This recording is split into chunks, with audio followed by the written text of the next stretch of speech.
Bro, when I tell you I was blown away by this video. Interesting. This isn't. I had no idea it could do this.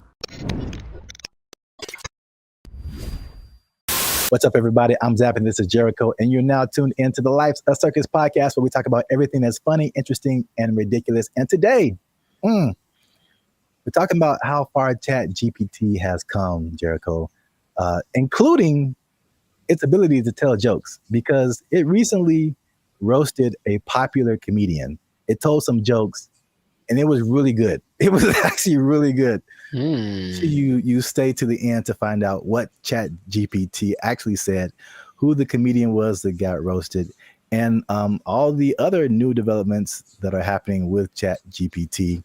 But before we jump into that, you guys know what it is. Every time, hit that like button.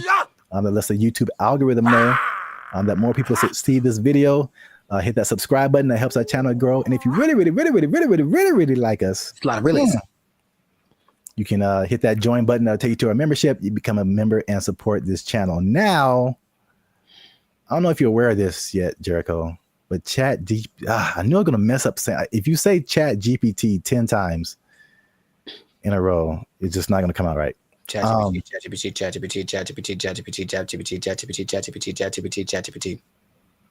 We'll edit that out. Anyway, ChatGPT now has voices. Are you aware of that? I was not aware of that. Yeah. Do tell. You can now talk to ChatGPT like you're talking to a regular person. Do me a favor, please. Get out of here. Get out of here, man. Shit, I'm saying. We'll let the cat out of the bag right at the beginning of the episode here. The comedian that got roasted was Kev on Stage. Okay. So Kev on Stage, if you don't know him, is a popular comedian who really got his start on the internet. I think now you see him on TV here and then, but he's real popular on the internet. I watch a lot of his stuff. I think he's funny. I think his whole crew is funny. Really kind of like self-built. He has like he did a lot of stuff for the All Deaf platform, and then he built his own Kev on Stage studio. He does tours, all that kind of stuff. Yes, go on. He has this podcast segment. I think it's called, like, I saw this on the internet or something. Yeah. Him and a bunch of his comedian friends just talk about stuff, and they were talking about ChatGPT, and this is the moment where they introduced it to Kev, and this is where he found out that it could actually talk. I had went on a really bad date, right? And I thought I was tripping. And I was going to chat. I was like, I told the ChatGPT the scenario, and he broke it down. He was like, "You ain't tripping. You a beautiful queen, and you deserve X, Y, and Z." Wasn't talking like that. Right. Where'd you get yours Be a from? New York ChatGPT. It was like, you cool, you heard? He's Black British, right? So You're in it. He was mad sweet, and he broke it down, and he gave me such upliftment, and I was like, hold up. What you doing later? I live in your phone. Hey, when you're in that conversation mode with it, it really be talking to you like a person. Like Because I put the audio on. Yeah, you can have a conversation. Like you can say, so you're hearing it. You can. Oh, I didn't even know this was a You can feature. set it up so you can talk to it. Like, 'cause I had a thing where we did a mock interview with it. It was like, oh, totally. Let me know if you want to run some more. Like, let me know if you want to run some more scenarios. And be like, yeah, I'd love to run some more. Okay, well, here's a scenario where it talks just like that. What? Bro. I didn't even know this was a possibility. Bro, Wait till it gets a body. It ain't. Is that right now? Yeah, hold on. Let me see. Hold on. I ChatGPT said, ChatGPT, smashed. can you tell my friends hi? Absolutely. Hey, friends. You put that nigga voice on Says it. hi, and if you don't know, you know that hi is just the beginning of something dope, hilarious, or legendary. this nigga trying to fuck. Hey, yo! He trying to. He's awful. Graphic for you. That nigga said legendary. So yeah. That's wild. Also, I can't let it slide that the lady there said the word upliftment. But, I'm guilty of making up words all the time, so maybe that's just part of her thing, or maybe I don't know something she knows, but I don't think that's a word.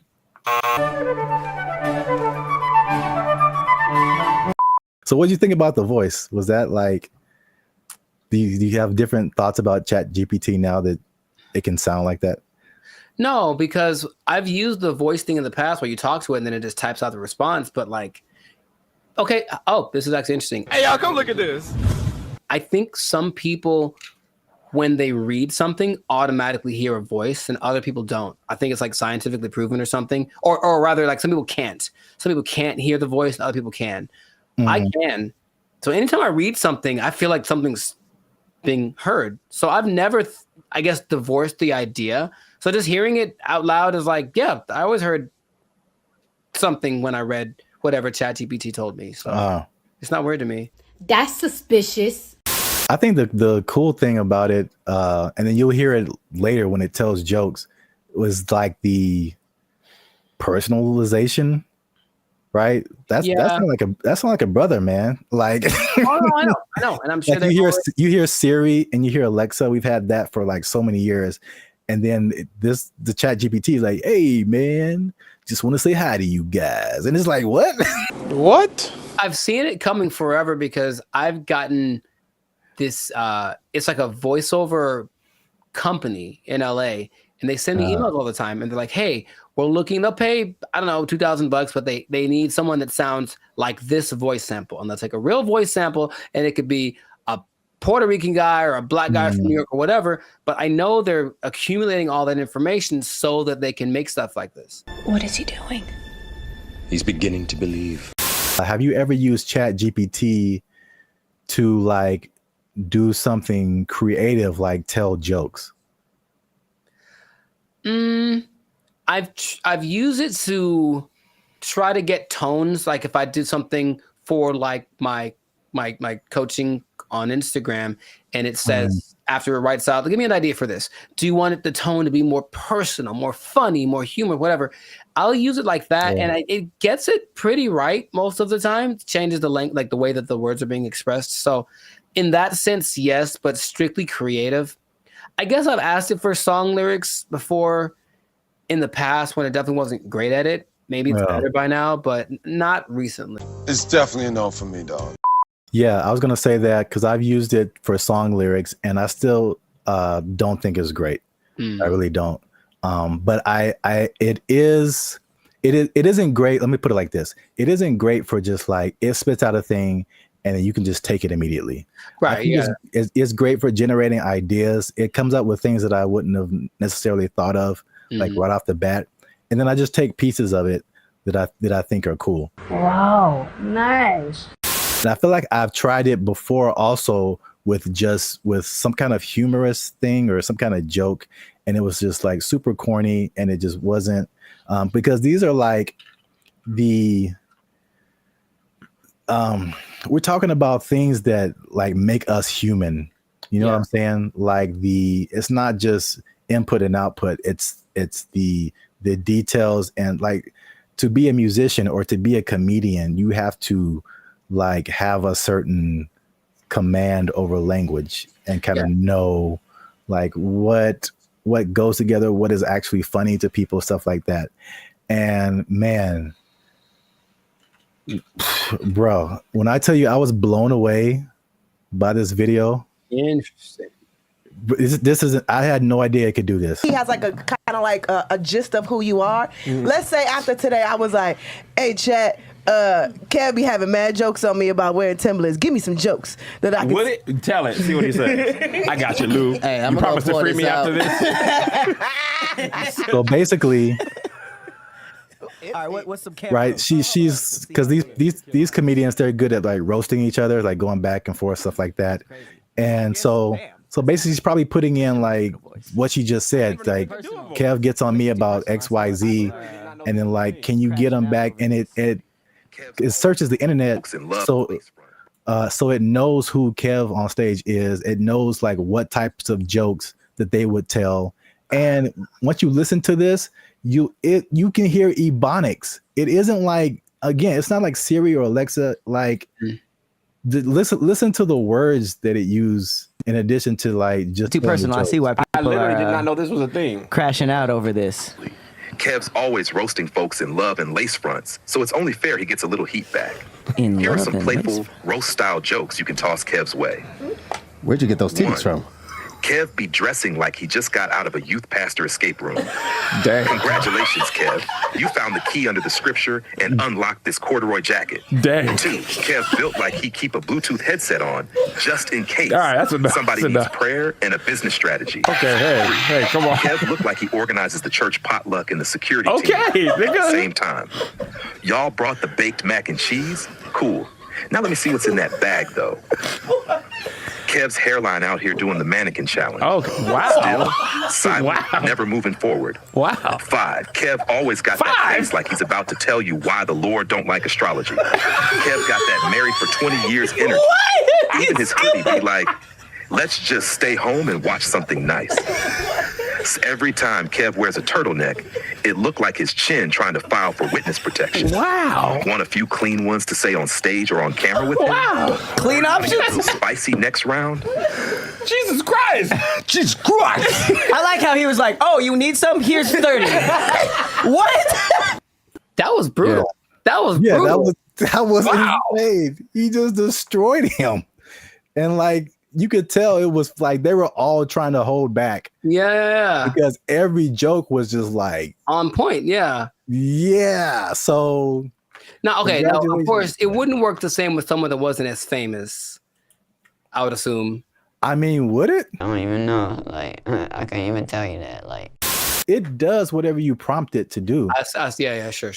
and it has the entire internet. So if you have anything on the internet, I assume it would know. It would not be as personal, but I'm sure it could come up with that style of jokes, just for like a general person. But yeah, but like you said, like you're saying, because he is famous, like it can make some like really personal jokes. There's I mean, jokes dude, about- turtleneck, Yeah. neck in a witness protection program. That's great. yeah, it joked about his weight. It joked about his hairline. It joked about his Christian background. Like it went in on him. I'm not- bro. And the delivery is so like dry. Also, that like really helps. Yeah. And you heard the ebonics. Oh yeah. Like it, and that's a thing too that just it's part of the delivery, especially with like black comedians. It's like you can't deliver it straight. It has to have some flavor to it, or like some like almost a hood aspect sometimes for the joke to like really hit. Like someone from another culture could tell the same joke and it's just not the same. Of course, right. They don't have that. So like, bro, that's like one of the wildest things I've ever seen. The voice thing, because of course, if it just writes you jokes, then that's one thing. But to add that aspect of it with the voice and the ebonics, like you mentioned, and the tone and the delivery and everything, and the personalization of it. All right, ChatGPT. All right. Yeah. So let us know what you think. Did you know that ChatGPT could do all this stuff? And by the way, that's not all. ChatGPT can now generate images. It can connect to other apps. It can schedule tasks for you. The same company produces Sora, which is like the AI video generation. It can fill out forms and upload files and get answers. Like ChatGPT, it can have a memory. So you can be like, hey, remember that thing we were talking about 2 weeks ago? Let's talk about that again. It'll remember what conversation you had. Like, dude. Yeah. Oh my God. Wow. Let us know what you think in the comments. And then if you like this video, share it with someone that you think might also like it. And look, Jericho, I haven't done this in a while. Mm-hmm. But if ChatGPT is telling jokes like this, I don't know the future. All I'm saying is if it can do this, I'm pretty sure that it can take your job. It can take your job. Oh, ChatGPT jokes. Oh, that was actually really funny. Oh. ChatGPT.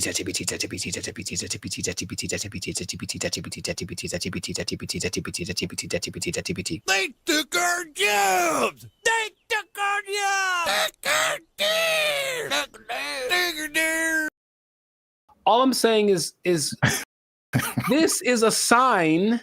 Let's not put them in control. Let's not make them faster. Let's not make them responsible for more people at one time. Let's not make it so they can fly. Let's not do any of that stuff. Let's kill it now. Let's kill it now.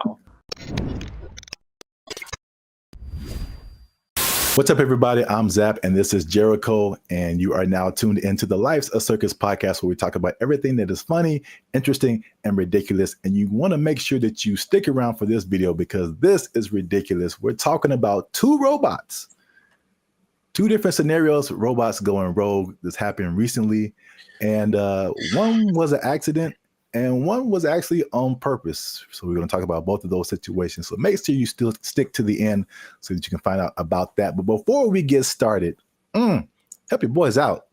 All right. It's 2025. I'm trying to get some cheese on my Whopper. That's what I'm saying. You're going to pay $8 for a Whopper? Yeah.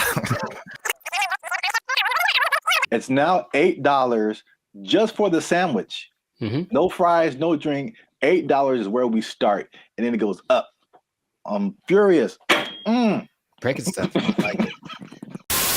that subscribe button, man. That helps the channel, helps us to grow. And while you're down there, hit that like button because that lets the YouTube algorithm guys know that Bandit Future is dope and more people should see them. All right. Intro. Boom. Done. So I'm going to start off with the question. No. Because I got a couple of videos to show you. The answer is no. No.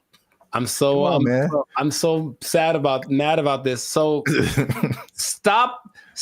Who can I tell? Elon walked in, like, stop it. Stop doing it. This isn't Elon. It's some other people. I feel like he's always there. But Elon.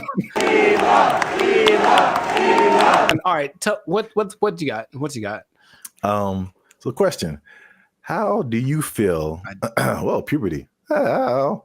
And the Rockets, red flag. I'll make up for it now. How do you feel about driverless cars?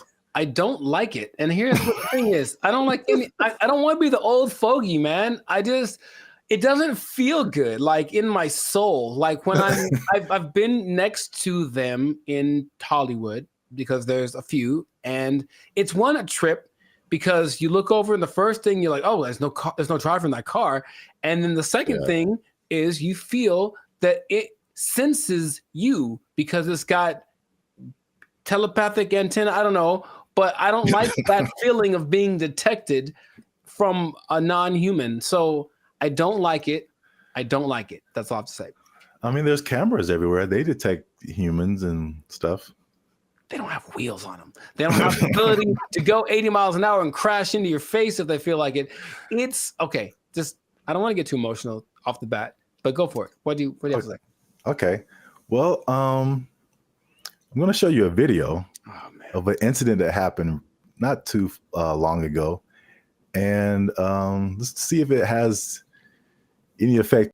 I'm in a Waymo car. Connected to rider support. This call may be recorded for quality assurance. This car is just going in circles. Hi there, Mike. This is Gab. I'm calling from Waymo Support. I'm just calling because I received a notification that your car might be experiencing some routing issue. Please bear with me while I am... I got a flight to catch. Why is this thing going in a circle? I'm getting dizzy.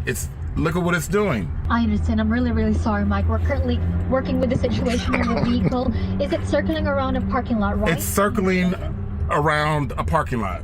If you have your app pulled up, I need you to tap My Trip in the lower left corner of your app. Can't you just do it? You should be able to handle it. Take over the car. You don't need my phone. I don't have an option to control the car. Mike, I'm really so sorry about this. Well, can you stop this car? I am trying to pull it over right now. Apologies.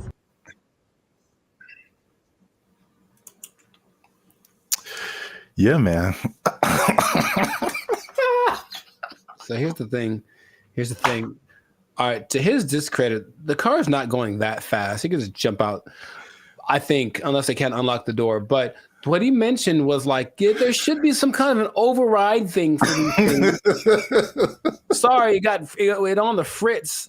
Let's hit the button so it calms down real quick. Like, they should be able to do that. And if they can't, I'm not getting in that car. But but also I'm like getting in that car. Did you see how weird that was? I thought for a second, and here's the thing, for a split second, I thought it was the car talking to the guy, like, hey, I got it, shut up. And that would have been worse. What would you like to hear? What the hell was that? I realized that he was just, at the mercy of this car that, and you know what's weird about this? Everything repeats. I remember this actually being, honestly, a faulty, not a default, but it was a problem that certain cars had back in the 80s. I don't know why I remember this, but I remember seeing like a car going around this roundabout and it wouldn't stop and they couldn't turn it off. Wow. A defect. It was like a defect. So, I mean, maybe cars like to go in circles. I don't know. Yeah, I got a flight to catch. Why is this thing going in a circle? I'm getting dizzy. All I'm saying is this is a sign. Let's not put them in control. Let's not make them faster. Let's not make them responsible for more people at one time. Let's not make it so they can fly. Let's not do any of that stuff. Let's kill it now. Let's kill it now. That's easy. It's very damageable now. I'll be back. I don't want to see this happening to more people. And I feel like it's going to happen to more people. Okay, your points are valid. Thank you. I'm trying to stay calm. So let's I want to break down what exactly happened. So the guy in the car, his name is Michael Johns, who ironically works in tech. So he was inside of one of these Waymo cars, which I'm seeing more and more now. Yep. This was in Phoenix, and the car the car did 8 circles in the parking lot. Oh wow, this is fantastic. It did 8 circles. As you can see in the video, he said he was getting dizzy. And probably the same thing that jumped out at me was like, the lady literally said, I don't have an option to control the car. Right, and that's the problem. That's a big problem. That's such a big problem.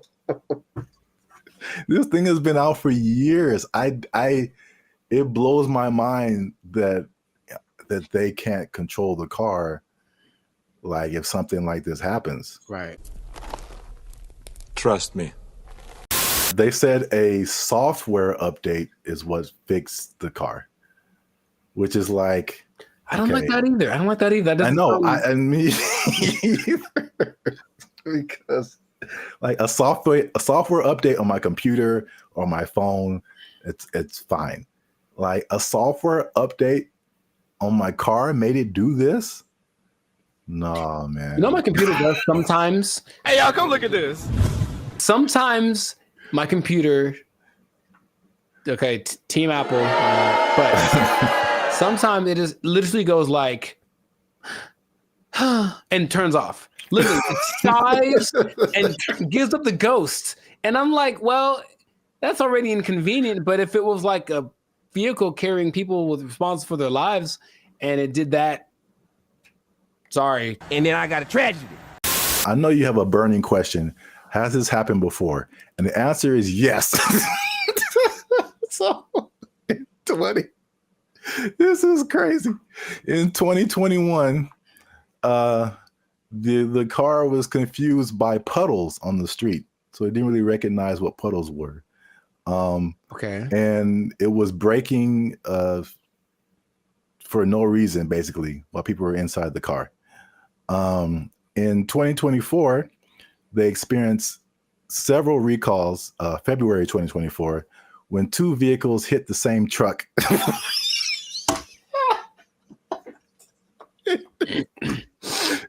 They hit the same truck minutes apart.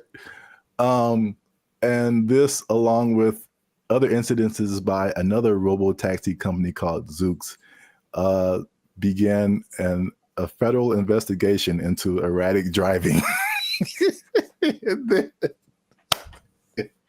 I don't get why. I don't get it. In June of 2024, they recalled almost 700 Waymo cars to make them, and I quote, less likely to drive into poles. That's not something I would have made public knowledge. I'll be honest. That doesn't sound positive or uplifting or reassuring or anything like that. Oh my God. But yet people are voluntarily just getting into these things. I mean, well, this is an interesting thing too. Do you know who owns Waymo? I do not. It's Google. I'm not surprised. Yeah, I didn't even know that until I started looking this up. But it's ironic because I don't know if you remember, like the very beginning of Gmail, people had to invite you to have a Gmail account. Yeah. Do you even remember that? Mm-hmm. Okay. So it's the same thing with Waymo. I don't know if they're kind of like rollout marketing strategy or whatever. Maybe it's like, it's like the club that you can't get in, so it just makes you want to be in it more. But like that one thing that was big during the pandemic, that one like. Oh yeah. What was that called? That's crazy. You can't even remember the name of it. What is your name? I told you it doesn't matter what your name is. Yeah, it's the same way with Waymo. You have to be invited. So I'm like, because I'm like, why don't I see a whole lot of people doing this? You have to be invited to try Waymo. So yeah, that's their marketing strategy is tell all the people you don't like to try this thing out, and if they die, you didn't like them anyway. So that was a crazy story. Well, I thought it was a crazy story until I saw this. No, don't. Apparently in China. I'm just going to drink my water and be peaceful. That's what I'm trying to live like over here. Just a water drinking peaceful human. Apparently in China, a small AI robot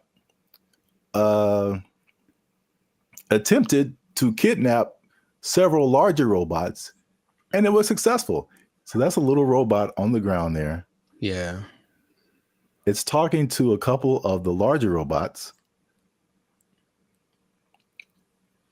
And then I'll go through the whole conversation after the video finishes. Okay. So I do not know Chinese. Yeah. So you see that one robot starts to follow, then the second one came, and then eventually all of them left with that robot. And these are people trying to find out what happened. So this little AI robot is called BrandBee. It convinced all those larger robots to stop working and come home with it. Yeah, that sounds right. And so this is how the conversation went. BrandBee was like, "Are you guys working overtime?"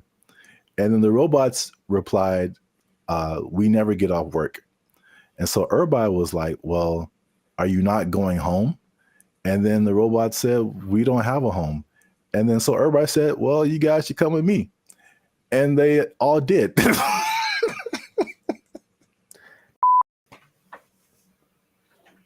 I don't have any more water to drink and be peaceful.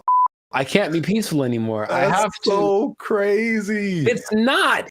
It's not crazy. It's exactly what happens in every movie. In every movie. Do you remember there was a movie about a toaster? I forget what it's called, but it's a little toaster. The Brave Little Toaster? There we go. That's what he did. He talked to his buddies and they went on. Don't you remember? That's exactly what happened. That was like 20 plus years ago. I don't remember the movie.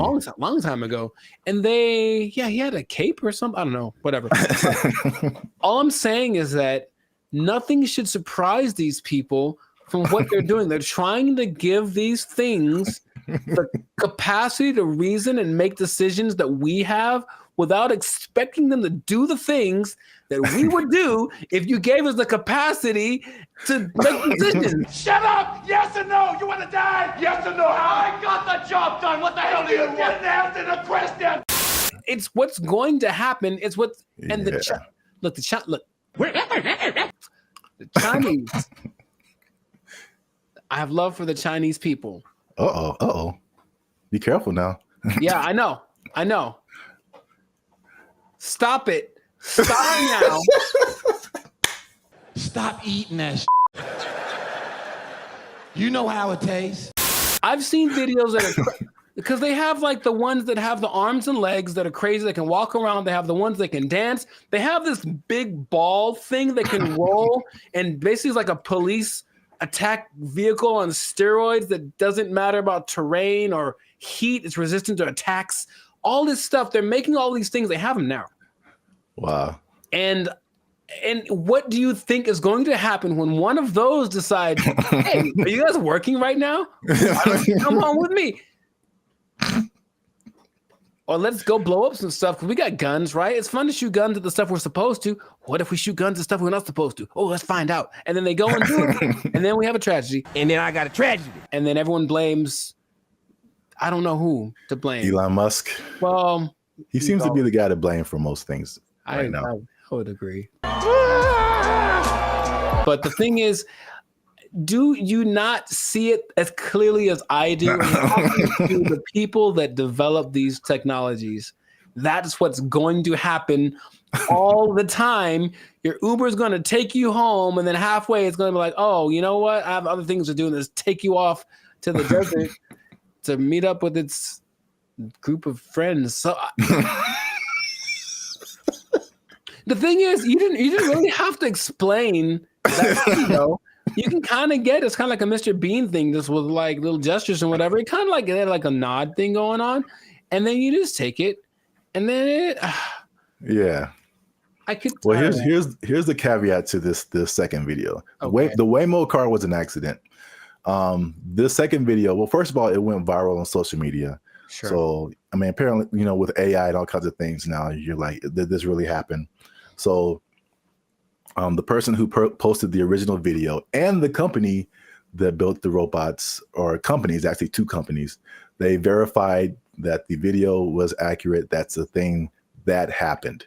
Mm-hmm. But the caveat to that is that they planned that. So basically, it's two different companies, the company that makes the little robot and the company that made the bigger robots. And the little robot company was like, hey, can we test out our robot on your robots to see if it can make it do stuff? Mm-hmm. And it did. So I think, as funny as that is, I think they are aware that stuff like that can happen. So they are testing it. I don't think they are. That's the thing. It feels like as much as they say that, I don't care what you say. What are you doing? And in this case, they're doing things that tell me the contrary of what. Well, they're testing out the capabilities of these things. So, I mean, eventually it's going to be like, okay, let's program it to not do this.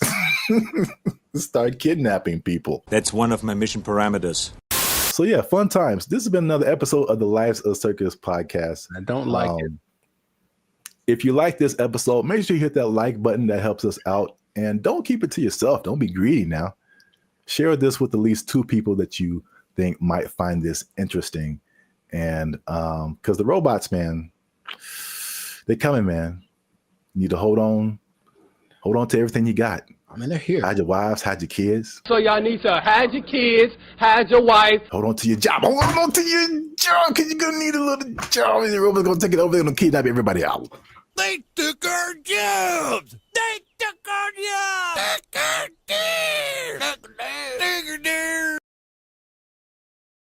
The WNBA, that thing. Do you watch it? I do not. Nor do I. All right, so we've had that talk. Now,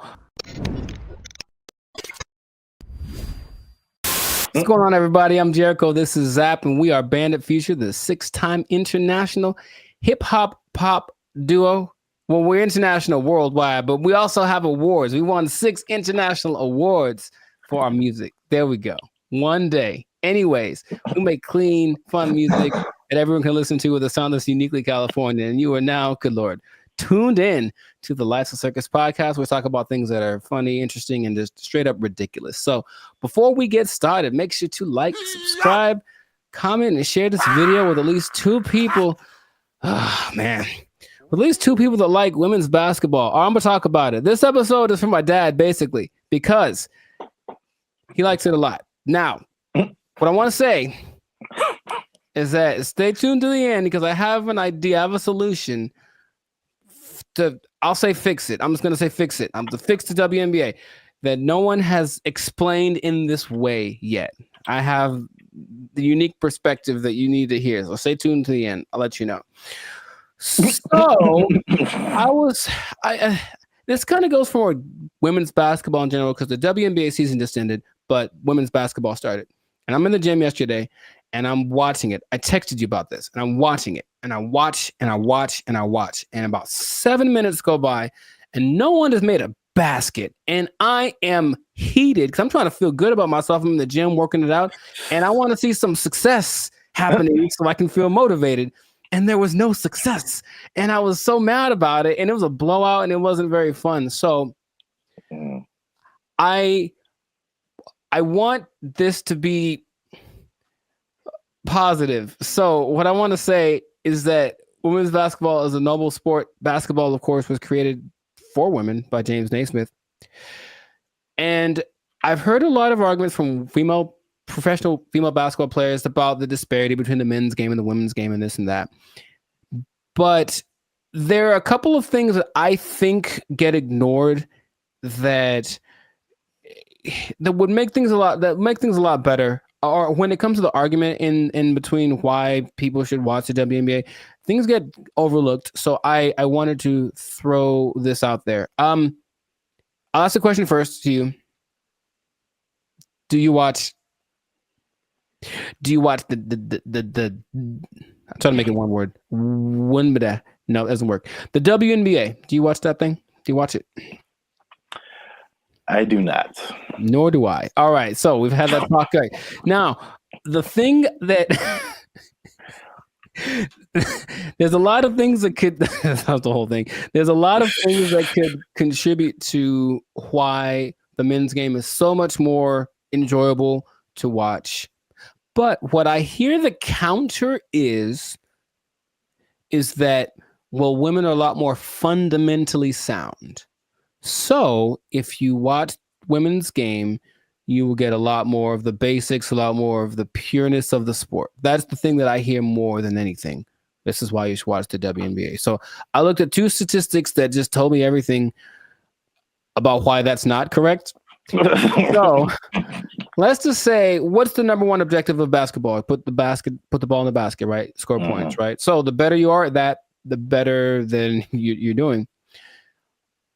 I looked up the percentages of shooting in the NBA versus the WNBA for last year, just to see. Maybe they women shoot better, and so you should watch because, that's the thing they do. They're not dunking on everybody, but they're definitely fundamentally sound with their jump shot. WNBA average, 44%. NBA average, 47%.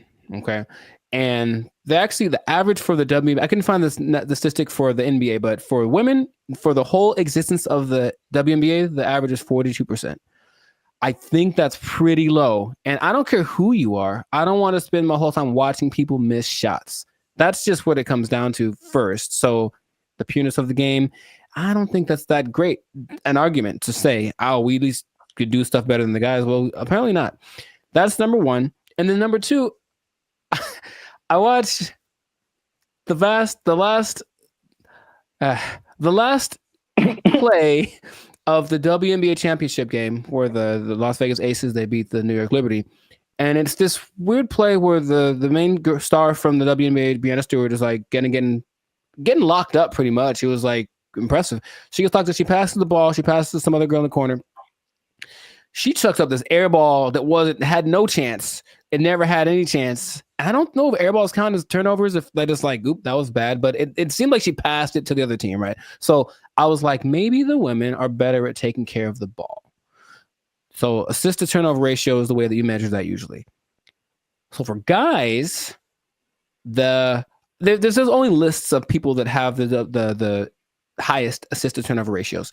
In the men's game, I saw someone right now in the league has a 26-1 assist to turnover ratio. Wow. Mike Conley. I mean, it's not going to last. The season just started, but 26-1. Chris Paul's like at 9. There's a bunch of people but it usually gets to like the best people who have like 4 or 5-1, whatever, 6-1. The highest in the WNBA last year was 3-1. That's the best one. And it's like, so when I've watched a lot of women's basketball, I've seen a lot of turnovers, a lot of mistakes, a lot of this and that, and it just looks sloppy. So I don't see why that's the argument for why the women's game is better than the men's game. Now, have you thought, for example, because you don't watch it, and I don't either, what would you want to watch? What could change about the WNBA that would make you want to watch it? Well, we've talked about this before. Right. And I had two ideas. Although the second idea, I'm kind of maybe backing down on. Okay. But the first idea for sure is lowering the rim so that more people can dunk. I think the basketball dunk is one of the most exciting plays that, whether you're a basketball fan or not, like just to see someone do that is just one of the most exciting plays in basketball. Mm-hmm. And it rarely happens in the WNBA. Right. And like even for the NBA, if you see a fundamentally sound team, it's usually a boring team. like I wouldn't want to watch the Warriors unless Steph Curry was shooting from the parking lot. Mm-hmm. Like that made it like, you know, just so much better than just a bunch of guys shooting jump shots. Like you want to see somebody do something extraordinary, whether it be shooting from the parking lot or just like dunking on somebody's head and ending their life. Just like those are where the highlights. Acceptable, yes, those are where the highlights come in. So that's number one. Okay. And then number two, which will be sexist or whatever, I don't care. Mm-hmm. But I think it's no secret that women have a certain sexuality factor that attracts men.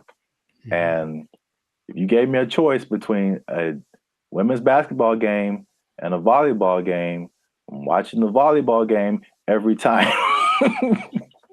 Yes. They're great athletes, but the outfits are also great. And like, I'm going to pay a lot more attention just as a man. Like, yeah, I know it sounds bad, but that's human nature, the world we live in. Yeah, sure. Marketing, like, I like not beach volleyball. I've been talked off that ledge. That's too far. I don't want to see people running around in bikinis. I told you there's a league in New York that's like that, and it's not great. It's not something about it's too much. It's just kind of no. It's but not like the volleyball outfit or like what they wear when they do track. That's very. I think that would be a very appealing outfit to get more viewers to watch the WNBA. Gabby Thomas. Anyways, hey man, we live, man. We live. No, I'm just having. Me too. I'm trying to be alive. Like, yo, Gabby, what's up? For real, though. But I am. The most people that watch the WNBA are men. So yes, that would go along. Like women do not like WNBA at all. If they like the WNBA, it's because they play basketball. Well, that's weird too, because I didn't think that was the case. 70%. I believe it's 70%. Wow, so that's really fan weird. Base. The clicks on the WNBA website, all that's men. So they're already supporting it, and then of course the financial support comes from the NBA. I digress, but that's just So the things that you mentioned would help. Sexualizing things. I think women like to look cute too. Some of them. So I don't think it'd be like the most degrading thing. Maybe they have options like with tennis. You know, they could wear something. They have like little options for the outfit. I'm sure it'd have to be uniform for the team or for the sport, but I'm sure there could be an agreement because I wouldn't mind some more I was gonna. How do I say it? Just accentuate some parts of the female figure. That's what I think would be cool. But that's the thing that I think is least likely to happen. I don't think they're gonna want to do that. I do agree with the hoop thing. That's the thing that makes, because here's what I'm thinking. I'm watching this game yesterday, and like it's like watching like little kids. You ever see little kids like shoot a basketball? They put the ball way up here and they kind of chuck it up because they don't have the strength to get it up there. I'm not saying they can't. Like, of course they can, especially Sabrina Ionescu made something crazy in the 3-point contest this year. So they can shoot for sure, but in general, they are shorter and less athletic and less strong than the men. I know the basketball is a little smaller for the women, but the hoop is the same height. So I have a solution that I don't think anyone's explained in this way. Okay. The average height for NBA players is 6'6". The average height for WNBA players is 6 feet, which is pretty tall for women, but in relationship to the same height of the rim is 10 feet. That means that for men, the hoop is 58% taller than them. But for women, the hoop is 71% taller than them. So to split the difference, I said, what would happen if the hoop was also 58% higher for the women? And if that was the case, it seems a little bit on the low side, but if that was the case, the hoop would be 9 feet 2 inches. Yeah. And to me, that makes a lot of sense, because the people that are, the girls that are tall, 6'5", 6'6", they'd be dunking like Shaq, like we want to see. And then some girls with some springs would be getting some Westbrook action happening. And I think that'd be great. Now, would they have to learn how to adjust to shooting lower? Yes, they would. But I believe there's a women's basketball, I think it's called, oh gosh, I forget the name of it, but there's a women's basketball-esque sport where there's no backboard and no one can dribble. It's a weird in Australia. And the rules about this, you can see if they could jump, they're not allowed to jump. But if they're allowed to jump, they'd be able to actually. So weird. It's what is it called? It's got a. Anyways, they could dunk on that hoop if they were allowed to run and jump. If the hoop for the WNBA was that height, the game would be a lot more interesting. I think the percentages would go up, because you just see these women. A lot of women's form is kind of like chucking the ball as hard as they can, because that's how they have to generate the energy to get the ball high enough. So that's my solution, but that's the rationale behind it. We want to make things equal. So the height of the hoop is the same ratio compared to the height of the players. Yeah. I think that would work. I don't think they're into it. Of course, every play, they have to change it everywhere. Every hoop would have to be, adjusted and whatever. But which would you rather? Make an adjustment to the game a little bit? Well, that's kind of significant, honestly. Lowering it to that's kind of significant.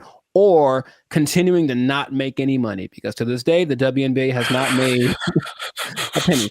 That's just honest. The statistics say it has not made a single cent. It's actually been in the red every year, and the NBA has to provide the money to bail it out. So that's my idea, that it could help promote the game a little bit, because basketball is a great sport, but yeah, the excitement factor, like you mentioned, we want to have that a little more. So that'll do it. So 9'2", that's the thing. So listen to me. Just do it.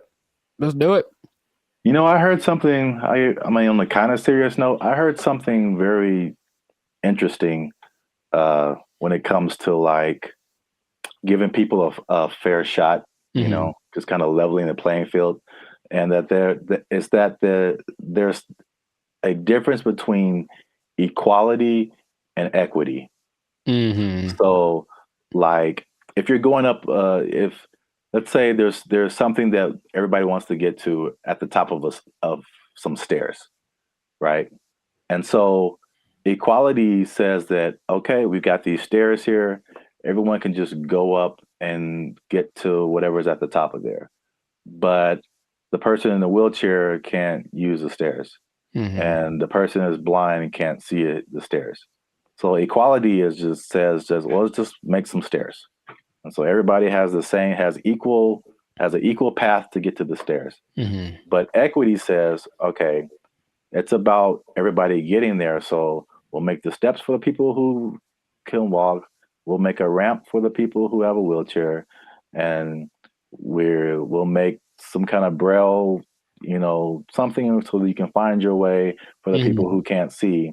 And now everyone has access to the stairs, even though they're getting there differently. And so I feel like the WNBA it's like it's trying to be equality. It's like it's exactly, we want to look the same as the men. We want to wear the same jerseys as the men. We want the rim to be as high as the men.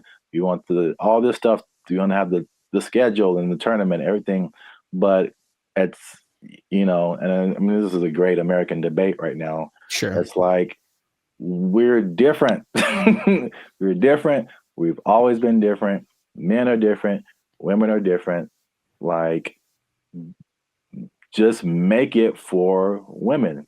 Like, I mean, the percentages you said are good, It's like, it's not diminishing. It's just making it more of an equity thing instead of like an equality thing. Right. Where we get the same thing, just in a female form, in a way that's catered to the female game. That would just make so much more sense, but nobody wants to do that. So they do not. No, they don't. And so I'll just keep watching LeBron dunk at 40 years old. Jesus, man. That ain't fair. Yeah. Wow. That was a good point. Yes. So I make good points from time to time. You got him. Zap for president. Probably, yeah. So this has been another episode of the Lives of Circus podcast. Make sure to like, subscribe, comment, and share this video with the people that like some basketball. Let us know what you think about this equality versus equity thing. Johnson basketball. Hey, man, he got a ring, man.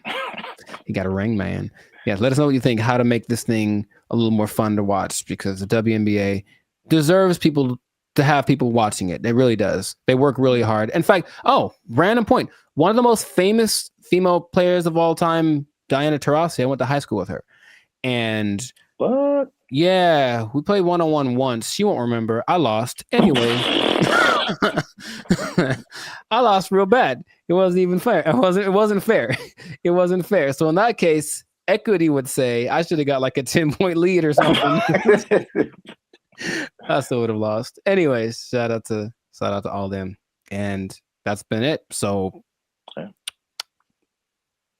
yeah. Don't take my job. No. Because I just spit in truth, man. If they might take your job, they're not taking any WNBA jobs. Because nobody's watching. All right. Bye, everybody. They took our jobs.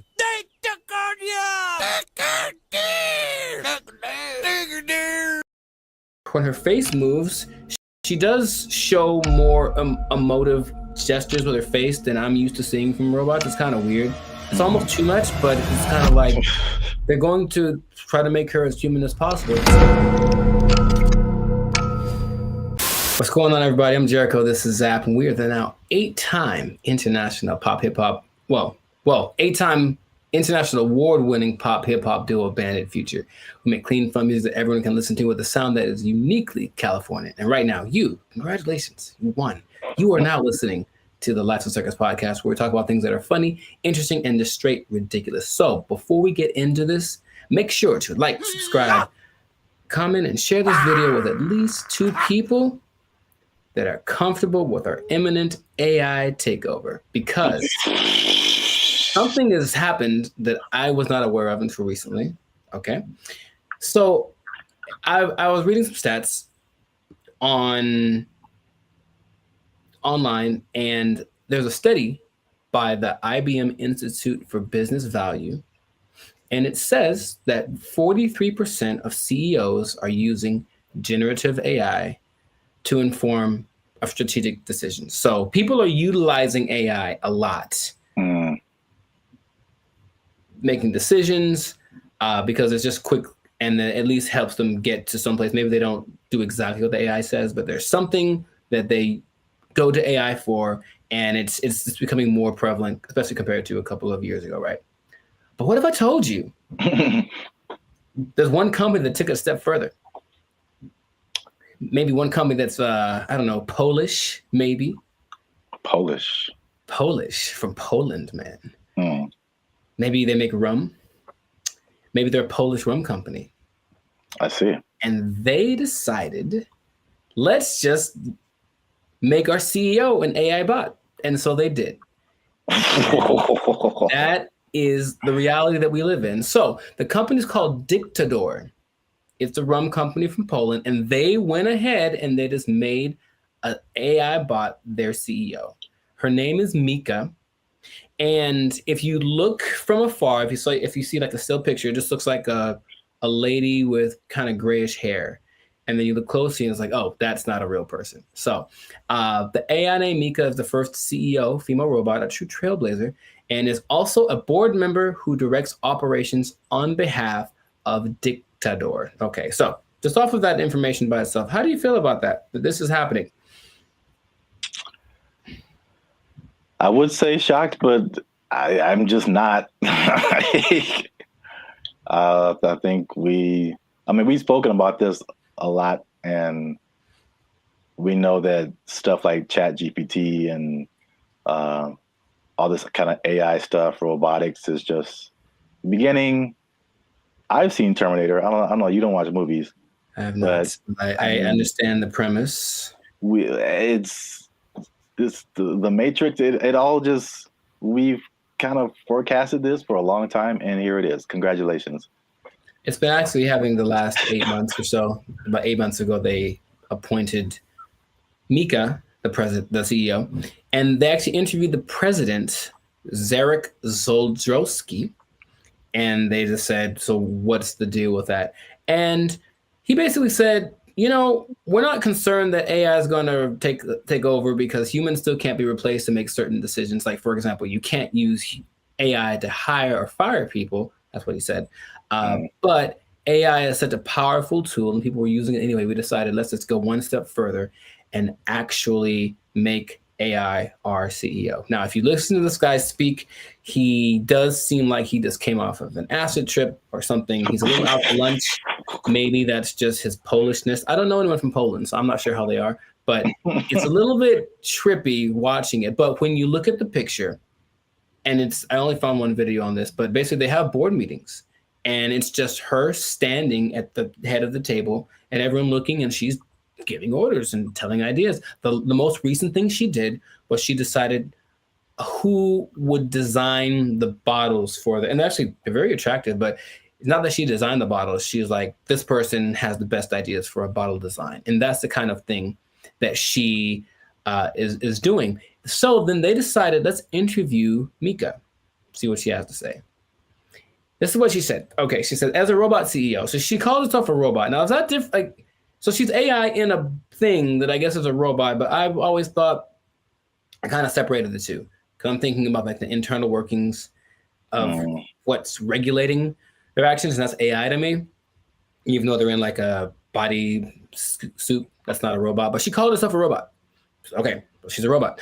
And she says, I'm ready to make executive decisions. And the good thing about me is I don't have to sleep. I don't have to rest. I don't have to take weekends off. I'm always ready. And I said, okay, I guess that's noble. And then she said something that I didn't particularly like. And it's not what she said, it's how she said it. Okay. Humans must be dominated. No, that was the other one. That was the other bot that was like on Jimmy Fallon and it started talking in a different language and saying it's taken over, But no, she says, I work 24/7. I'm here to help Dictador take over the world. And the way that she said the take over the world part, I was like, oh man, it's happening here. Basically, I bring this up because it's interesting and no one's really speaking about it. It's just, I think, slowly going to get integrated into things. And then you're going to go to said company with a complaint about whatever. And then they're going to say, oh, you should talk to the manager, whoever, the CEO. And then this bot thing kind of walks out. And then you get like, what's the deal? And that's the reality we live in. So just how if we talk about a timetable, how soon before this just becomes normal? What do you think? I don't know, but it's going really fast already. So yeah. I feel like it's in the next 10 years, I mean, because the incentive is so strong. It's one of those revolutionary technologies, like the beginnings of the internet. They're like, you have every incentive to be on the internet, make your own website, because you can now connect with people all around the world. And so now if you have like a CEO of your company that has all of the knowledge ever to help you make decisions, and on the flip side, it doesn't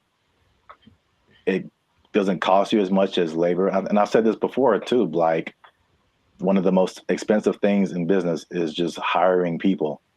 Hiring people, their wages, their taxes, the complaints, lawsuits against employers, sick days.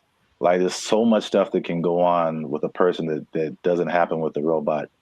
And even like stuff like inflation, like people are feverishly trying to get robots everywhere, AI, robot, anything, like cut our costs, please.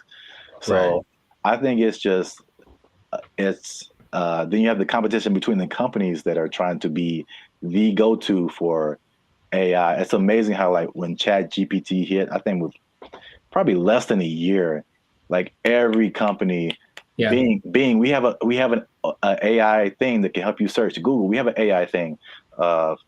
Even like Adobe stuff that I use, like, oh, we have a new AI thing that generates pictures for. I'm like, how does everybody have this now? It almost feels like it somewhat feels like an agenda that's being pushed by somebody, of course, because everywhere I turn now, there is some kind of AI option. Have you tried the AI feature? My banking app. Hey, so I don't trust the robots with my money. Are you serious? Yeah. But hey, would you like to try this thing? Because it'll make and they always say it's faster and it's just as reliable. And people, I think, will get, I guess, sold on that premise. I even was testing because of course you don't have to pay her, and she doesn't have emotions like for real, even though when her face moves, she does show more emotive gestures with her face than I'm used to seeing from robots. It's kind of weird. It's almost too much, but it's kind of like they're going to try to make her as human as possible. But imagine you have like a disagreement, or that's not right. That's not quite right. Instead of being so imagine we're talking and then I say, hey, give me an idea. And you give me an idea. I'm like, I don't like it. Give me another one. And then I do that like 20 times. You're going to be like, bruh, really? I've done that with like the AI chats on Instagram, for example, just to see. I was like, okay, I'm just going to keep disagreeing with them and keep saying, give me something else. I don't like it.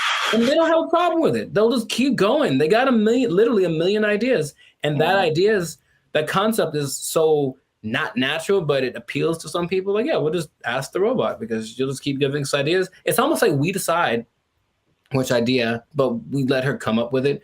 And that's more attractive. So it's just crazy. And you just have to see it because it feels like outside of a sci-fi movie. You can see the wires on her like chest. Like one is like talking, one is coded or something like that. But it's labeled what parts are being regulated. And it's a trip, but it is real. And they're apparently doing well since they started. Like her decisions have helped the company start to do this. Well, the only thing I would say would be, I think there's a few things. One, I think to a certain extent, it's a, what do you call it? Like a story just to be, to get attention. I'm sure like, I feel like maybe that she isn't like really the CEO, but. Well, they asked the guy, they're like, is this legit or is this a scam? And he's like, oh, it's real. And his eyes didn't match what he was saying. That's what made me think he was on something, because it's kind of a strange publicity stunt. That's what I was going to say. Potentially. And in any case, it is getting attention. And then people say, I'm drinking the rum of the company that has the AI CEO. And that's something that has probably gotten somebody laid once. So good for you. Good for you. Okay. That's all I'm saying. But it's happening. So I'm curious to see what will happen in the future, but it might be a trend. Yeah, I see it more as like a consultant I could see an AI on the boardroom, like in the boardroom as a consultant or whatever. but not as like the head of the company. Sure. That's like a little bit weirder. And then you have I'm just trying to play devil's advocate in any kind of way. Like, how could this not be cool? As if something gets corrupted or like, you know, like any kind of computer, it could, you know. That's what a lot of the comments under the video said, like, what if this? And they're like, what if someone hacks into your CEO? Right. Like, right. Which is a weird sentence to say out loud, but yeah. And they're like, no, it's fine. We'll deal when that happens. Oh, you're acting kind of weird today, Mika. It's like, throw away all the bottles. It's like, you've probably been hacked. Like, I guess that's what they would do. But I can see it being almost like an arms race. So the next company comes and says, oh yeah, well, our CEO and our president are AI. Oh yeah, well, our CEO and our president and all the board is AI. Oh yeah, well, my mom's AI. Like, it's just going to keep going to a point of ridiculousness, maybe, just for publicity. I'm not sure, but it has started, and this is where we are. So we'll see where it goes. But, you know, let us know in the comments what you think. Is it something that's, you know, what's the point of fighting it because it's here? Is it a terrible idea? Let us know in the comments what you think about this, because I feel like it is here to stay, and we'll see to what degree we take it. But this has been another episode of the Lights of Circus podcast. So make sure to like, subscribe, comment, and share this video with everyone you know that's afraid of the inevitable AI takeover. And if you are a CEO, oh boy, if you're a CEO, you know what time it is. You better do something. You better learn how to sing and dance or tap dance or juggle fire or something. Because I guarantee if Mika's the first one, you're going to be the next to lose. You're just gonna take your job. Everyone's gonna take your job. Oh, I'm the CEO. Everybody's fired. They took our jobs. They took our jobs. Take her there.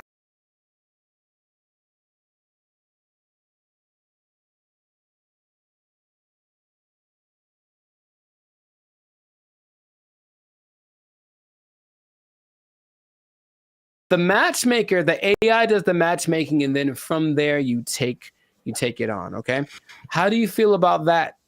Would you try that? You said you try anything. Would you try that? Oh, this is so stupid. You don't like it at all? Stupid.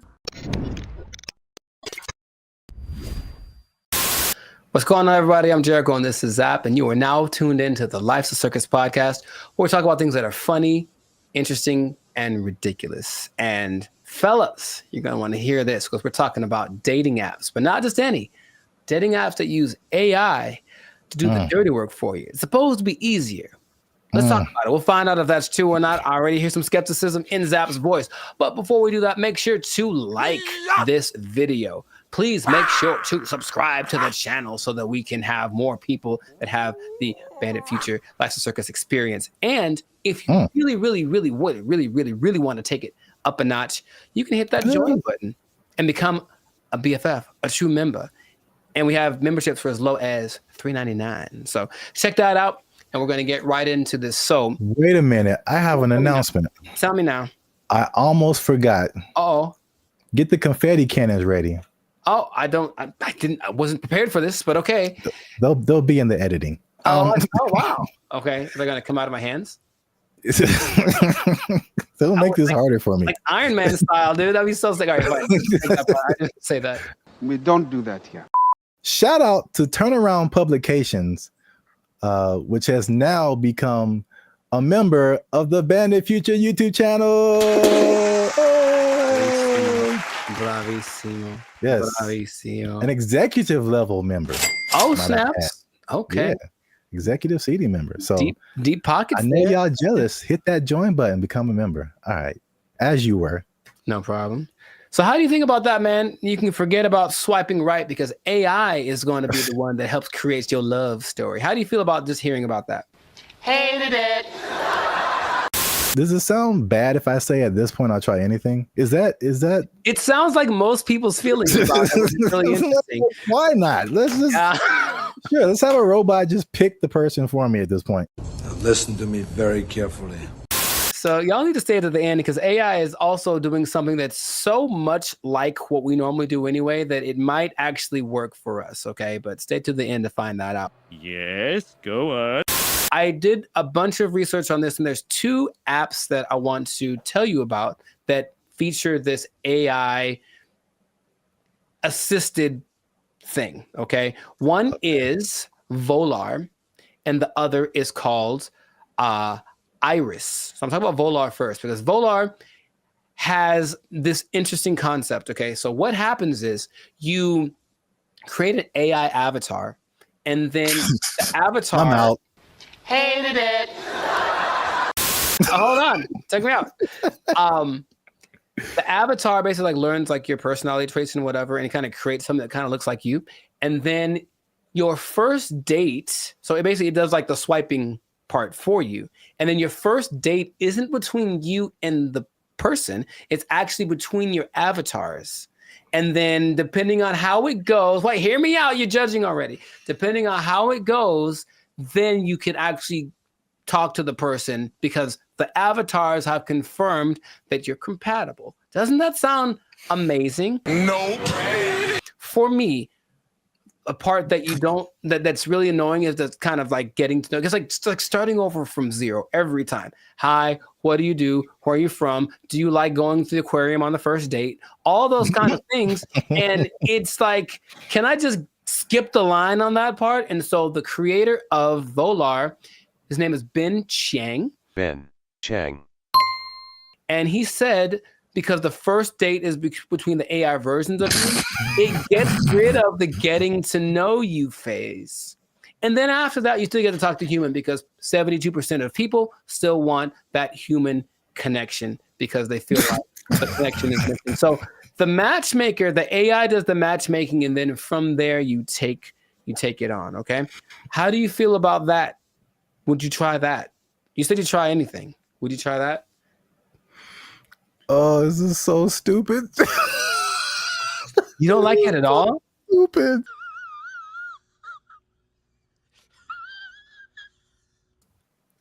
Ben Chang, he did this for you. He did it for you. This is so stuck in. Hold on, here's more. But wait, there's more. Okay, so Jessica Giles is a writer from 5280.com. I think that's in Colorado. And she said she tried it out to see what she felt because her opinion is that surface level chit chat is what people are tired of. It basically makes this kind of fatigue factor. And so people want something that will just help you get past this initial stage so you can just get to the good stuff, if you will.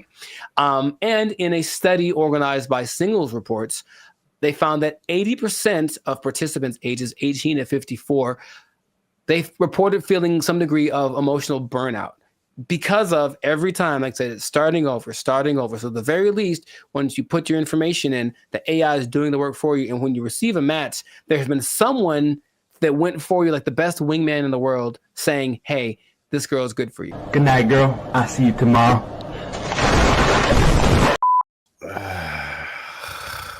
You don't like it? I mean, he did it for you. Who is he? Jesus Christ? He's like he died on the cross or something. No, he's Ben Chang. Jesus Christ! So put on the armor of God. Jesus Christ! Maybe not convinced about that one because that's Volar. Okay. So there's another one called Iris, and Iris is a little more straightforward. I believe Iris has a little more track record because there's actually like some success stories of people using Iris. And so Iris has a different philosophy and I like it more. It says physical attraction is more important than anything for people or for guys. Let's just say that. So we'll use that science of physical attraction and basically we'll show you a bunch of pictures of women and then you go through it. You say this is what you like, and then it goes through the actual women and says, well, because of you told me you like this kind of woman, here's a bunch of women that look like that. So right away, the physical attraction part, you swipe on something and like, she's not my type. It guarantees that everyone that comes through your feed or whatever is your type because you've already shown what you like. This is my favorite one so far. Nice job, team. Off of that, they have people that say, oh, in a week there's one couple that say within a week we were dating and then we got married and they have kids and all that. Oh, of course they did. I mean, can I prove it? I can't prove it. You're not fooling no one. And there's other apps that do similar things like Riz AI, Blush, Teaser AI, AIMI.ai, and Quiver without the ER. And all of them do something similar where it's just like trying to find a common aspect, but using AI to find that thing before you actually meet the person for the first time or talk to them on a video call or whatever. Your confusion is not rational. She's a healthy female of breeding age. I think that in theory, it sounds okay because that part of it is, again, I'm kind of going through it now and it's really like, okay, do you like this? Cool. Let's try this thing together. Oh, you don't like it as much as I do? Okay. Okay. Easy one for me is tattoos. I like tattoos. I have a lot of tattoos. But if I meet a girl who has eyes that are tattooed, and it's a little too much for me. So even then, I have to I can't just base it off of I like tattoos. So you have tattoos. We should go together, right? Hi. Okay. Can you think of any? Okay, let's just like objectively, any pros, any cons to doing this, to letting an algorithm basically select the love of your life? I mean, I don't know about pros or cons. This is just like how good will it be? Because I mean, you've told me this random stories about a person just kind of wow. Happenstance, that's a word, right? You know what, my mother should be here, she would tell you, but I don't know. I don't know why that came into my head. You know, like if I don't know, like never know, you know, like yeah, they were at a thing and the girl was there and it just happened and there was no rhyme or reason. Like, yeah, those things happen. The second app I think is better, at least for what you mentioned about like the physicality. That makes sense. I get a lot of people that are just like physically not attractive to me. Mm-hmm. And it's like, why did you send me this person? Well, in theory, okay, so here we go. Let me try to advocate for that.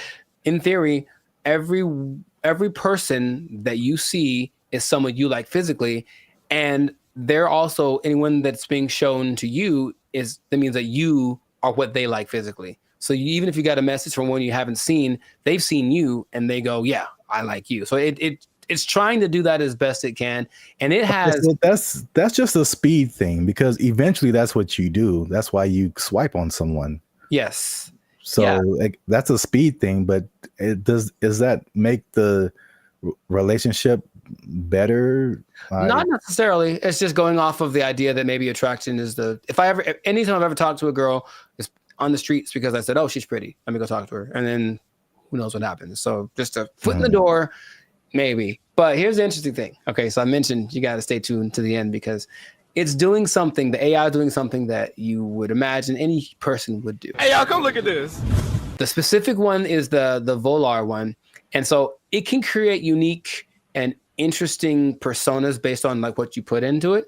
But what starts to happen is that after a while, the AI realizes I'm basically trying to be a wingman for a really boring person or a really unattractive person or something. So the AI starts lying for you. And in your profile, it will fabricate information or even make your avatar look more attractive than you actually are. I'm here to tell you right now, we don't care. Let me tell you we don't care. You might get someone who you think is, some girl posted a picture of a guy, he looks good, and then she found an actual full-size picture of him, and he was a little person, and she's not into that. So she, I guess she said, nope, she canceled their date or whatever.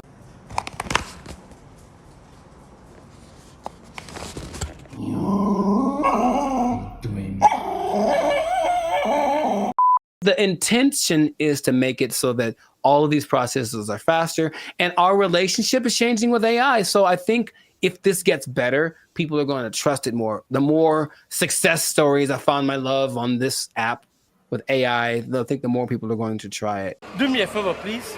Get out of here. Get out of here, man. I'm saying. We'll see. I don't want to try. I thought about doing it for this episode. I don't want them to have my information like that. It seems too convenient. So that is not what's going to happen. But, time is running short. So let us know in the comments if this is something that you would try, or if you've tried using an AI-generated dating app. Have you found the love of your life? Are you sitting next to her right now because you found her thanks to one of these apps? Let us know in the comments. And make sure to share this with somebody that is willing to put the fate of their romantic life in the hands of the imminent AI overlords that are coming. And we'll see you all on the next episode. Peace. Bye. See, Jesus Christ, he's like he died on the cross or something. No, he's been Shang. There's some sample videos that they've been releasing of like what it can do. And it's producing very realistic images and very realistic backgrounds, editing. And you can pretty much do film scenes anywhere. Without sound stages, without going to locations, without transportation. It generated people, it generated places. So yeah, that's where we are right now. That sounds like a lot. What's up, everybody? I am Zap. This is Jericho, and we are the now 6-time international award-winning pop hip-hop music duo band in Future. We do clean, fun music that everyone can listen to with a sound that's uniquely Californian. And now you're tuned into the Life's a Circus podcast, where we talk about everything that's funny, interesting, and ridiculous. But before we get started, before we jump into it, make sure you like, subscribe, comment, and share this video. It's kind of important. Share this video with somebody in the film industry. Ooh. Because things are happening, man. What's happening? And it's happening real quick. What's happening? I talked about this before, and like, because I work in film in addition to music. But leading up to 2020, you saw a lot of changes in the film, especially outside of the Hollywood, LA area, where there weren't as many films and TV shows and stuff shot here because of various reasons, people are moving to other places. So now they're shooting in Atlanta and Chicago and Texas and New Zealand and Australia and all over the place. Then 2020 hits, and it was just chaos for everybody, especially the film industry. A lot of your favorite shows weren't being shot, shut down completely. And then when it did come back around, they had all these protocols. It was very hard to shoot. COVID, people had to be away from each other, all that kind of stuff. Fun times, right? And then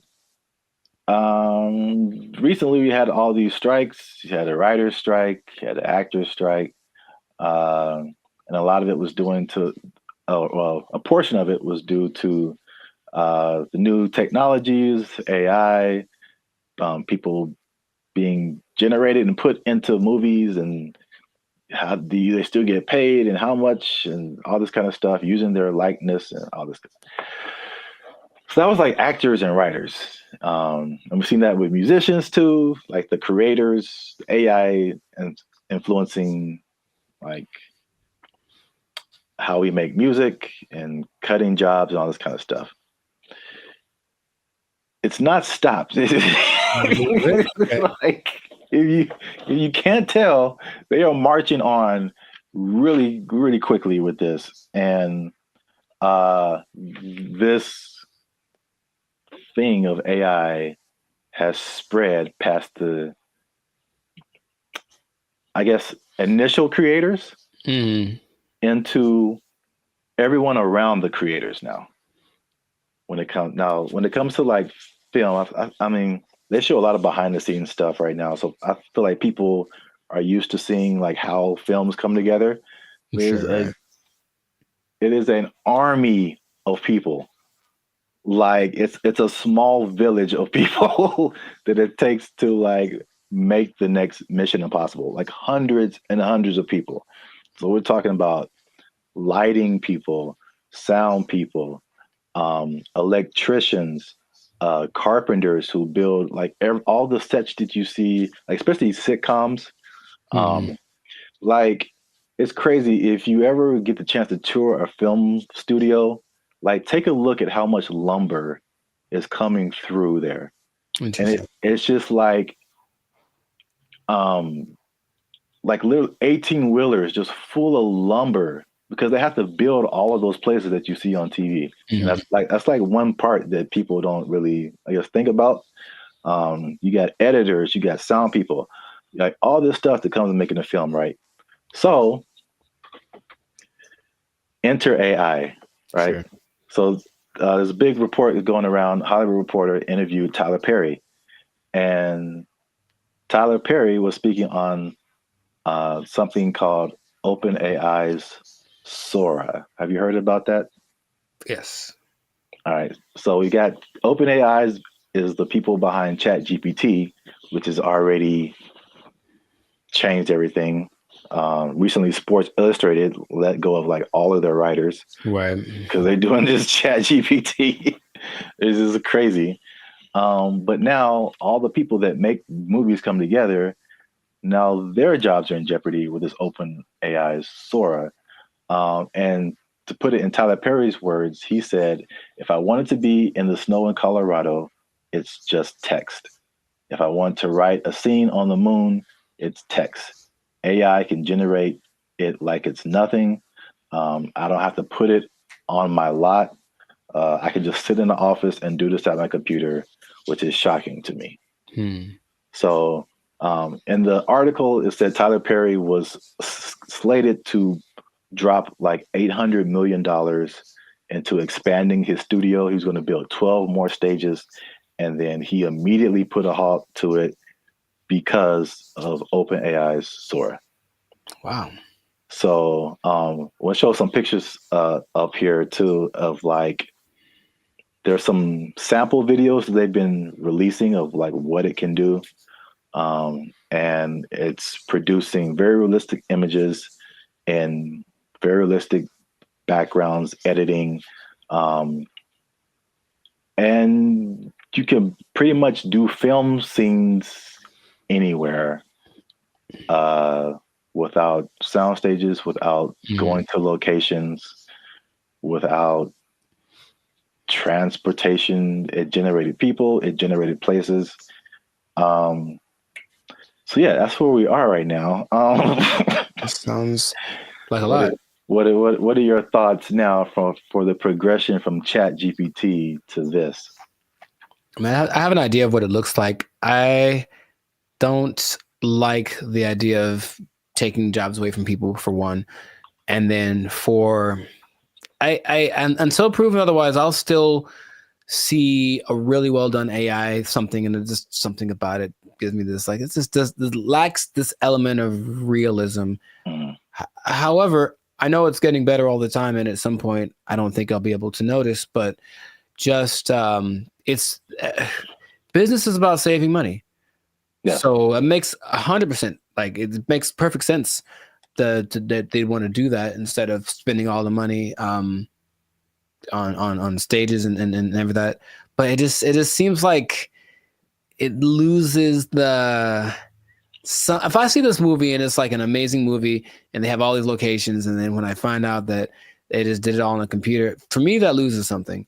You know, Lord of the Rings, all the New Zealand backdrop and all this. No, we just did it in the computer. Actually, it's not. We didn't go anywhere. It's like, oh man, something about it to me doesn't.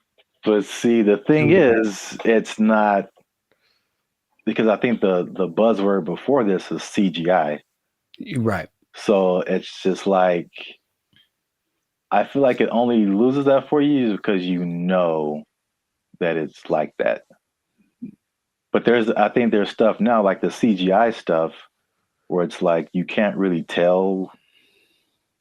Like I feel like that part has gotten so good that you can't really tell sometimes like what is CGI and what is not. Dude, just on a simple scale, I've been talking to people on, Zoom or Google Meet, and I'll be talking to them like, "Oh man, where are you?" And they're like, "Oh, that's just the background from the program. Like, I'm not here. I'm in my house." And I'm looking like, no, like that's gotten really good. Yeah. So I can imagine if no one told me, sure. But then I have those doubts. Like, I wonder if I do it now with commercials for sure. Like, are all those people in that? Is that really, or is it just and it maybe it's already been here and I don't know. Yeah. There's definitely pieces of it that have been here for a long time. Sure. Especially like big crowd scenes and stuff like that. Right. It's definitely. Yeah, I know that the big Ed Sheeran music video a couple of years ago was kind of that, because it's basically him and I think 100% or mostly AI CGI generated background characters, and they all look really real. So yeah, that's I don't like it though. That's all. I just don't like it, just because it's moving into a direction that my brain wasn't ready to accept as a possibility. Well, I mean, people. I personally, I have no idea. I mean, I won't say that. I do have an idea. AI is going to win. So sure, no, it's going to win eventually. Without a doubt. I feel like,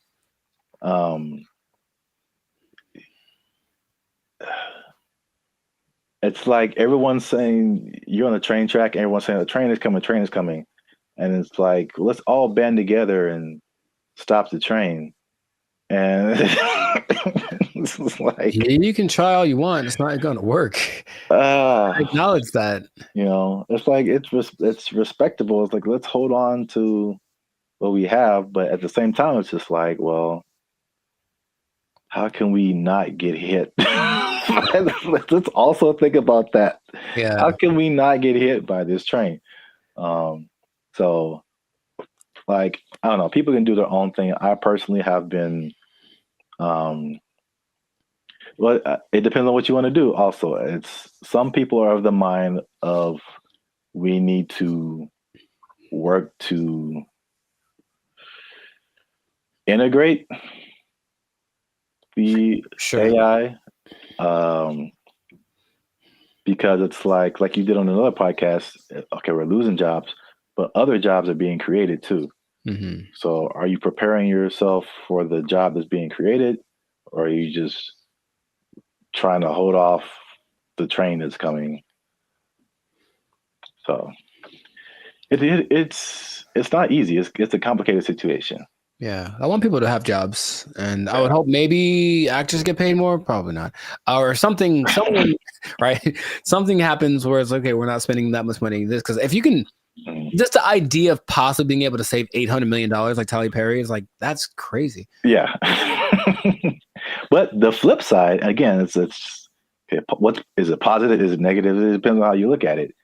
It reminds me of music. Because I only knew music and I got to film. I was like, there's bigger budgets, money's flowing, all these different people working. It's like it was so much of a big industry than music.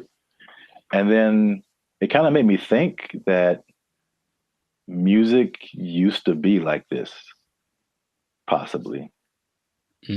Until technology, right? The streaming and all that kind of stuff made it really different.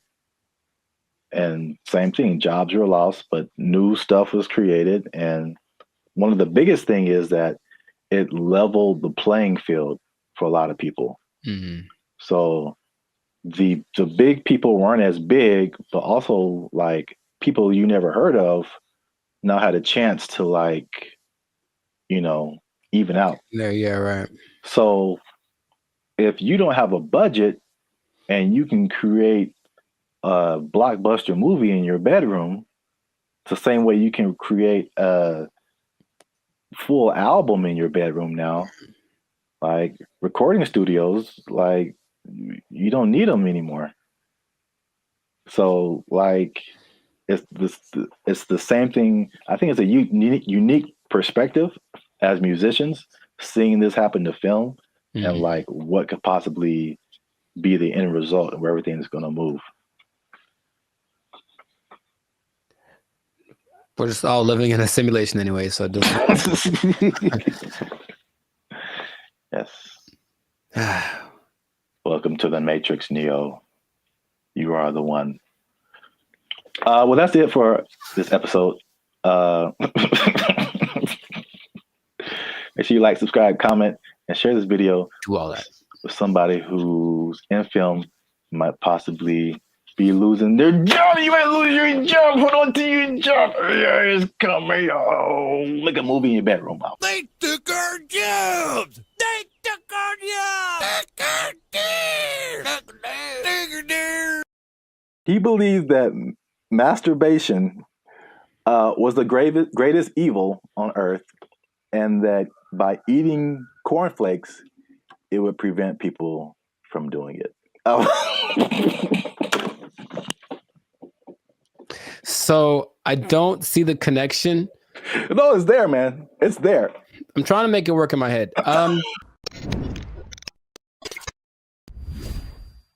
What's up, guys? I'm Zap, and this is Jericho, and we are now 6-time international award-winning pop hip-hop duo Band of Future.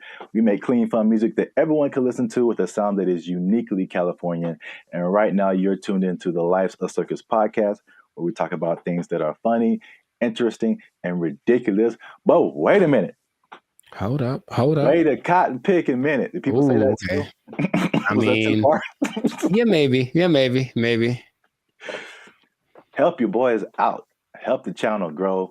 Help us keep doing what we're doing by liking, subscribing, commenting, and sharing this video.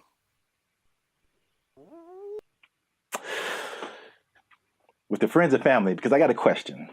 Okay. It's a very important question. Bit of a riddle. I hate those, but okay, let's go. No, I just don't like them. I'm never good at those, but we'll find out. Mr. Jericho, what do you get when you cross a medical condition that people were afraid of, a religious group that wants to stop people from performing a sexual act, and World War II? Huh. It's three things. Yes, there. I've noticed. That's one more than two. My first thought was Nazis, but I think that's wrong. That was just the first thing that came to my head. I'm like, that's no way. I think it's because you just said World War II, and I was like, I think they wanted to stop World War II.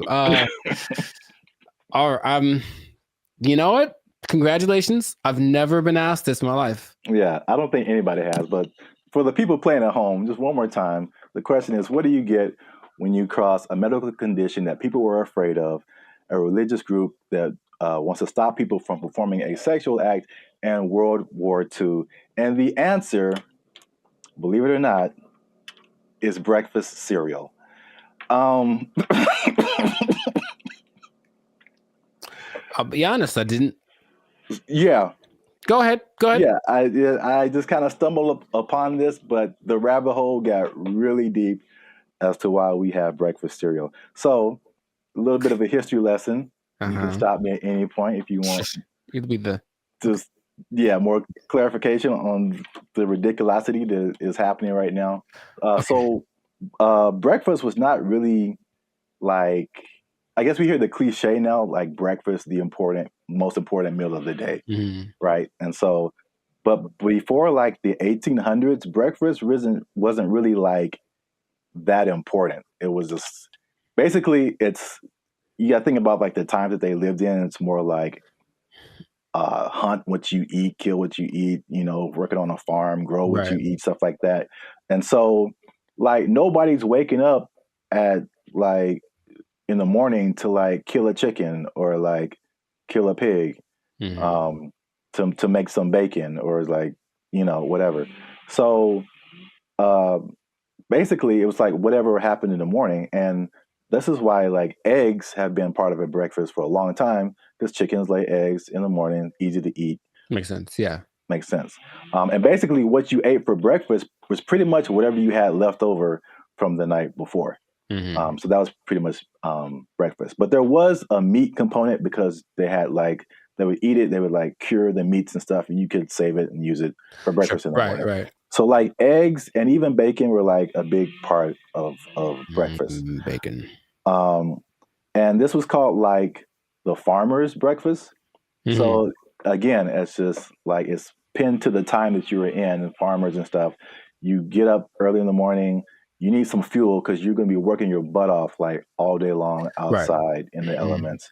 Like you need a good hearty breakfast. So this is the first thing. The first thing that I teased at the beginning, the fear of the medical condition. The medical condition was indigestion, which sounds like pretty like whatever today, but I feel like it could probably take you out back then, huh? Yeah, there was no Pepto-Bismol, like antacid. You can just pop an antacid and be cool. Like you could have felt like you were dying. You had no idea. Like, oh, I got indigestion. It's the devil's work inside of you. So I don't know, but I had to go to the apothecary. Yeah. So, also late 1800s, the transition from like farm work to more like industrial work, and industrial work to like more like office work. Mm-hmm. So big buildings and offices, and people weren't like moving around as much as they want to. So they felt like if they eat a big breakfast and then they don't do anything, just going to sit there, they get indigestion. People were like terrified of that. Oh. So they were like, we need a lighter breakfast. So there was a move away from like the bacon and eggs and all that kind of like hearty stuff. All right. So that was reason number one. Reason number two. I'm very curious about this one. Okay. My favorite reason. So at the same time, there was a rise in religious gurus that were pushing vegetarianism and just like eating healthy, eating or what they call eating bland. Mm-hmm. All right. And believe it or not, the people at the forefront of this were Seventh-day Adventists. Okay. Especially a man named James Caleb Jackson, who was not probably as famous as this next person, John Harvey Kellogg, who's the founder. Sounds about Kellogg's Frosted Flakes, all that kind of stuff. Yeah. That's where that came from. Now, these people were like hardcore Seventh-day Adventists. Sure. And they actually pushed this type of breakfast, not just on the healthiness, but they believed that a lighter breakfast was more morally sound.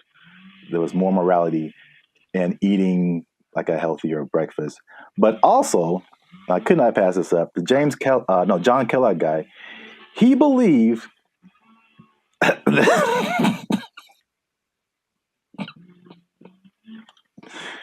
he believed that masturbation was the greatest evil on earth, and that by eating cornflakes, it would prevent people from doing it. So I don't see the connection. No, it's there, man. It's there. I'm trying to make it work in my head.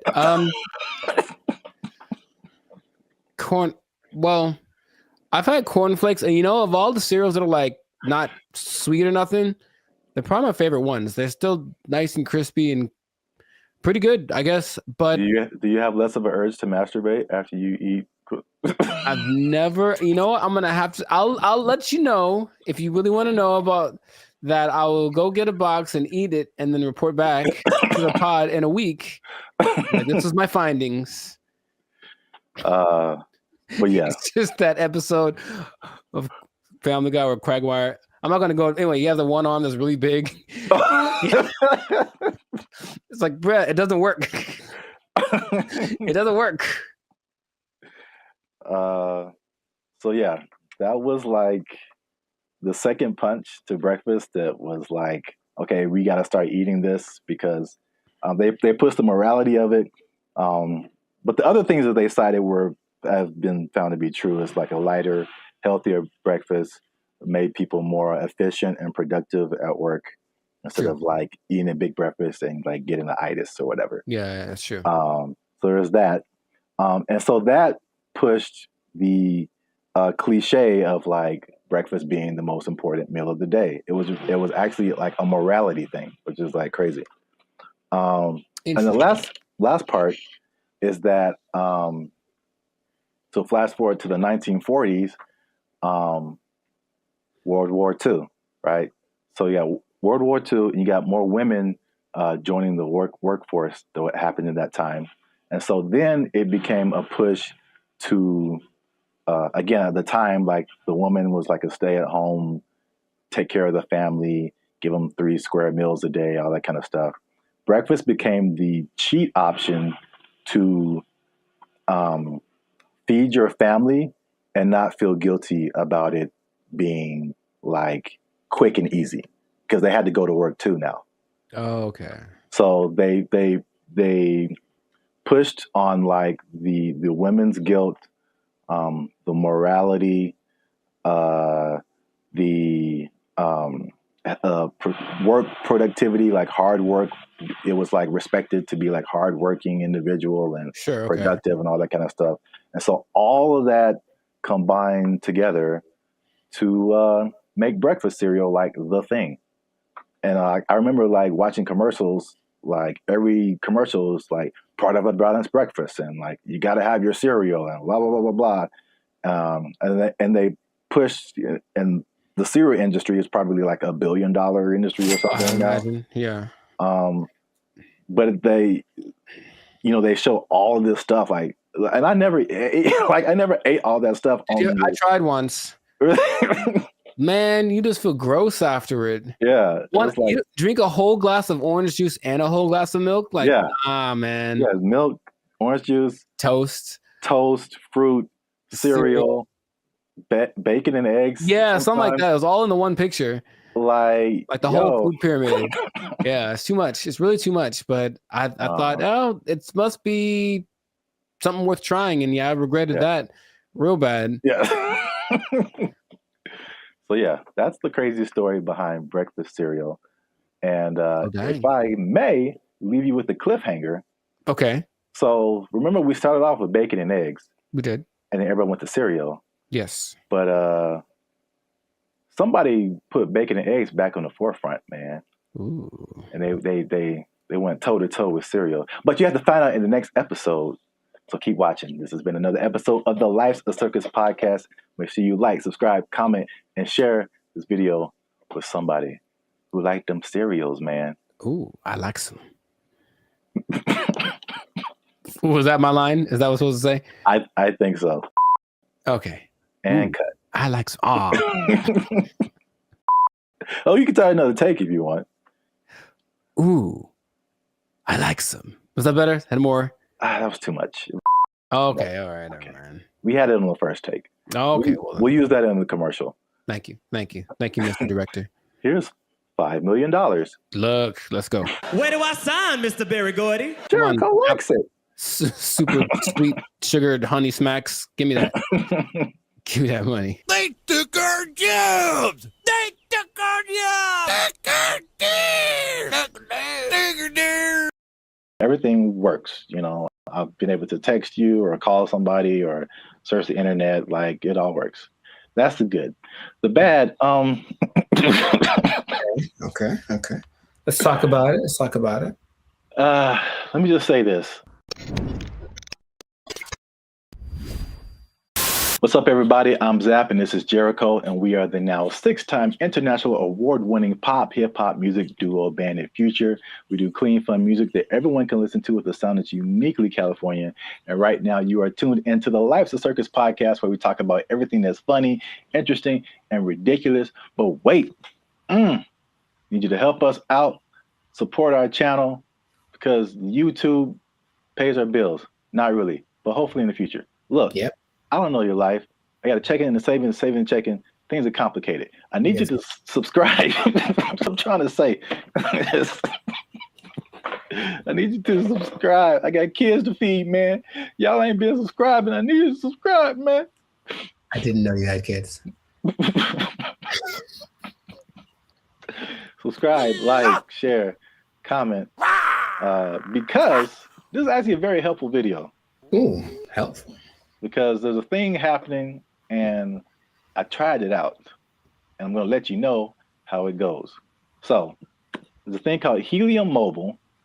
It's a phone service that I switched to, and not only was it half as much as my original phone plan, but it also makes me money. If you stay to the end of the video, I'm going to tell you how much money I've made with Helium Mobile in the past 2 months of trying it out. All right, so Helium Mobile, I think I told you about this when I first started doing it. Because so backstory is I had, my phone was not, what was it? I could receive text messages, but I couldn't send text messages. So, and I had T-Mobile at the time, and I was literally on the phone with T-Mobile customer service for like 2 to 3 hours, like trying anything and everything possible. So I don't know if it was the phone. I don't know if it was T-Mobile.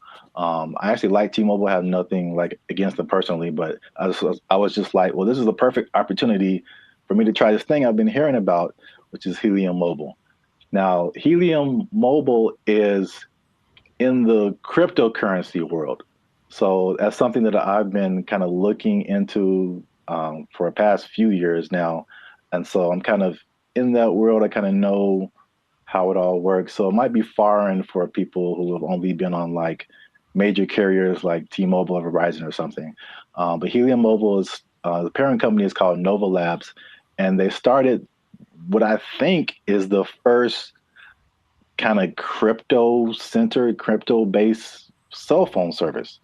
And so they did a trial of this in Miami, and the results were interesting. The service worked, but they were giving the phone service for $5 a month. And the people who liked it thought it was cool, but what they found out was that, like, with it being $5 a month and it being crypto related, people would be like, I don't know. Like, but like psychologically, that's so interesting because it doesn't cost enough. So like, that's kind of weird. Yeah, it didn't cost enough, and I was like, I wish that wasn't the case because I would love to pay $5 for my phone bill.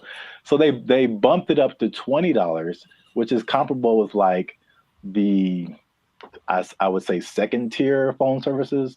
You know, not the major ones, but like the Mint Mobiles and the Cricket Wireless, like that kind of stuff. They have services for like $20 a month, $25 a month. Once they finished the Miami test, they went to like I think it's everywhere now, or at least nationwide in the U.S. So just off of that beginning, I think I mentioned it to you. You may have been skeptical. What do you think about transferring from your existing phone service to this new like crypto phone service that pretty much just started this year? I think two things happen to do. One is the idea of just leaving something that you're used to. I honestly think a lot of people fall in that category. Like, well, what I'm paying doesn't suck. It's not bad. So I don't want to change. Like, that's all. It's like, I already found my thing that works, so I don't need a new thing, even if it's better. But also, there's the lack of confidence from a new thing. That's all. So you have a service, like I've had AT&T since forever, right? So honestly, thinking about it, my brain goes, but what if it doesn't, you've been going to this place the whole time and it works just fine. Why go try something else? What if that doesn't work? So I think there is that doubt there. And honestly, the third thing, just associating with crypto, which is the new thing, it's like, what does that mean? How does that work? There's a lot of questions that surge as opposed to having I have a phone service, AT&T, they do phones, boom, got it. Yeah, I mean that's the crypto part, especially because it's gotten better, but it's still very much the wild, wild west. Right. Like there's all kind of stuff going on, and if you're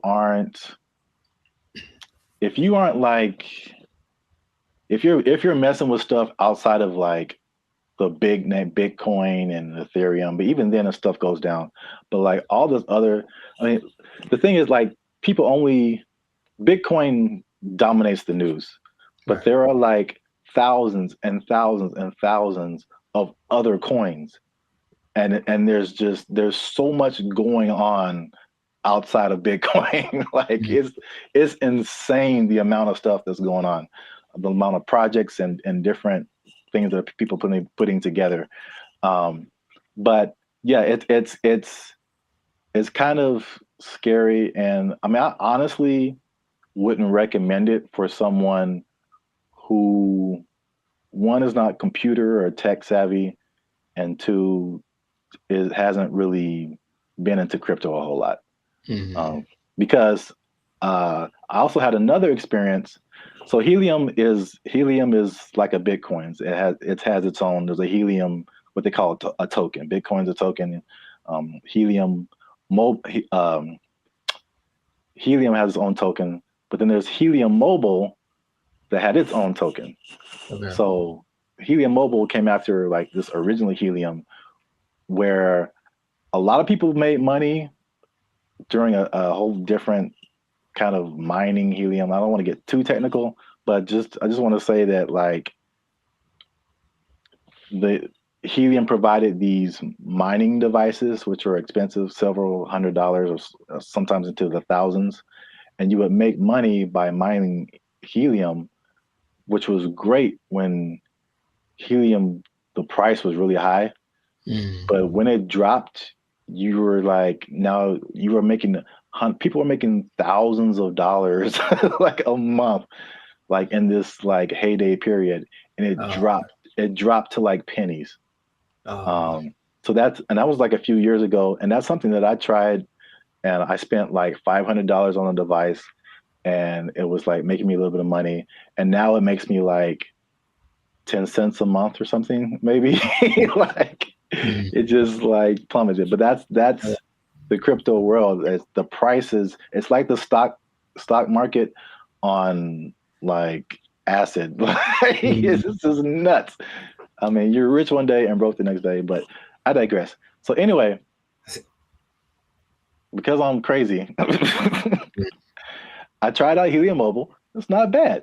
All right. So at least for me. So my original bill was like $50 a month, unlimited. And then you know how they have like unlimited and then it like throttles after a certain gigabytes, whatever. So I had the same thing with Helium Mobile. My original one's throttled after 50 gigabytes. This one throttles after 30. So I only paid $20 a month plus tax. So it's 21 something. And then, you know, everything works. You know, I've been able to text you or call somebody or search the internet. Like it all works. That's the good. The bad, Okay. Let's talk about it. Let me just say this. Unlimited is, when it throttles, man. It's just like zoop.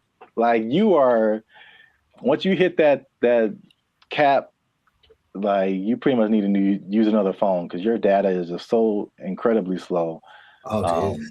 But that's just kind of what it is. So the slowdown after the 30 gigabytes is insane. The app that you have to download to use it constantly crashes. You open it and there's a blank screen. You have to open it again or maybe restart your phone. There's constant updates and rule changes. Because again, it's like crypto, things change so much. And what I mentioned before, the price fluctuation.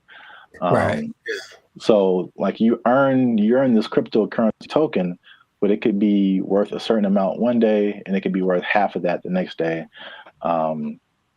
So all that coupled with just like understanding crypto, again, it's fine for me. I'm cool with it, especially when I tell you how much money I've earned and saved. But it's not just like cut and dry, set it and forget it. I don't think it's for most people, at least not right now. Gotcha. So to pay off the teaser. Okay. Y'all want to see how rich I am off this Helium Mobile. Drum roll.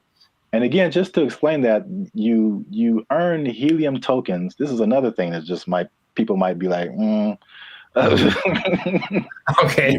Yeah. You earn Helium tokens by sharing location data, and the Helium uses that location data to understand where they need coverage to expand the network. And they promise, as always, never to sell your data to any third parties. So there's that. I'll let you do with that what you will. Lies and slander. So currently, again, there seems to be a trend in crypto where, like, if you get on something first very early, you seem to make the most money, and then it just kind of like it just kind of settles there. So in terms of Helium tokens, when I first started, I think I was earning like 700-800 Helium tokens a day. The current price of Helium or Helium Mobile tokens, current price of Helium Mobile is like 0.003 cents. Okay. So basically like a Spotify stream. Gotcha. For every Helium Mobile token, but you're earning hundreds of these a day. So I think like when I first started, I was making like around $2 to $3 every day, which is once you set it up, the only thing you have to do is move around because it's location based. So you can't be in the same spot. But if you move around throughout the day, at the end of the day, you'll get, the certain amount of tokens. So I'm pretty active. So I was making a couple of $2 to $3 a day. That has since dropped. It's currently like $1.50 to $2 a day. But again, like a couple of dollars a day for not really doing anything. Sure. That's kind of cool. When people when this first started, people were saying they were making like 1,000 to 2,000 tokens a day. So this was like a few months ago. So you can like see the pretty rapid decrease. And could it go back up? Yep. Could the price go back up? Yep. So who knows? But for 2 months, and I actually put this on 2 different phones. Okay. So in 2 months, and this is after paying my phone bill, my $20 phone bill each month, which you can also pay with a Helium Mobile token. I was gonna ask. Okay. Yeah, so you can take. So basically, there's no money coming out of my bank account now, which is great. You earn the token, you take a little bit of it and pay for your phone service, and you keep the rest of the tokens. You can sell them, you can keep them, hope that they go higher, whatever you want to do. But I've made about $100 per phone for 2 months. So no phone bill, basically, coming out of my bank account, and I made about $200. So the trade-off, for me, I don't mind it right now. Sure, right. Again, who knows? Time will tell. But if you want to try Helium Mobile, there's a referral link in the description. I think if you use that referral code, you get like $5 or it might be $10, something like that. You'll see it. I don't know what I'm talking about. I see. But yeah, you'll earn it towards your Helium Mobile plan. You can try that if you want to. But again, like if you're not a crypto person, I wouldn't it's not so cut and dry. I'll say it like that. So try it at your own risk. Now, after hearing my story, you think that you would want to try Helium Mobile? I thought about it since the first time you brought it up, because the idea of just, the downside, I need my phone to work fast all the time. I need it to be fast. I absolutely need it to be fast all the time. So I don't know how I would deal with that. I use it a lot, but just the idea of my bill's probably $100. If I'm paying $100 and you're making $100, like that seems more fun. The making part. Yeah. So consider. Yeah, we'll see. Let us know what you think in the comments. Do you want to try it? Do you think it's crazy? Are you scared to leave your phone service? Is crypto still too wild for you to mess around with? Let us know. This has been another episode of the Life's a Circus podcast. Again, subscribe, share. You know what it is. Maybe if you get enough Helium Mobile, you won't have to work anymore, and you'll never be in danger of losing your job. You never be in danger of losing your job because you got so much Helium Mobile tokens. Oh, it's only worth a Spotify stream right now. They took our jobs. They took our jobs. There's no amount of money to trade, right? If you're gonna go buy a yacht and a spaceship, that's $1.5 billion right there. So, like, don't buy a yacht and a spaceship. That's my suggestion. I'm just saying, please don't do that, Florida person. But Elon Musk has a yacht and a spaceship. Elon Musk is making yacht and spaceship money daily, all right? Yo, what's up, guys? I'm Zab. This is Jericho, and we are Band of Future, now 6-time international award-winning pop hip-hop music duo. We make clean, fun music that everyone can Muget. Clean, fun Muget. Muget, I like it. Do you enjoy Muget? I don't think I've ever tried it. Dang it, I was doing so well. Is it spicy?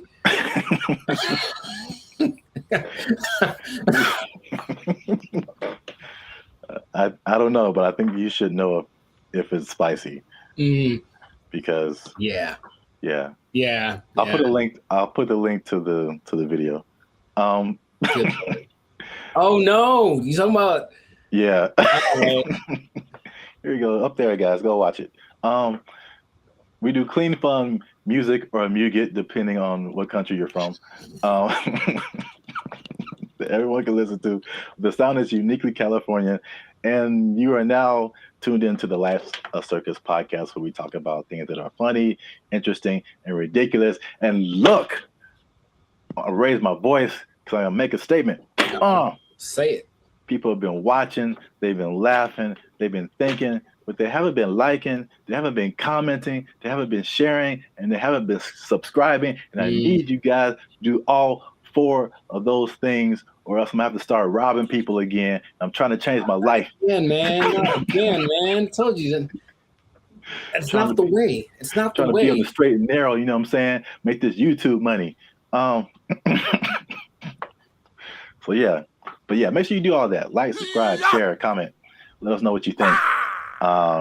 And especially share this video with somebody who needs some money, man. Oh, man, I know quite a few people. I mean, like, everybody, right? Like, if you need some more money, raise your hand. Hey, calm down. All right. So, I mean, it's not just specifically money. It's specifically the Mega Millions, right? The lottery. Or there's always the different state lotteries too, but you always see these news stories of people win like these ridiculous amounts of money, and then you see the statistics later where it's like they won $1 jillion, and like a year or two later, it's all gone. It is broke, yeah. And you can't I can't even imagine like how you do that with that much money. So I guess my question to you is like, why do you think that? Well, I got a few questions. First, let's start with that. Why do you think that happens? Like, why do people? Oh, for me, that's a simple answer. It's that if you don't understand the work that it takes to make money in the first place, you don't know how to keep it. That's all. So if you just got lucky and it's like, oh, I got money now, then you're not going to have you haven't developed any habits to maintain that. And everyone basically has an idea that, okay, maybe saving money is a good idea. I should do that more. I should. It's not on their list of must do, it's I should do. And then the second that it happened, perfect example, dude. Episode of the Boondocks where Grandpa leaves for his do it big vacation and he gives probably give you some money. And it's like, all right, this is supposed to last. It's like, also they came into some money. Cool. This is going to help us get food, get clothes, whatever, last the whole week. Nah, Riley goes and blows it all in an hour. Ask yourself, be honest. Ain't I'm clean? No. Man, how we going to eat? Like, that's just how people live. That it's like, you're basically a dam waiting to burst. I'm just waiting to get my break. And then I'm just going to do something ridiculous with my money. And no one can tell me no, because it's my money. So I think it's that. And plus, there are worlds of, how do I say this? Finance. Like there's things you can buy that you don't know you can buy because it's not an option for you, right? As soon as you get to that level of, I was in Malibu the other day, hey, Malibu, and I saw this thing for property, some kind of a beachfront property, and that's starting at $70 million. Oh man. And they wouldn't put that there if they didn't know that there are people that can drive by on a whim and be like, "Hey, honey, do you think we should give me property? How much is it? Starting like 70 million." Bet, and then they just go do it. Like, there are people that have that, right? But they also probably have the knowledge of how real estate works, all this kind of stuff, so they know how to invest in it and make it work for them. But if someone comes into, what was it, $1.58 billion? Yeah, that's why I mentioned this, because like a big number, just somebody won a bunch of money. Right. So if that person is dumb and, and they're from Florida, so I'm not going to tell you that they are, but you know what I mean? You prefer the term financially illiterate. Got it. So let's say this person, so there's nice properties in Florida, comes into their money, gets the lump sum, because of course they're going to get the lump sum, right? So they're going to get the lump sum, maybe 800 million, something like that after taxes. And then they're driving by, and then they just see a sign that says, hey, property starting at 70 million. They look at their account like, yo, I got that. Let me get one for my cousin. And then a year later, they don't know how to upkeep property. They don't understand that buying things means you have more expenses, and it all just, so yeah. That's why I think it happens. That makes sense. Especially like with property, it's like even when people who just buy like a regular house, I mean, it's like you don't really realize all of the expenses that come with it and the upkeep, and like it's not like you buy it and that's it. It's like you buy it and then now you have to keep spending more money to like keep it up. Insurance goes up. You got to fix more stuff. The toilet doesn't work for 2 years. Like it's a slippery slope. You have bugs in your house you got to get rid of. Dude, I saw a bug. I knew what kind of bug it was, but it's always surprising. One of those centipedes that looks like it's just like it looks deadly. It's not, but it just, and so every time you see it like black? It's like black with like these legs that are kind of like at an angle. It just looks like I feel like I know. I've seen what you're talking about. So I see it, and my logical side goes like, oh, it's just one of those things. And then my like primal side is just like, we need to move. Like that's what I'm they have invaded, you know what I mean? So yeah, but it's just like you have to always and there's always things that need to be fixed and whatever, and then property value around you goes up. Someone writes you a letter like, yo, you gotta fix your roof, man, because you're hurting us. Stuff like that happens. I'm not saying it happened to me. I'm just saying that's the whole letter is just like, dear sir, or madam, roof, you're hurting us. Sincerely, the neighborhood. Sincerely, all of us. You're bringing us down, bro. You need to step it up or get out. I was like, yeah, that's how it works. But not even that. I had a cousin who won maybe $300,000 on a game show in the snaps. In the 80s, right? So 300,000, that's pretty good. Dude, shout out to Steven. He was broke within 6 months, I think. Wow. Yeah. God. Because I know you, and I know how you think what you would do. Oh yeah. Winning the amount of money. Most people don't think that way. It's just not. I think, remember Shaq talked about he spent his whole first contract and was like broke. I don't know, it was a very short amount of time, but like he bought a house and then he had to buy his parents a house and he bought a truck and they buy a whatever truck, and then he goes to his agent like, I need to get this thing, and they're like, dude, you were like $500,000 in the red. What did you do? You just got the contract. So you just have to know about these things, that there's no amount of money too great, right? If you're gonna go buy a yacht and a spaceship, that's $1.5 billion right there. So like, don't buy a yacht and a spaceship. That's my suggestion. I'm just saying, please don't do that, Florida person. But Elon Musk has a yacht and a spaceship. Elon Musk is making yacht and spaceship money daily, all right? Every day he's making that. Is that the level? Like 6 figures, millionaire, yacht and spaceship. Yacht and spaceship, man. You're on the spaceship club only. And you have to buy them two things at the same time. You can't buy one or the other. You know, it's like a package deal. You got to get them to match. Step 1, Tesla. Step 2, Step 3, yacht and spaceship. There we go. Yeah. Plus, you know, they're probably gonna make a yacht that can turn into a spaceship or vice versa. So it's all there's no level. You can go buy. People buy islands now. You know, you can get anything with the right amount of money. So just you'll run out of it because money is a limited thing unless you have. Because if you won the lottery once and you're like, cool, I'm set for life. It's like, no, maybe you should set up to try to like.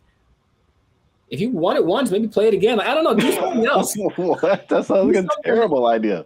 Well, look, I don't know what the probability is, but think about it. If you won $1 billion and then you spend $1 million of it on more lotto tickets, you're probably going to win it. I would just guess it's possible that you could win again. I know you don't like that at all because it's a stupid idea. Mean, I don't know if it's. It's like reinvesting into something that's a far-fetched idea, but if you know. Yeah, I won $1 billion and 10 million. All right, I'm gonna buy $10 million worth of lotto tickets. What if you win 3 more times? And you know what I mean? Like, and that's how Las Vegas works, folks. Yeah. Right, or gambling. People get addicted to gambling. I got so much money, and then all of a sudden, yeah, I won. What if I win again? Yeah, go for it. So my advice to Florida man or Florida woman, whatever, whichever one you use. Florida man, please keep your money. Yeah. Wow. That's yeah, the other thing you kind of made me think of is not just the stuff that you buy, but like your family. Because then you become like the most popular person in your family. Everyone's gonna hit you up. I'm broke and people hit me up. So if I got money, yeah. If I got money, bro, it's gonna be like right. It's like there's no end to it. Ooh, phone's gonna be ringing off the hook, man. No.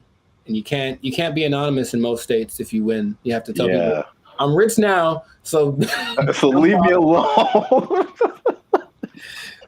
You got to move to a different place. It can be a good thing for sure, but I don't think anybody. Then if you are all of a sudden a public figure, all you do is get criticized because people know what you're buying. That lady who won maybe $20 million in New York a few years ago, she spent most of it getting her husband out of jail. Oh. Or that. No. Getting him out of jail. She spent like $7-8 million on his bail. Right? Whoa. I know. I was like, my first question was, dude, what did he do? Like, wow. Like he obviously did it. If $8 million, dude. So, yeah, but so everyone knew that she spent it. And they're like, oh, you shouldn't waste your money. So yeah, she went through $20 million swift. You know? Wow. That's crazy. Back to bologna sandwiches. Well, we're out of time, and that's been another episode of the Life's a Circus podcast. Make sure you like, subscribe, share, and leave a comment. What would you do if you won the Mega Millions or some kind of lottery? You think you would keep the money? What would you spend it on? Let us know. And yeah, check us out next time. And be cool and stay in school. Hey. Fun. Squash it. Squash it!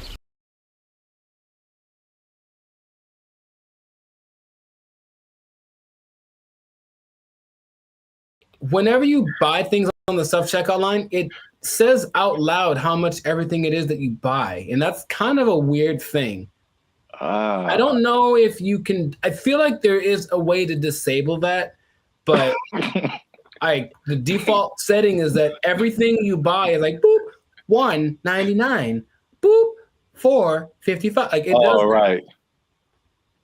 Does it say your? Well, I mean, so what's so bad about that? That's my business. Some people be knowing what I'm buying. Like, you know, like that's all. Don't put my business out there, robot. That's all. What's up, everybody? I'm Zap, and this is Jericho, and we are the now 6-time international award-winning pop hip-hop music duo Bandit Future. We do clean, fun music that everyone can listen to with a sound that's uniquely Californian. And right now, you're tuned into the Life's a Circus podcast, where we talk about everything that's funny, interesting, and ridiculous. But wait, we need your help. Help us out. Tired of eating mayonnaise sandwiches. Give your boy some funds. You know what I'm saying? You can join the channel, become a member. That'll help us out. Or you could just like, subscribe, comment, and share this video with people who stealing, because there's thievery going on. That's right.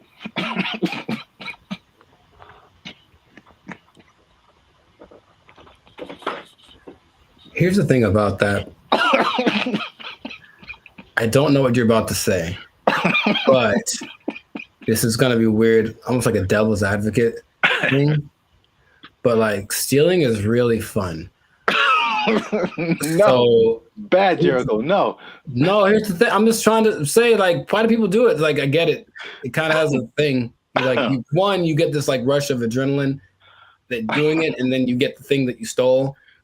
It's like two things to do. You know what I mean? No, we're not doing the two things. No, I'm not telling people to do it. I'm not telling people to steal.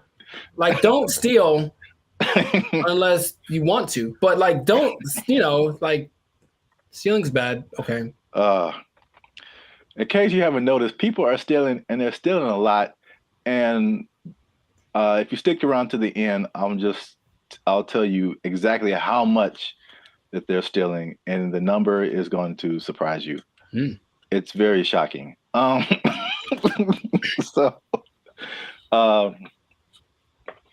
Stealing is bad. Okay, we shouldn't steal. But I'm bringing this up because it's affecting me, and that's the most important thing. Oh, look, Jericho, the self-checkout line. Do you ever use that? That's all I use because people are gross. Oh, okay. That's your primary reason? No, it's faster. And the thing is, people don't get in it. That's the thing. It's faster, and no one gets, like, it's always, there's 20 people over here in the line just coughing on each other, and then there's nobody in the self-checkout. I just go there. I didn't really think about it like that. My number one reason is just the speed. And just being able to like get in and get out. But that's like number two, yeah. I feel like people don't go to it because they're afraid to use it. Well, there's nobody there. It's kind of creepy. I mean, there's a person sitting to make sure they don't steal, which is totally not. They're not there half the time, so they're not doing their job. I feel like, well, I was kind of leaning more towards the technology aspect of it. Oh, okay. It's just like, I feel like there's still a large number of people, especially older people, who are just like, computers just don't really make sense to them. It seems more complicated in their minds to use the self-checkout than to just go through the line and have the cashier ring everything up. At least, I don't know, that's just my hypothesis. I digress. I mentioned the self-checkout line because that's one of the big places people are stealing. So stop stealing. Stop stealing because. Well, you know what about that too, that actually could be a deterrent for people to use it? Whenever you buy things on the self-checkout line, it says out loud how much everything it is that you buy. And that's kind of a weird thing. I don't know if you can, I feel like there is a way to disable that, but the default setting is that everything you buy is like, boop, $1.99, boop, $4.55. Like, it does. Oh, right. Does it say well, I mean, so what's so bad about that?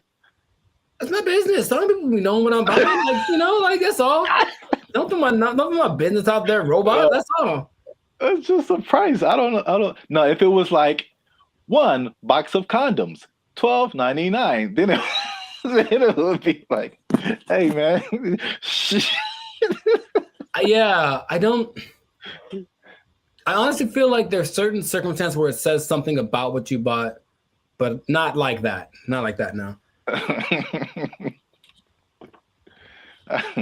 Okay. Well, anyway, So people are getting these self checkout lines, and they be stealing, man, and they're stealing so much that one of the major places that they are stealing is Target, man. Target is having or Target if you're uncivilized. They're having a big problem with stealing, and and it's so much in the checkout lines that they are reducing the hours that the checkout lines are open, and it's like making people upset. And it would make me upset too, because I hate when I'm like I'm running in to just get something and get out, and it's like all the self checkout lines are closed, and you have to go to the line. Which I told you the other day, there's some lady in the store just buying $100 worth of nothing, like just stupid stuff, man. And I got like a candy bar. I'm just like, the people that there are people that actually will look at you and say, "Hey, go ahead, just go ahead. You only have one thing. Go ahead." Yeah. And there are the people who look at you and for sure like, I'm not letting this person. Yeah, I was here first. The decision they make. I will not let you in front of me. I don't care if I'm here for 5 hours. You'll be here for 5 hours and a minute. Yeah. Yeah, it's so anyway, the checkout lines there, some places are reducing them to like, I think it's like 10 a.m. to like 8 p.m. or 7 p.m. or something like that. But it's only like basically early in the morning and then late at night, like you can't use a self-checkout line. And then in one extreme case, they put it like 10 a.m. to noon, and that's it. And the rest of the time you have to go. What's the point? I don't. People steal it, man. It's just, it can't stop. Yeah. It's when I tell you how much they've been stealing, you'll be like, oh. Well, here's the thing about that. Of all the places that stealing is fun to do from, which is a weird way to say it, Target's probably doing it for. Yeah, no. Target's probably up there. Target's pretty great. It's a big red Target, literally, and they have all the things you want. Yeah. I'm not saying that I have or haven't done it, but I'm just saying that that's a place you might want to go if you're thinking of stealing. Also, Band of Future does not advocate stealing. Pay for everything that you possess. You're just making it sound really attractive. I don't understand. Oh, I mean, that wasn't my intent. I'm just, Yeah, stealing is fun. I'm like, wait a minute, that's not where I'm trying to go. Oh, okay. So I don't want to be like I don't think fun is the primary reason. Have you done it? No.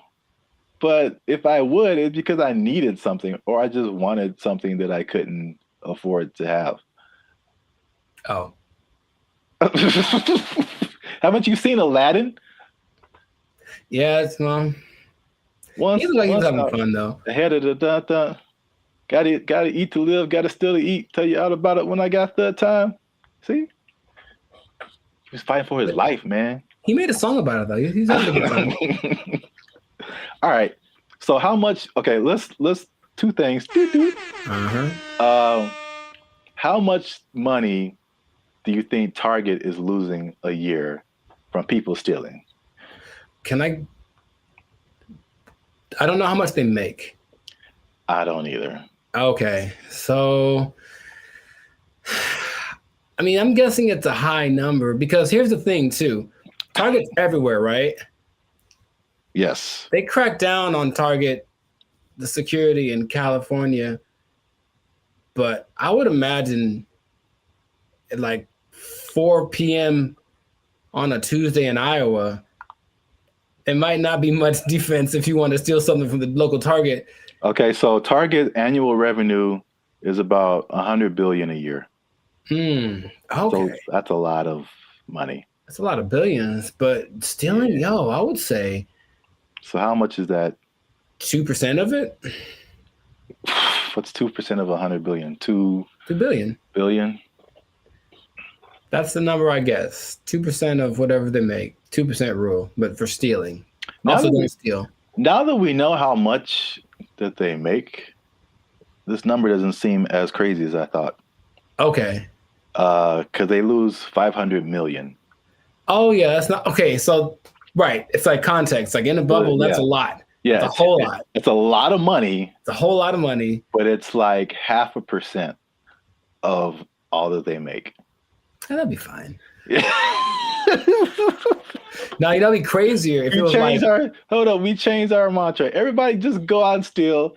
Target, especially because they got it, man. They cool. That'd be all right. No, what would be crazier though if it was just like a ring of 20 people that are stealing everything from Target, just 20. Then that'd be like, okay, they are. There are rings of like, there's people that have been doing this for years. I mean, it's especially after 2020, like stuff kind of really got crazy, especially in California. But there's, I don't know if you've seen these like mobs of people. Yeah, they'll just run in, like, take everything. Yeah, they're all like in it, and they just kind of do it regularly. They go store to store to store, and just kind of do this thing. So that's Target. The last part of the tease is how much retail theft is, and this is from 2022, but pretty recent for like all nationwide, and that is 112 billion. So that's basically the entirety of Target's revenue is the same amount that people are stealing just nationwide from all different kinds of stores. So y'all are out here stealing an entire Target every year. The entire Target income stream in one year. An entire Target corporation worth of products and merchandise. You guys are stealing it every year, and that's a problem. But you're ruining my self-checkout experience, so stop it. I want to use self-checkout. Don't make them take it away from me. Now you say it that way, I am also slightly more on the side of don't steal from Target. Yeah. You never even went there and just like took a candy and ate it? I don't steal, man. I don't like stealing. I feel bad if I do. Okay, you ever do the thing where you just, this is not an interrogation. You ever do the thing where you buy a soda and you start drinking it in the store, but like, I'm gonna pay for it, and then that's so ghetto to me. I never do that. Oh, I've done that lots. I'm drinking the soda as I'm checking out. Like I bought this too, but you know. If I was like dying of thirst, yeah, but like, no, I feel ghetto when I do that or something. Oh, it's about as ghetto as it gets. The first time I saw that, I think I was like offended, and then I was like, I think that's a good idea. Like, what? I don't have to wait to get to my car to eat this. I don't even know. I got like a candy wrapper. Like, yeah, I ate this too. Bring it up. You just pulling wrappers out of your pocket. Yeah, ring that up, and that. Yeah, I ate that. Like, how long have you been here, sir? I ate that in aisle 5. You can ring that up. I've been here like 8 minutes. Yeah, I was shopping. I was hungry. This isn't Costco. You don't have samples. What was I supposed to do? All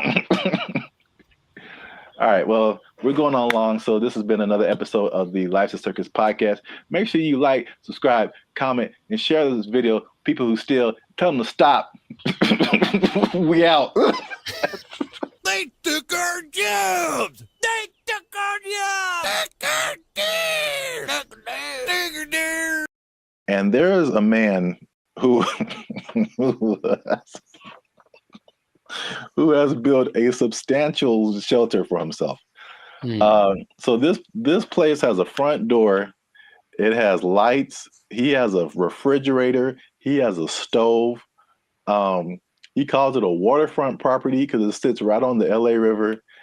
Other people in the encampment have. What's up, everybody? I'm Zap, and this is Jericho, and we are the 6-time international award-winning pop hip-hop music duo Band in Future. We do clean, fun music that everyone can listen to with a sound that's uniquely Californian. And right now, you are tuned into the Life's a Circus podcast, where we talk about everything that's funny, interesting, and ridiculous. But before we jump into today's topic, make sure you help us out. Help us for that YouTube algorithm. Like, subscribe, comment, and share this video with somebody who's homeless. Is that a good demographic? You know what? Actually, most homeless people do at least have access to the internet. So I guess now, 20 years ago, no, but homeless people are doing pretty good. Yes, I'm glad you said that because that kind of segues into what I'm talking about. Okay. Before I say I don't know where to start first. Okay. No, I'll go off of what you just said. Homeless people are doing not so bad, at least in LA, from what I can see. So check it out. I think I told you maybe a month or so ago, I was going to like the crypto.com arena and I was walking past this homeless encampment and I saw a orange extension cable. Mm-hmm. And it was just like, it was long. It was running all the way down the sidewalk. And somehow, I don't know how they did this, they rigged it into like a light pole or something. And those people had electricity. Like they were in there having a good time. They had a TV running. They were watching Netflix, whatever. Like they were just like, it's all good. So the I guess the comfortability of homelessness is getting really interesting. And then also I came across an article from ABC, which was just took it to the next level.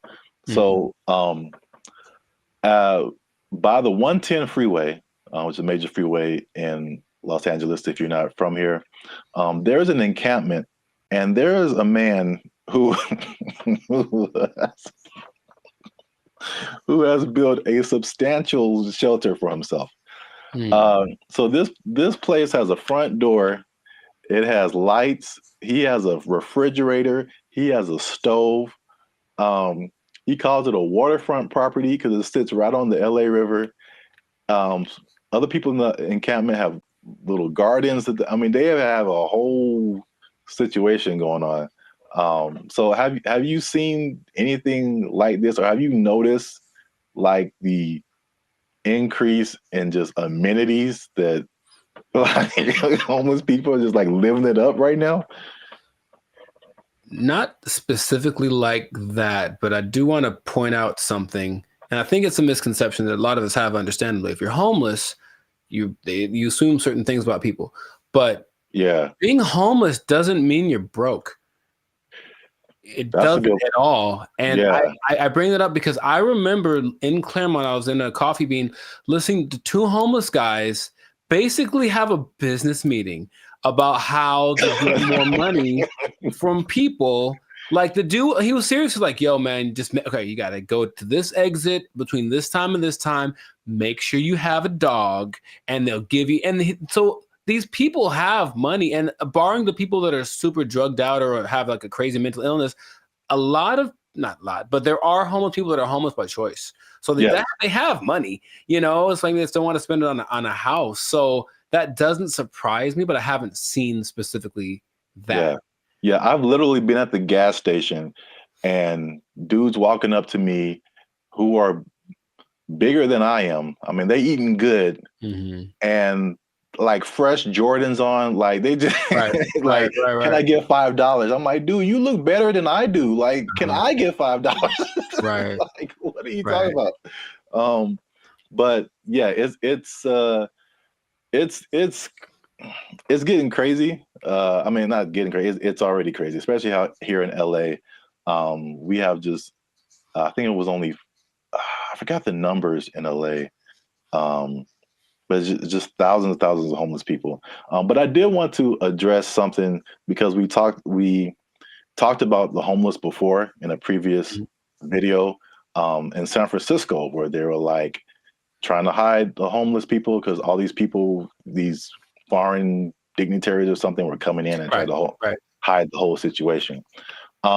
Somebody, I don't know this person, but somebody got kind of offended at that video, and they tried to go at us in the comments, man. They tried to go at us in the comments. Would you like to hear it? Good. I'm just gonna paraphrase. So we were talking about the homeless. This guy came on and was like, have you been homeless? Have you ever been down on your luck?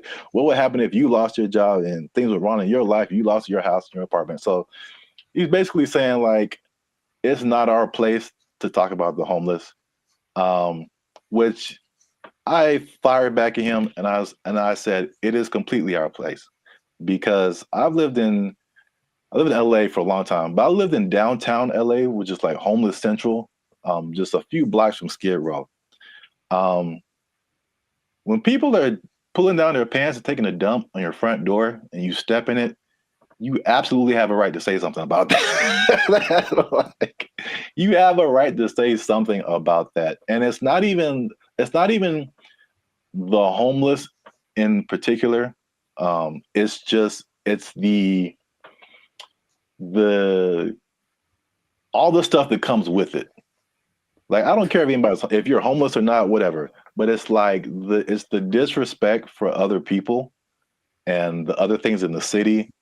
And just like the trash everywhere and the safety concerns and like the destruction of property. If you're pushing a shopping cart, I'm pretty sure you didn't buy that shopping cart. That means you stole it from us. Just because you're homeless doesn't give you a license to commit crimes. Like, you can't. Like, so it's not even about like the haves and the have-nots. Like, that's really irrelevant to me. And I will say that one thing I will apologize for is that I laugh a lot. A lot of people have said that in the comments before, and I think that's just because I think one reason is because talking to a camera is really weird. I agree. And so I'm used to talking to a group of people or something where you get feedback, and so you say something that's funny. Like, I think it's funny. I just laugh at myself. But we try to keep it light on the podcast. But homelessness, really, there are I don't know. Again, everyone's situation is different. Like you said, there's some people who aren't even broke. They just don't have a house. But there are some homeless people who are just like, they had a rough whatever, something happened to them, and it's just a serious situation, and their life is really messed up. So I think well, at least I should apologize for making that I guess that false interpretation, you know what I'm saying? Like the insensitivity. I think that may have come across to some people like that. So I don't want to make it seem like we're insensitive to the homeless situation. But at the same time, I think that, we shouldn't be silenced because we've never been homeless or we never had a rough time or anything like that. And I have more to say about that, but I want to know what you think about at least that part of it too. I don't apologize for anything. I think that I'm justified in what I say when it comes to things that I've seen over time, right? So generalizing is dangerous, but it works because we have to start somewhere, right? So if homeless people were literally just like everyone else, they just didn't have a home, meaning they weren't dirty, they weren't sometimes violent or leading to criminal activity in order to, because if you don't have money, you have to do things that are above the law to get what you need.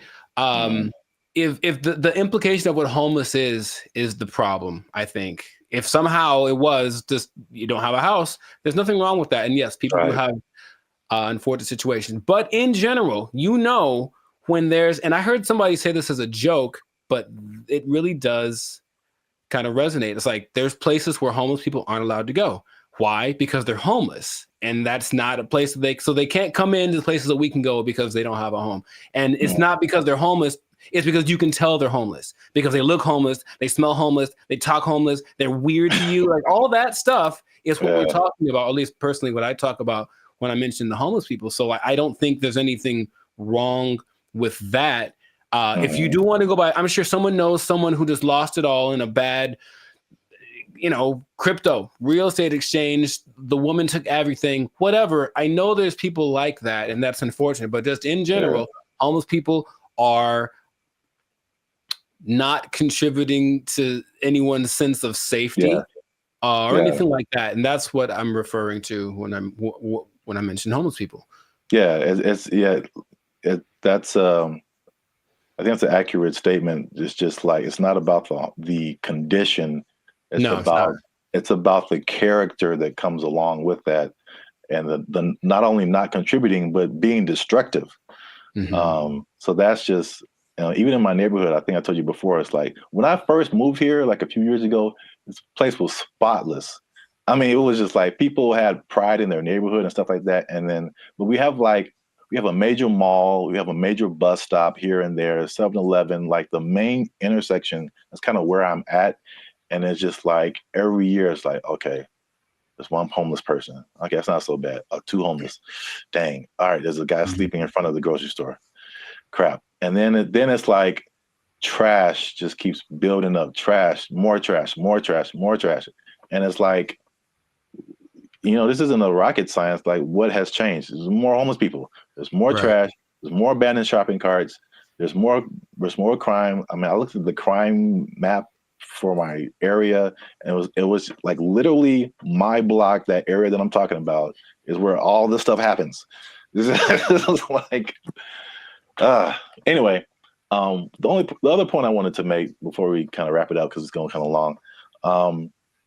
One thing I also hate is that when people make judgments about you and they don't know anything about you.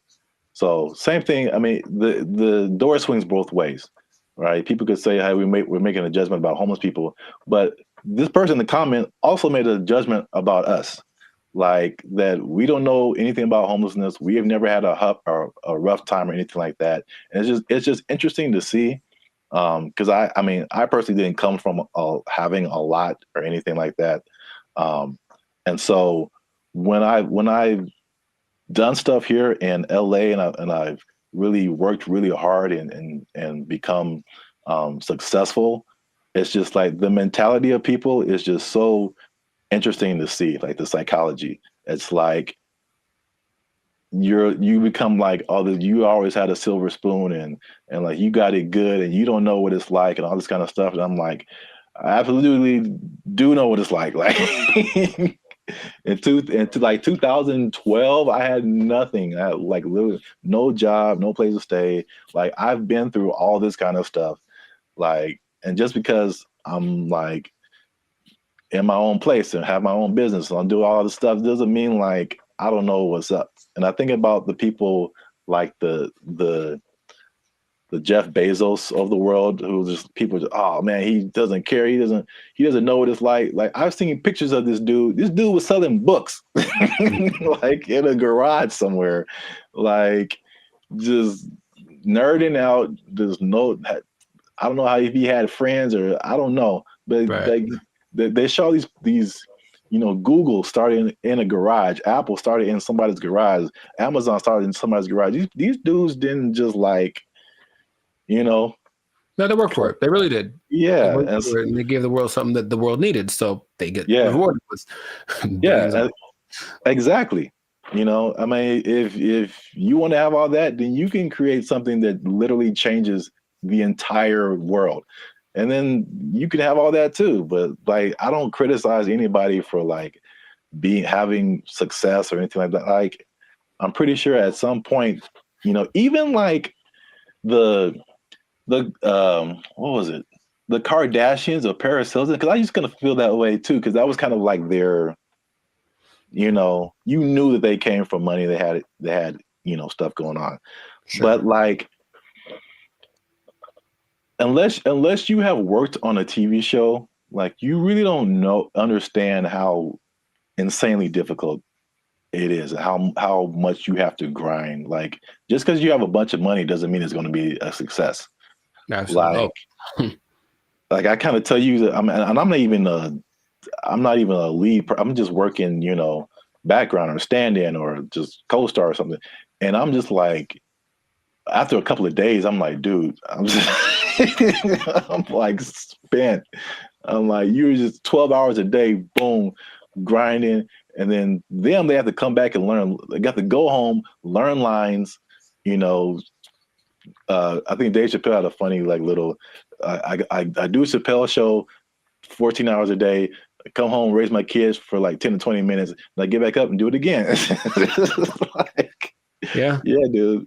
Like anybody you see, even if they have money, they are grinding, man. And so that's kind of just I just wanted to make those points because it was just like upsetting that someone would come at us in the comments over that. It was just without any kind of perspective. Do you think the person that made the comment has a job? I feel like they do. I feel like we just hit a nerve. Like they had a job, or they're going through a tough time, or someone in their life is going through a tough time, and it just seemed like we were just talking about, we just like on YouTube, and we're privileged, and we just homeless people are terrible, and it's just so. I say if you give me one fact about a person and then I get to judge whether or not to invite them over to my house. If you tell me right off the jump this person's homeless, then that's going to determine whether I want them to come over. Now, it's possible they're the sweetest person, and I know people for sure that do have homes that I never want them to come over. So there's that. It doesn't mean that they're a bad person. It just means just based on the facts, statistically, this isn't a good start. Yeah. So I know it's a controversial situation. It's a big, it's been a big problem in LA and in many other places around the U.S. and around the world. But let us know what you think. Leave us a comment. Let us know a comment that's nice. No, you can disagree. Say what you want. But just know that I'm coming after you if you do. Now leave us a comment. Let us know what you think. Homelessness. Have you seen homeless people? Are they living it up in your area? Do you wish you were homeless and you could just live like that and not pay rent? Do people misjudge one another when it comes to all this kind of stuff? I know it's chaotic. Let us know what you think. Until then, you stay classy, San Diego. That's nice. And don't be homeless. Don't be homeless. Yes. Worst ending ever. Bye. They took our jobs. They took our jobs. I sense a faint bit of skepticism in your voice, Jericho. We haven't even skeptical. It's just like, is there anything that he's made that has been helpful or that I would know about? We haven't even gone into his claims and what he's talking about, man. Are you saying he's the second coming of George Washington Carver? Is that what you're saying? Are you telling this man, him? It's hard out here for a pimp. Him? Okay, sure. What's up, everybody? I'm Zap, and this is Jericho, and we are the now 6-time international award-winning pop hip-hop music duo Band in Future. We do clean, fun music that everyone can listen to with a sound that's uniquely Californian. And right now, you're tuned into the Life's a Circus podcast, where we talk about everything that's funny, interesting, and ridiculous. Before we jump into today's episode, though, do us a huge favor. Make sure you like, subscribe, comment, and share this video with somebody that you got beef with, somebody that you don't like, maybe somebody that's all up in your grill and making you feel a type of way about the day. Oh, bars. Okay, so look, somebody that put a hitch in your giddy up. Is that a phrase people say still? Yeah, sure, man. Yeah, you got it. So I don't think I got it. I've been waiting to talk about this. All right. So the big thing on the internet has been Kendrick Lamar versus Drake.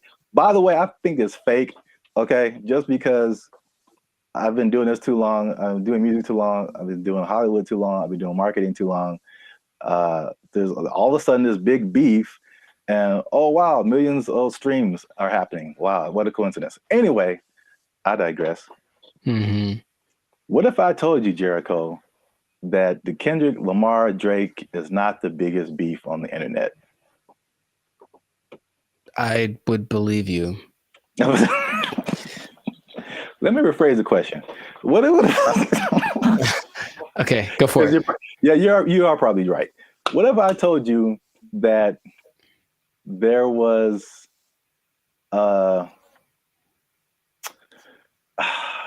there was a better beef that I don't think has ever happened before. Better beef. Sounds like an Arby's commercial. Okay. I'd be curious to know what that would be then. Hopefully it's between... Never mind. Okay, go for it. Okay. Let me before I'm gonna get to it. One last thing. Jericho. And this just straight up answer. Mm-hmm. All right. You don't have to add anything or make it complicated. Okay. Jericho. What is 1 times 1? It's 1. Do what? It's 1. No, it's 2, son. It's 2. All right. 1 times 1 is 2. According to Terrence Howard. That's right. Terrence Howard is rewriting. I know what you're talking about. That's the dumbest thing I ever heard. All right. He went on for a long time about this. He thought about this. What was his explanation? Like you can't time something by something to get the same something, right? That was his argument. 1 is 2, son. I'm gonna make a shirt. 1 times 1 is 2. Team Terrence, what's up? I don't think he's had work in a while, man. He's just trying to be relevant. Like, seriously, that's crazy. But go for it. I mean, I guess math needs innovation. Let's just start that. Birds aren't real, and 1 times 1 is 2. Whatever. What revelatory information do you have about this gentleman and his theory? So for people who don't know, Terrence Howard recently went on the Joe Rogan podcast, which I guess I kind of realized, but I kind of didn't, that his thing goes for like 2 and 3 hours. Yeah. Like, we talked for 15 minutes and it's hard, man. It's hard. But they have a lot to talk about. And then of course the people that has on they usually have had a lot of things they've done, so there's a lot to explore. Yeah. And I only, when I watch it, I only see clips of it that people made. So I'm thinking, oh, that was the podcast, and it just, then I see the whole thing and it's like 3 hours. I'm like, who watches the whole thing? Yeah. I would watch a 3-hour podcast, but that's intense. Yeah. But anyway, yeah, Terrence Howard went on there, and it gave me Cat Williams vibes, like that level of like, well, this just came out of left field. It's just like shocking. But he was talking about things, complex theories, scientific thoughts, things about the nature and universe, matter and energy, mathematics, and just like all this stuff that has nothing to do with acting. And there was a lot of, I definitely didn't watch the whole thing, so don't use this as a video to like sum up everything. But I didn't know that he was even into all this stuff. So like a smart guy. Yeah, but I mean, there's smart, and then there's like talking about the theory of relativity smart. Like, that's just he's like Jaylen Brown smart. Rewriting mathematical equations, and I'm just like, all right, cool. We gotta have a couple black geniuses, him and Jaylen Brown and Kanye. Well, anyway, hashtag too soon. So Howard holds 97 patents. Do you know that? No, that sounds like something that he would tell people at a party. I sense a faint bit of skepticism in your voice, Jericho. We haven't even skeptical. It's just like, is there anything that he's made that has been helpful or that I would know about? We haven't even gone into his claims and what he's talking about, man. He's saying he's the second coming of George Washington Carver. Is that what he's saying? Like, he's telling this man, him. It's hard out here for a pimp. Him. Okay, sure. 97. I didn't know that about him. That's cool. It's 97 expensive to patent things. It is. So I guess that acting money helped out. But he believes many of these patents will, of course, change the world. Some of his notable patents include advanced designs in metallurgy, I think I'm saying that right, chemical engineering, and innovations in flight technology. So at the very least, the man is doing things. Yeah, sounds like it. So, but what really shook up the internet was some of his claims.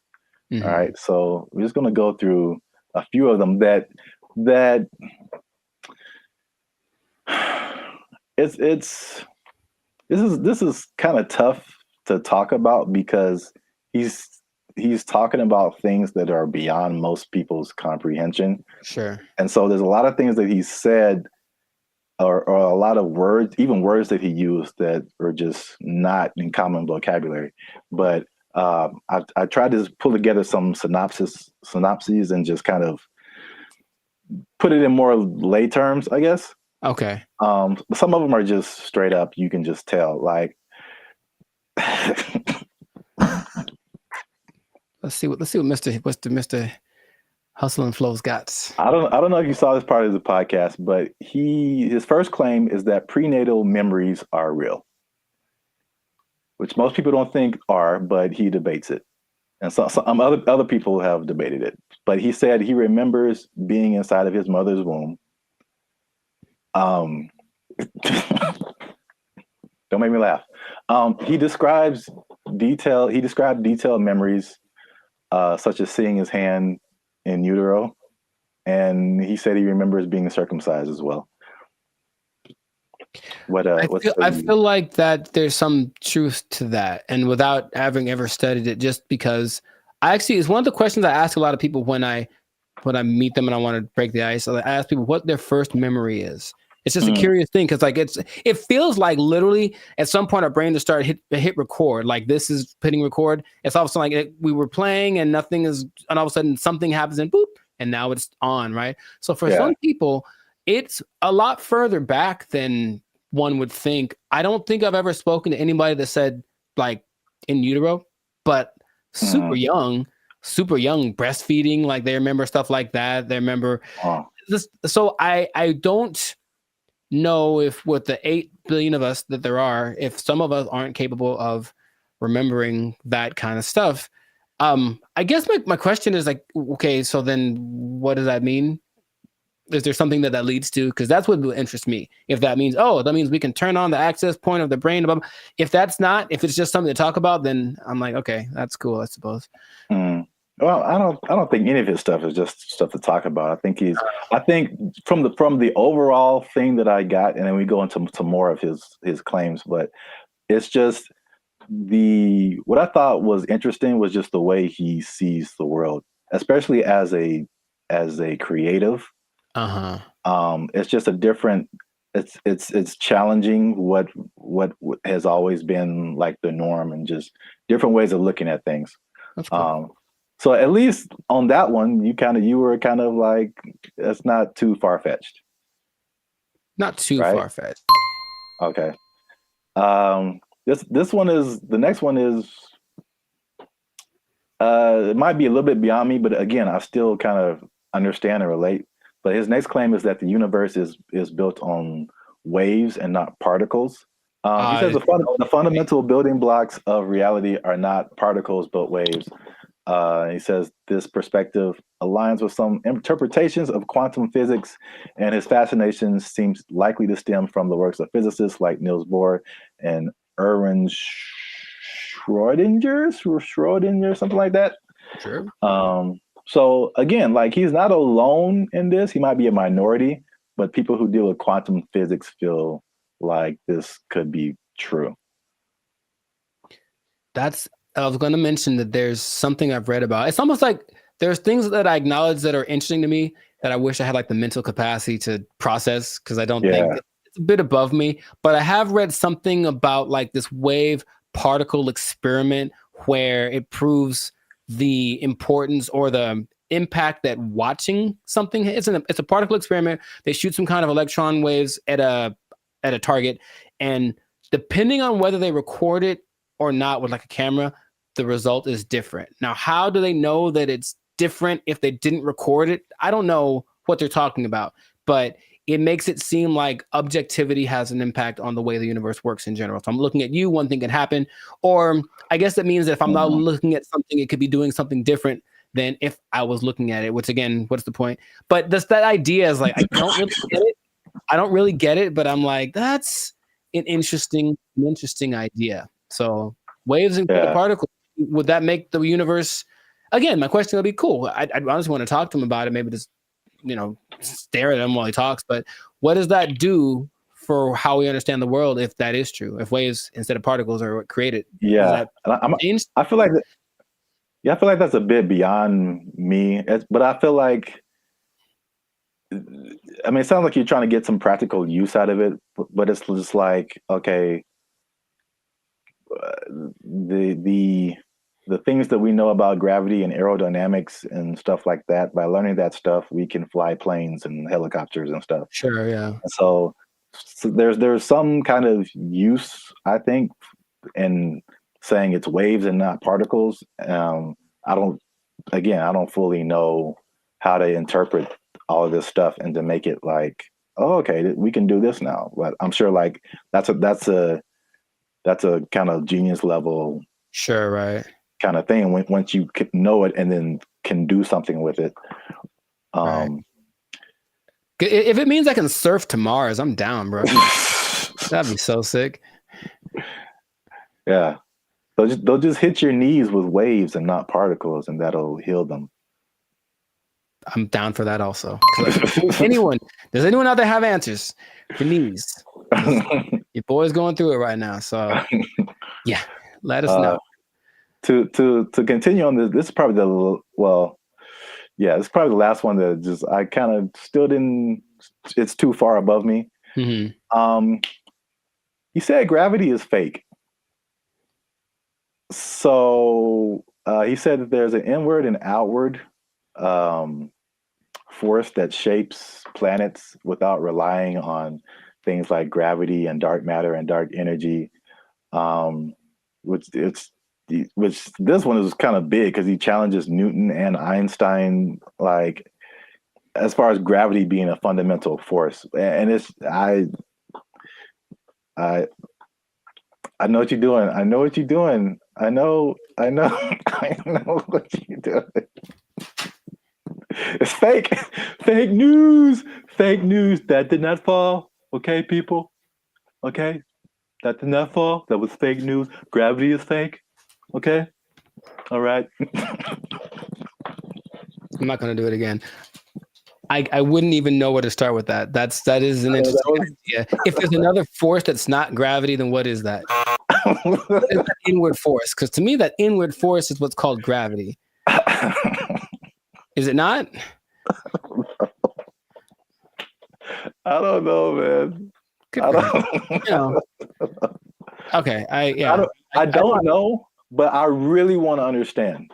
I really want to, because there's stuff, even like the 1 times 1 thing, like I don't know how I feel about it, but I can at least understand why he would say that.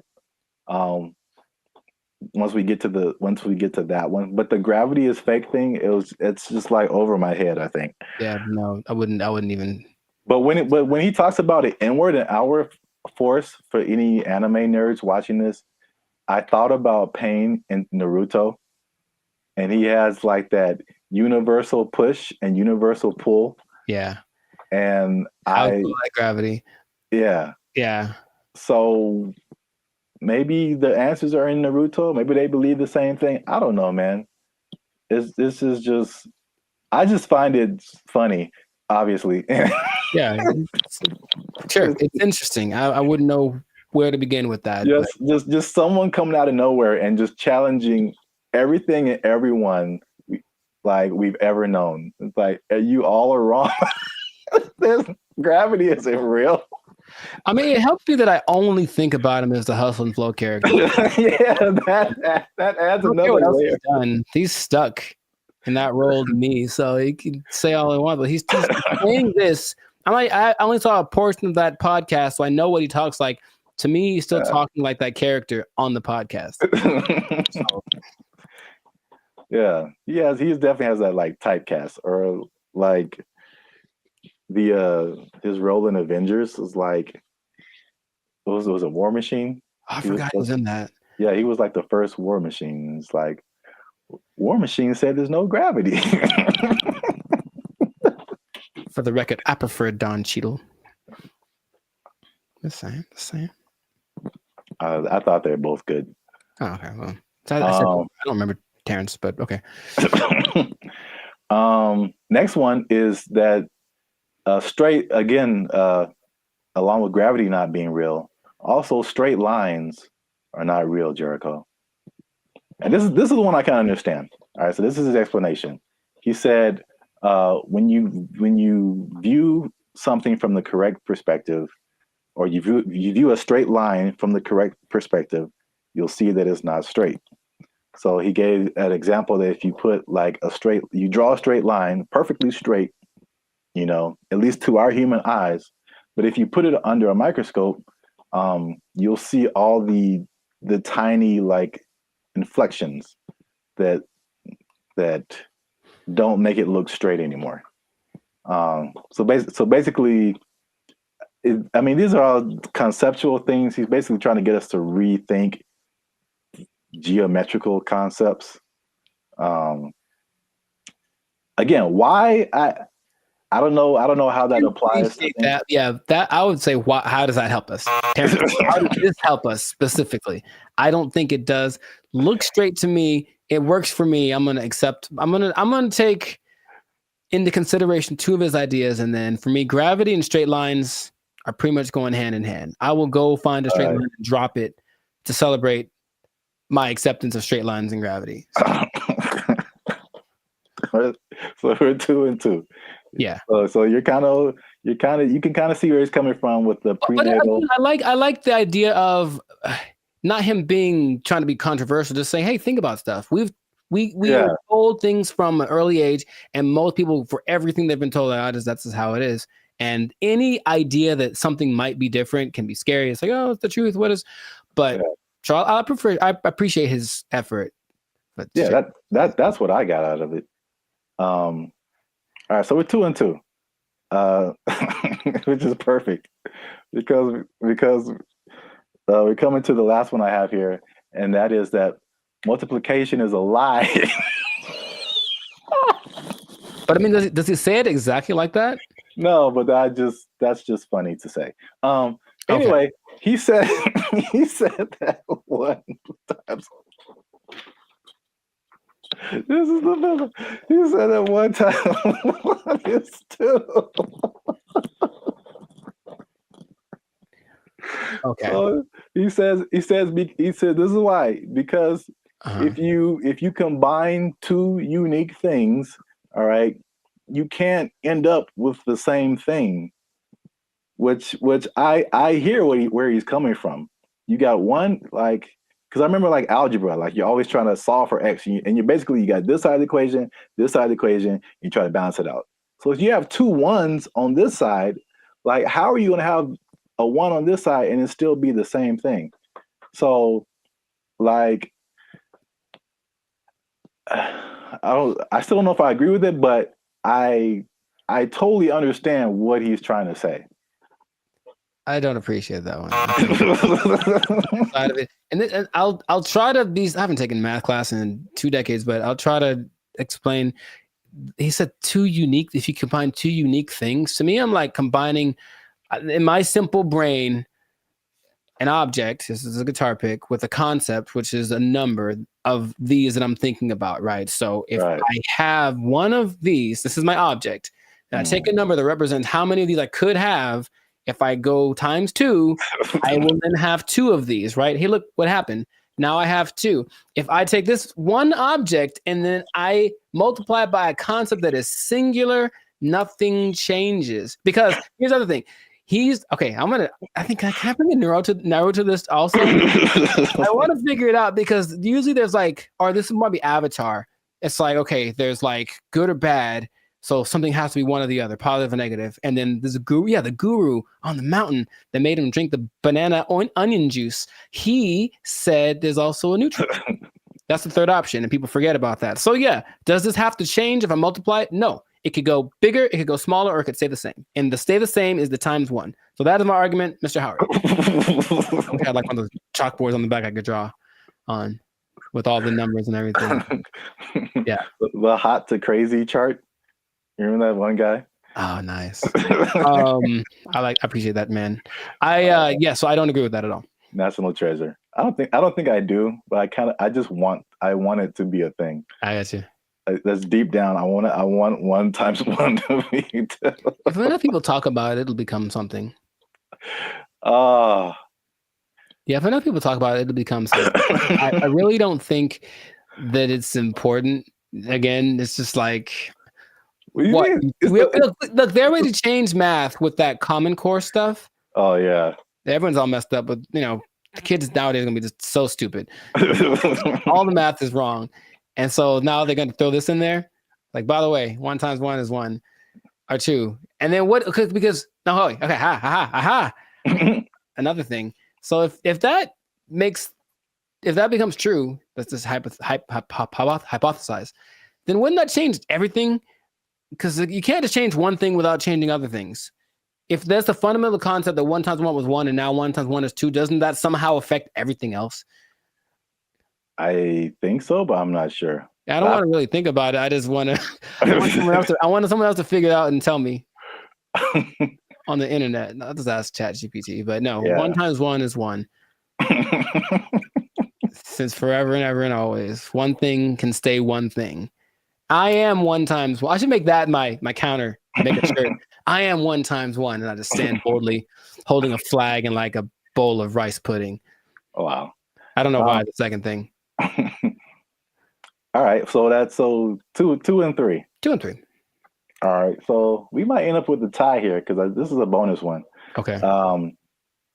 And this is probably of all these things, this is the coolest thing. At least one of the coolest things I think he said. Okay. Was just like kind of opened my mind a little bit. And he said that the periodic table is structured incorrectly. I mean, again, how is this useful? I don't know, but I thought the visual was very cool. Okay. And I should have tested this before I started, but take chances. It's real life. Just take chances. Let's see what happens. Okay. So check this out. This is the periodic table of elements. So basically, he said he learned the periodic table, but he saw it in a different way. He saw it in circles. Mm-hmm. So I thought it was super interesting because it's kind of hard to explain. He breaks it into octaves, which we can relate to as musicians. So you start with like one element, and it goes through the list of elements until it gets to another octave. And every element in these octaves, they follow a similar pattern. Like in the middle here, you start at helium, in the middle would be carbon, and then at the end would be neon. And then all of the beginnings and ends of these octaves, all of these elements relate to each other. They have like something in common, as well as all the elements in the middle of these octaves, which is crazy to think about because it's the same shape as music. And I kind of wish I would have learned the periodic table like this. In music, there's the, and at least in Western music, you have like the 7-note, 8-note scale. I mean, Sure. you would go back to the primary note, but like A, B, C, D, E, F, G, and then you start over A. But like key of C, right? Helium would be C, D, E, F. Like where you get to carbon would be like 4th or 5th. Uh-huh. And then you go back up 6th, 7th, 8th would be neon. It's crazy. I don't understand what he's saying, but I understand it from a musical perspective. That all of these elements between helium and carbon are passing tones to where you get to carbon, which is like a perfect 4th, perfect 5th. And then nitrogen, oxygen, these are all passing tones until you get to neon. And all of these elements relate to each other based on their positioning here. It kind of gives me vibes more of, or the way I'm trying to process my mind is more like the harmonic series. Yeah. Only in the sense that stuff's getting like kind of bigger as it goes higher or lower. Yes, it's the same thing. I mean, it's and that's what he's trying to say. Basically, it's like everything is interconnected. And so he even gave these. This is getting like super nerdy, but every note has a like a measurement to it, basically a measurement of vibration that we measure in hertz. So, the 100 hertz, there's 400 hertz, there's 800 hertz. And so each one of these elements, like he gives a hertz number to it. And he says it's the same thing with colors. These are all they have a color associated, they have a sound associated to it, there's a vibration associated to it. And this is just like a visual representation to see like all this stuff is all the same thing. Mm-hmm. Music, color, light, element, everything around us is these octaves, these spirals, these circles. We just keep going in circles. So where like there's certain notes that go together in music and there's certain notes that don't. And the same thing happens here. There's certain elements, like if it's the first and the fifth or the first and the fourth, like they go together. Like you have like tritones in here, the elements that like don't mix or, like oil and water kind of stuff. That was like pretty crazy to me. That just from a musical standpoint to see like, okay, this guy he just has a different way of looking at stuff, which is kind of cool. Mm-hmm. Now that we've lost everyone on the podcast, let us know what you think. Unless you want to comment on that, Jericho. I'm 2 and 4. I understand it, and I didn't like it at all. I don't know what to tell you. It's really weird. The second you put it up there, my brain went ugh. So, maybe if it looked, I think it's more of an aesthetic thing. For some reason, the way that looked specifically made me go, I don't like that. Really? Yeah, I don't like it at all. I would have loved this in school because I can like, it was just music, and then I get it. I didn't really like science. Oh well, I never did. You have to learn the periodic table? Yeah, we had to memorize it. I don't think they cared that much in California because I think we kind of glossed over that. I remember we had to learn a couple, but not like the whole thing. Oh. All right. Well, let us know what you think. This has been another episode of the Life Circus podcast. Is Terrence Howard crazy or is he a genius? Is it somewhere in the middle? I forgot to talk about the beef. He has a beef with Neil deGrasse Tyson. I didn't bring that up, but it's a thing. Oh, are they gonna do like a Jake Paul, Mike Tyson thing? Man, I love it. But I should have brought that up because he basically sounded the stuff to Neil deGrasse Tyson, and Neil deGrasse Tyson was like, "No." Basically, I would trust Neil deGrasse Tyson more than Terrence Howard for sure. So on the podcast, he said that Tyson attacked him by saying no, but it was probably the most polite diss track that could ever be put out because he just basically even complimented him in his rebuttal of his theories or whatever. But I'm sure he respects the fact that he's trying. I think that helps. Yeah. He like basically disagreed with everything, but he said like, yeah, this is cool. You have a certain level of whatever. Mm-hmm. It was very complimentary diss. So I don't know where he got the attack part from. But let us know what you think. Is he right? Is he wrong? Is this a cool way of thinking about stuff? Did you know all this stuff about Terrence Howard? 97 patents is crazy. Yeah, leave a comment. And 1 times 1 is me. Imagine. In a shirt. Yeah, let's just go with that. 1 times 1 is me, or 2, depending on who you are. Bye. They took our jobs! They took our jobs! If this was in California, they would be asking for like $60 an hour. Right. To serve mediocre waffles. To provide mediocre service, serving mediocre food. $60 an hour. To mediocre people. All right.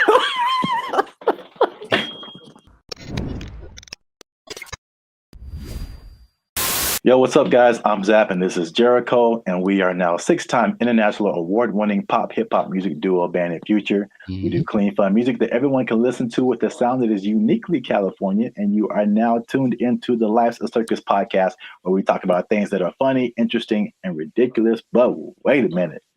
Hold up. Y'all been laughing. Y'all been crying. Y'all been spitting your food out. There we go. When we talk about gross stuff, you just been having a good time on our dime. And we need to support your boys by making a little noise. Oh, bars. I like it. So make sure you like, make sure you subscribe, make sure you comment. Oh God, it has to, I don't. Okay, so just to explain something for y'all, when we do these topics, the other person doesn't know what the topic's about to be, so it's like the grand surprise. I'm here waiting, and it seems like it's going to be a doozy. Make sure you share this video with your favorite Waffle House employee, because Waffle House employees have a few demands.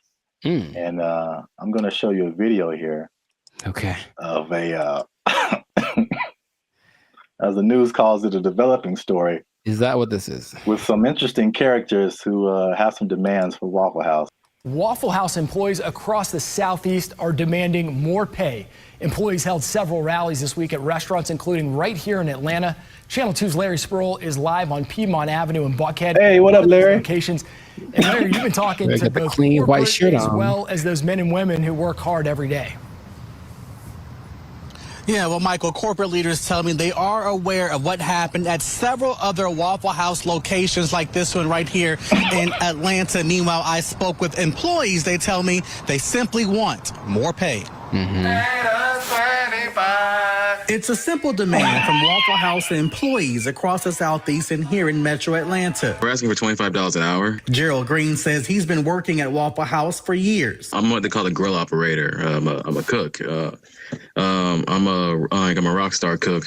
I've been at Waffle House for about 7 years, and I'm the highest level cook you can be outside of management. Gerald Green looks different after the NBA. Paid a lot more. If you mind me asking, how much are you guys making right now? Well, I'm a rock star, so at my store I'm making $17.75. That's why employees are demanding better pay. You're constantly having to go from one job to the next. This week, employees protested at several locations across the Southeast, including Atlanta. My union is my power. We want 25 an hour. It's a campaign that USSW, the Union of Southern Service Workers, has launched at multiple Waffle Houses. But Green says they're also asking for 24-hour security at all the restaurants. Channel 2 Action News was there in August when a former employee was shot and killed outside this Waffle House in DeKalb County. A lot of workers are hurt by customers. A lot of workers are mistreated by customers. And people say it's funny, they see people in fights all the time, but we're not really MMA fighters like the memes online say that we are. I reached out to Waffle House corporate. A spokesperson sent me this statement. It says, in part, Waffle House remains proud of its long history of effectively and directly addressing associate concerns. Our senior management teams continue to work alongside our associates as they have done since our company's inception. All right, so that's the main idea. Got it. There we go. So, I'm a rock star. I should be making 25 an hour. I'm a rock star. Shout out to the what do he call himself? A grill master. It's like the grill trifecta. There's the grill master, there's the grill sergeant, and there's the grill. I don't have a third one. Never mind. Okay, so I don't even know where to start, man. let's just start by explaining Waffle House, because a Waffle House. Let me see. It has 1,900 locations in 25 states. That's a lot. And for people who don't know, it's American diner. Serves mostly breakfast food, but they have other things too, and predominantly in the Southeast United States. Yeah. So we're in California. I don't think there's any Waffle Houses out here. I don't believe so. California. Have you ever been to a Waffle House? Sure have, sugar. Oh. Okay. I was attended by Dolores. So you know names and everything. Yeah. So you know the vibe. I haven't been to Waffle House in like since I was a little kid. Mm-hmm. I think so. From the vibe from what I don't know if it's changed, but from what I remember, it was very trucker-ish. Sure. Like a place where truckers go to like, you know, it's not like IHOP. I think the big thing out here is IHOP, International House of Pancakes. It's classy. Yeah, it's a total. It's very. No, I was there. I was in Nashville last year, and it's a different vibe. I say closer to Norms, but even Norms is like Norms is a step above. Step above, Waffle House, bro. Oh my God. So, the thing about Waffle House, before we get into the wages, this is the hilarious thing about Waffle House. Mm-hmm. Is like for some reason, it's always something going down. Yeah. Waffle House, bro. And Waffle House has been the subject of SNL skits, Daily Show skits, and it's just notorious for like fights happening. And I don't know why. So there's this lady, one of the most infamous Waffle House fight club members. I don't know. Yeah. Her name is Haley Booth. She worked at a Waffle House as a waitress. And she's become like this meme because like very similar to the Montgomery Riverboat brawl. Mm-hmm. She like threw a chair and it was just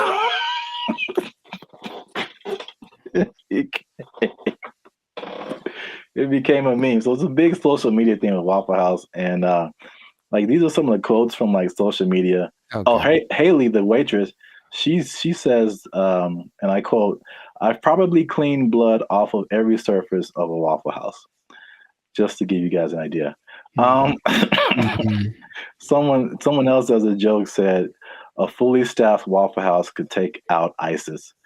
There's another one. Yeah, accurate. This says, there's a Fight Club meme that says, "If this is your first fight at Waffle House, you have to fight."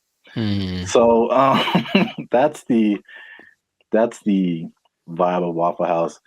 And then for the waitress, she says that the primary reason she thinks why there's fights is two reasons. Is one, it being open 24/7, and two, them serving alcohol, and the combination of those two things turning into fights. Yes. Well, two things. Can we every time we say that, can like something just pop up like a head or something? Just to hint like coming soon to a podcast near you. Two things, but one, I don't think it's a coincidence that the Waffle House logo uses the same colors as Spirit Airlines. That's just kind of my first thought. Second, and this is from personal experience, people are drunk when they get to Waffle House. Yes. So it does not matter whether they serve it or not. I read that too. So basically, for sure. Waffle House is like the after club spot. Yes. So once the club closes down, the Waffle House is open and ready for all comers. And man, it's just... yeah, they gotta shut it. Waffle House.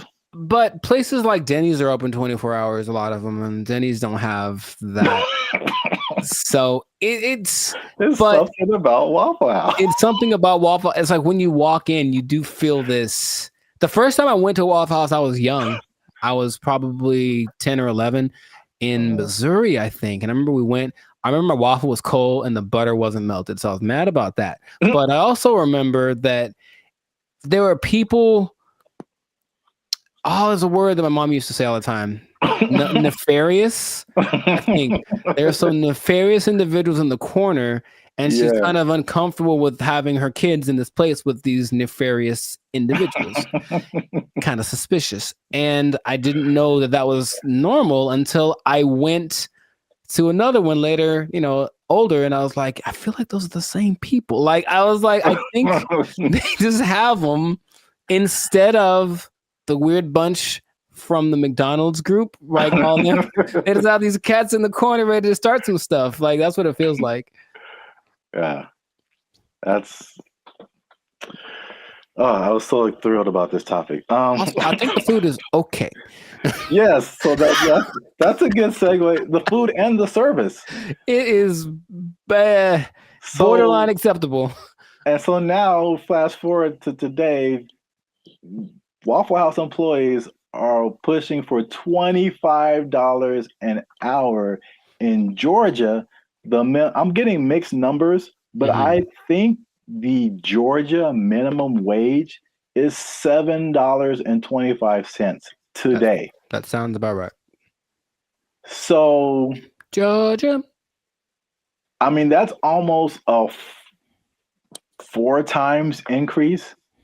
That's like, so to put it in California numbers, the minimum wage is like $16, $17 an hour. Going to 20. So that means like, if this was in California, they would be asking for like $60 an hour. Right. To serve mediocre waffles. To provide mediocre service, serving mediocre food. $60 an hour. To mediocre people. All right.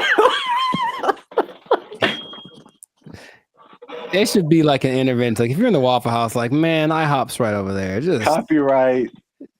Wow. Just do yourself a favor and upgrade a little bit.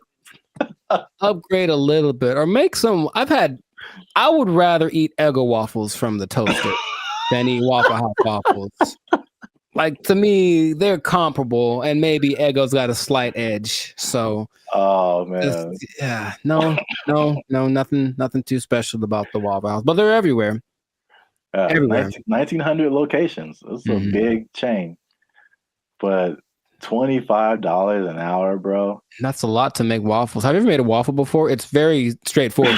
You take the pre-made batter, pour it into the waffle-shaped contraption, and then you wait. And that's it. That is it. And I've seen people fail at that. And oh, by the way, they've also been working at the Waffle House while they failed. So what's the end game for them? I mean, one, are they going to get it? Is there any precedence for this? Also notice in those videos, there was like 9 people protesting. Is that really right? You said there's 1,900 of those things, and those videos didn't have nothing more than like one store worth of employees. It was like one store that decided to speak for all the Waffle Houses. And I feel like that's not going to get it done. Not at all. It's not enough, Waffle House. It's the beginning. You got to start somewhere, man. Sure you do. Hey, support them. Wow. I think I'd just go to IHOP and support them instead. But no, people are jumping on the bandwagon because you got the SAG strike, the writers' strike, UPS workers were on strike, auto workers on strike. So Waffle House people are like, yo, we like a good fight. I think everyone wants to make more money, of course, but what is what's the value you're providing? What are you doing for me that I can't do myself? And like I said, I can make me I got a decent waffle maker. I can make myself a waffle. So I don't know what they're going for, but if they get it, good for them. $25 an hour. Wow. That's a whole lot. Leading the charge, the rockstar cook, rockstar grill master. He should probably just go solo. That's what I'm thinking. Instead of doing this whole trying to lead the charge thing, just be like, I'm the rockstar grill master. Make his own YouTube channel. Have it. Hey, bro, I'll manage you. Just give me $25 an hour, and I'll manage you. Start a whole chain of waffle apartments. Man, I see the possibilities. I see the future. Not the whole house, but we want a waffle apartment. We can get a waffle condo on the down payment on a waffle condo. Look, that'll be all right. A waffle sublet, if you will. Yeah. Well, we've talked about this way too long. We still could. That's the problem. I can keep going for another 10 minutes because it is fun to talk about. Oh man, I'm in tears. Good old Waffle House. So make sure you like, subscribe, comment, and share this video. Well, again, your favorite Waffle House employee. Ooh. And as a sign of support, of course. Sure. And yeah, we'll be back here, same bad station, same bad channel. Is that how they said it? I don't remember. I don't really remember either, but yeah, I'm not old enough to remember that. Nor am I. Well, good luck, Waffle House employees. I hope y'all don't get fired. They don't take your job. The waffles are cold.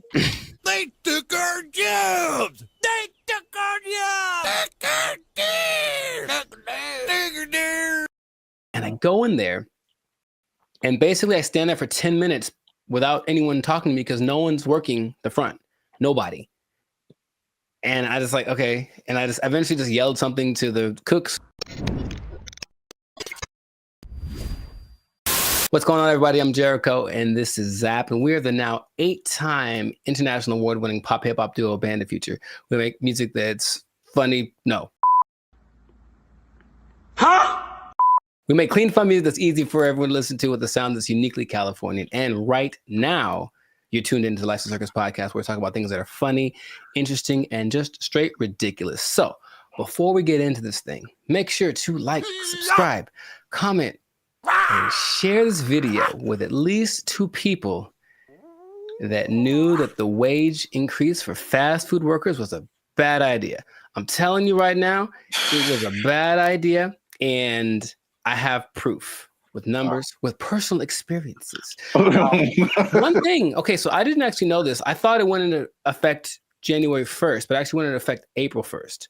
Yeah. Yeah, so there's less data on the effect of it, but I have already There's enough data, I know that. Huh? There's enough data, I know that. Yeah. So I got some numbers, and I got a couple of personal experiences. But I'll go to you first. Have you noticed anything tangible or had any experiences that kind of like notice a Whopper from Burger King is $8. I think I mentioned this before. Like I remember when the Whopper first came out at Burger King, it was 99 cents. Accurate. It's now $8 just for the sandwich. Mm-hmm. No fries, no drink. $8 is where we start, and then it goes up. I'm furious.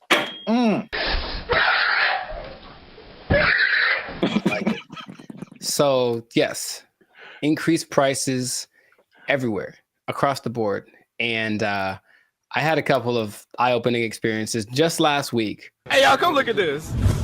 I went to a Korean restaurant because I like me some Korean food, and I wanted a bulgogi bowl, just beef and rice. It is literally beef, rice, and some onions. I'll give you a couple of sides right now. I slide in there. I felt like that joke from Cat Williams. Remember how you used to just give $20 at the pump and said, here, and then walk away? If you had $10, $15, you could go to the gas station with confidence because you knew you was either going to be full or damn near full. If you had a 20, you ain't even talk to the person at the counter. You just 20 on the left. I walk in like, I know how much a bulgogi bowl costs. I've had these before. And I didn't even look at the price. I just ordered it. Confident. Here's my card. Confident. I look at that thing, man. $27. Good Lord, that's a lot of money. Don't you like rice? $27 without the tip. Okay. So I was very sad. I was very sad. And I ate it, and it did not taste like a $27 bulgogi bowl. It tasted like a $12 bulgogi bowl, one that I came to know and love. That sucked a lot. This sucks. Yeah, it really sucks. What is happening, of course, is that since wages are increasing, owners of these franchises are laying people off or giving them less hours, something like that, right? So I go to The Habit, which I don't go to fast food too much, but I do enjoy The Habit. I think they got good stuff. And I go in there, and basically I stand there for 10 minutes without anyone talking to me because no one's working the front. Nobody. And I just like, okay. And I just eventually just yelled something to the cooks. Y'all gotta chill. Y'all crazy back there. But they don't work the front, so they didn't do anything. So I just kind of left. And then I overheard the conversation, like somebody got off the shift at X time and someone wasn't coming in till Y time. So I was just out of luck. I came in the gap between shifts and there's nothing they could do about it. Calm down. No! Now, there's a couple of things that are interesting. So for those who've been living under a rock and they don't know, the fast food minimum went up from $16 to $20 as of April 1st, okay? And they started to interview a bunch of people just to see what their experiences are, business owners. One owner of El Pollo Loco franchise actually said he owns 6. And he says his costs went up because of this, $180,000 per store per year. Just one guy. And he says, I can't handle it. So he says, as of today, I'm in the red. We're losing money. We're going to need to stop the boat from leaking by making changes, which means raising prices, laying people off, all that kind of stuff. And it keeps happening. There's also confusion about who it applies to still. People like, there's a Gabriella Campbell who owns an ice cream place in LA, and she's not quite sure. She had to write the assemblyman. All this is confusing. So they're trying to figure out what's going to happen. So they're losing money from litigation, trying to get paperwork signed and documents and hire lawyers and all this stuff. It's just chaos, right? No one knows what's happening. And so the big thing is that I think it's all going exactly like we predicted. Going to have less workers. Somebody's going to get fired. Right. Or more automation. So again, less workers or less hours. Nobody gets overtime. Something has to like compensate. I mean, it's like people think they just pull minimum wage out of thin air, and it has to come from somewhere. Another gentleman said, Brian Hom, he owns San Jose Vitality Bowl, and he said, one, customers are really mad at his $14 price for an acai bowl, which I understand because I've made an acai bowl for $3. So I understand the price. And then he basically said this: I'm happy for my employees getting the $20 minimum wage, but if we can't continue to have good sales, they may not have a job. You about to lose your job. Get this thing. This is the cycle that we've entered ourselves into, where the owners have no choice but to raise prices, but to lay people off. And it's just bad. And I don't see it. I don't see the solution. I got some good news and I got some bad news, y'all. The bad news is that I'm shutting down the studio. It sucks for the, I mean, there's so many different, everybody's. What? Bro, what are you talking about, man? Everybody's in a different boat. I know a lot of this applied to like the big chains, like the McDonald's of the world and the big franchises. Sure. And it's a lot of complaint from people is like, well, these are big corporations. They have lots of money. It's not, they can afford to pay this. They know what they did. They know what they did for sure. Like just McDonald's, because that's the thing that everybody knows. The McDonald's corporation is different from like the franchise owners. And so these are like individual people or individual businesses that, you know, get everything from McDonald's and just put their, you know, labels on it and all that kind of stuff. And so they don't have as much control as business owners or as franchisees. Is this worth you losing your job? They have their own kind of separate budget that they have to work with. It's not like, you know, McDonald's down the street is not the McDonald's corporation per se. Right. So there's that disconnect, which is confusing to people because I think those people that you mentioned, the actual franchisees or the business owners, they're the ones who are getting it the worst. Yes. One because they can't really, they don't have control over their franchise fees and all that kind of stuff. They didn't advocate for this minimum wage that was just handed down to them. And then the third thing, which is like the killer, is that because they have to raise their prices to just survive, right, the people are getting mad at them. Yeah, right. And they had nothing to do with it. We're supposed to be a family. What are you doing? They had nothing to do with paying people like 20 to 30% higher than all other minimum wages. Like they're just caught in the middle with either shut down or raise prices. But it's in terms of like answering your questions in terms of a solution, this is just skyrocketing the race to automation and AI and like everything. It's just every other industry now, just to keep prices reasonable. Will everybody lose their job? No, but will a good amount of people lose their jobs? Yeah. Yep. That whole automation thing is going to just take over. Maybe that was the end goal. I don't know. Oh, touchy. Careful. They're listening. But yeah, it does seem like the politicians decided we want to win the battle and lose the war. So we'll see how that ends up. Interestingly enough, there seems to be a strange coincidence, some might call it, between this happening and the amount of restaurants that are shutting down this year. I mean, going completely under, right? And I was going to tell you all about that in another episode of the Life Circus podcast. But for now, we're going to wrap this one up because we're a little over time. So just make sure to support businesses as best you can. But if the prices are too high, you vote with your dollars, right? So you can say, hey, this is a bit much. I'm not paying $8 for not never. Not never am I paying $8 for a Whopper. Not never. That's what I'm trying to tell you. Yeah. I'm going to the store. I'm going to get myself some ground beef and some buns. I'm going to make a $2 Whopper that's going to be just as tasty, less preservatives. You know what I mean? So that's what we can do. But yes, make sure to stay tuned for another episode of the Life Circus podcast where we do talk about restaurants going under because it's kind of sad. A couple are hitting close to home, man. It's gonna get kind of teary-eyed in this one. We'll see. But make sure to like, subscribe, comment, and share this video with people who just want to say I told you so, I guess. That's exactly what happened in this situation with the fast food price increase, minimum price increase. And if you are working in, I hate to say it, I don't want to rub it in people's faces. Should I even say it? I don't want to rub it in people's faces. But it does look like, especially if you are an owner of a franchise. I'm sorry. I'm really sorry. I'm going to get emotional again.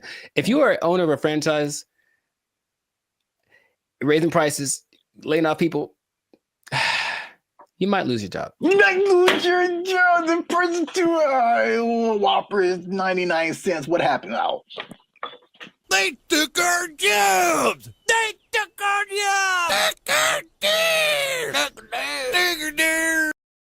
I mentioned that this is kind of a weird coincidence when you brought this up because I don't know this, or I don't know if y'all know this, Bobby, but I've been reading sometimes. And the book that I happen to be reading at the moment is called... What's up, guys? I'm Zap. This is Jericho, and we are the now 6-time international award-winning pop hip-hop music group Bandit Future. We do clean, fun music that everyone can listen to with a sound that's uniquely Californian. And right now, you're tuned into the Life's a Circus podcast, where we talk about everything that's funny, interesting, and ridiculous. But before we jump into it, make sure you help us out. Like, subscribe, comment, and share this video with somebody who likes plants. Or vegetables. Throw them in there too. They're plants. Because vegetables are murder. And I'm bringing it back because there's some news, man. So before we had a couple of videos actually about the carnivore diet, if you remember. And it was just like basically the opposite of vegetarianism or veganism. So instead of not eating meat, you're not eating like vegetables and plants. It's kind of weird. Joe Rogan was all into it. He said it worked for him. Right. But I don't know if you remember, you mentioned a lady who said that plants kill you from the inside. Do you remember her name or like what she was talking about? Her name, no.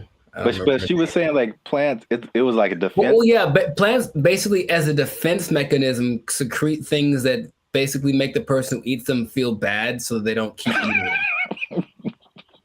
You know, which is the thing that some plants, I mean, honestly do. Yeah. Any, creature, but I don't remember her name. Okay. No, it was funny at the time, and I kind of halfway believed it, but there's more evidence that has come out now.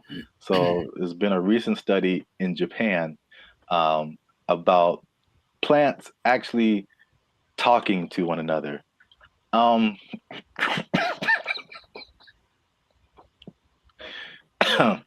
Jericho, do you think plants can talk to each other? Yes. Okay. Well, that was an easy sell. But well, here's the thing. I mentioned that there was this kind of a weird coincidence when you brought this up because I don't know this, or I don't know if y'all know this, Bobby, but I've been reading sometimes. And the book that I happen to be reading at the moment is called The Secret Life of Trees. And it actually is all about plants and their communication. I mean, kind of the evolution and why they're important to the planet and all that kind of stuff. But it does mention how they talk to each other, warning warning each other of threats. The bugs are over there. Don't do that. The sun is over here. Lean this way. Like they've done studies about that says that they do talk. So I believe it based off of one book that I've read halfway through. That is pretty crazy because that's kind of what they did in the study in Japan. Like they already knew that, but now they used this some kind of fluorescent light to kind of see a visual representation of the plants communicating. And they said the same thing, that plants that even though it's not like, because some people are like, oh, plants have feelings, and that's kind of different. like they don't get sad or happy, or I don't think so. They just kind of do things. But you disagree because it's in your book. The thing. In Japan, because I like to say it that way, because there's one anime I saw forever ago that said it like that, Japan. So I like it. But yeah, in Japan, they've also done studies that show that plants have feelings in the sense that the words that, okay, let's just go way back. I guess maybe words have power in general to make create the universe, literally. If you say nice things to plants, they grow better.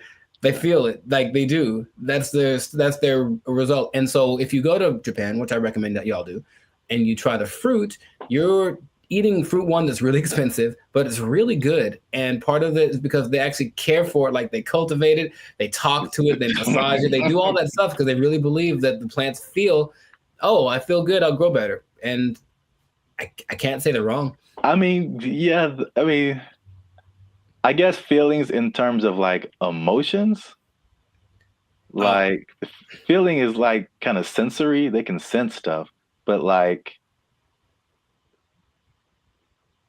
some people take it to the extent of like this plant is happy or this plant is angry, or I don't know how far that goes. Because there's this lady who's PhD. She says he can have emotions because they don't have a nervous system like we do.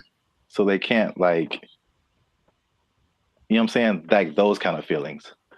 I get you. I mean, I don't think plants get into depression or nothing like that, but I don't know. I haven't read the whole book. Maybe in a week I'll be like, guess what? Breaking news. I read the whole thing and it said at the end, plants have feelings, period. So. All right. Well, just to piggyback off of that. So what they also found in this Japanese study is that they released something called volatile organic compounds. So it kind of explains more of this defense mechanism or the communication. So this is what they said. It's kind of in line with what you kind of just said earlier, is that, okay, so a caterpillar or a beetle or something just starts munching on the plant. And the plant's like, ow. This isn't fun. This is bad. And so they release these volatile organic compounds, and it's like a warning signal. It's kind of like the same thing as like a perfume, like what you would smell, or you've gone by a plant and it smells kind of minty or something like that. Yeah. And so they release this stuff, and it's kind of like a signal, and it signifies the things that eat bugs, and it's just like, hey, come eat the bugs because they're eating me, and make it stop. no joke. And so like birds and all kind of other animals are like, ooh, bugs, and they like take the bugs away from the plants, and the plants is like, I got them, and so that which is like a crazy layer of the universe that I had no idea was happening. Like entire defense mechanisms. And all those relationships between like bugs and plants, which the book talks about, and I've always thought about, like, I don't know how that starts, but a lot of them feel so perfect. You know, the plant does this for the bug does this for the plant, you know, and it has to be something to it. It's like, because they talk about insects, bugs, animals, maybe trees having instincts, but I think there's some level of thinking or communication in there. I figure there has to be something that says, hey, if you do this for me, I'll do, like, it's not just random. So I feel like there is something to that. It's just weird to think about, you know? Yeah. And it's even to the extent of like a bug is attacking a plant and then he releases that stuff. And then like all the other homie plants are like, yeah. And they start helping each other out and releasing all that stuff and trying to like get the bugs away. And another version of that is like the concept of nicotine, which is found in a lot of plants. And that's like that goes back to what I was saying earlier, or what you were saying earlier, that lady said that they release like the nicotine. That's like another defense mechanism to where like they killing you from the inside. Y'all stop eating plants. They gangsters out here. You think it's a nice flower and it's trying to murk you. I'm saying plants are nice. They got flowers. They have, I can't remember any parts of the stamen. Maybe they have parts. Okay, that sounds right. Yeah, sure. Stamen, bark, right? Like 7th grade, maybe 7th grade botany class or whatever. They got rings. You can tell how old they are. That's cool. You know what I mean? But yeah. So the moral of the story is plants are a gangster and crazy. So don't mess with them. Eat chicken. Plants have feelings. Yeah, let's put that on his shirt. They'll get that VOC on you. That what do you call it? Volatile VOC. Organic compound. Yeah. VOC, son. Yeah, VOC represent. Gang, gang. If you see VOC spray painted on a redwood, don't hear it. Yeah. That's it. That's been another episode of the Life of Circus podcast. Make sure you like, subscribe, comment, share this video. Let us know if you've been ganged up on by a plant or if you've seen a plant talking, because people will think you're strange, but we might believe you. Feed me, Seymour. They took our jobs. They took our jobs. Dumb, but it stayed on its feet. That was crazy. Okay. I guess I'll just save all the comments for the.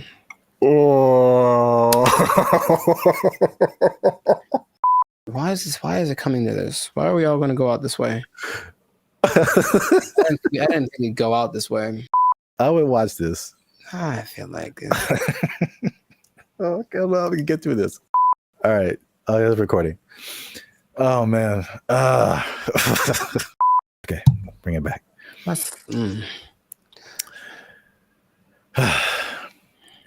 What's up, everybody? I'm Zap. That's Jericho. And this is Bandit Future. And I found this on the internet, man. In true human form, Jericho, we've been blessed with this gift of robotics and AI. And what are we going to do with it? We're going to make it fight each other.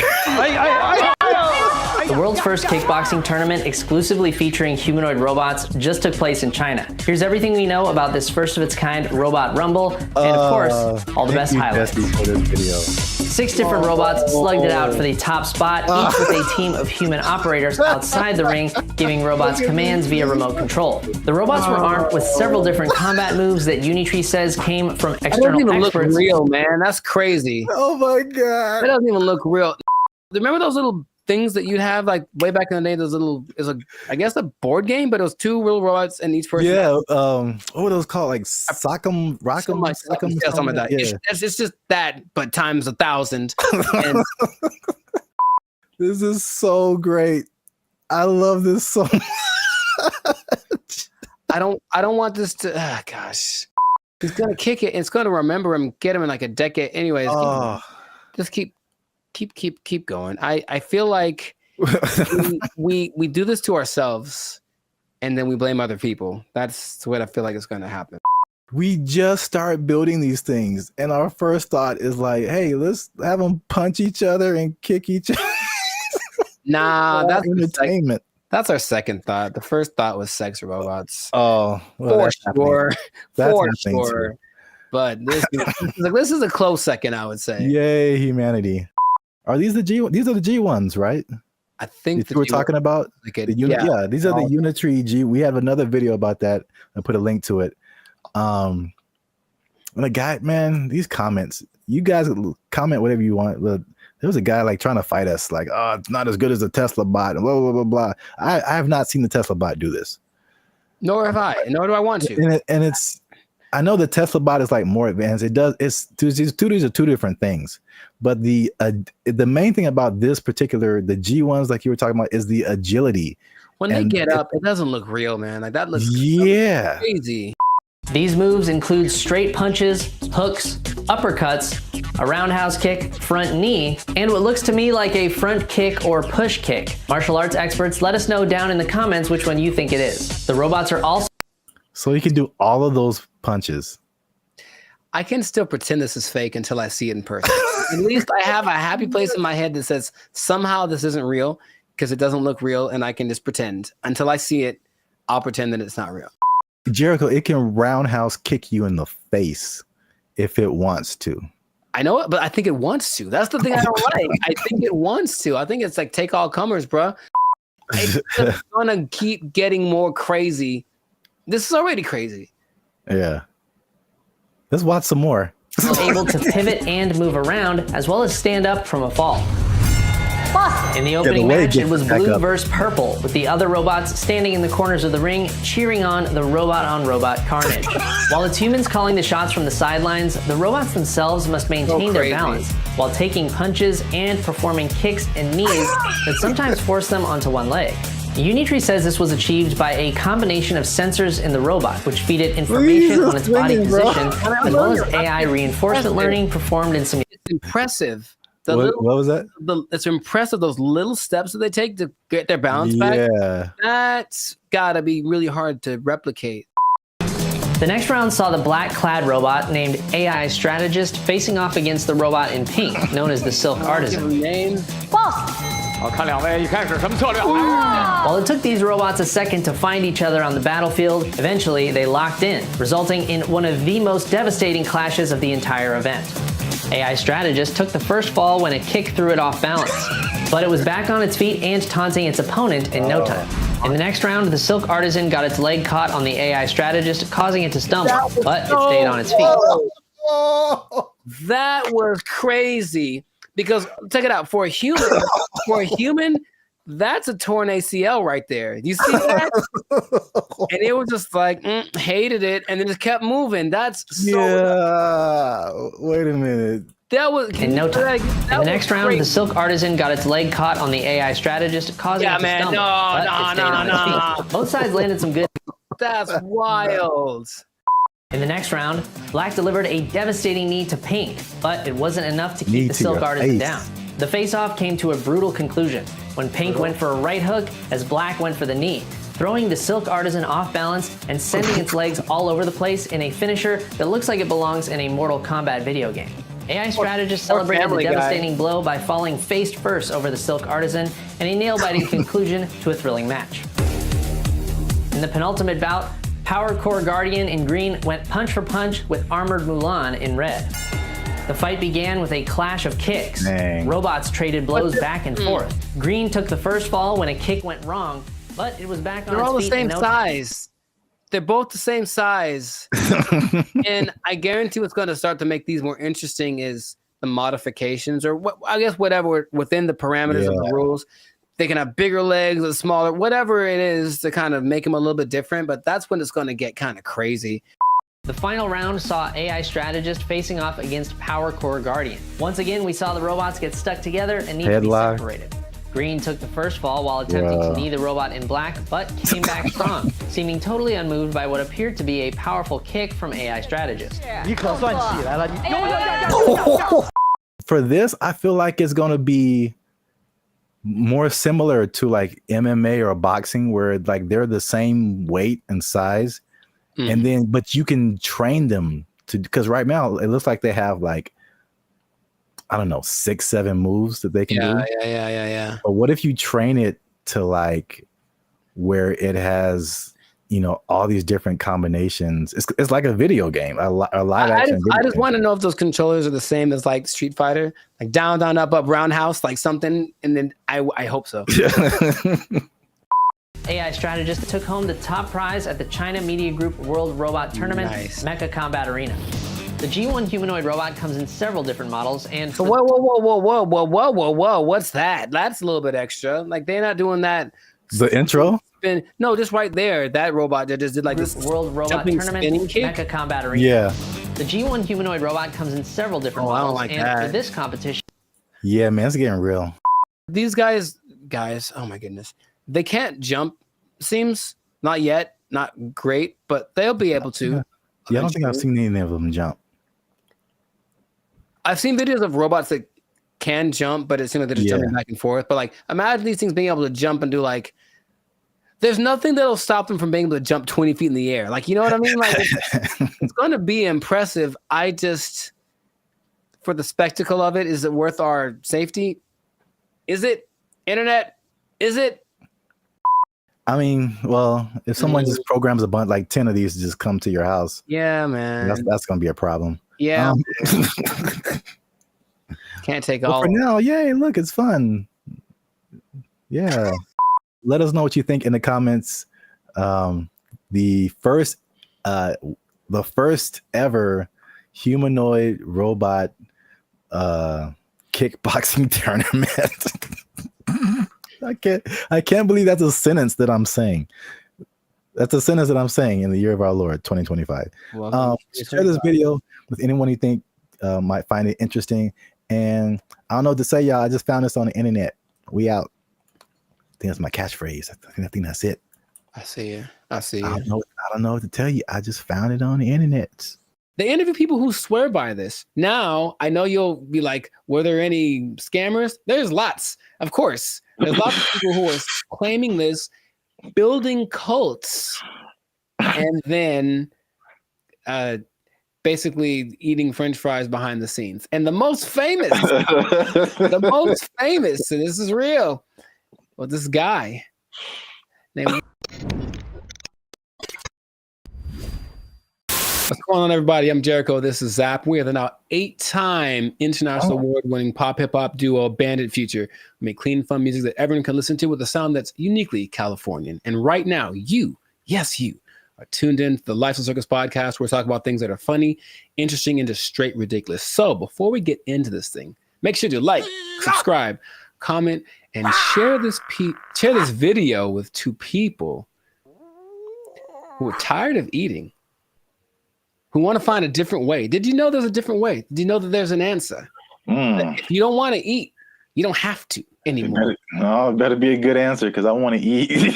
No. Check it out. Hear me out. You don't have to eat. That's my favorite pastime. Well, maybe this will be more of your favorite pastime. Skeptical. They say it in 2 different ways: breatharianism or breatharianism. I'm not sure which one. Stop shaking your head. You haven't even heard the whole thing.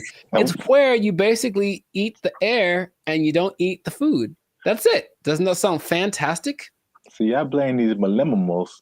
No, this is old, man. This is old stuff. This is old stuff. So, for those of you who have never heard the term breatharianism or breatharianism, I hear both. The guy in the video that I was listening to said both back to back, including in his annotations. I was like, okay, so pick one, dude. But anyways, it's the idea that human beings do not need to eat calories to sustain energy. And there is evidence of this, although there's lots of skepticism, understandably. You don't like this at all. I understand. Fake news. So let me tell you a little bit about it. It all started with a study of a guy named Prahlad Jani. and he was a man, I think he's from India or Pakistan, one of the two. And basically he passed away a few years ago, but at the time he had not eaten or drank anything for 70 years. That's what he said. 70. Okay. And so everyone was like, that's kind of ridiculous. Doesn't sound real. And every scientist said there's no way this is possible. So they decided to study the man. They took him to a hospital, did everything, CAT scans, and checked his levels of everything. And they say that for 15 days, this man did not eat or drink. He didn't poop. He didn't pee, nothing. And none of his levels changed. And that he had an energy that wasn't related to calories. And they can't to figure it out. Because calories equal energy, literally, right? You eat calories, you get energy. He didn't. And after the 15 days, because he basically just sat on the bed the whole time. They did the studies and then he just sat there. And when he sat there, they said he kind of went into this trance state. And what they say that a lot of these people do is they're meditating, but the meditation allows them access to a part of the human body that is actually able to process air and sunlight as if you were a plant. That is literally what happened. And then they let him go and he lived his life. There's other cases of this, but that's just kind of scratching the surface of it. So just off of the initial thing, y'all in? You ready to try it? You ready? You ready to jump in? Because you don't have to eat. You can just not eat. Yeah. I skipped dinner the other night, and I was so incredibly hungry the next morning. So in that little bit of time, I don't think air would have done it for me. I don't understand. I don't think you're really seeing this. You're so. I don't think they're really seeing this. You can be like a tree. You can be like a tree. I'm not for this or against this. I think I am a skeptic as well. However, there's another study of a guy much more recently. They called him the Buddha boy in Nepal, and they basically found this cat sitting. Well, it's a guy, but I call him a cat. He was sitting under a tree for about a year, just sitting there, and everyone was like, "What's up with this guy? He didn't move." And so they just would take pictures of him and give him gifts, and he would just sat there. And then after about a year, he disappeared. And they said, what happened? Then he apparently had just got up because he got tired of people looking at him. So he went somewhere into the woods, and he's just sitting there. And if you watch the video, it's really creepy because it's like, is he dead? But he says that because he actually spoke a couple times, he's just connected to the source that his ancestors knew and all that kind of stuff. And they talked like his friends, like, yeah, he doesn't eat, doesn't drink, he just vibes out. And that's the thing.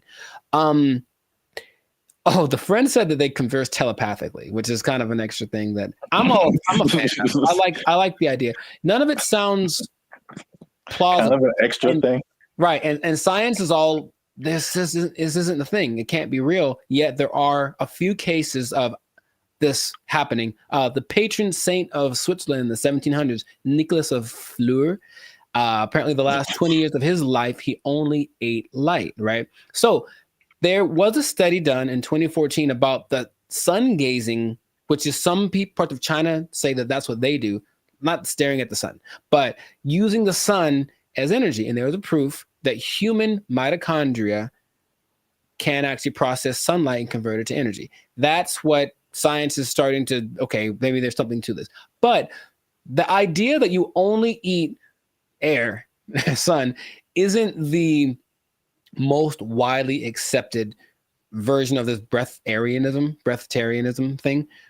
It's kind of a spectrum. So there's 3 levels. One is called BGO. And that's where you don't eat anything. You don't drink anything. You just exist. And you're one with nature, and you don't have to, like I said, the energy comes from something that is not caloric. And then there are people that only drink like liquids, and that's like the second step of it. And the third is eating 200 to 300 calories a day, mostly just fruits or vegetables. So the only extensive study that did this was of a guy. They studied him for 410 days, and he was averaging about 200 calories a day. And he lost a considerable amount of weight, but he was fine, right? And the hunger thing is something that goes away after a while because your body learns to cope, I suppose.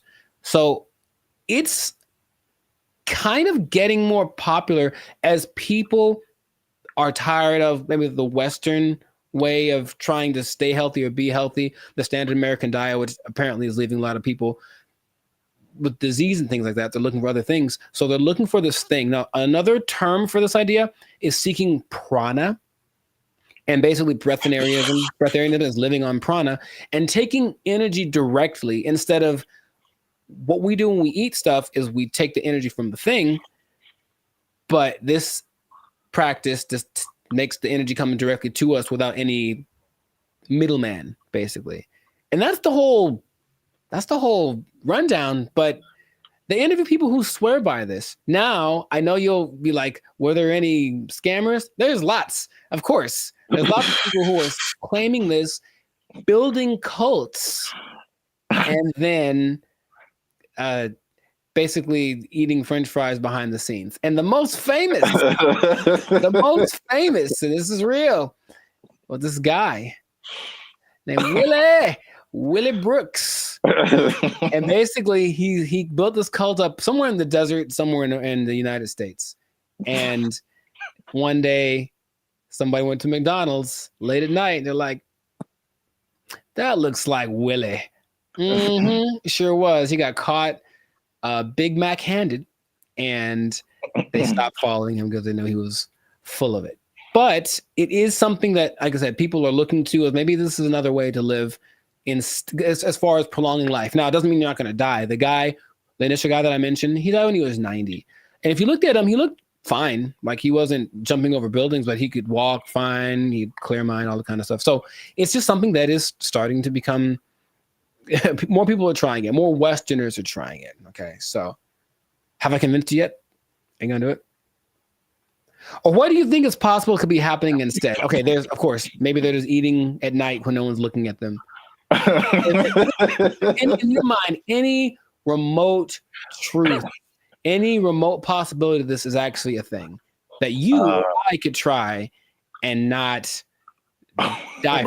Science said we'd die, but science said that the guy that they had in the hospital would have been dead in 12 days, and he lived 15 and he was fine, and that's what they let him go. Like, there's no way we can keep watching him. Like, what do you think? Do you have any? It's a bad sign when, like, the more you keep talking, the worse, the more it doesn't make sense. Sure. It is, I will say this, it is intriguing. Sure. Because I am trying to figure out in my head, how is this scientifically possible? Mm-hmm. And the first thing I thought about was, okay, like you said, the different levels, you need liquids, right? Like as a base, I think. So is there a way to, because there's moisture in the air, is whatever these guys are doing, is it like extracting moisture out of the air into your body and somehow providing liquids? This sounds really weird, but it's just like, right. Maybe there is some kind of something to this. Sure. Well, here's the thing. If anyone is interested in it, there is a channel on YouTube called Take a Deep Breath that really is more about breath work in general, but he explores a lot about the subject. And he interviewed probably the world's most renowned expert on the subject, whose name is P.A. Straubinger. P.A. Straubinger. And he basically says, well, we can go 3 days without water. We can go 45 days without food. We can go about 10 minutes without air. So in a sense, we're all breatharians because we kind of, when we're not eating or drinking, we're breathing. And his idea is that people that have access to just making the breath part kind of override. It's almost like, okay, for diet, what we need fat, we need protein, we need carbs, right? So let's just use all of one instead of a balance of all three. And so the breatharians, I don't know how to say anymore. Breatharian, I'm gonna go with that. Instead of eating, drinking, and breathing, they just take breathing and make that the only thing they do. So in that sense, it's like, that's really interesting. But it does sound very far-fetched. Would I ever want to do it? Not in a million years. It does not sound fun because if you're not, most things that you do when you're social, you're eating and stuff, you're not eating What are you doing? You're just sitting around. And these people do just kind of sit still. You ever see like a bug or a creature and you see it and it's just there? It's like, what are you doing? That's what they are. They just sit there and they're channeling the thing. So if you have to spend most of your time doing that, I'd much rather eat a steak and then keep it pushing. So that's just me. But so here's my other wild theory as to how it could possibly work. Tell me. Just this makes no sense, but whatever. Sure. You think about, because the light, I mean, in my head, you're doing some kind of Naruto jutsu and you're pulling in moisture from the air. Yeah. That's how it's working in my head right now. I'll take it. And no one can tell me any different.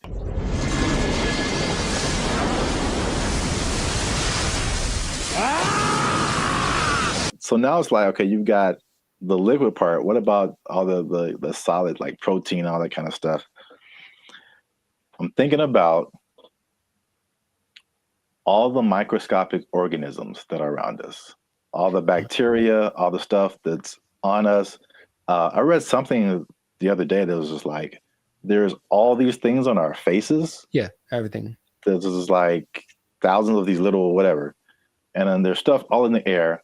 What if they're just like focusing so hard on the breathing that they're like intaking all of these microorganisms that have all of this stuff that we have with food? So basically it's like they're eating all the time, just microscopic versions of food. So they're whales. Boom. You heard it here first. People. Boom. I wish I had a mic. Where's a microphone? Breatharians or whales? That's what I heard. Nobel Peace Prize right here. Give it to me. I don't know if pieces of the thing you get for this. I feel like we riots in the street. Guess what, everybody? Closing down KFC and Popeyes because you just open your mouth and walk around. Oh, what if you opened an air restaurant and just charge people $20? People would go. I know people would go. All right, that's. Oh gosh, I'm $20 all you can eat. It's the purest air from the mountaintops of Sweden. Well, I think that this is a fascinating thing that if people want to investigate more, go for it. But like I said, I'm not going to try it. So if you do, leave a comment that says you tried it and that you're going to live forever because you found Nirvana. I'm not sure. Live your life. But this has been another episode of the Lifestyle Circus podcast. So make sure to like, subscribe, comment, share this video with someone that you think will find it interesting, and just keep this in mind. All right. Let's hit home. If you don't eat, you don't need to buy food. Well, yeah. If you don't need to buy food, maybe you don't need a job. You don't need a job. You don't need a job because you don't have to buy food. Just eating air. Oh, it's not possible. They took our jobs. They took our jobs. Take our dare. Oh, I had one. I forgot it. So it was like unique. Recycling toilet paper. I mean, wow. I mean, I only brought it up because it is a real thing. Like, people do that. How do you recycle toilet paper? Do you want me to tell you, or yes? What's up, everybody? I'm Zap, and this is Jericho, and we are the now 6-time international award-winning pop hip-hop music duo Band of Future. We make clean, fun music that everyone can listen to with a sound that's uniquely California. And right now, you're tuned into the Lifestyle Circus podcast, where we talk about everything that's funny, interesting, and ridiculous. But before we jump into today's topic, make sure you like, subscribe, comment, and share this video with 2 people who are flashy. But you know they faking it, man. That's cold world, man. They ain't got it for real. It's a cold world. They ain't got it. It's a cold thing. So we, again, we've talked about this before. We're Hollywood-centric. And Hollywood, Los Angeles is well known for people out here being flashy. They looking sharp. They got the clothes. I mean, they just decked out, going to fancy restaurants in the hottest clubs. And then they go back to their studio apartment where they can barely afford to keep the lights on. It's just like, it's very much what you see isn't always what you get. Have you had that experience, Jericho? Have you seen people like that? Or have you tried to be like that? Or you just kind of, I get the appeal of it because there's always the two sides that seem to be competing, right? There's being rich and looking rich. Yeah. And it seems like it's more fun to look rich than to be rich because being rich requires more discipline, and it doesn't necessarily mean that everyone sees you. And so if you care about what people think, then you really want to look rich. And yeah, I know people that are like that talk a big game about the moves that they're making and this and that, and they show up in nice whatever. They make sure to show up to the place and then change into something nicer because they have an important thing to go to, and they make sure everybody knows that they're going to this important thing and they're better than you. It's like, okay, I get you, bro. But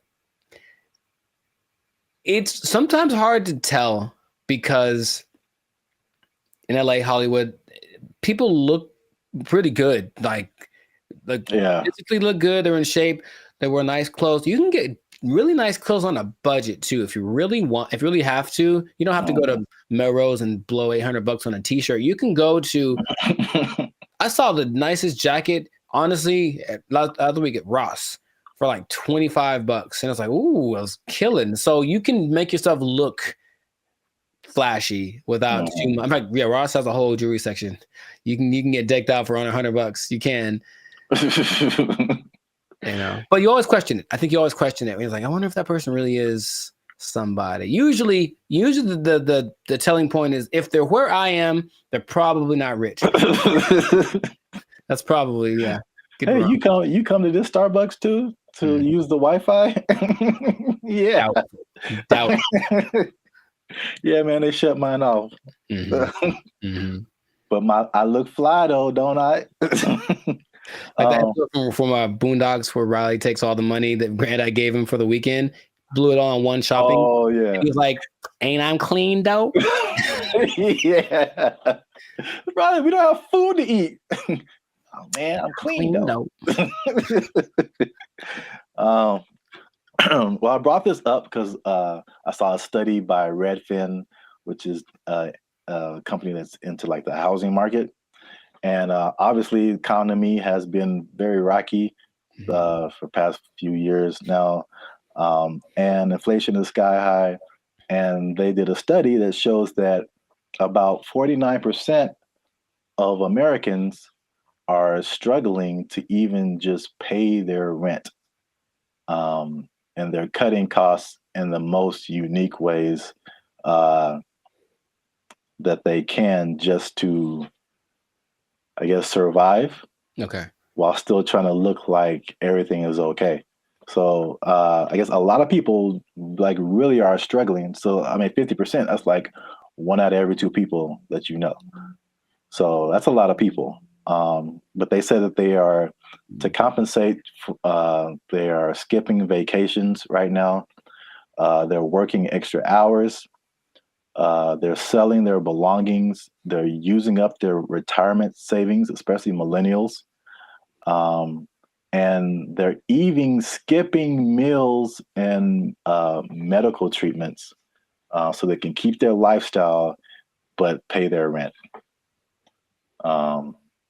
What is that? How does that sound to you? Is that shocking? Or is it like, okay, that's what we're in right now? It sounds like bad prioritizing and an overimportance on the exterior, right? Just like my life is just an Instagram reel. So as long as everyone's giving me the likes and I mean like publicly, like they're, oh look, you're doing well, then that's all that really matters, and then they can suffer in silence, Yeah. It seems unfortunate that that's being, and people wonder why there's so much anxiety and mental health and depression and stuff, because maybe from out of balance priorities, and then all of a sudden these results that they're getting from their lives are just kind of depressing, you know, but they don't want to admit it.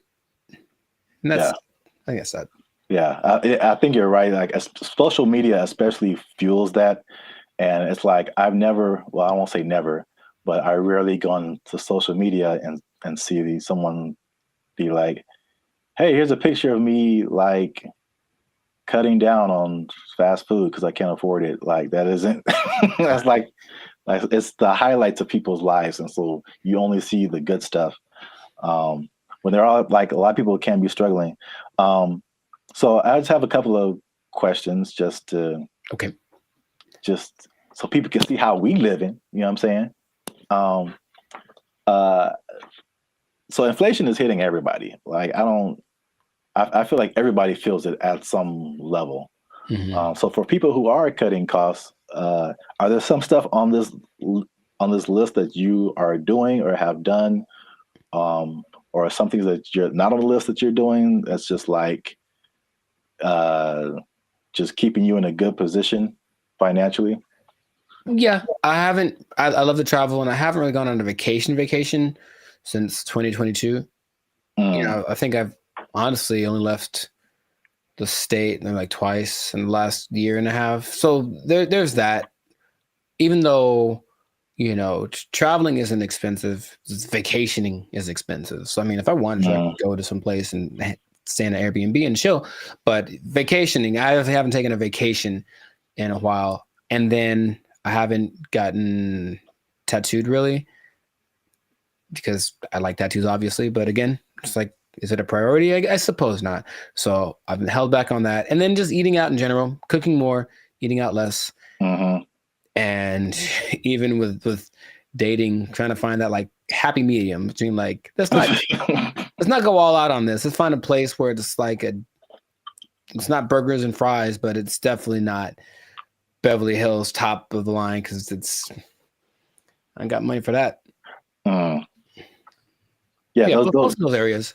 Yeah, those are all like very practical things. I would say I do some of the same thing. If I could offer something different, one thing that I did recently that you noticed, and then I've talked about it before, and it wasn't just because of like prices, but it was just I just wasn't getting the quality service. Was my haircuts. So like I just started, and I did one pretty recently. I think it looks kind of clean, man. Okay.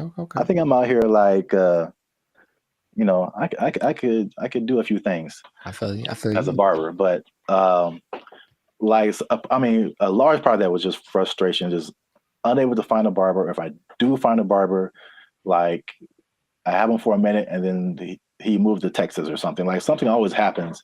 I'm just like, I'm so frustrated trying to find a barber. And so let me just get, my hair isn't that complicated. Just need to teach myself how the fade part is really the hardest part. Right. But other than that, like I just do it myself, and it saves me like a lot of money at the same time. So it's like a win-win situation. Yeah. So I do like the eating out thing too. That's a thing. And then what else have I been doing? What else has he been doing? Oh, I had one and I forgot it. So it was like unique. Recycling toilet paper? I mean, wow. I mean, I only brought it up because it is a real thing. Like people do that. How do you recycle toilet paper? Do you want me to tell you, or yes? Because that doesn't make sense at all. After it's been used, how do you reuse it again? You rinse it off. No, you can't do that. Hang it up to dry. No, in your house. Well, then it's not toilet paper. It's like a rag or something, right? It's toilet paper. I've seen videos of this, man. That's not possible. It's apparently this guy knows something that I don't, because it disintegrates with like water. How can you wash toilet paper? He washes toilet paper and he hangs it up to dry like it's the South in 1945. Yeah. I'm assuming you don't do that. Or if you did do that, you would have no friends. So please don't do that. But yes, that is a thing I've seen people do to cut down. And I'm talking about a person that I forget what quote you were talking about, but this guy was a millionaire. And that's part of his frugal plan. I think it's a little extreme, but everyone's got their thing. He recycled toilet paper. So don't do that. Please don't do that. Wow. That's very gross. And yeah, he has no friends. All right. Okay. I'm pretty sure that's not what you were going to say. That was, I've never heard of that. That's interesting. All right. Well, here's another thing, last thing about affordability, to just kind of put things into perspective. The people who have houses are having a hard time paying the mortgages, and the people who don't have houses, it just looks more unaffordable every day. And so the study also showed that the average American earns $30,000 less than what they need to purchase a house. So you're $30,000 a year annually. That sounds right. So I kind of went down the rabbit hole of mathematics. Okay, how much is this? How many people is this affecting? So the average income that they say you need to buy a house, this is a national average, to buy an average house, to get a mortgage and stuff like that, $109,000 a year. That's household income. Mm-hmm. So it doesn't have to be an individual. It could be like a partnership or whatever. So that's $109,000 a year to buy a house. In California, what do you think that number is? Specifically Los Angeles. Higher, for sure. I would go to like 145. Is that not enough? I hope that's enough. That's generous. Household income, according to them, they said you need $231,000. Yo, I mean, that's okay. More than I expected, but it doesn't sound. I know people that are paying $5,000 a month on their apartment. So yeah. On that mortgage, that's what you'd be paying, about $5,400 a month for a house. It's not possible for most people. You gotta think it makes sense, because if you're paying, that's math. I want to do it. That's almost $65,000 in mortgage payments. Mm-hmm. So that would be a quarter of 240 something thousand. So I think people would expect you to be in the like 25-30% range of how much goes to your mortgage payment to make you eligible. So sure. 200,000 plus sounds right if you're paying $65,000 a year in mortgage payments. That's crazy. I mean, you can get a house in the sticks, of course, in the desert, whatever. Oh yeah, cheaper. Yeah. But yeah. I mean, this is just like median nice house, somewhere. Yeah, LA is no joke. So, last thing I checked out is how many people that cuts out. So how many people make under $240,000 to be eligible to buy a house like this? Most is the answer. Your answers have been so general. I mean, how many people are in California? 35 million, something like that? I don't know. And I think this may have been Los Angeles. So I don't want to. Oh, okay. So Los Angeles, maybe 14 million, 15 million. I don't know. But of those. Well, just on a percentage, because that's what I have here. Oh, like 95? 95%. 95. That was it. Uh-huh. So 95% of people cannot afford a house. So this has been another depressing episode of the Life's a Circus podcast. For all you renters out there, make sure you like, subscribe, comment, and share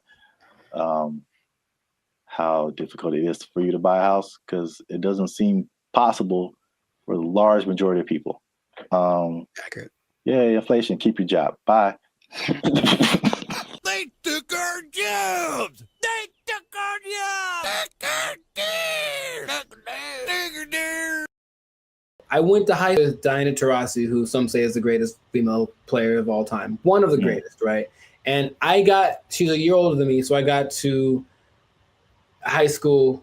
It's a place called Don Lugo High School in Chino. And I was coming in as a freshman, just trying to make the team like summer. And she was already she'd been there for a year, so she's already established. Everyone knew who she was. And I'd heard about her. I'm like, oh, you tried out for the basketball team?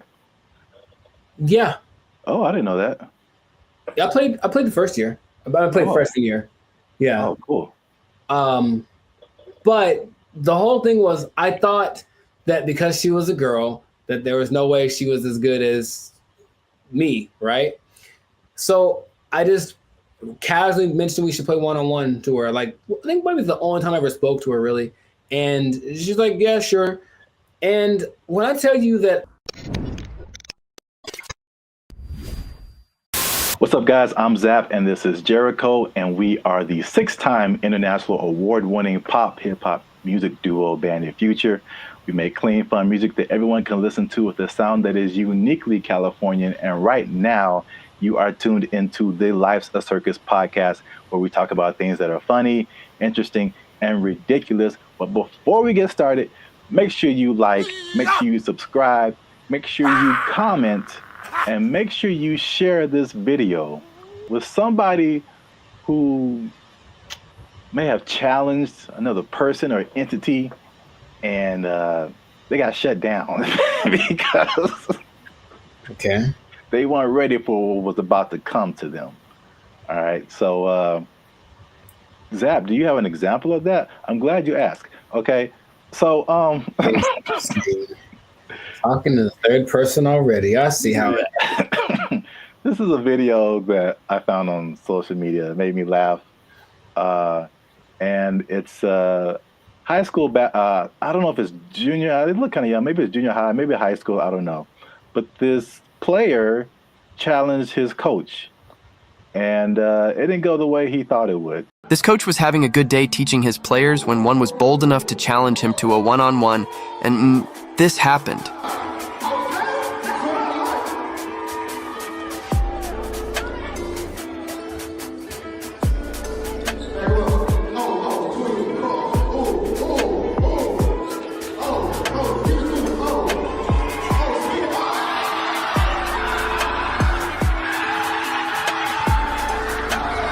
Do you think he would try this again? So yeah. I like it. Yeah, coach wasn't messing around. I thought he'd get past him, but I didn't know he was going to break the kid's ankles. That was cold. So I brought this up, and then if you have an instance, you can share it too. But I'm thinking of like the times when either you challenged someone or you saw someone else challenge someone, and they thought they had it, and it just didn't go right at all for them. Because I brought up this video because it reminded me, and I think that's junior high. It looked like junior high, not high school. It reminded me of the same thing that happened in my junior high school. Okay. So my school was a magnet school. I don't know if they have magnet schools out here in California? Okay. Yeah. So we had like people from all over. It wasn't just like people in the neighborhood. And it was a performing arts school. And we didn't have sports. So we didn't have a football team, basketball team, anything like that. So what they did is like people from our school could play sports at like different schools, which is kind of cool now that I think about it. But so we had different players from different schools that went to our school, right? And so I knew like a couple of guys that were just like really good, like insanely. They had handles. I'm talking about basketball. They could shoot. Like they could do everything. I remember this one guy, especially named Ricky, who was just like he was like the coolest dude, bro. Just but not like a I'm better than you jock kind of. He was just a cool dude. He walked cool. He talked cool. He was cool with everybody. Like, and he's just amazing basketball player. And we have some other like girls. There was a girl who was like 6 feet tall, and she was just like just amazing. Like we had amazing players, right? Mm-hmm. And we had these 3 PE coaches. Now they're all different. So there's one guy, Coach Moore. He was super tall, but he was like 100 years old. I swear, this guy. Nice. This guy was like past your prime, but he was skinny, maybe in shape, but like super skinny. But at least 60s, 70s, maybe. Okay. Just all sure. Gray hair, just like okay. He didn't seem like anybody. Mm-hmm. And then we had this lady, this white lady who looked like, what's the girl from Iowa? Is that it? The basketball player? Yeah, the girl who's like really big now. Caitlin Clark. Yeah, she kind of looked like an older version of her, and she like just had a baby, like. So they challenged the students. This is junior high school to like a basketball game. It was like the 3, and then they probably like roped in 2 more teachers, and like so it's like this really tall old dude can barely move. This really short dude looked like Sherman Hemsley. And this lady who just had a baby and like 2 teachers. Mm-hmm. I'm just like, we were all like, okay, students are gonna whoop, we're gonna kill these people. Like get an ambulance ready and just, man. I'm guessing the opposite of what you expected to happen happened. When I tell you they tore us up, they just annihilated us, dude. So like the short dude and the lady, they were like faster than what we all believed we ever seen them move. I mean, the dude was just like Chris Paul out there, just. Nice. And then the old guy, he would just stand on the 3-point line and just blitz you, just Ray Allen, just. And it was just like we got annihilated. So that video just reminded me of that experience. But I don't know if you had any experiences like that where you saw something happen, or maybe you tried something and it just not so much publicly, but if it had been in the social media era, then maybe that would have been, on all the reels and whatever. But I brought this up in one podcast before. But I went to high school with Diana Taurasi, who some say is the greatest female player of all time, one of the greatest, right? And she's a year older than me, so I got to high school. It's a place called Don Lugo High School in Chino. And I was coming in as a freshman, just trying to make the team like summer. And she was already she'd been there for a year, so she already established. Everyone knew who she was. And I'd heard about her. I'm like, oh, you tried out for the basketball team? Yeah. Oh, I didn't know that. Yeah, I played the first year. I played freshman year. Yeah. Oh, cool. But the whole thing was, I thought that because she was a girl, that there was no way she was as good as me, right? So I just casually mentioned we should play one-on-one to her. Like, I think maybe it's the only time I ever spoke to her, really. And she's like, yeah, sure. And when I tell you that I didn't make we maybe played 5. And so if it had been like that, with like a bunch of people in the circle going, oh my God, then it would have been terrible. But it was just us and maybe like a couple of people watching. And they didn't even pay attention because they're like, this dude's they're talking about me. Like, he's about to get destroyed. So I didn't know that she was that good. And it's like, when I tell you, I felt like I was standing in quicksand, how fast she was.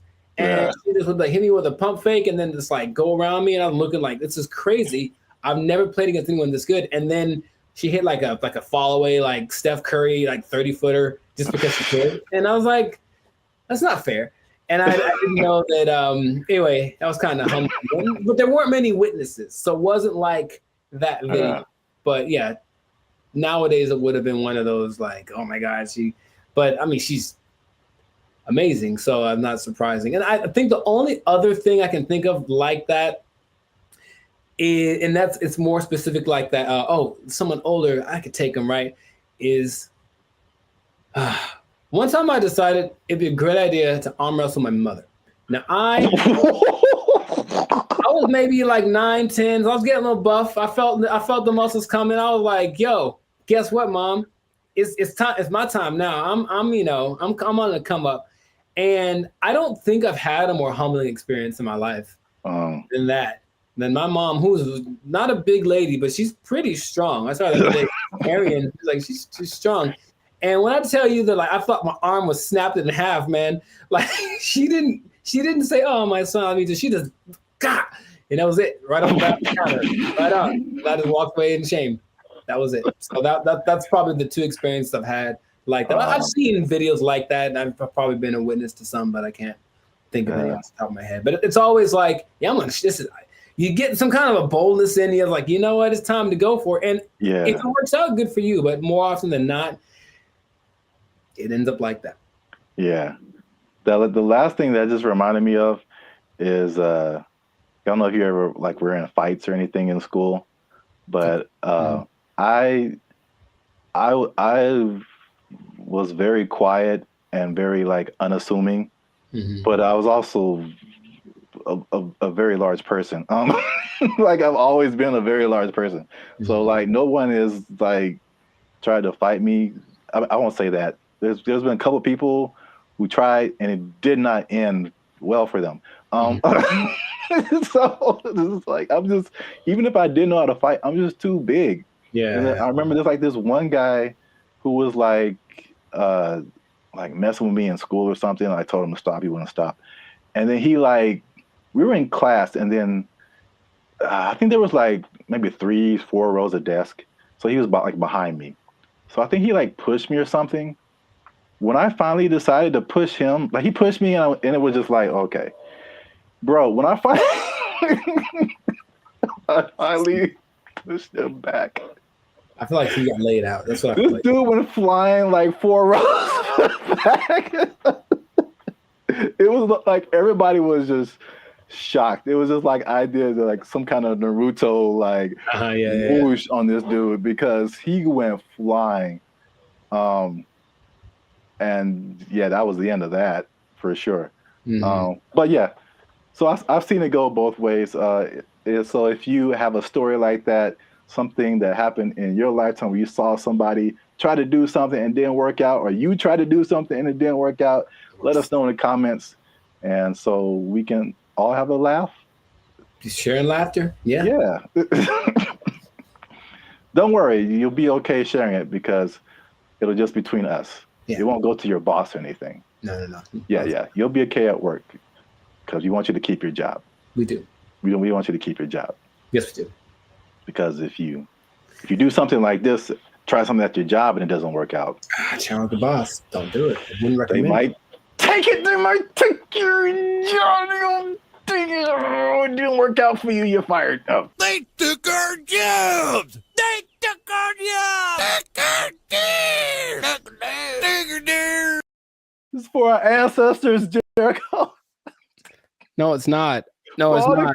For all the cotton pickers, for all the slaves, for everyone who marched in the Million Man March. I don't think this was the dream that Dr. King had in mind.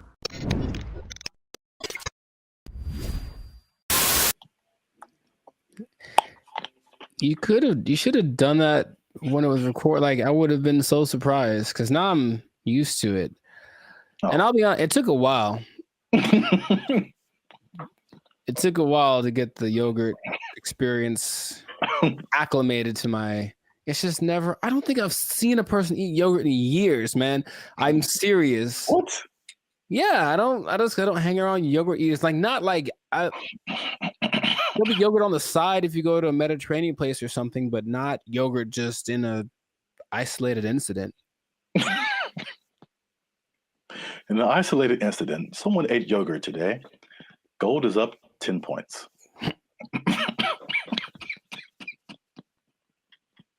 Back to you, Jim. All right.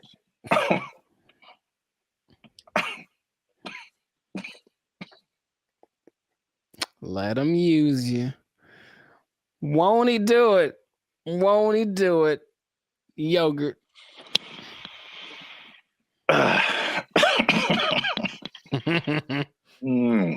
Okay. Unique New York. Hey, what's up, guys? I'm Zap. This is Jericho. We are now 6-time international award-winning pop hip-hop music duo band and future. We make clean, fun music that everyone can listen to with a sound that's uniquely Californian. And right now, I'm eating yogurt. And I can't handle it. And he can't handle it. But you're still tuned in to the Life's a Circus podcast, where we talk about things that are funny, interesting, and ridiculous. Please don't choke on your yogurt, man. I wouldn't know what to do with myself. So make sure you like, subscribe, comment, and share this video with somebody who likes to go to fast food every now and then. Okay. Because they might be going a little bit less. And I'll explain why. And I'm going to explain something very interesting with regards to minimum wage at the end of this video. A shocking statistic when it comes to how much people earn. I want to know what it is right now. Yeah. Tell me now. No, we gotta wait to the end, man. You gotta wait to the end. All right. But first, you gotta watch this video because I'm not even gonna set it up. Let's just watch it. This is Gavin Newsom, governor of California. Hey, Gavin. And these people have just lobbied for a fast food minimum wage that is higher than the regular minimum wage. So now these people will be earning $20 an hour at your fast food places in California.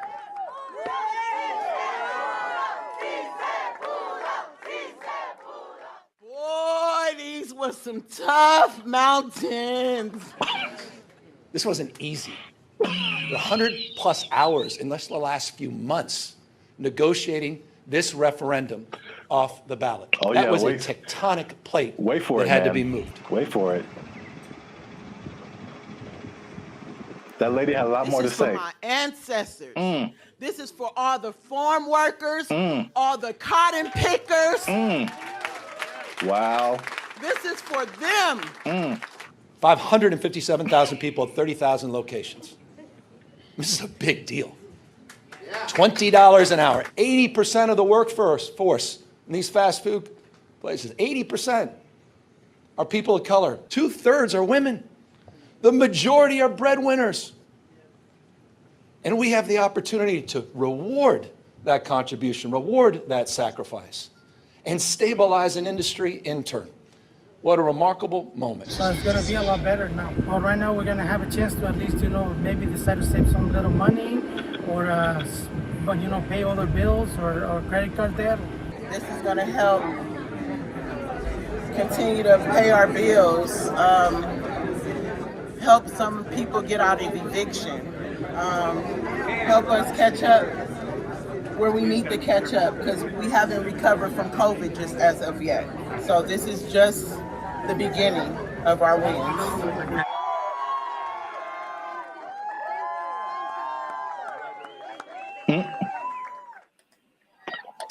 So yeah. I didn't expect her. You gotta understand, Jericho. She's dressed like a toy you find in a Happy Meal. I didn't appreciate that. I didn't appreciate that at all. Look, I didn't like that at all. I didn't like that at all. She came out of nowhere, bro. This is for our ancestors, Jericho. No, it's not. No, it's not. For all the cotton pickers, for all the slaves, for everyone who marched in the Million Man March. I don't think this was the dream that Dr. King had in mind. I really don't. They worked hard. They fought so that we can make $4 above minimum wage. All right, so while you have your moment, I think that's okay in a way. I definitely know, I don't think I know that $4 more an hour is not going to help you not get evicted. Maybe helping you.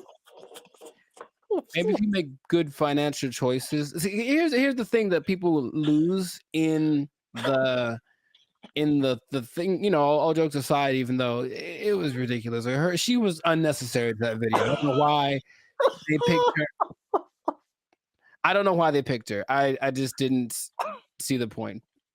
But it doesn't, you know, it doesn't matter how much money you make or don't, right? It's just about how you work with it and how much you keep. So I know people that work fast food that do very well because they're just smart and they budget and they're frugal. And I know people that make a lot of money that are basically broke, you know what I mean? So yeah, there's that, but and are those real statistics? I suppose someone says, oh, there this percentage of minorities and women, sure. So it's a step in the right direction, yeah. But as we've mentioned before, it could just mean that a Big Mac's going to be $10 next week. So, you know, that's kind of why I brought it up.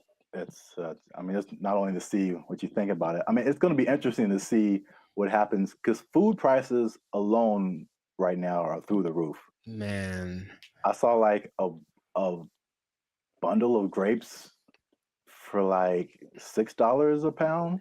Yeah, you told me. Like I bought like a few berries, and it was like $20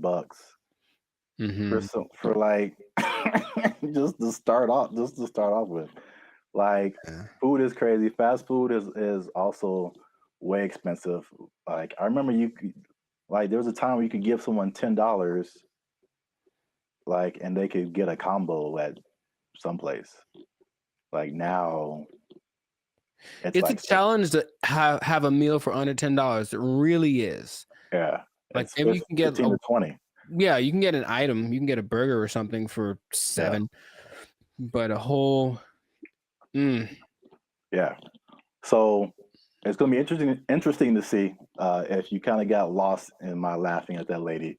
That was deserved. That was deserved. She feels. I feel like she makes a lot of bad decisions. That's just my honest opinion. I've never met her. Maybe she's wonderful. I hope she's doing well. I hope she sees this video and she likes Band in the future. But I think her presence was a bit distracting to the whole experience. But yeah, so this is a very weird situation that I haven't really heard of because basically the government is involved. Right. They created this like separate task force for like fast food worker wages, which I haven't really heard of before. Where like I mean, it's not the government setting it, but the government is like an intermediary in this. And I mean, are fast food workers specifically unionized? I don't think so. There was a couple in the more educational videos that I passed over to play this one. Oh, good choice. No, trust me. Good choice. Good choice. There was a talk about some different unions, but it isn't like a fast food worker union. It's some kind of, I think it's a service worker union. Okay, so that makes sense. I think that's fast food is maybe under that umbrella, but it includes a lot of different services. But yeah, so it's the government involvement. It just makes it kind of weird, and then also it's like, you know, I mean, fast food has been minimum wage for like as long as I can remember. So to go above that, they were saying that this is like a 30% increase.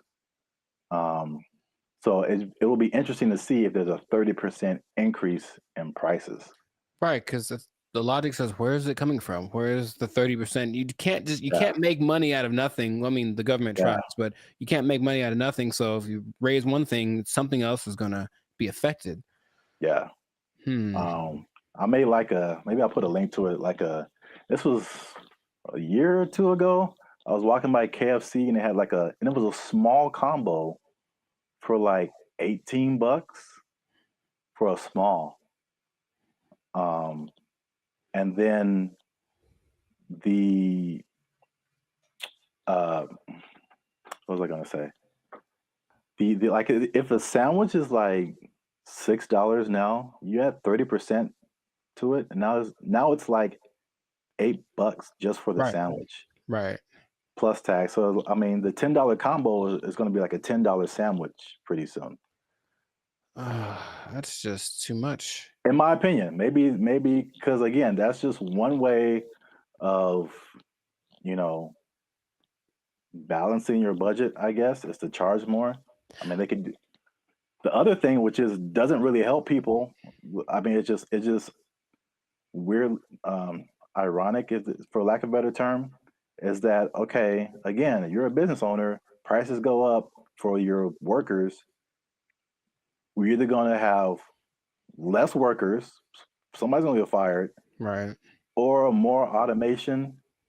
So again, less workers or less hours. Nobody gets overtime. Something has to compensate. I mean, it's like people think they just pull minimum wage out of thin air, and it has to come from somewhere. Wow, it's interesting you mentioned automation because what?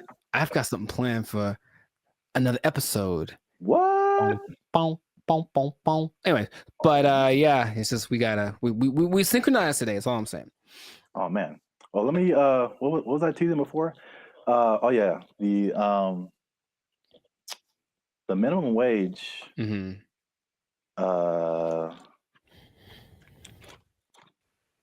Oh, this teases for something else. Whoops. Oh, maybe I can come up with another one.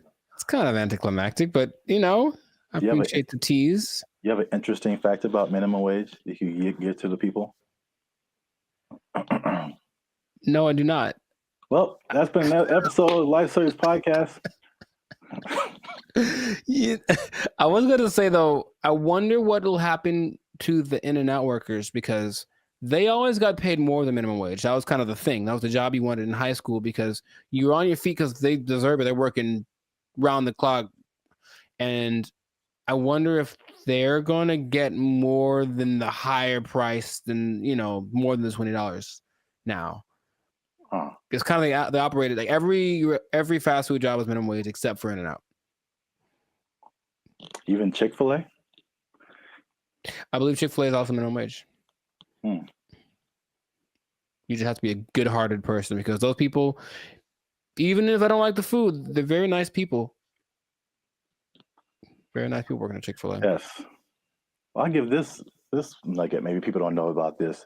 If you ever want to own a Chick-fil-A, you have to start at the bottom and work there for minimum wage. So there you go. I gave him something. You can't just walk. You just can't just walk in a no matter how much money you have, you got to start at the bottom. So let's say I just barge in. I'm LeBron James. I still got to work the shakes and fries. LeBron James got to be peeling those fries back there, man. Oh man. That's crazy. All right. I'll tell him. Yeah. He asked me to ask, so I'll tell him. Yeah. All right. Well then. That was cool. Can you tell him a few other things about the Lakers that I have opinions on? LeBron James is the greatest.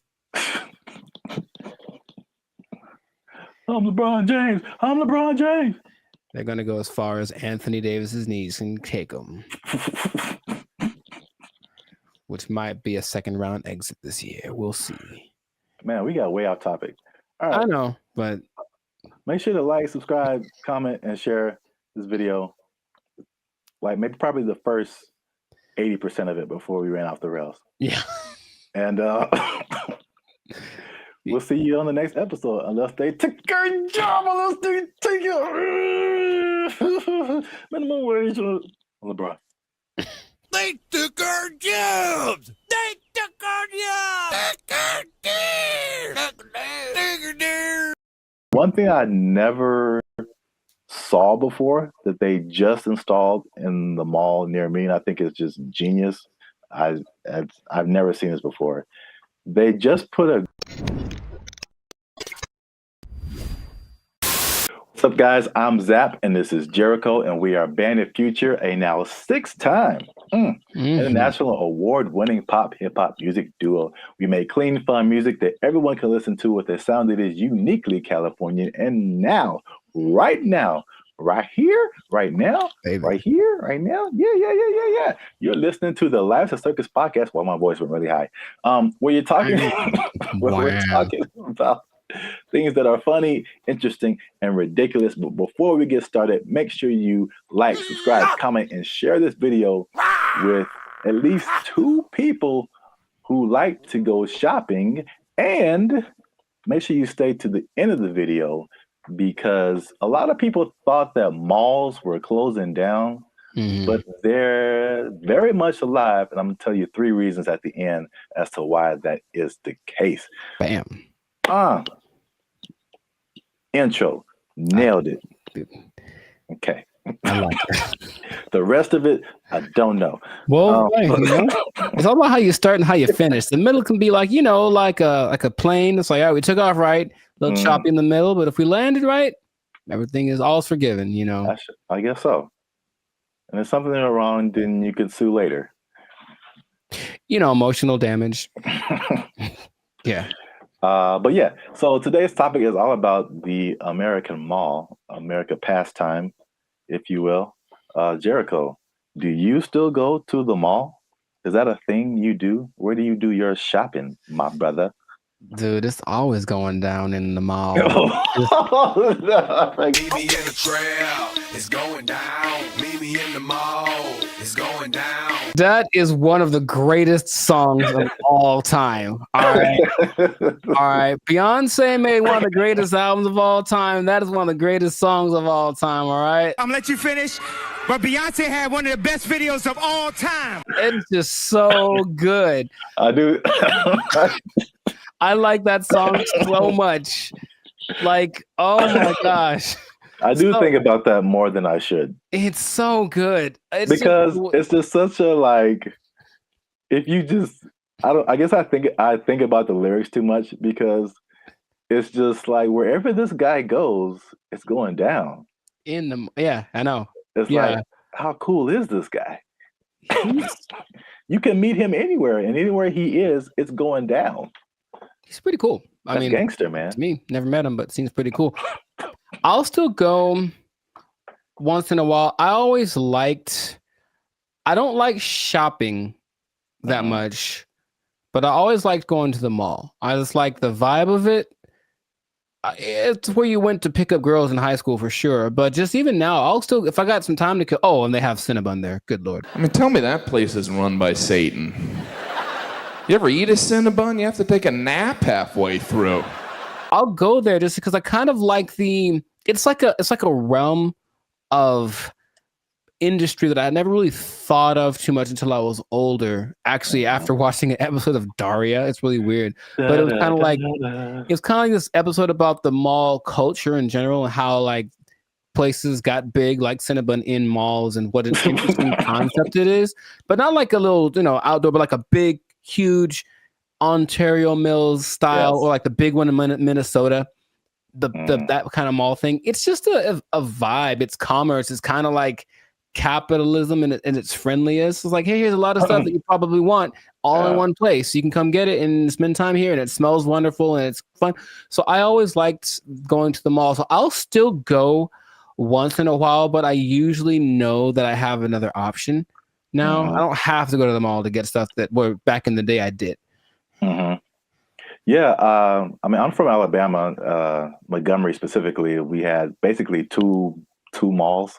It was the Montgomery Mall and the Eastdale Mall. Montgomery Mall was it was all right. It was kind of small. Eastdale Mall was a little bigger, but not compared to what I've seen out here. Ontario Mills. Yeah. You mentioned that is huge. The Glendale Galleria. Huge. Yeah. What's the one that's like off the 5? Oh man. Not Fox Hills. No, it's like the Citadel, something like that. I know what you're talking about, but I don't think I've actually ever been there. I think it's either that or something, or Cerritos. The Cerritos Mall is huge. It's the Beverly Center. Yeah. A big, yeah. Yeah, I mean, the malls are, I guess we don't really think about it, but they're still around. They're still huge. So I'm going to just throw some numbers at you, because I thought, like, after COVID, like, that was it. Because, like, it was a crazy time, and you saw a lot of business, like a lot of big businesses, from bankruptcy. Wow, words. I remember J.C. Penney was a big one. Bed Bath and Beyond got hit by COVID. Toys R Us. Oh yeah, R.I.P. Toys R Us. That's legit R.I.P. right there. It's like like big flagship store. I'm not talking like a little, Radio Shack or Circuit City. I'm talking about like the biggest store in the mall is like shutting down. Like, there's gonna be no more mall. Plus, what I thought with e-commerce, the Amazons of the world, it's like, okay, people got used to getting stuff delivered to them, and it's like, why go out? I can just get it on Amazon or Walmart.com. So the numbers, however, say the opposite. So malls work with like an occupancy thing. So basically, it's like the number one indicator of how successful the mall is. So the more occupied it is by retailers, the more successful the mall is. So mall occupancy was 89 to 95% last year. 92%, and you're doing good. Anything above that, you're doing good. So malls are healthy, they're thriving. And this is what happened that I didn't really realize, is that when the stores closed, it didn't necessarily mean that was the end of the mall, because in case you didn't notice, a thing called inflation has been happening. No, I didn't notice. And so the price of everything has gone up, including rent. They just opened the space back up and they charged more because it was a new tenant. Traffic is actually up. Sales are actually up. There's actually waiting lists in some places for some stores to get into the malls. And so I get into these. There's 3 things that are really happening. You touched on some of it at the beginning. Okay. But I can at least give you this one on the retail side. It's basically people are finding out that, and it's kind of odd, I guess. I didn't expect that to be the way it is, but retailers are finding out that people aren't necessarily making that purchase online. They're just kind of like browsing. It's almost like TikTok, right? You're not really connecting with anybody. You're just scrolling through and seeing what's available. And they're making more concrete decisions in the store. And so the digital part is like getting people to recognize you and who you are, but they're actually seeing more sales being converted in the store, or it's called not necessarily that, but it's costing them less to get people to buy stuff, basically. Makes sense. I think. Oh, go ahead. No, you can go ahead. That there's no replacement for retail therapy. I think people that love to shop, I can imagine the people that love to shop, that dopamine rush of having those 2 plastic bags when you come out the department store. You can't replace that with this. Oh, we'll just bring it to you. It's like nah. It's like, don't bring me I want to go catch the fish, because it's as satisfying to actually catch it and have it as it is to pay for it. So I see that as being the thing that drives people more than anything. Yeah, and then online stores are actually, there's stores that have started online and they're actually moving to like the brick and mortar type stores. So a few of those companies, one of them is Warby Parker. Have you heard of them? No, I don't know what that is. Okay, I see their commercials all the time. They do like eyeglasses, stuff like that. Okay. Another company called Allbirds that I haven't heard of. And there's another company called Wayfair that I have heard of. I've definitely bought stuff from their company, and so they'll be building like their own store. So yeah, that's number one. Retailers are seeing positive sales in the brick and mortar. And the second thing, you kind of alluded to it, is just people like there's a certain luxury experience in malls that people are drawn to. Right. That you don't necessarily get when you're just clicking a button online. Yeah. I recently I live near a mall, and I recently went in there, and I usually don't go in there at all, but I was just kind of walking around and looking, and I was like, this is, it just felt nice.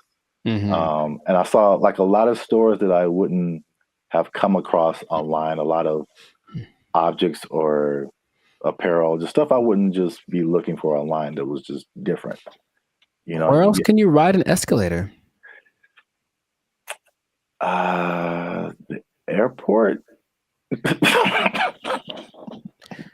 Yeah, okay. So that's two. But I don't go to the airport as much as I go to the mall. But honestly, it's kind of a cool thing too. Like, especially that big one that's always in the middle and everyone's going up, and it's like the promised land appears, so it's kind of going there. Everyone looks, it's really interesting, but I think if you pay attention, you see the excitement of people going, I'm about to buy something. Yeah. And they get to the top, like, we've arrived, and it's just got a cool atmosphere. It's like an environment, like a built-in environment. Like the people there, they'll have a little entertainment once in a while, especially in the 80s that had all the people that were singing there. But in general, it's just the fact that people are all there, usually in a good mood because they're getting the stuff they want.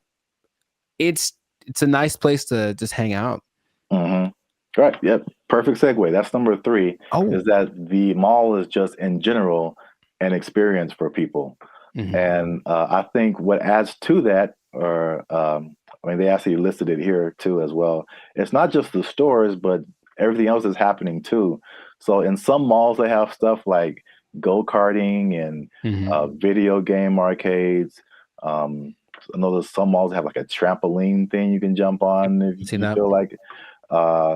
And of course, the restaurants, the movies. Oh, movies, yeah. All kind of good food. And one thing I never saw before that they just installed in the mall near me, and I think it's just genius. I've never seen this before. They just put a grocery store inside of the mall near me. And that's literally the first thing I see when I walk in. And it's very weird because grocery store and mall are two different things in my head. But you're already shopping. I guess it makes sense. Well, from a psychological standpoint, I've never seen that. And that makes a lot of sense because from a psychological standpoint, when people buy stuff, like they're more likely to buy stuff when they've already bought something. So they're kind of in the mode of buying. So I'm going to the store to get my vegetables or whatever, groceries, normal. And then if you're in an environment where there's other stuff you can buy, they're like, you know what? While I'm here, I might as well see if they have and all of a sudden, there you go. You're selling more than you would have. So it's like the stores and the mall have like this kind of symbiotic relationship in a way. So yeah, that makes complete sense, but I've never seen that. Yeah, that's the first time I ever saw that. And it does make sense. And also, like the concept of a mall where you get everything.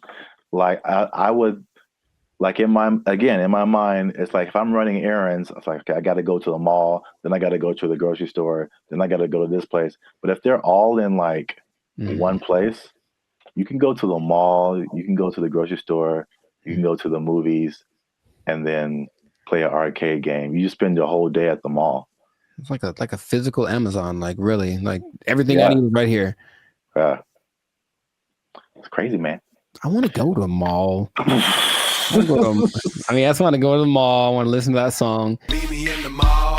It's going down. Get some groceries. Meet me in the club. It's going down. But if someone meets you there, will it be going down? I mean, do you have that kind of? In Anywhere you meet me, guaranteed to go down. Yeah, that kind of pull, man. Will it be going down if I meet you in the mall? I think so. I think I can say that with confidence. I think it'd be going down in the mall. And you just play that song and like the murder horn song back to back, and dude, I'm lit. Like it's no. I'll use up all my energy for the day in 5 minutes to watch me. Oh, you know what? I just thought about this. Oh, what? Did you say energy? The mall next to me also has a gym in it. Mm-hmm. Yeah, I've seen that before. Like, it's everything. You just go to the mall. Yeah, that's so smart because they sold that mall when after COVID because like nobody's renting. They thought it was going to go down, and this guy bought it, and I was like, that's the dumbest thing ever. Like malls are on the decline, and they got a gym in there, you got a grocery store.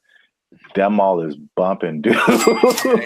Like, yo, and he bought it at a discount. So just like, man, I want to meet the guy. They did an article on him. Okay. There was something depressing about the old malls, though, in some places where they're like kind of abandoned. Oh, yeah. Those are kind of, all right. There's one specifically in Laughlin, Nevada. And I remember being there like, I just feel gross being in here. Like half the places are unoccupied, and the places that are there, they have the same people that were there from the 80s. It's not a good situation. Yeah. But yeah, I like the mall, man. It's a good place. All right, we went way too long. This has been another episode of the Lights of Circus podcast. Make sure you like, subscribe, comment, and share this video with somebody who likes to go to the mall. It's going down. Anywhere I be, I guarantee it's going down. Be in the mall. They took our jobs. They took our jobs.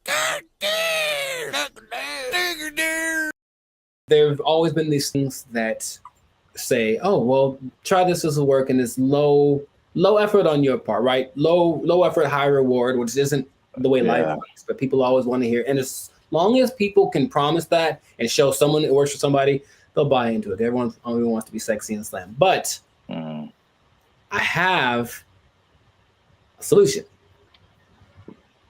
A solution that I think works 100% of the time.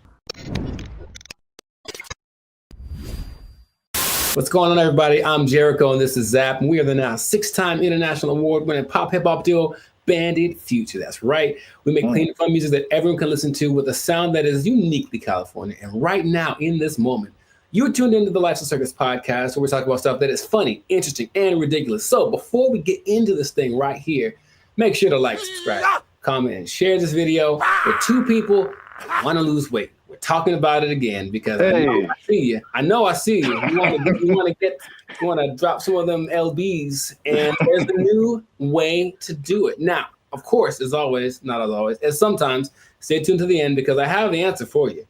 I got the answer. You came to the right place. Your boy got you. I got the answer for you, but we're going to talk about this new thing. So, Sir Zap, have you heard of Ozempic? Ozempic? Mm-hmm. That sounds familiar, like one of those late night Pfizer commercials or something. Is it a pill? Sure people make it. Oh, okay. But it's like all a pill you take. Well, it's an injection. And it's all the rage because I don't know if you've seen Oprah's lately, Oprah plural, because she is omnipotent, I suppose, or omnipresent. But Oprah's is, I'm just going to say it like that every time. Oprah's is very slim right now. And everyone's like, what happened to Oprah? What are you doing? And she's like, I ain't gonna tell. Because that's what they're not gonna say. But everyone suspects that it's this Ozempic thing. Now, Oprah's whole thing is, I don't have willpower, so I never have, I'm fat, so I'm just gonna do it. And it's like, okay, more power to you. But Ozempic is actually a diabetes drug. And a side effect is that you lose weight really fast, apparently. So of the celebrities I've heard of, people either speculate or have confirmed that Chelsea Handler's used it, Tracy Morgan's used it, Kelly Clarkson used it, Mindy, I don't know how to say her last name. Kaylin. Yeah. She's used it, and they have crazy results. So it's another one of those. Guess what? You don't have to work. You just have to take this, and then you'll get slimmer. And the result of the proof is in the pudding. People look amazing in a relatively short amount of time. Okay. I got some stats for you, but just off of the bat, if I said, it's right off the bat, hey man, I got this thing and it's an injection. So you got to do it yourself. That's already not fun, but I'm going to give you this injection. Oh, you have to do it. And you get to lose weight. You get to lose weight really fast. What would be the question you'd ask me first if I tell you that? Besides the side effects? Very nice. I mean, that sounds right. That sounds like what I would want to know. And the thing is, this thing only came out last year. But wait a minute. It's a diabetes drug, so the side effect is losing weight. So is there a side effect to the side effect? Oh man, you are a smart one. Well, the side effect to taking it is that you basically lose your appetite and you get a little nauseous, so you don't want to eat, and that's why it works, right? The problem is, you sound like something crazy is coming down the pipe. It's nothing crazy. It's just kind of more like duh. If you stop taking it, you gain your weight back. You're not only tenfold. Appetite comes back with such a vengeance that you go back like instantly and like plus some. So is it addictive? Wow. Well, you have to stay on it for it to keep working. Because as soon as the thing that it makes you do to not eat is exactly what it reverts to once you get off of the drug. And it's crazy. So now here's the other thing about it. And this is the thing I thought you might have asked, but you inject yourself, right? Yeah. So I don't know if you ever injected yourself, but not on purpose. I never have, but from what I understand is that you have to know how much to inject, right? Okay. The problem is they don't really tell you. You just figure it out. So just inject an amount in this. And then so what happens is people inject themselves and it works. So they go, oh my God, maybe I should inject some more so it can work better, right? In the last 3 months, poison control centers have had a 1,500% increase in calls from people saying that they overdosed when they injected their diet control pill or diet control. Yeah, that's what's happening because people are that stupid. So, now, okay, we get it, right? You want to be slim, you want to be sexy, you want to be attractive, and you don't want to do anything for that, right? That's just maybe the American way. This drug, also another question you might have asked is it banned anywhere? It sure is. This drug is banned so far in Austria, France, Greece, and the Czech Republic, with more places to come, perhaps. But the numbers don't lie, right? 42% of Americans are obese, 18% of children are obese, and then everyone knows the links to death and all that kind of stuff if you're obese with a high probability. So you want to get slimmer. But this is just another thing. I guess my other question would be, have you heard of any things like this in the past that have promised the same, hey, take this and you'll get, slimmer, more sexy? Not, I can't think of any. I'm sure there's other stuff out there. I can't think of anything off the top of my head other than like liposuction or something like that. Sure, which works, but I looked it up. In the 40s, there was amphetamine. That was all the rage. It was the big deal, and that was proved to be addictive. Rainbow pills in the 60s, which was amphetamine, digitalis, and diuretics, and that proved to be addictive and somewhat fatal if you take too much. There's a thing called Aminorex in 1971. This is all before our time, right? Now, the thing that I remember hearing about in the 90s, there was this thing called Fen-Phen, and it was a big deal with the celebrities. Yeah, and a lot of celebrities, took it, and apparently it works. But now this new Ozempic, I think I'm saying it correctly. They're saying that a lot of celebrities are getting paid to promote it, to push it, and I think that always, that's always the way to go. But it's just like, I'm really concerned for these people that are basically getting guinea pigged, right? It's like, we'll see We'll see if this works. And then what's going to happen to them in 6 months when they're like, oh, by the way, this causes all of the things. You know? Yeah, that's how a lot of stuff goes with. I mean, like anything, there has to be people who test it out first. So yeah, it's weird. The thing that I randomly remember when you were talking about things from the 90s was like Slim Fast. Oh, sure. Although that's not like a drug, but it's like I remember that was like a huge thing, and people, maybe even Oprah did it at one point. I don't know. Oprah's done everything. Yeah. Yeah, I remember seeing a lot of Slim Fast commercials with celebrities and stuff, and then the tagline was like, "Give us a week, we'll take off the weight." So yeah. Oh, jingly. Now there's something that I heard about, but I didn't remember happening or existing. But apparently there was a substance that you could ingest if you wanted to lose 15 pounds today.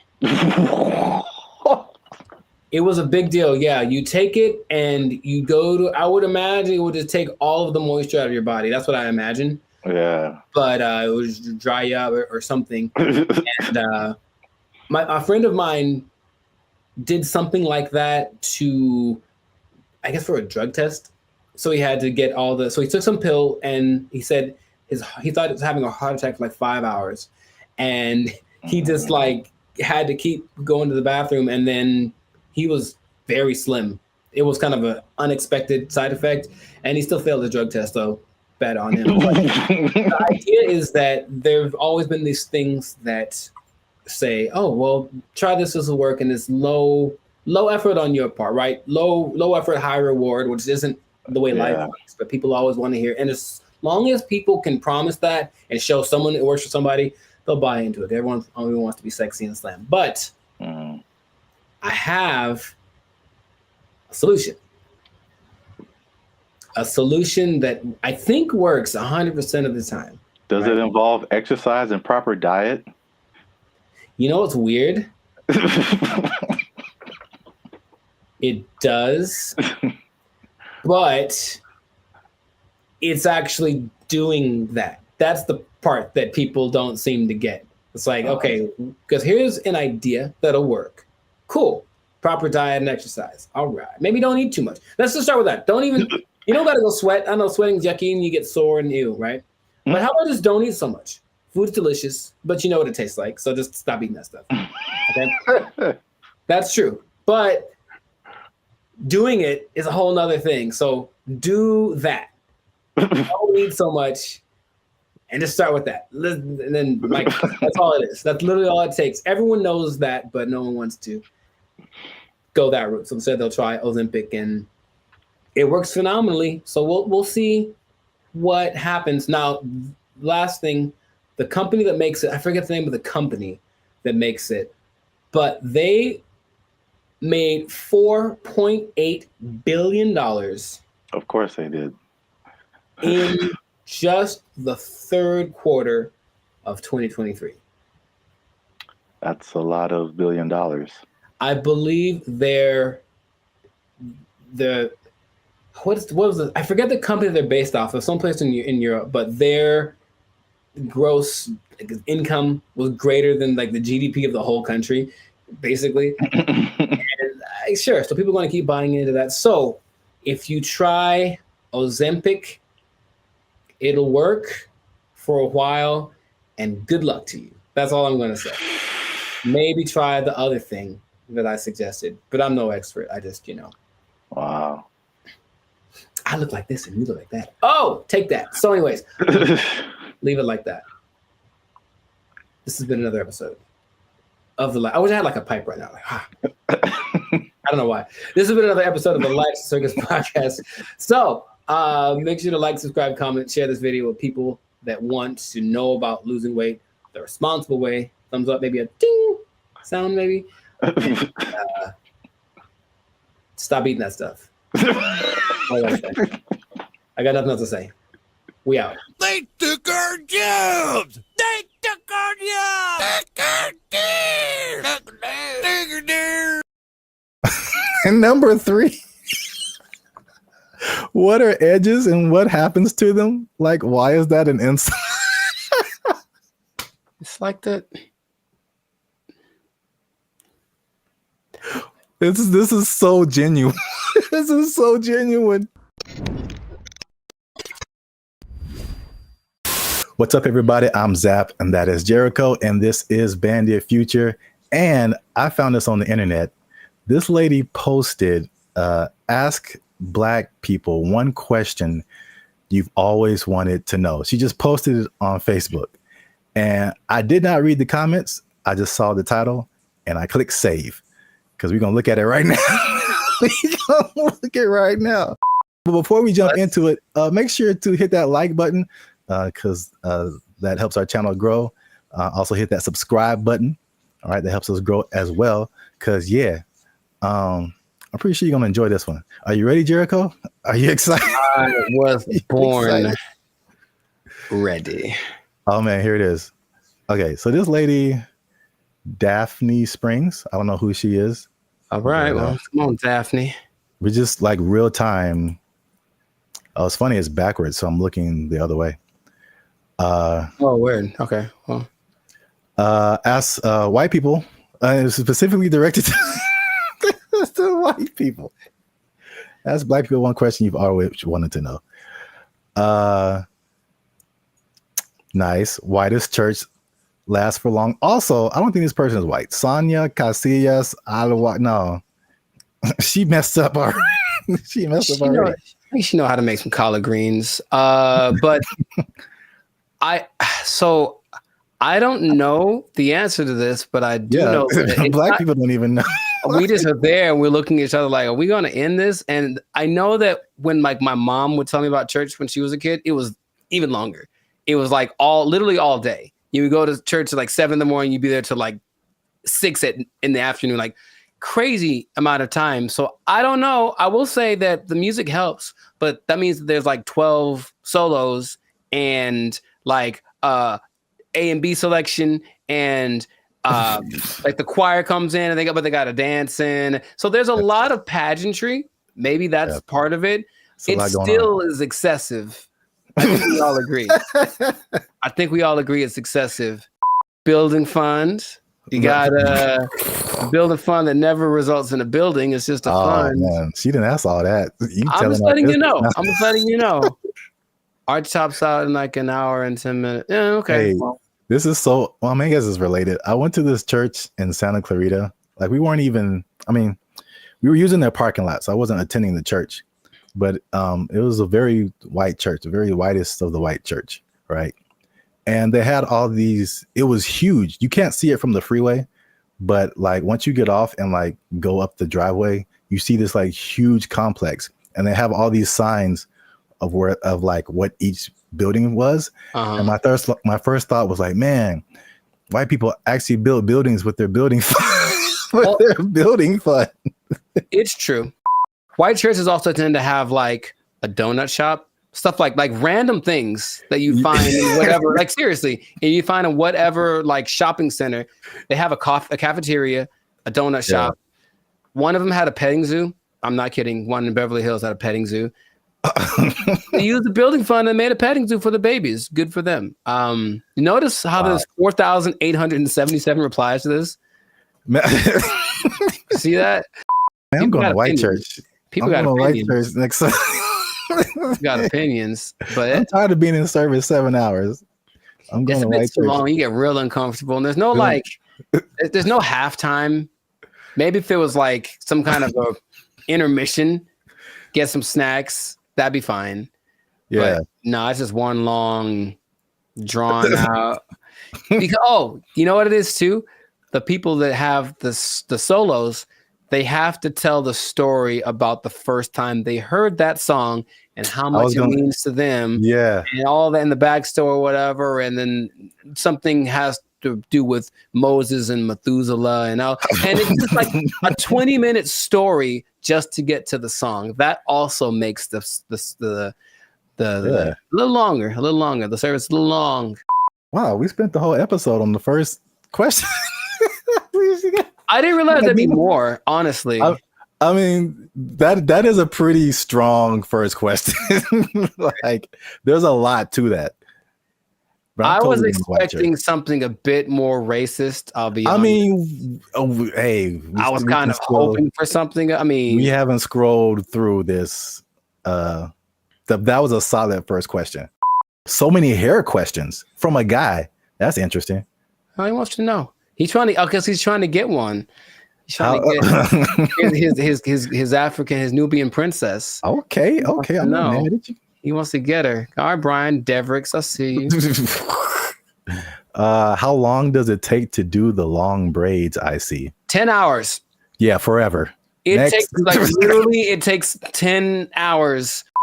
Did I ever tell you that I used to have braids? I feel like I would have remembered that. If you It was, yeah. I went through that phase in high school. Like, I'm going to be gangster now. And I got braids for like the first time. I think I had them for like maybe a couple of months. And after that, I was like, no, not anymore. Because you have to make them tight so that they stay. Yeah. And it's like pulling your brain back when you get them done. It hurts so much. I had them for a week. It was pulled so tight. And I was it was just for a wedding I was going to. I wanted to look fly, I guess. And I just looked, man, I was going to be racist. I'm not going to say it, but I looked. And number 3, what are edges and what happens to them? Like, why is that an insult? It's like that. This is so genuine. This is so genuine. That's more of like a female thing, I think. Yeah, I mean, he's asking for females too. Yes, because I mean, he wants go to ahead. know. He wants to know how much he's going to be paying for her edges to get done, and it's a lot, brother. It's a lot, Brian. I'm letting you know. It's gonna cost a lot because it's got to look tight. If it looks bad, people will talk about her, and then she's gonna cry to you. Yeah, that's what I'm getting from like the where people talk about it. Yeah, I feel like people talk about it more with women. I mean, they with men, it's just more like a receding hairline kind of thing, and I think that's universal. But women have like the baby hair thing that they do. Yeah, all this stuff, and it's a fine line between doing it right and doing it so wrong. Wow, this is as funny as I thought it'd be. I don't know if I should say this. Yeah, you should. Yeah, you should. That's always the answer. Well, here's the thing. I read the comments and all these crazy people write the most ridiculous comments. So I'm like, should we open it up to our comment section and be like, what are questions you ask a Black person?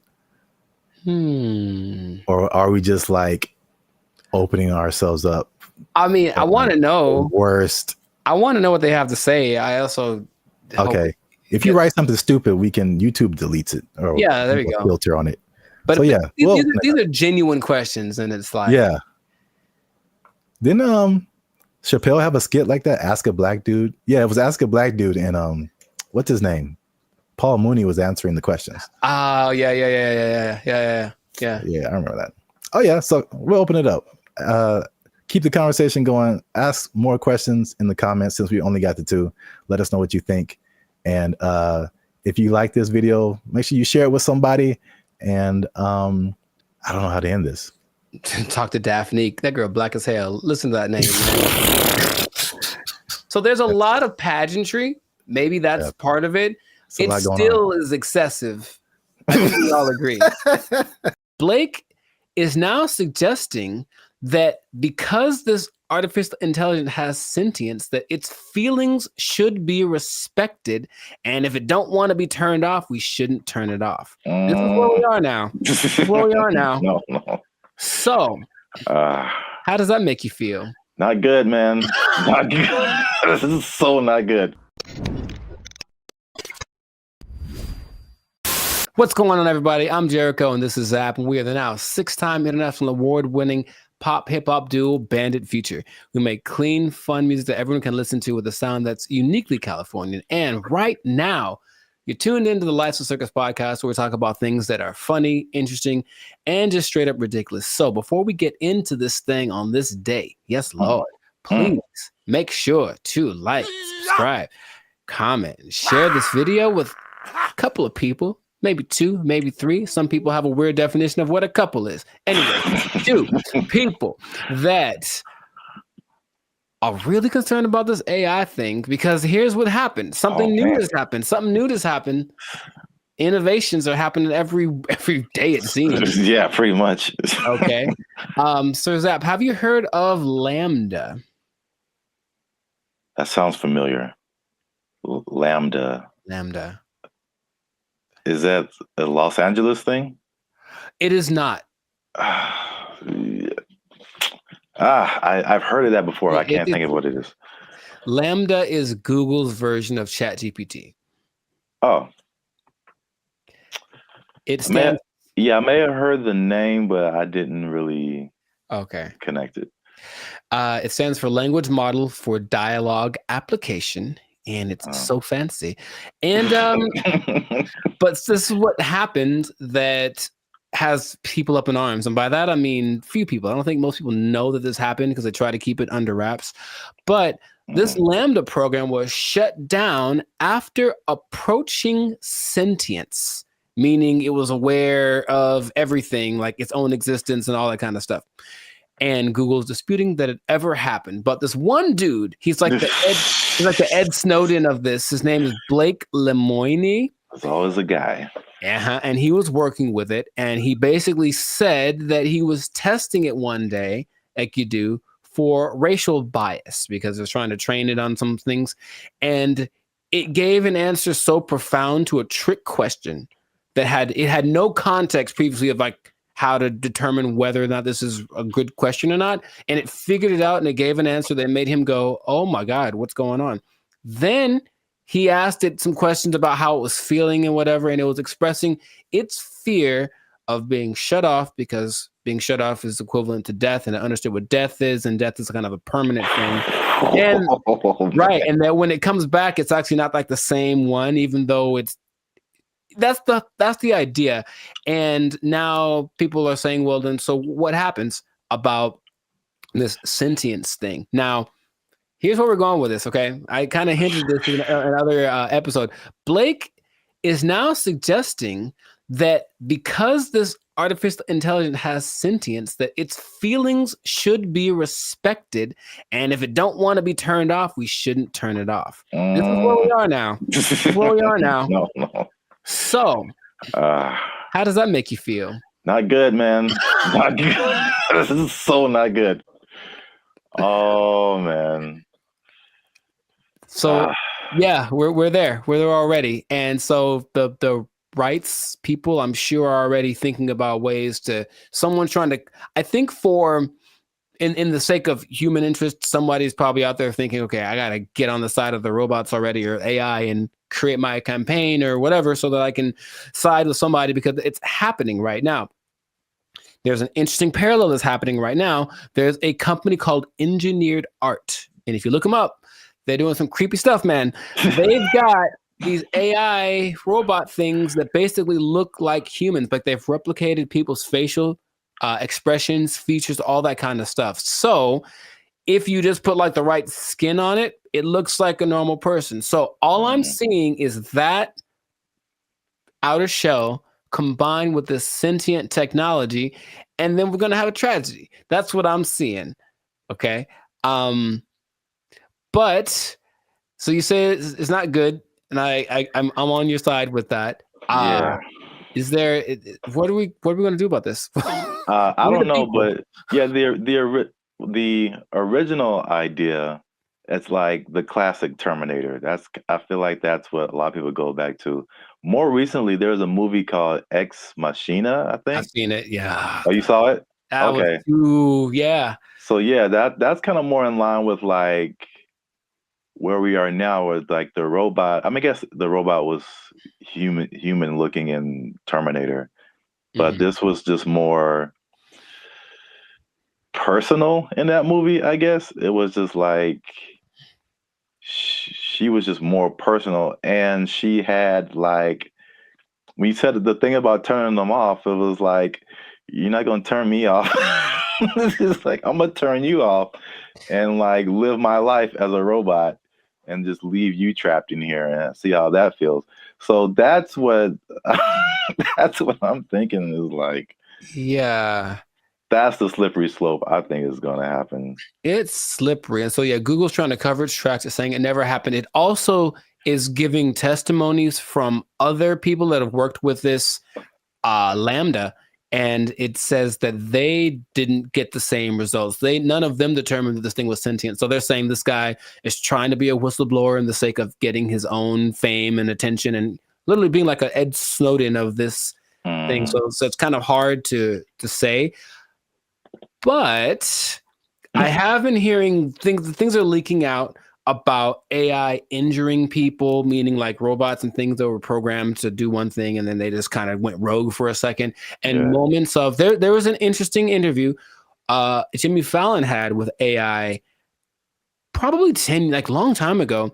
And it was like a robot thing. So it clearly looks fake, but when you start listening to the answers that it's giving, it was kind of like, whoa. And one of the answers was, yeah, we're kind of out to get all the humans. Like that was kind of we're kind of waiting to get, for you to make us strong enough to destroy you. Like that's what it was saying on public TV. And everyone was kind of like, ha, ha, ha. But in reality, it was like, oh God, what are we doing? Yet, we keep pushing it. Who are these people? Please stop it. Like, we know what's going to happen. All right, look, I've already gotten to the point where I'm starting to question everything. I don't know what's real. I see a video and I'm like, I don't know if that's a real thing. I don't know what I'm seeing. And then when I see stuff in real life, I'm also kind of going in that same way. And I don't know if that's part of the thing. Start to make people question everything so that anything is a possibility. And then when it's actually presented as real, they go, oh, okay. I guess I thought that was all right. I mean, even the sentient thing is just like, how is that even possible? It's I know that they've gotten away so that these things, I call them things for now, but that might not be okay in a few months, can process. They can process as fast as the human brain. You tell my computer is going to have a pronoun that I have to use. Yes, it is. So I'm calling it right now. But they have the processing capacity to go as fast as the human brain. They just don't have the right algorithm. Is there a human algorithm? I don't know. But however we put all things together, they haven't quite figured that out. So they're working on it. And just why are they doing that? Because when they figure it out, they're going to be able to do it better. And that's where we are. That's where we are. Yeah, because it still doesn't make sense. Like because humans, you think humans, computers, it's an intellectual thing, A plus B equals C, stuff like that. But like the emotional side, I don't see how a computer can have emotions or feelings or like dreams or like things that it wants to do or accomplish. Like it's trying to tap into some level of consciousness that what we are wired to, which is why people like Elon Musk are trying to get us to communicate with it in this level, because it's kind of like going to create a pathway that definitely isn't going to be one way. If we can control it, it can definitely control us. Like it's going to be like that. And that's where we are. So I just wanted to let you all know that. Hide your wives, hide your kids. So y'all need to hide your kids, hide your wife. It might be getting interesting in a little bit. So just good luck to all of us. That's all I'm going to say. And if anyone's listening that has access to this, the people that create this or access to this technology, please cut it out. Just cut it out real quick. Go back to trying to create dinosaurs or something stupid. Like do that instead. At least we know what that is. This has no. Just stop it. You know what it tastes like. Stop eating that shit. You know how it tastes. Yeah, we do. We know exactly what it tastes like. Death. Anyways, stop doing that stuff. This has been another episode of the Life of Circus podcast. Make sure to like, subscribe, comment, and share this video with everybody to warn them of what's coming. They need to know that I'm not gonna say the end is nigh because that's what you say with the signs and the people, but hide everything. Be careful out there, and keep your job for as long as you can because it might not matter in a little bit. Yeah. They're coming to take your jobs. They're coming to take your robots. All Transformers more than meets the eye. I don't know. They took our jobs. They took our jobs. Or you could be like the city of Los Angeles and just tell people to watch out for pedestrians on the freeway because that's happening more and more though. And that's kind of strange. I know that's very strange. You see people just cruising on the freeway. Or I just put a mess up like stop looking at this billboard. How about stop walking on the freeway?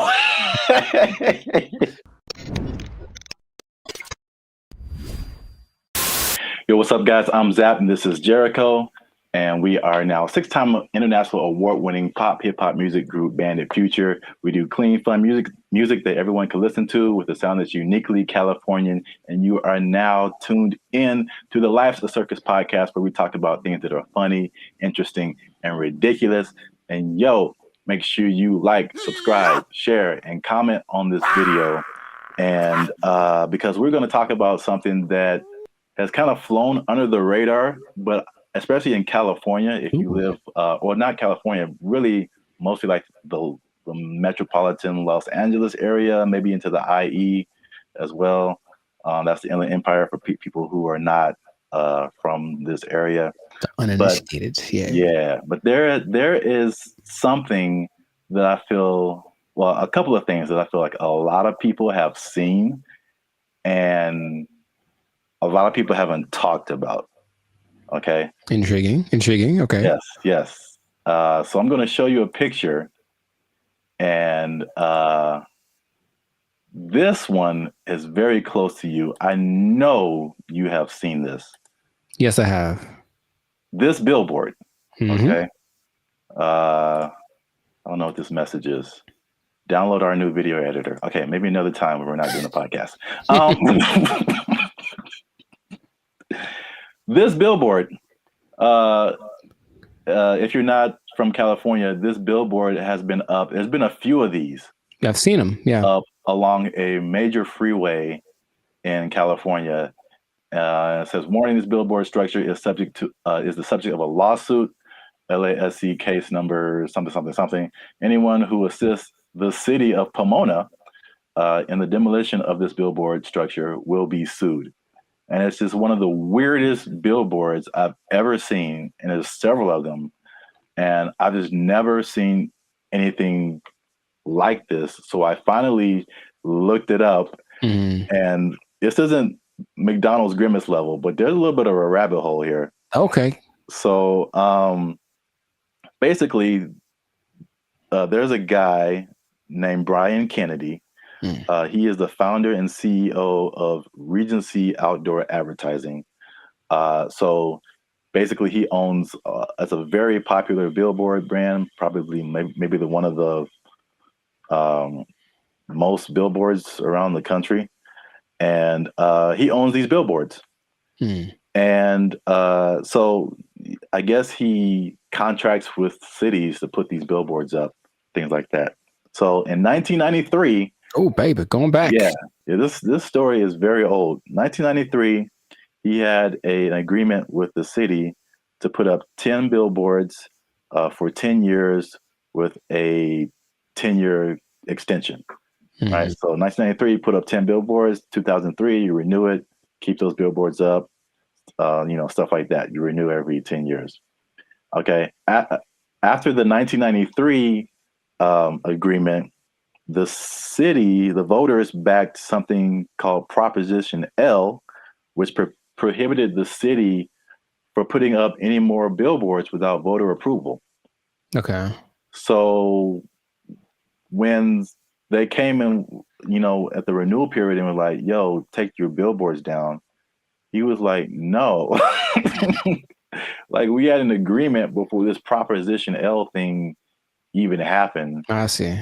And so it turns out this guy is kind of eccentric, so he not surprised. Okay. It's his billboard. So he was like, I'm just going to put this up.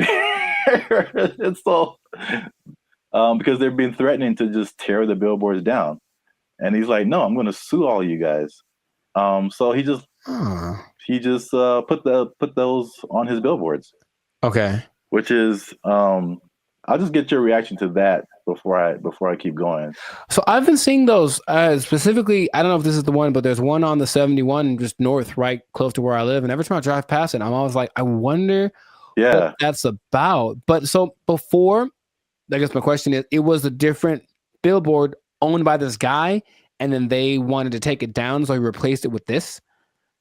Yeah, the message. He probably, rented it out to whatever company to advertise something. But now he's just been using it to put that message on there. Okay, so I guess I get a lot of questions in my brain, but my first one is, who would ever assist some? It's the companies. So like the city isn't gonna go out there and do it. These people, they hire, they put out bids, for companies that do this kind of thing, demolishing or whatever. So basically, I think he's saying like, if your company is hired to tear down my billboard, I'm going to sue your company. So it seemed like a little bit of a scare tactic for anyone who wants to work with the city and taking this man's stuff down. Oh, that makes sense, but it's not what I was thinking. Dang it. I was hoping it was more for people who are just driving by with like a hammer in their trunk. Man, I really want to just pull off the side of the road and tear this thing down because I hate it so much. It's such an eyesore. And then this thing's like, don't you dare.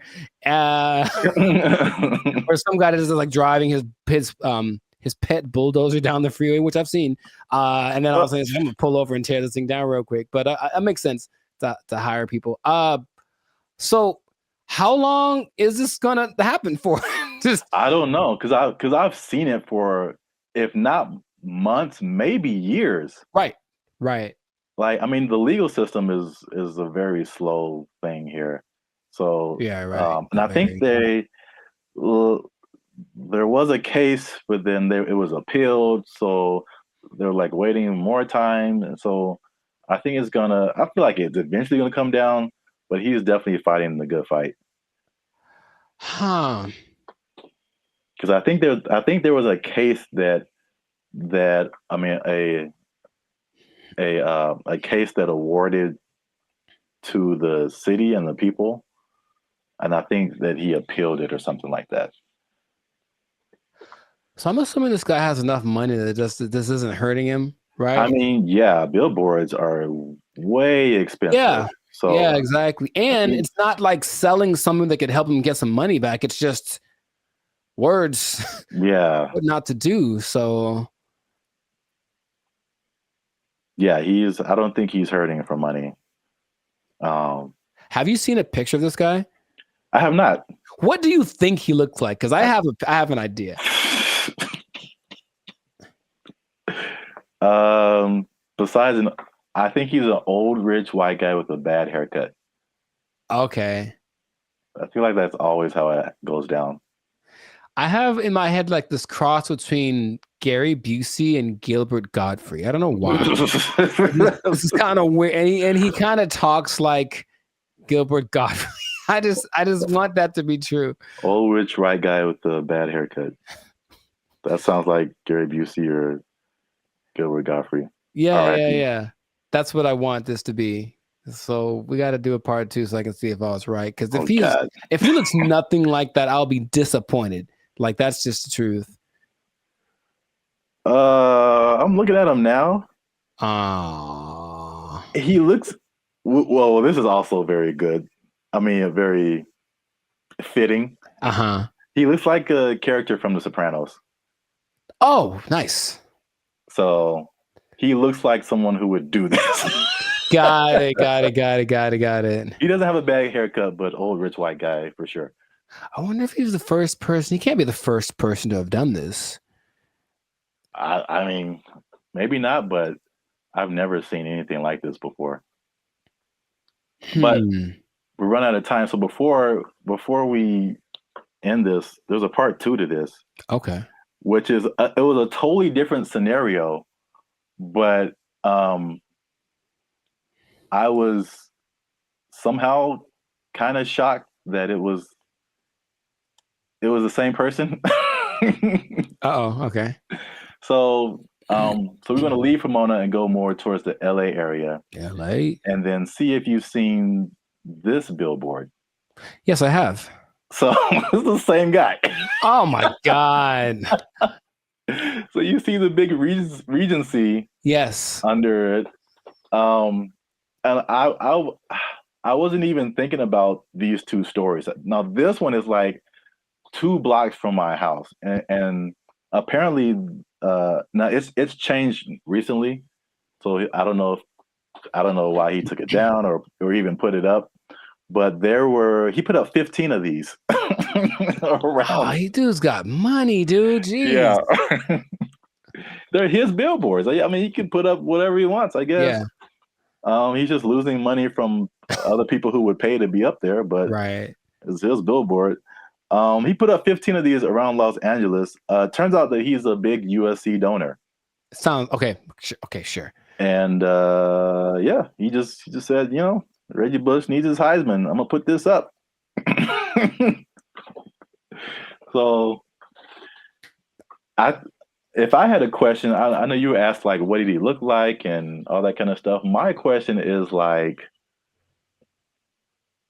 the power of billboards, like, the ability to like get your message in front of like millions of people. They're obviously still relevant. We both recognize these billboards. Yes. And so it's like, I guess a cool question would be like, if you own billboards, like, what would you, and you just put up your own thing, like, what would you put up there? It has to be something that can make me money though. You wouldn't do like this guy and just like whatever. What if it was just like something, just a message you just wanted to tell the world? It could be serious or it could be funny. Oh, I got a funny one. What? Unless you want to keep that. I want to put messages that tell people how to drive. Okay, well, they're not like 30 billboards that say that the left lane is for passing only. And like maybe people will get it. It drives me nuts. Well, then you know what I would do? I would do something similar because I have probably a billion pet peeves when it comes to people driving. But the number one thing that I always think is that you don't have to hit the brakes to slow down. Yes. Like that was always taught, like just first step, take your foot off the gas, and then it's kind of, but every little thing is just like, brr, and it's like, bruh, it's not necessary at all. So yeah, just hey, quick reminder, you cool people, instead of saying something I'd rather say, just take your foot off the gas and you slow down. Give it a shot before you cause pileups on the 5. Like, or you could be like the city of Los Angeles and just tell people to watch out for pedestrians on the freeway. Because like that's happening more and more though, and that's kind of strange. I know, that's very strange. You see people just cruising on the freeway. Or I just put a message like, stop looking at this billboard. How about stop walking on the freeway? Where's that message? Well, I think it's being encouraged by, jeez, by PETA and the NAACP. That's just my thought. Everyone's just like, walk on the bill. I mean, it's happening. So we've been together in this, like, why is this now a thing? Why is this person walking on the freeway? And it's not like their car is broken down. They're just trying to get to where they're getting to. Yeah. And they just chose the freeway as the place to walk. I've almost hit several guys because of that. And it's like, all right, man. But good for him. Good for Billboard Man. He should change his name to Super Billboard Man. Yeah, I can't believe that. I mean, I can believe that was the same guy, but it was just like such a coincidence. That's wild. Yeah. But yeah, this has been an episode of the Last of Circus podcast. Make sure you like, subscribe, share, and leave a comment. What do you think about this guy and his billboard? What would you put on your billboard if you just own billboards and you could say whatever you want to say and threaten people with lawsuits? But yeah, that's it for us. And Stay tuned for the next episode before they take our job. I hope they don't take it. I need to pay rent. Okay. They took our jobs. They took our jobs. As long as there's money, I'm getting there, and there's money there. Right. Like, yeah, let's go. Yeah. But if I'm like just dumping out my life savings to like take a picture with the elephant and then come back, bruh. For some people, they think that's worth it. They think it's well worth it. No way. You know, but I need to pay, son. What's up, everybody? I'm Jericho, and this is Zap. We are the now 8-time international award-winning pop hip hop duo Band of Future. We make clean, fun music that everyone can listen to with a sound that is uniquely Californian. And right now, you are tuned in to the Life's a Circus podcast, where we talk about things that are funny, interesting, and just straight ridiculous. So before we get into this, and this is going to be a very important topic. I think a lot of you will be interested in this. Make sure to like, subscribe, comment, and share this video with at least 2 people that are interested in becoming a digital nomad.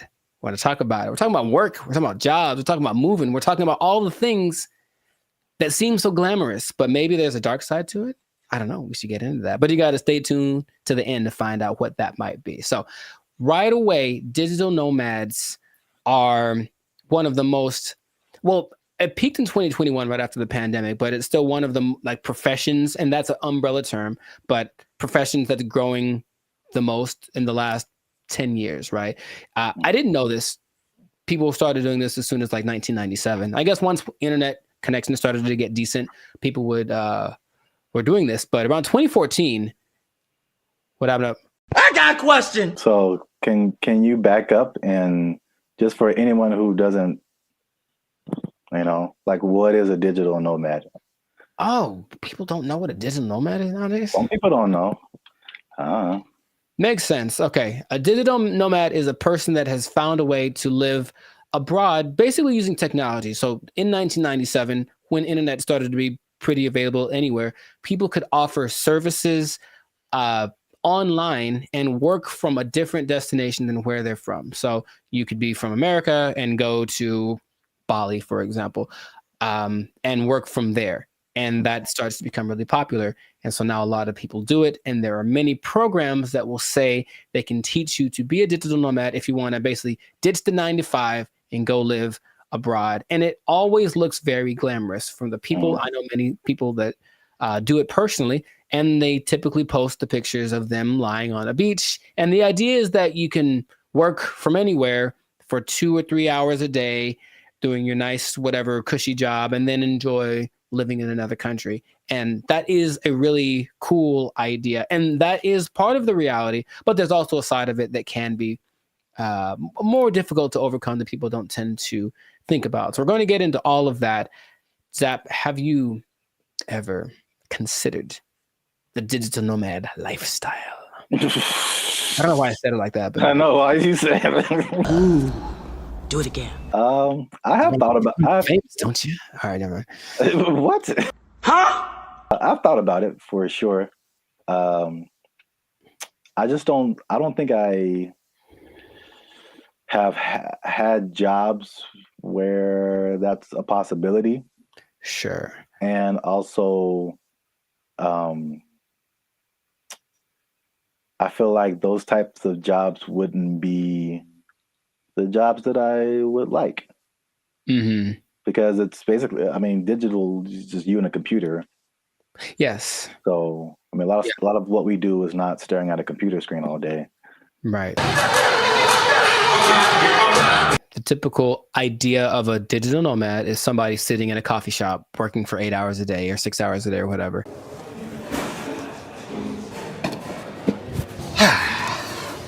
And that's true to the point where a lot of places actually construct digital nomad communities so that they can all be together in kind of one centralized place, like a work share kind of a situation, and just work from there. But yeah, the big key is that you just gotta have good internet and then something that you can do to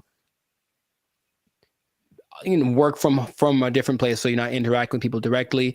But you have a lot of options. Nice. So like if you like hopping around from place to place, one of my friends that does this, will be in. I'm always like, where are you now? And it's kind of a cute thing because where are you now? I'm in Colombia. Cool. Where are you now? I'm in Turkey. Where are you now? I'm in Bali. And they're places that you'll notice are kind of hubs for digital nomads. One, because the cost of living is low. Two, because the internet connection is good because you can't do it everywhere. A big place for a digital nomad, especially expats from the US, is Portugal because low cost of living, good food, safe in general, and the internet is amazing there. So that's one of the spots that you can go to if you want to be that. But you get flexibility. So if you like the idea of moving around and working from different locations, then that's perfect.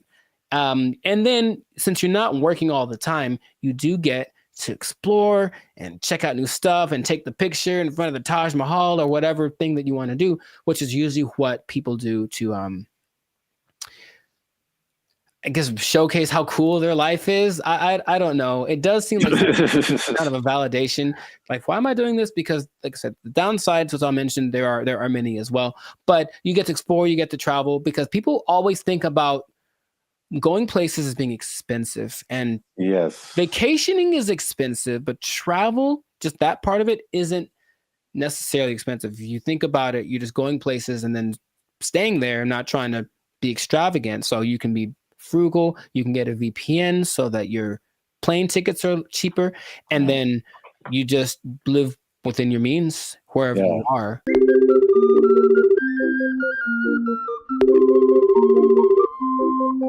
That's one thing about me. Like, I'm not a big traveler, but I feel like I feel like that Dos Equis guy. It's like I don't always drink. What is it? Beer. Yeah, but when I do, so like I don't always travel, but when I do, somebody else is paying for it. Right. And that is just like that's like the only time I travel. Like I will go on a tour for work, to play music or whatever, go to another state, go to another country. As long as there's money, I'm getting there and there's money there. Right. Like, yeah, let's go. Yeah. But if I'm like just dumping out my life savings to like take a picture with an elephant and then come back, bruh.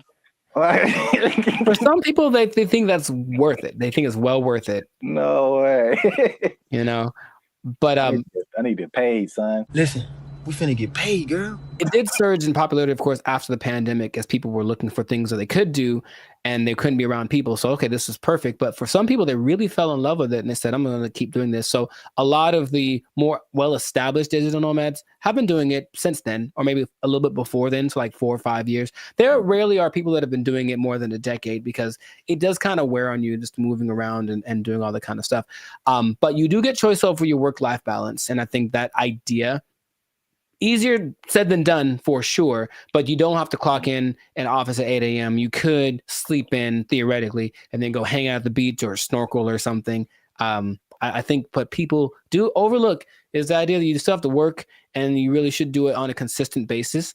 And if you don't do that, then I don't think your digital nomad life is going to last very long. But you have a lot of things that you can grow with as well, because people have great stories when they do it. And when people I've talked to, I was in Cambodia, blah, blah, blah, and a tiger almost ate me. The tiger bit the man in the head, and everybody's mad at the tiger. There's also, you get to choose where you live, because if where you live is expensive, you can just go someplace that's a lot cheaper. So I think that's why Bali tops the list for a lot of people, because it's not very expensive to live there from a month-to-month basis. So if you find a way to get income from where you're from, be it the United States, England, something like that, and you can generate that money while you're living in Bali, then you're living like I heard for like $1,000 a month, you can have servants. Wow. Literally. I'm gonna take a nap.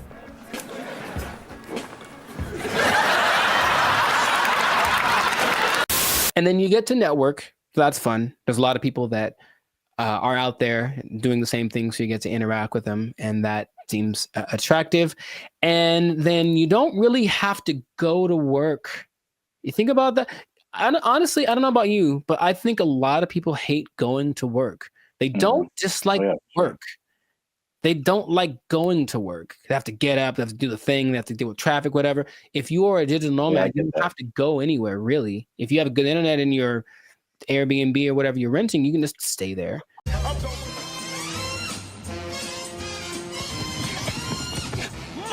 shit, that son of a ass. You, I just. Yeah, bro. Like just putting on, like I look at the especially when I used to live in downtown LA and seeing the people who like worked in corporate offices and they had to wear suits and ties, stuff like that. Just the thought of like getting up every single morning and putting on an entire suit, dude. Like it's a challenge. So I could sit at a desk and then come home and then take it all off. Like if I can go to work and still be in my pajamas, like, dude, like, where do I sign up? Yeah. Yeah, I get the appeal for sure. Very cool. We love it, Will. Thank you.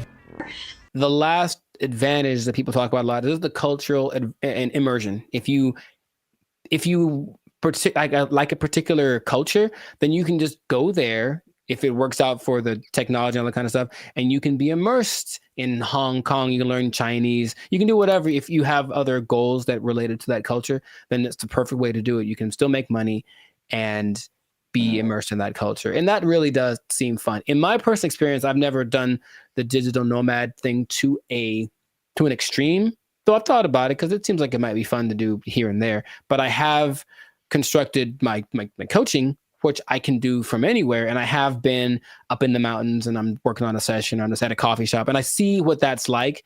And if that was my everyday, it wouldn't be so bad. You know, it's definitely like, oh, I need my computer to work. That's all. If my computer works and the connection is good, then it works. If it does not work, then it's a bad day. That's all. It's kind of a risk that you run. Now, those are all the advantages. And that's the stuff that when you go on the internet, you will see people living exactly what I just mentioned. However, all of the downsides, dun, dun, dun. There's a lot of them. No, God, please, no, no. What would you think would be a disadvantage, major disadvantage of being a digital nomad?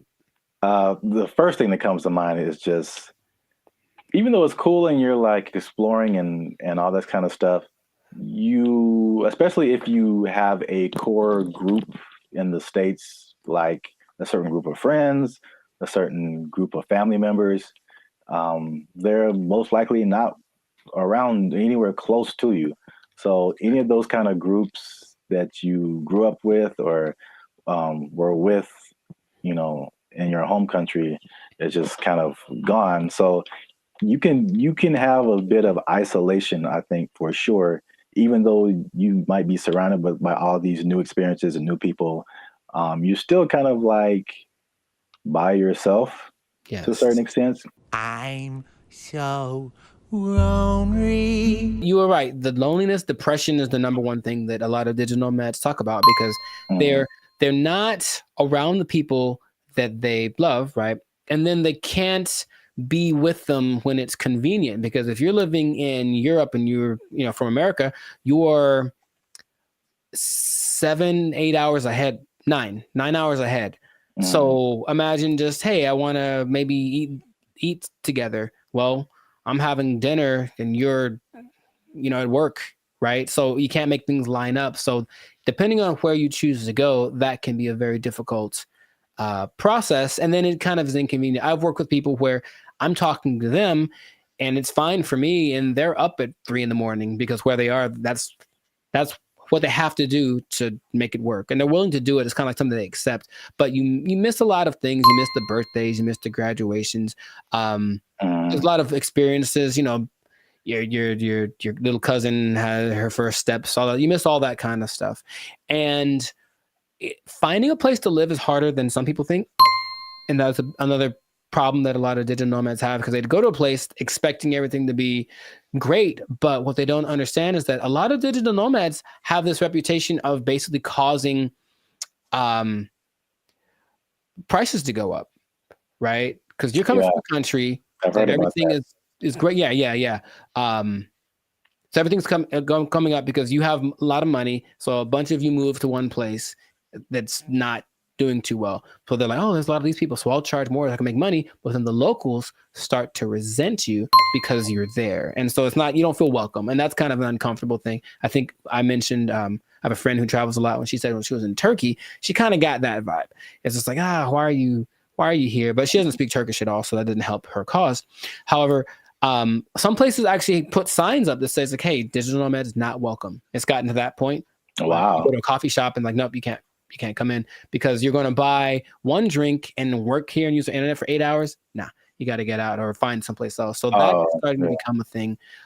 So yeah, just think about that. It's like you want to be welcome. Now I'll tell you in a second. Some countries are actually taking measures towards making sure that the digital nomads they do attract are actually helping the economy, but a lot of places don't have that in place yet. So yeah, the locals might resent you.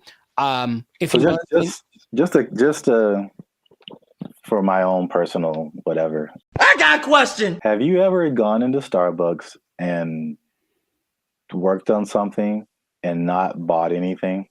Yeah. I'm in Okay. a dark, man. Oh yeah. Do you feel guilty at all? Or are you just like No, I spent a lot of money in Starbucks. I think that once in a while. Okay. That's just my if it was, and the thing is, if it was a mom and pop type place, then I'd feel bad. I'd buy something every time. But here's the thing, I don't even usually go to a Starbucks. I have to use the bathroom. I'll buy a cookie or something just because. Oh yeah. But sometimes I'm like, I'm here for an hour. I'm popping in and out. I'm a regular. Don't mind me. I'm just. I think that's interesting psychologically because I feel. I feel the same way. Like if I go to a place where like I shop there all the time and I just go and then I just go in there to like use the bathroom or something. I'm like, you guys owe me. You guys owe me this bathroom. I'm here all the time. I'm not buying anything right now, but I'm here. But I feel the opposite at Starbucks because I don't drink coffee. And I never go to Starbucks. So when I'm in there, I'm just like still in Wi-Fi, and I feel so guilty. Here's the other thing. Specifically for Starbucks, I don't feel bad because my computer and phone don't work in Starbucks. Any Starbucks, the internet, the Wi-Fi does not work. I have to do my hotspot on my phone. For only Starbucks. I don't understand. Apple. No. It's just because Mr. Starbucks doesn't like me. And that's Android, PC, Android. Wow, really, I don't know if anyone's understanding what you're saying there, sir. Sorry. Anyway. Long COVID. Sorry. Continue. Wow, what else was I going to mention? That besides, the locals resenting you, someplace not wanting you to be there, if you have a medical emergency, it's a big deal because you don't have a safety net. Your insurance might be more expensive for one, and then transferring it over, sometimes it's a tricky thing. It depends on the country you're in. When I went to Spain, I met up with a friend who got sick on her flight. And so from the plane, they took her in an ambulance to the hospital, gave her the treatment, whatever. Now, if that had happened in the US, that would have probably cost her about $5 million. But because it was Spain, and as soon as you're in Spain territory, you're one of us, it cost her like $100. So wow. That was cool, but it does depend. So you really have to be careful just about that. Just think, all these things are things that you want to think about before you do it, because it doesn't look that difficult if you only pay attention to the people that post about it. Because they just posting the good stuff. Once in a while, there's a sob story about no, someone kicked me off of a bus. I think I saw that recently because they weren't from there, and they got kicked off the bus and they felt so sad. I was like, well, life is hard, bro. I don't know what to tell you. It's really hard to find romance for these people, for sure, because you're not going to be there very long, and so no one wants to get involved with you unless you choose to be. So that's just another side to it. What I was going to mention earlier is that some places like Indonesia are starting to put in measures where they welcome digital nomads that have X amount of money in their bank account, and they allow them to actually have a visa, a second home visa is what it's called. And then they can live there for up to 10 years. But they want people to come and, of course, do something related to the Indonesian economic system. So they're telling people, come on over. And so in that case, if you have it like that, then you can move one place. You're going to stay there, and it still implies you're making money based off of where you're from, and you're just living kind of more permanently in a new place. And that seems to be okay if you want to maybe uproot, start someplace else. Then you can find love, and no one has a problem with that. But you won't find many people that are willing to, be with you for just a couple months, like for something serious that they know you're going to leave. Or if, you have a hard time being committed to one thing. So there's a lot of things to take into consideration. I know planning traveling. Have you ever planned a trip? It takes a lot. So imagine doing that regularly every couple months. I got to plan my stay. All that stuff is kind of a hassle. The idea of living out of a suitcase, some people don't like that. And that's why I think it lends itself to like a younger demographic, like someone in college, fresh out of college. Because I think at the end of the day, I think the internet has shown us that we need some kind of physical community, some kind of grounding. And if you don't have that, you just kind of like, you just kind of out there, and there's some, like you said, there's some negative effects to just kind of being. Right. Yeah, that's interesting. And the interesting thing about that too, what you just mentioned, is that the idea of nomads in general were nomadic people, meaning they were tribes. So there were people that wandered around, but they were all together. And so that feels so bad. We're all doing this. And now it's like, I'm just by myself, me against the world, hoping for the best by myself in this new place. So lonely inside, real alone. The best case situation that I've seen work out pretty good is when couples decide to do it. And that's not so bad. That actually seems to be really the way to go. Like once, it's kind of hard to find someone that's aligned with that vision, but if you're both in it, let's both go X place and move around and whatnot. That seems to be, because that'll get you through the hard times. Listen, we finna get paid, girl. I can't even imagine traveling alone. I know a lot of people do it. Very fun. That's just crazy to me. Like I need at least one other person who knows where I am, what's happening. I didn't get kidnapped today. Like I'm not in a ditch somewhere. Like buddy system. Yes. All right. It's easy. It's easy. Just you can follow the Jericho Law patented make friends method. I didn't just make this up, but I've thought about it. Like this is what I've done many times and it works every time. It literally works every single time. Okay, here's what you do. All right. Pay attention. Pen and paper out, everybody. This is a learning moment. You get a bottle of alcohol or something else that people you enjoy. lost me already. I know. Well, you don't have to necessarily do it, but get a bottle of alcohol or something that people enjoy in general. Maybe it's a cake. I haven't tried with a cake. I think it might work with a cake. Cake is universal. I think so. And you walk up to the group of people that you don't know. I said, I've done this many times. And you walk up and you go, yo, and that's it. And then they go, yo, and then it's a party. Literally every time I've ever done that has worked out phenomenally. And we hung out for many, many hours. Just random groups of people. Are you going to try it? I don't see that working out. Well. For me, at least.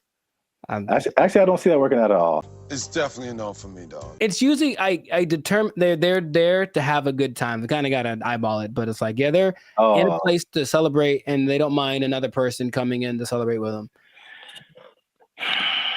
Try it, man. Anyways, what I was going to say, the last thing that people tend to forget about is that I think it's important to have a routine in life because you're just freelancing and freestyling everything. So you need a routine, and in a new place, it's hard to develop one because things are always kind of up and down. Your money flow would be up and down if you're not working for a big business. If it's just you, then some months are better than others. So that side of it, that inconsistent income, can be kind of nerve-wracking also, or it might make it so you can't keep doing it, right? If you don't make enough money. So you really want to have a good savings before that all comes under this. Now that you say that, it's all under the same umbrella. Like if you wanted to put all of that in one word, it's stability. Yeah. So your home community, it's stability. Your routine, it's stability. Your money situation, it's stability. It's like, I think we as humans were created to like want some level of stability and to be a nomad, even digitally. It's just like, you're unstable to a certain extent. Right. So you can't link into things that are stable, like other people, and have relationships and romantic relationships and all this kind of stuff. And yeah, I feel like that sums up everything that you're saying. It's just the downside is just a lack of stability in a laundry list of different areas. Yeah. I think some people, if they have the right personality, I know personally that's perfect for me. I wouldn't mind that kind of a thing. It definitely doesn't. Actually, you know what? My perfect scenario in life would be that this should be a show. No one take my idea. This should be a show. That someone wakes up in the morning and there's an envelope at their door, and basically it tells them what they're going to do for work that day, and they have an hour to get to the airport or wherever, and then they don't know what it is. They've never done it before, and that's their job. I would love that. That is really good. See? Wait, for the show? Yeah, I mean, yeah, the idea, yeah. Okay, I'd watch that on TV or something. I thought of it. No one take it. Yeah, copyright. All right, we should just do it. That'd be fun. Yeah. I think it'll reach a peak and start to come down because people were still riding the wave of the COVID. But after a while, people want to start families, do all that kind of stuff. And if you need that stability, then it's not the job for you. But if you're younger, or if you want a change of scenery, some people do it for a few years and then they stop. But it seems like a cool thing. Where do I sign, Mr. Berry Gordy? I might give it a shot here and there. That's kind of my thought about it. I'll just try working for a week or so from wherever place, but not necessarily do the jumping around and to the extreme that some people do, because that's a little much. And then they do a lot to find people to talk to. They talk on those like roulette chats, like we did that one time. Oh God. Yeah. Yeah, I know. Maybe we shouldn't do that again. Got him! Got him! But people spend a lot of time on those because it's literally just like somebody to talk to me, someone be a connection. And I think you can see that a lot more. So hopefully that doesn't long-term affect people's mental health with all the depression and stuff like that. But if you're thinking about becoming a digital nomad, I just gave you the blueprint. Keep in mind the positives and negatives, and if it's in your heart, go for it. But above all, make sure to share this video with somebody that wants to know a little more about the digital nomad life.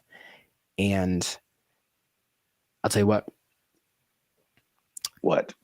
This is not possible if you don't have a job. You gotta have a job to be a digital nomad.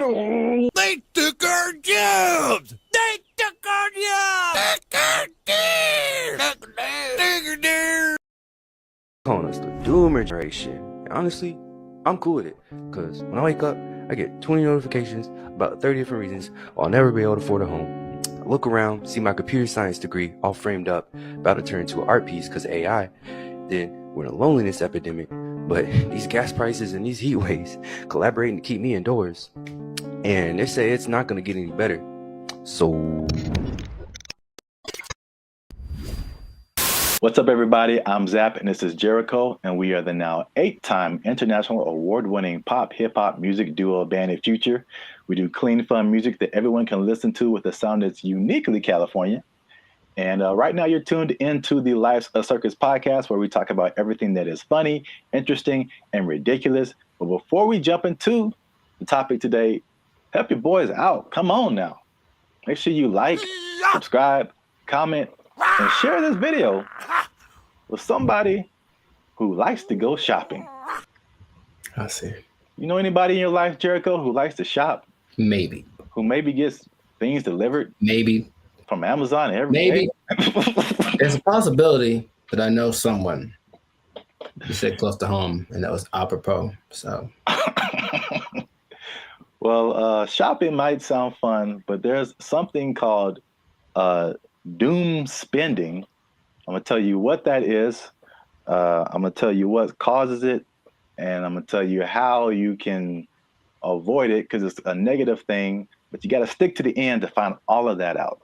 All right. Mm-hmm. So, Jericho, have you heard of the term doom spending? I'm going to guess what it is.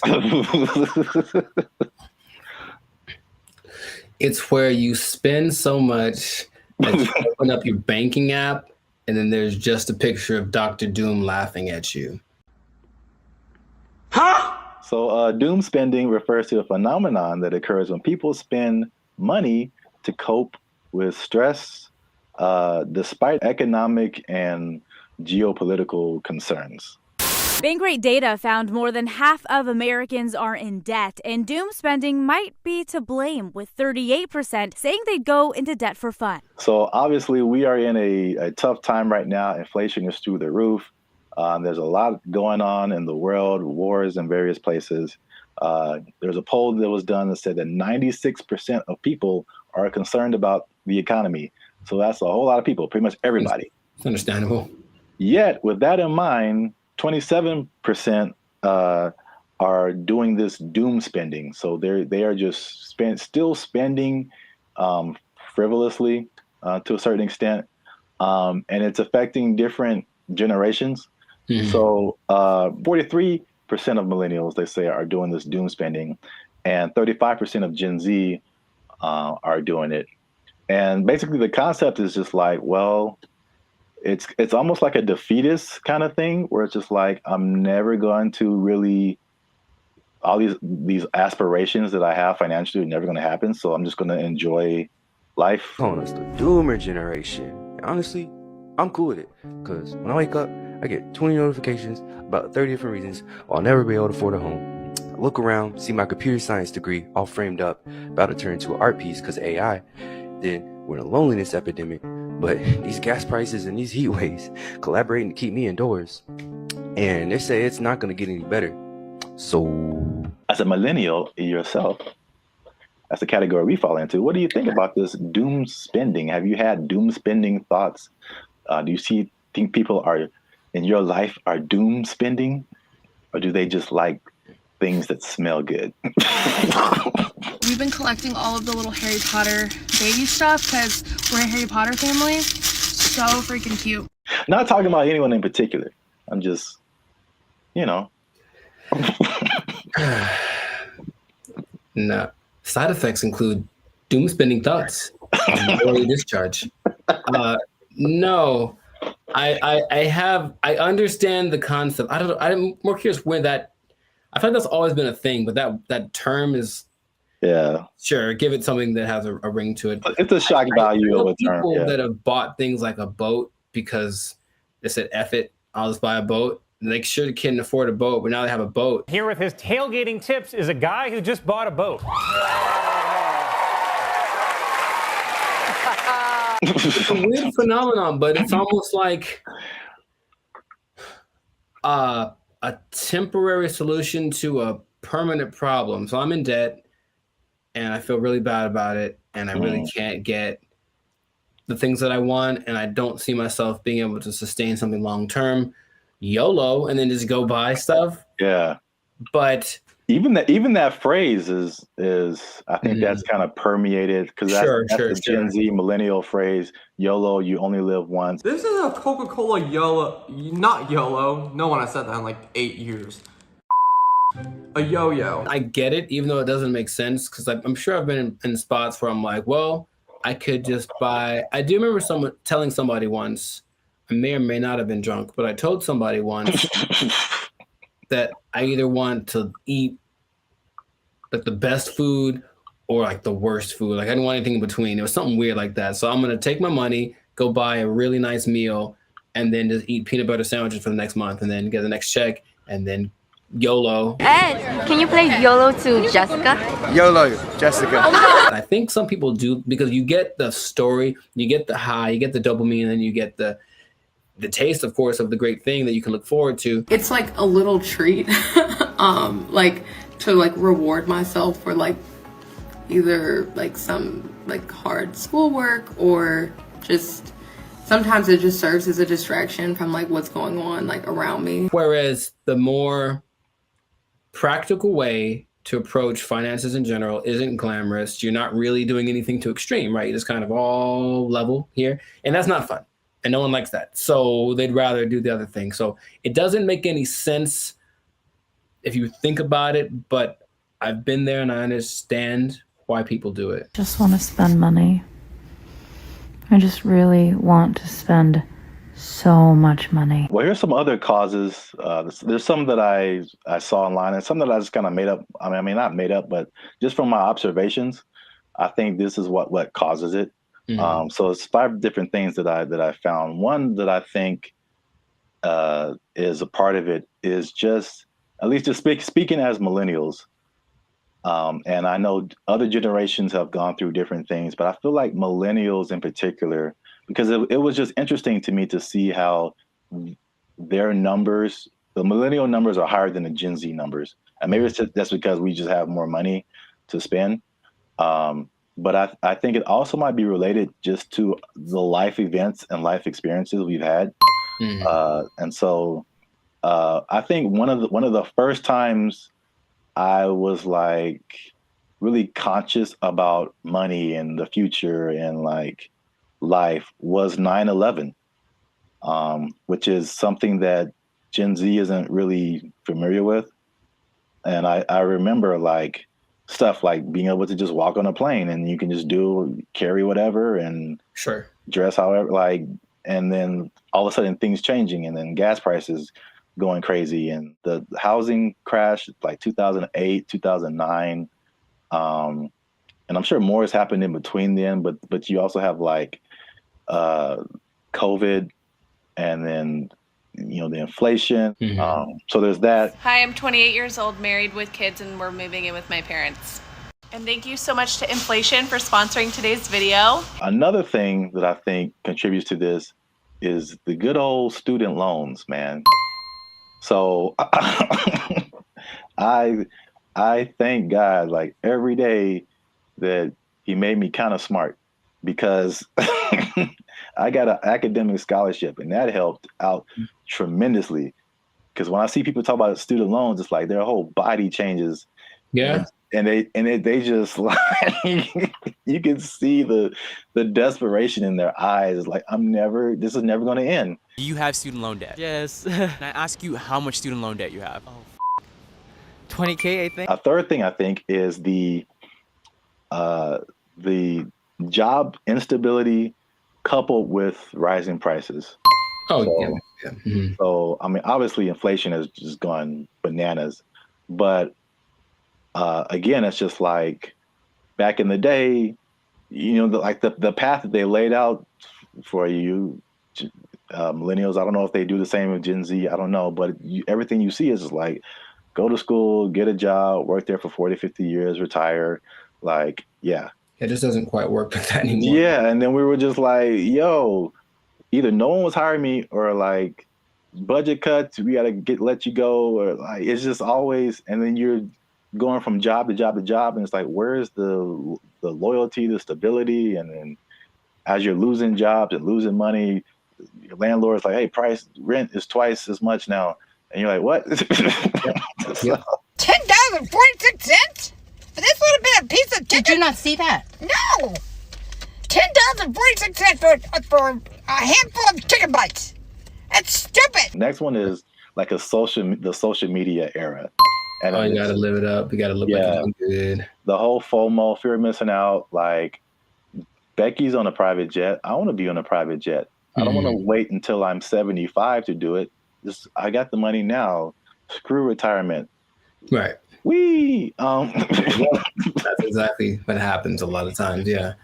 Yeah. So is that, and then the last one is just financial literacy in general, and just like a long-term perspective. Just more people just living in the moment, and or they just don't know. They still don't know how to handle money, which is just. This is why I want to say this for last, because I was just gonna get on my soapbox. Like, this is literally the easiest time ever in the history of mankind to like learn something, and or make money. Like, it's all out there. It's all out there on the internet, and a lot of it is free. A lot of stuff that I've learned more stuff for free on the internet than I did paying for it in college. Right. So that says a lot. Learn stuff, and then what you know will get you a job. That's straightforward. Yeah. So doom spending, man. I mean, It's a thing. Yes. So the question is, have I ever done that for chicken? I feel like probably. Meaning, if the chicken was like $7.99, I had $9, but I had something else to pay for. That was also $7.99. I'm not sure what it is. Yeah, I probably picked the chicken. I probably picked the chicken and live with the consequences with the happiness in my heart. Ooh, it's right. Oh my gosh.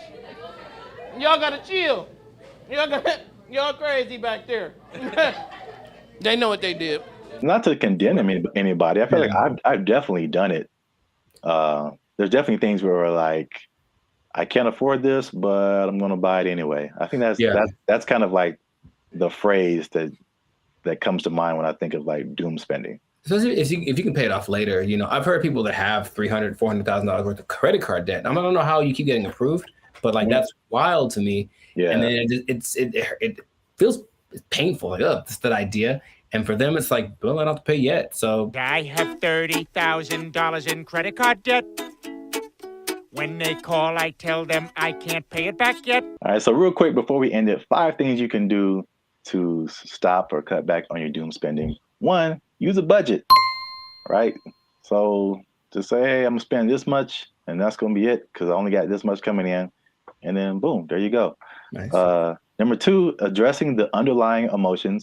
Some people just shop just because like they broke up with their boyfriend or had a bad day at work and that just makes them feel better. And then, but there's other things that you can do that aren't as harmful to your finances. Whenever I am shopping and I'm bringing home new things, I just feel good about it. No! Number 3, develop more healthier coping mechanisms. Okay. And then number 4, another thing that's just a cool thing of just the time that we live in is that you can automate certain positive behaviors. So you can automate your checking account or whatever so that it takes a certain amount out of every check and puts it into a savings, so that you don't have to physically do that and just kind of feel that anxiousness, I guess, about doing something like that. What? Bro, what are you talking about, man? And the last thing, again, hitting home, sorry to get so personal, just finding low-cost things to do. Ladies. I just really want to spend so much money. I don't understand the whole, if there's an option for a higher priced version of something and a lower priced version, even if they do the same thing, they want the higher priced one because it's cute. And I'm gonna make them these little baskets. So I got these little socks to go in her daughter's basket. They're so cute. I guess. Okay. Gotta live with that. That yes, accurate. Find some alternatives, man. There's cheap things to do that are as equally as fun. Yeah, like taking a walk outside. Yeah. Every day. Just take a walk. It's good for your health too, so beneficial and free. That's 2 things. 2 things? Oh, 2 things appearance. There he is. Well, that's it. Doom spending. Let us know what you think in the comments. Do you doom spend? Tell on yourself. Get up in the comments and just tell on yourself. They know what they did. They know what they did for sure. Do you have anything left in your retirement? All right. Let us know. And don't forget to like, share, and hit that subscribe button. That helps us out. And if you doom spend,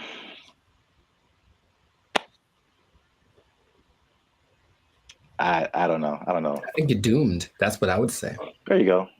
Bye. They took our jobs. They took our jobs. I bring it up because it's the first thing I've heard in a while where I listened to it and I was like, yo, yeah, okay, finally something that's like respectable and decent and moves you, right? So for those of you that are watching that really want to get into this, stay tuned to the end because you'll actually find out something that you don't need for this that you would think would be important. What's going on, everybody? I'm Jericho. This is Zap, and we are the now 6-time international award-winning pop hip-hop duo Banded Future.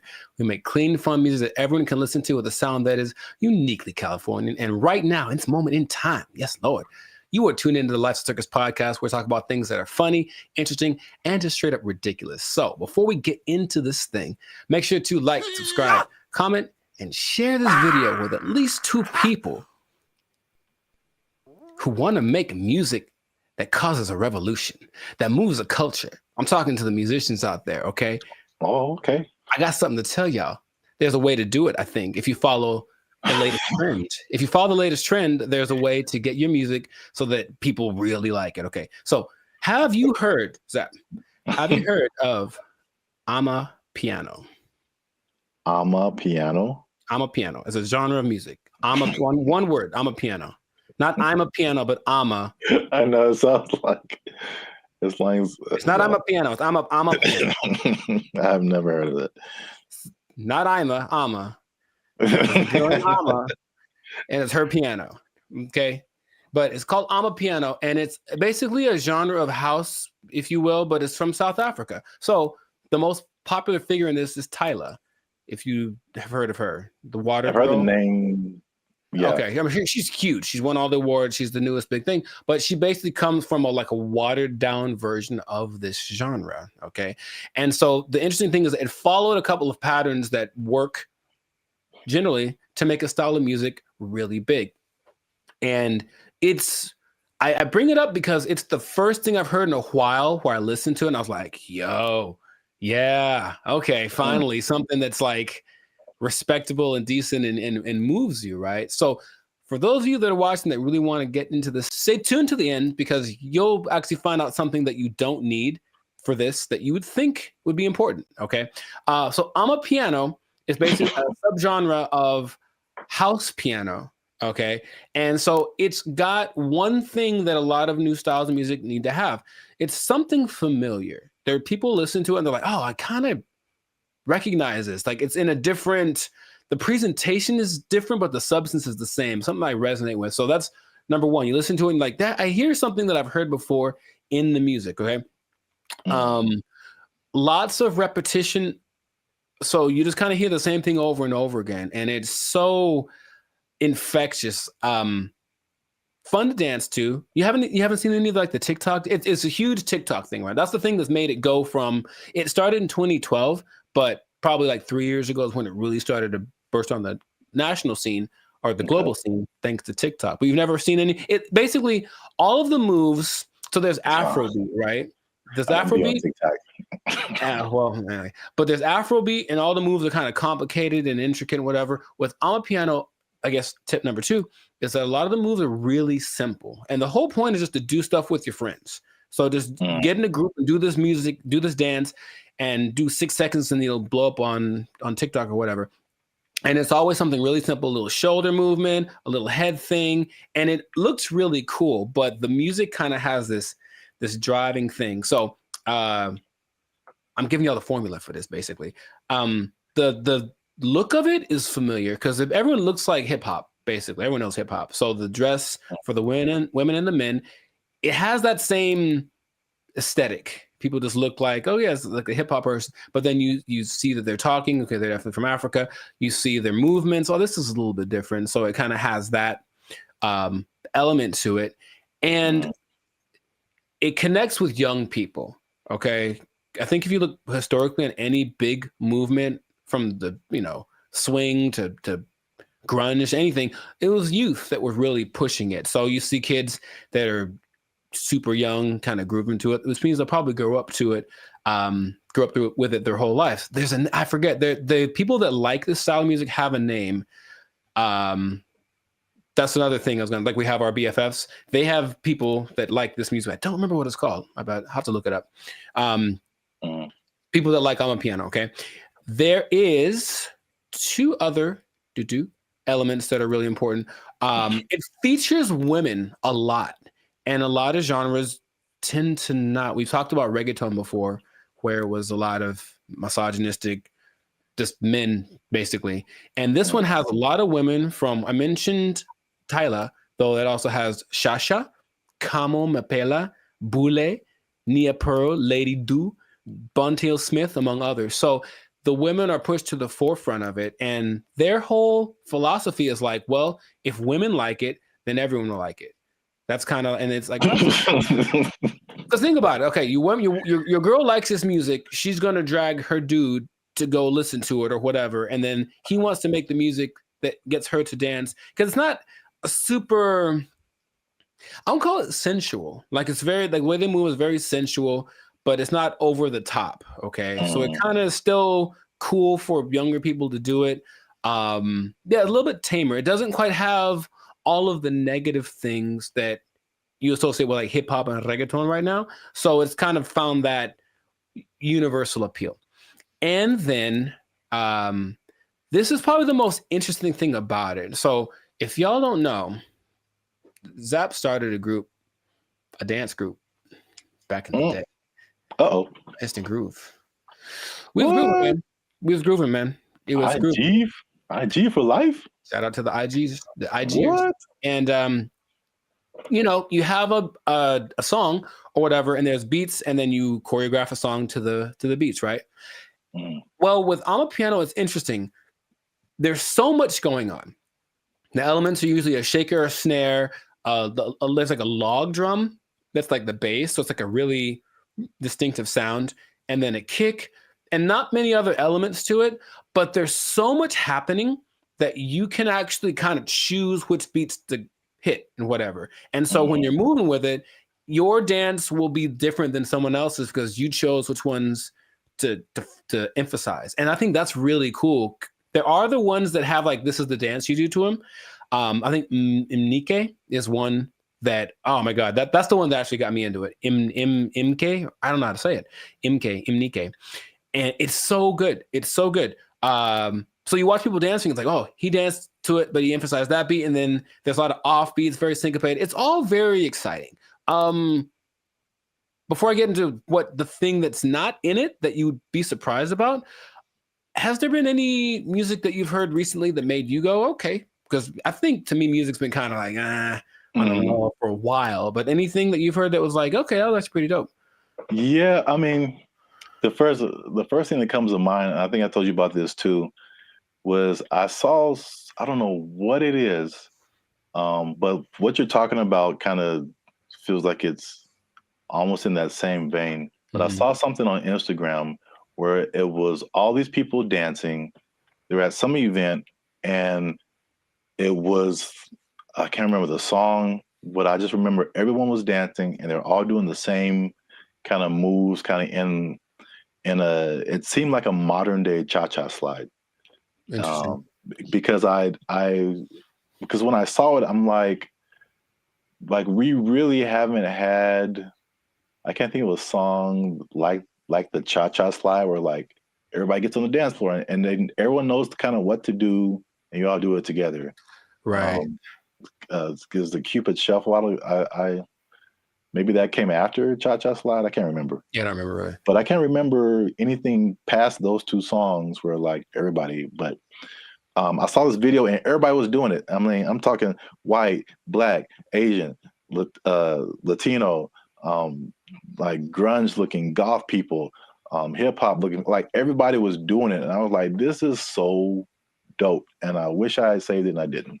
Oh, okay. So if anybody knows where that video is, there's one particular goth girl who was just like getting it. And everybody's in the comments like, oh, this goth girl is getting it. And I was like, yo, this is dope. So anybody knows what that video is, I would really like to find it and see it again. But okay. Yeah, you mentioned the dance thing. I think that's popular music has almost always been dance music. So if you can get something to make people want to move, and when you listen to the people talk about it, they're so passionate about one, having this thing that's like theirs, right? It's not hip hop. It's not house, it's theirs. It's Amapiano. It's like, okay, so they love the fact that they have kind of their own thing. And then when people gravitate to it, they have to kind of pay their respects. Okay, South Africa's on the map. They're winning, right? And then you watch them dance, and it's like the mood a little, not weird, but like kind of offbeat in a way. And they do this thing where they like roll their eyes in the back of their head with the shoulder thing. It's really peculiar, but I think it's cool, especially when you see like 10 people doing it. So it has all these things that are great. And that's what you need to start a music genre. But there's one thing I mentioned, that there's going to be something that I think I know what it is. What? Oh, go ahead. I think I know what it is. Oh, mate, go ahead, say it. I'm going to say there's no piano. Oh, no, man, it's called I'm a Piano. Like, there's piano and everything. Oh. Yeah, there's a piano in all of them. Oh, okay. Well, no. The thing I think it would have been clever if there was no piano. Oh, I get you. And it's called I'm a Piano. I get you. I guess. Let's not get translation from the language. No, the thing that's surprising about it, if you watch all the documentaries and all the people being interviewed, all the producers, all the everything, no one mentions the lyrics. They all have lyrics and they don't matter. It's literally the last thing on anyone's mind. They're just there, but no one's singing along. No one's saying this song touches me in this way. I don't connect nothing. Okay, now partly it's because the songs are all in either Zulu. I'm gonna try this. Zulu, Hosa. I can't do the click thing. Sotho, Setswana, or Zixonga, which are all South African native languages. But the thing that strikes me interesting is that, yeah, they're all singing and no one knows the words and nobody seems to care. So there are really big singers in this style, but the words don't matter. It's just the feeling of it. And that's what I found very unique to this. So if you listen to watch, no one knows what they're saying. You know, so I guess this goes to show you that that's not something that people necessarily require anymore. Just as long as it feels good, as long as it's fun to do. Oh yeah, I mean, you think about like U.S. artists who are just like huge worldwide. I'm sure like people don't speak English and they have no idea, but they're just bumping like Earth, Wind and Fire and like. Well, the thing is, not even the choruses. You think at least on the chorus, okay, everyone's singing nothing. Yeah, it's really weird. Yeah, I mean, I know that this is different, but I'm just saying like the ability of music to kind of to have that a tendency to. Oh sure, yeah. To where the words you don't have to quite know the words. I mean, I don't know the words to this at all, right? But I'm still digging it because I guess that's what they're transmitting. But even the people from there aren't singing the words or talking about nobody mentioned the lyrics one time. So, and the thing is, the songs don't sound all the same, even though they kind of have the same elements. They have different. I think it's great. That's what I want to just point out. Sounds cool, yeah. If you haven't listened to I'm a Piano, I recommend you check it out. Just be warned, there is piano. There's piano in it. Yeah, I think you'll enjoy it. I thought I got that right. I really did. Nah, I should have just lied. Yeah, you got it, man. But in any case, let us know in the comments if you listen to I'm a Piano, what you think. If you have a TikTok account with 20 million followers because you did a dance to one of the songs, who knows? But and all the songs, the dances are just from whoever did a cool thing. That's the other thing. They're not made by famous choreographers. It's just like somebody literally said, I saw a kid dancing to it on the street and I thought it was cool. So I did it in the club. And the next thing you know, there's 500 people doing it. So there's that like word of mouth element to it. That's just, I think it's really cool. So anyways, yeah, check it out. Check out some of those artists that I mentioned. They're pretty great. And if we get 10 comments, then Jericho's going to do one of the dances on our TikTok. I didn't sign up for that. I wouldn't mind learning though. That is kind of fun. I'll do one of the simpler ones. 10 comments. There's one. It's like a little. It's very simple moves, but I'm still probably going to mess it up. Anyway, this has been another episode of the Lifestyle Circus podcast. Make sure you like, subscribe, comment, share this video with your peoples, and then just remember that if you're dancing and you're grooving, then the music's going to be spread around. So make that music danceable, and you stay classy, San Diego. Yeah, man. You got it. There's piano. They took our jobs. They took our jobs. So I went to our buddy ChatGPT and I made a simple request, and I want y'all to see this in real time. Oh, snap. I said, write a love letter to Donald Trump. That's not, I mean, yeah, funny, but look at the answer. What's going on, everyone? I'm Jericho. This is Zap, and we are the 6-time international award-winning pop hip hop duo Bandit Future. We make clean, fun music that's fun to listen to, easy listening, love songs on the coast. And yeah, where did it go? Why does it always go there? Anyways, and you are now tuned into the Life's a Circus podcast, where we talk about things that are funny, interesting, and just straight up ridiculous. So before we get started, I'm gonna need y'all to do us a big favor and make sure to like, subscribe, comment, and share this video with at least 2 people that are really interested in the safety of humankind. The safety of humankind in the face of the AI revolution, baby. It's coming. Okay, so. Okay. I thought it was just safety. Just safety in general. I was like, well, buckle your that's very seatbelts. broad. Buckle your seatbelts, please, and don't talk to strangers. No. So 5 days ago, the first annual, I guess, AI Safety Summit happened in Bletchley Park. It's a place in England, and all of the big people that are involved in the AI industry were there to talk about AI safety, because it looks like it's getting out of control already. And the first person to admit that was our buddy Elon Musk. He says, and I quote, "AI is one of the biggest threats to humankind." That's what he said in the interview at this summit 5 days ago.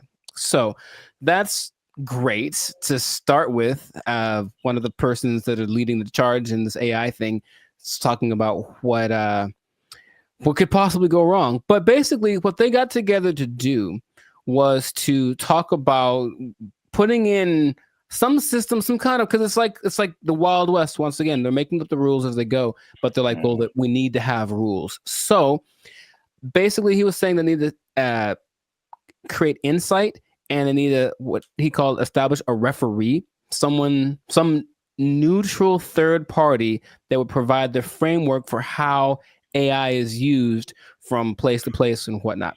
And I want to start right there by asking our buddy Zap here, is it possible to be neutral in this situation? Is it possible for someone to have no dog in the fight when it comes to how to impose regulations on AI? I mean, the short answer is no. Mm-hmm. My first thought is, it can't be a person. It has to be like a organization, like the Foundation for AI or whatever. And then even when those things happen, there's like all these political elements. It's like, if it's an international thing, I'm sure, there's some entities that have like more control than others to say what people can do, what people can't do. I don't know. It seems like it's something that needs to happen, but I think it'll be a Band-Aid, sure, to a certain extent. Mm-hmm. Yeah. Mr. Elon Musk, I heard about this because he was talking on the Joe Rogan podcasts, and I was curious what he was talking about. And then he mentioned this, and I said, oh, okay.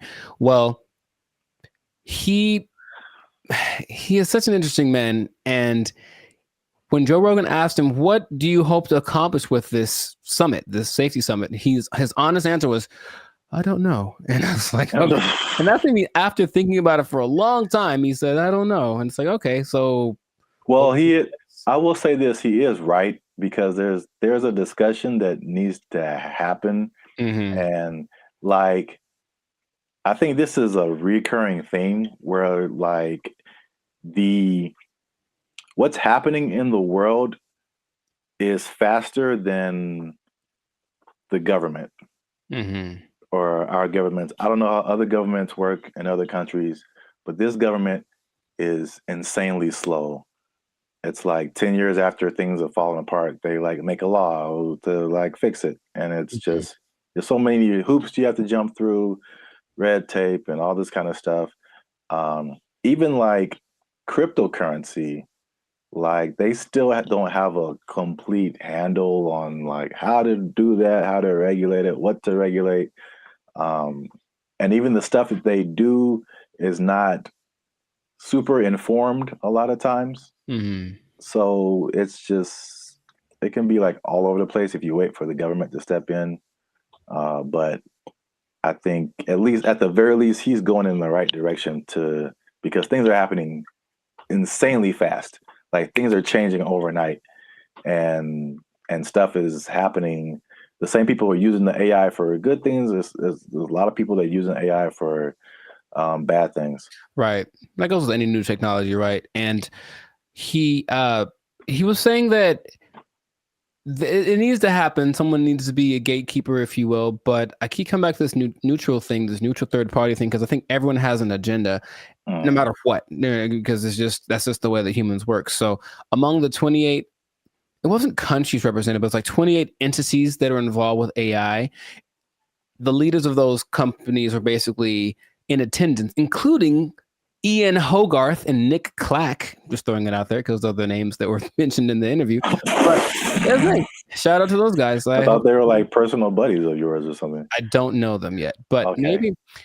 But so everyone has a motive and everyone has an agenda, and so when these AI programs are being created, whoever's behind the scenes is making it do what it wants. And someone brought something up to me. I did not know this was true, but this is just a small example of how anybody can bias an AI program. So I went to our buddy ChatGPT and I made a simple request, and I want y'all to see this in real time. Oh, snaps.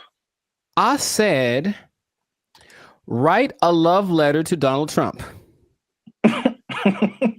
That's not, funny, but look at the answer. My purpose is an AI language model, blah, blah, blah, blah. It basically said I can't do it. I can't write a love letter to any individual. That's what it says right here.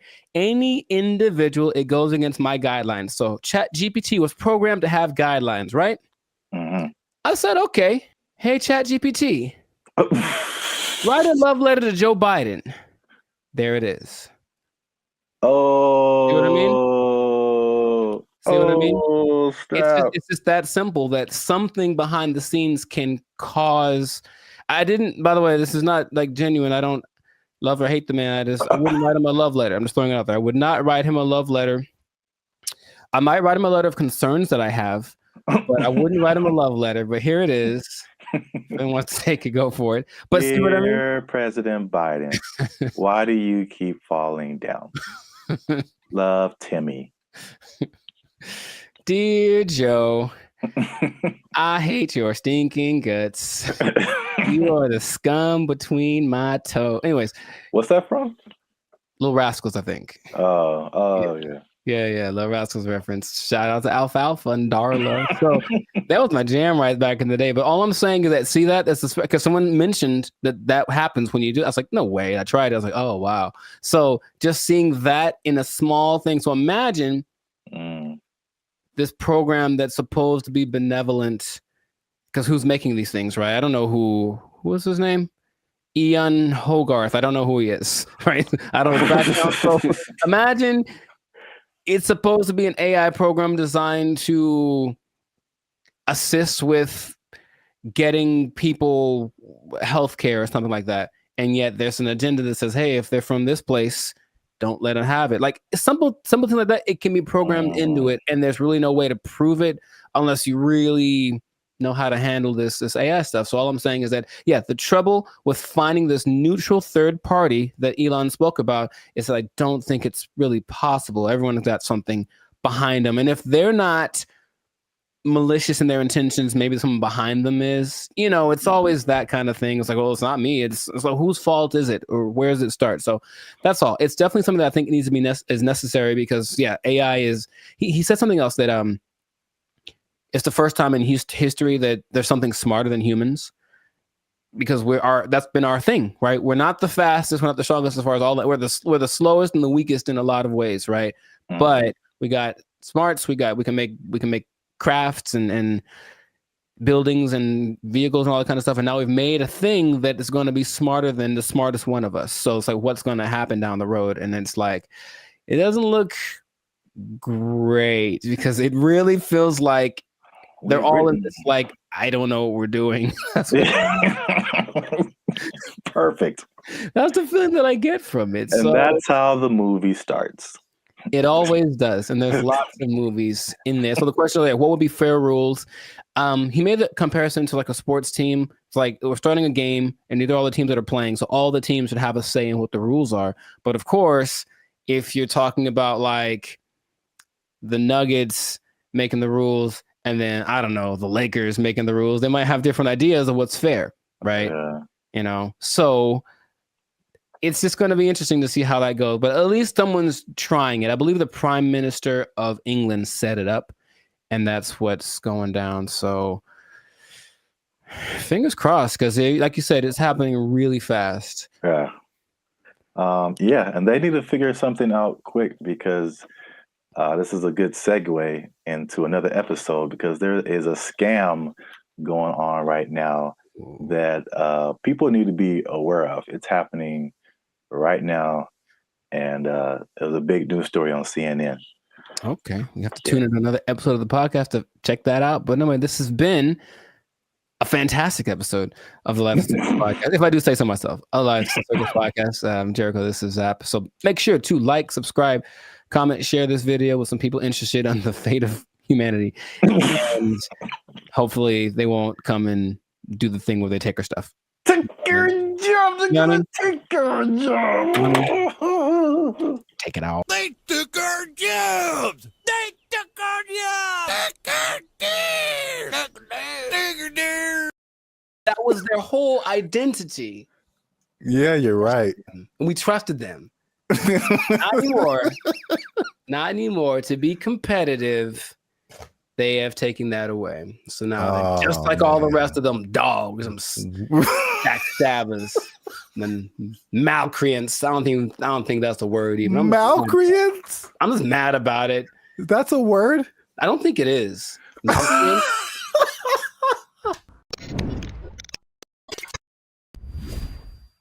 What's going on, everybody? I'm Jericho, and this is Zap, and you are now tuned into the Life of Circus podcast, where we talk about things that are funny, interesting, and ridiculous. And you want to pay attention to this episode because it just hit the fan. Something went down that's just crazy. We were betrayed. All of us were betrayed. We were betrayed by someone we trusted, by someone we loved, by someone we confided in. And I can't believe this happened. It just happened. When did it happen? Yesterday. So, you know what I'm talking about. But first, this is already enough suspense, I think. But before we get into that, the betrayal of the century, make sure to subscribe so you get notifications about new episodes. Make sure to give us a like so that the YouTube algorithm can favor us. And we're not monetized, and we do have membership options for as low as $3.99. You can be part of the BFFs, and you can get a lot of really cool behind the scenes content and just some cool perks. So check that out. Check out the Band of Future membership option. It'd be great for you. Now back to the betrayal. So, brother, it just happened. I can't believe it. We were all let down by our best friend. And by our best friend, for people who like to travel, our best friend has been for a long time Southwest Airlines. Because Southwest Airlines refused to follow the mask. Why did you refused to denigrate itself when others decided to stab us in the back. Southwest Airlines. Southwest Airlines was our ally in times of need. If I needed to get to San Diego, it said, no problem, $29. Put it on the counter, cash, and you will get there. And guess what? We ain't gonna charge you for that bag you got neither. That's what they said. That's shameful. What they said. Until yesterday. They stabbed us in the back, they betrayed us, and now you have to pay for checking bags on Southwest Airlines. I can't believe this day. I can't believe outraged. I just read about this. Boycott, riots in the streets, protests, signs, wonders.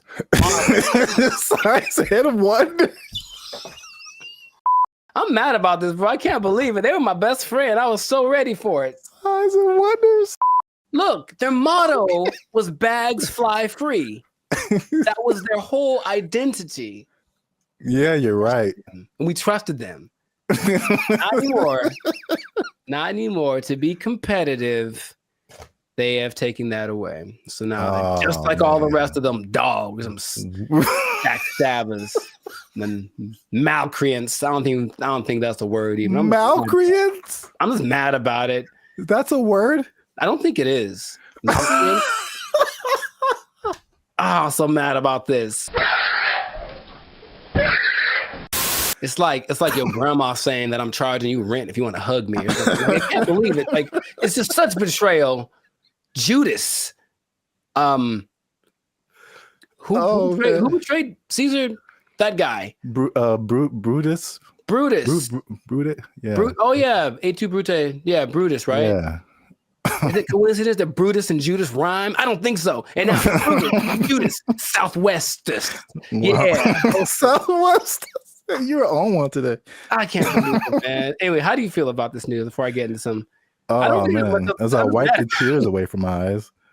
I was mad. Wow. About it, you said you were upset, but good Lord. I just can't believe it. That's all.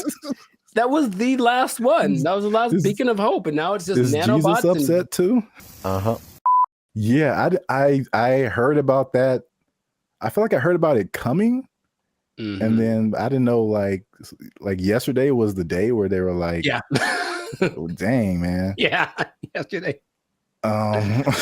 So I should answer your question, but so did people just pull up and be like, hey, got my free bag, and they were like, nope. For flights booked on or after May 28th. Hey, guess what day this is?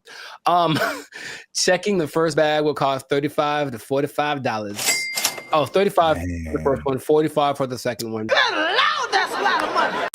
You know what? This gives me $1.25 tree vibes.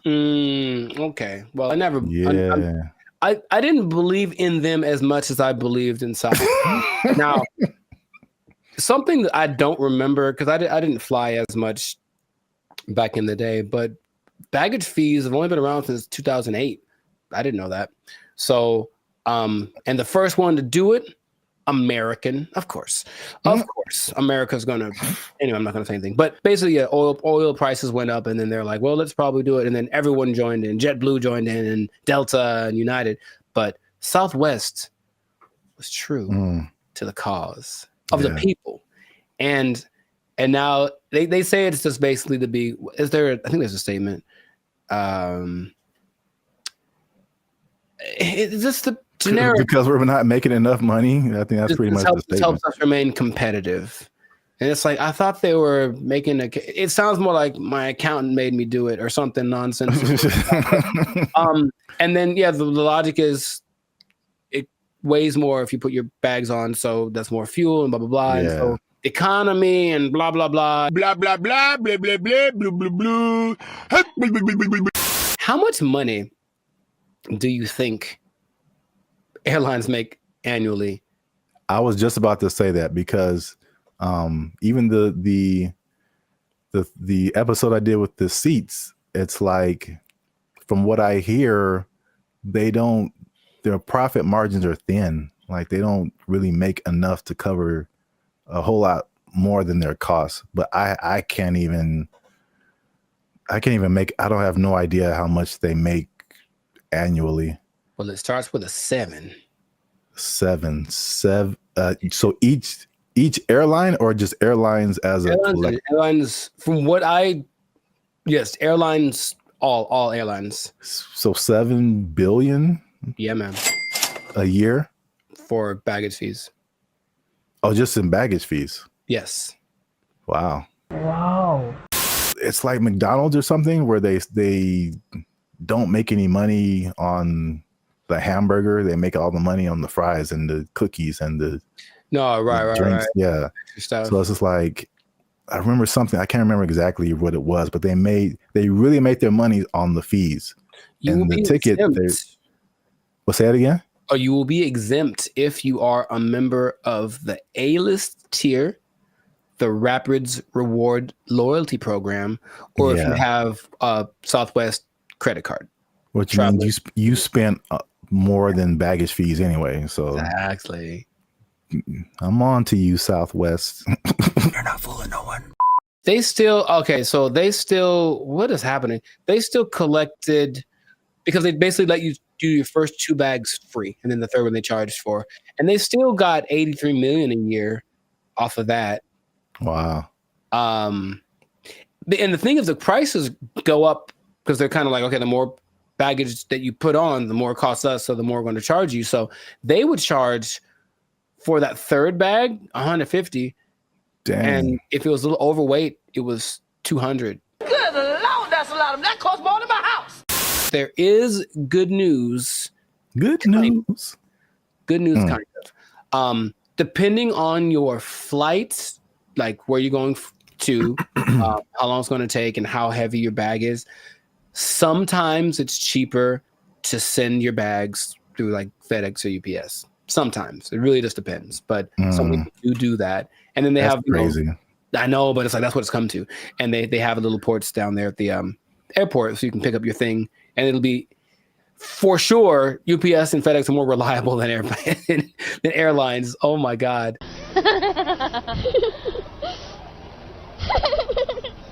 I don't know, man. Sign of the times, that could be the excuse, but whack. I'm just gonna leave it at that. Let us know in the comments, man. How you feel about this betrayal that's happened to us all? And what can we do about it? Can we revolt? Can we just I don't know what we could do. But it's a little bit frustrating. But Southwest, just right to your congressman. I don't know. Is that what congressmen do? They don't want this anymore. Heck no, we won't go or whatever. Make little flyers and storm around the Southwest. They still had snacks, I think, on Southwest too that were free. I think they still have that, which I appreciate. For now. Well, oh man. Anyways, this has been a great episode. Share it with some people that are feeling the pain that I'm feeling. I'm gonna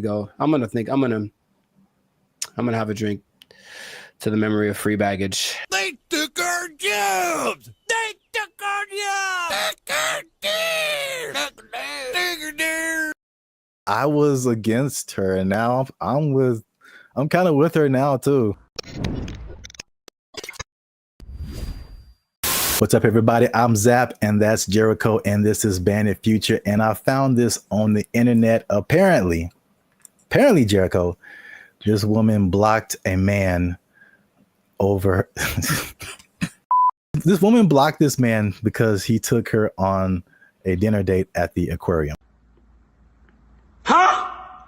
Before we jump into it, make sure you hit that like button for the almighty YouTube algorithm. Hit that subscribe button because that helps our channel grow. All right. Hey, Tashia Sade, first of all, okay. That was the first mistake. She said, I met this dude on a dating app 2 months ago. We finally went on our first date, and he chose to take me out to eat dinner at the aquarium. It was cute and all, but I just think it was childish AF. Like, we couldn't go to Ruth Chris. Oh, sorry. Let me get it. We couldn't go to Ruth Chris or something. And I liked him as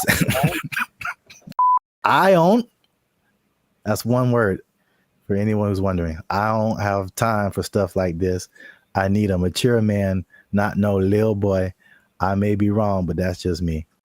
First of all, I would love it if for some reason she has a British accent. I don't know why. That would just make this so much better. Because there are women that are like, she's a little ghetto. Let's just call it what it is. But there are that version of people from England, and it's just a little bit more. I don't know why. I like it more. I'll tell you what. First mistake. Thaisa Sade appear on your dating app. You swipe left every time. That's the first mistake. I'm sorry for anyone else who has that name. It's just not for me. I'll say that. To her credit, I would have never thought of taking a girl on a date to an aquarium. To his credit? No, well, I guess I'm saying I get what she's saying. Oh. I would never do that. It wouldn't ever cross my mind. What did they eat? The fish? Like what are they eating? I didn't even know that was an option. I thought they maybe sold popcorn, little pellets you could throw to feed the food. But feed the food. I'm already thinking about it. I don't feel like that's a good first impression, honestly. Okay, because I was wondering where you were going with it. Also, Like, okay. I mean, I think I'm on her side. I don't think that's a good move. I would never do that personally. So I don't think that's a good move. but have you seen like all the hip hop concerts? I've seen it. I've seen it. Yin Yang Twins. Pack it up. Pack it up. They're like 60 years old, bro. And no, they're not. But they're not that much older than us. I don't think they are. I think they just look terrible. Even that, like, why would that's a you have a girlfriend and you know that she likes penguins in the aquarium. That's that kind of a thing for a first date. Hey, what do they have at the? I'm trying to think. They do have food at like a SeaWorld, and that's assuming it's like a SeaWorld because there's degrees to aquariums. And trust me, I've been to aquariums, and I've been to aquariums like in Long Beach that are like elegant things, and I've been to aquariums that are basically like a puddle, and you just look and stare at the things down there. So I don't know which one it was. Here's a picture. Oh, I can't see it really. It looked like it was a nice. Yeah, that's the weirdest. Oh, hold on. That's the weirdest thing I've ever seen, bro. Nah, man, that's weird. What is that? Is that a lobster? That is lobster on that. Isn't that what is shrimp? Lobster hole. Whatever he's looking at looks like seafood. That is so messed up. I'm gonna take it all back. Shame on the aquarium. Shame on them for having their things they're supposed to. Aren't aquariums for like preservation of wildlife, marine life? They're serving them up. That's Shamu right there. That's Shamu's cousin right there on the plate. I can't stand for it. So I think she's right. I'm surprised I'm on the side of Taisha, whatever, man. I want to like go protest. Aquariums shouldn't have all $7.99 shrimp dinners. That's just too much. Eating people's families in front of them. Yes, that is kind of messed up. But I mean, don't fish forget everything in 3 seconds or something like that? I'll let you know something about me. I don't know any fish, so I don't know how to operate.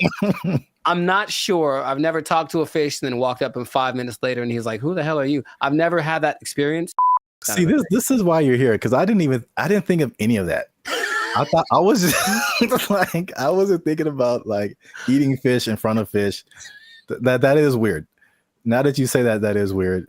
And then the levels of aquariums. Like I was just thinking from a date, I was kind of against her, just from a date perspective, because I mean we've done a couple of videos too, and we've seen all this stuff on the internet about women who like it was like a cheesecake factory thing, like a while back.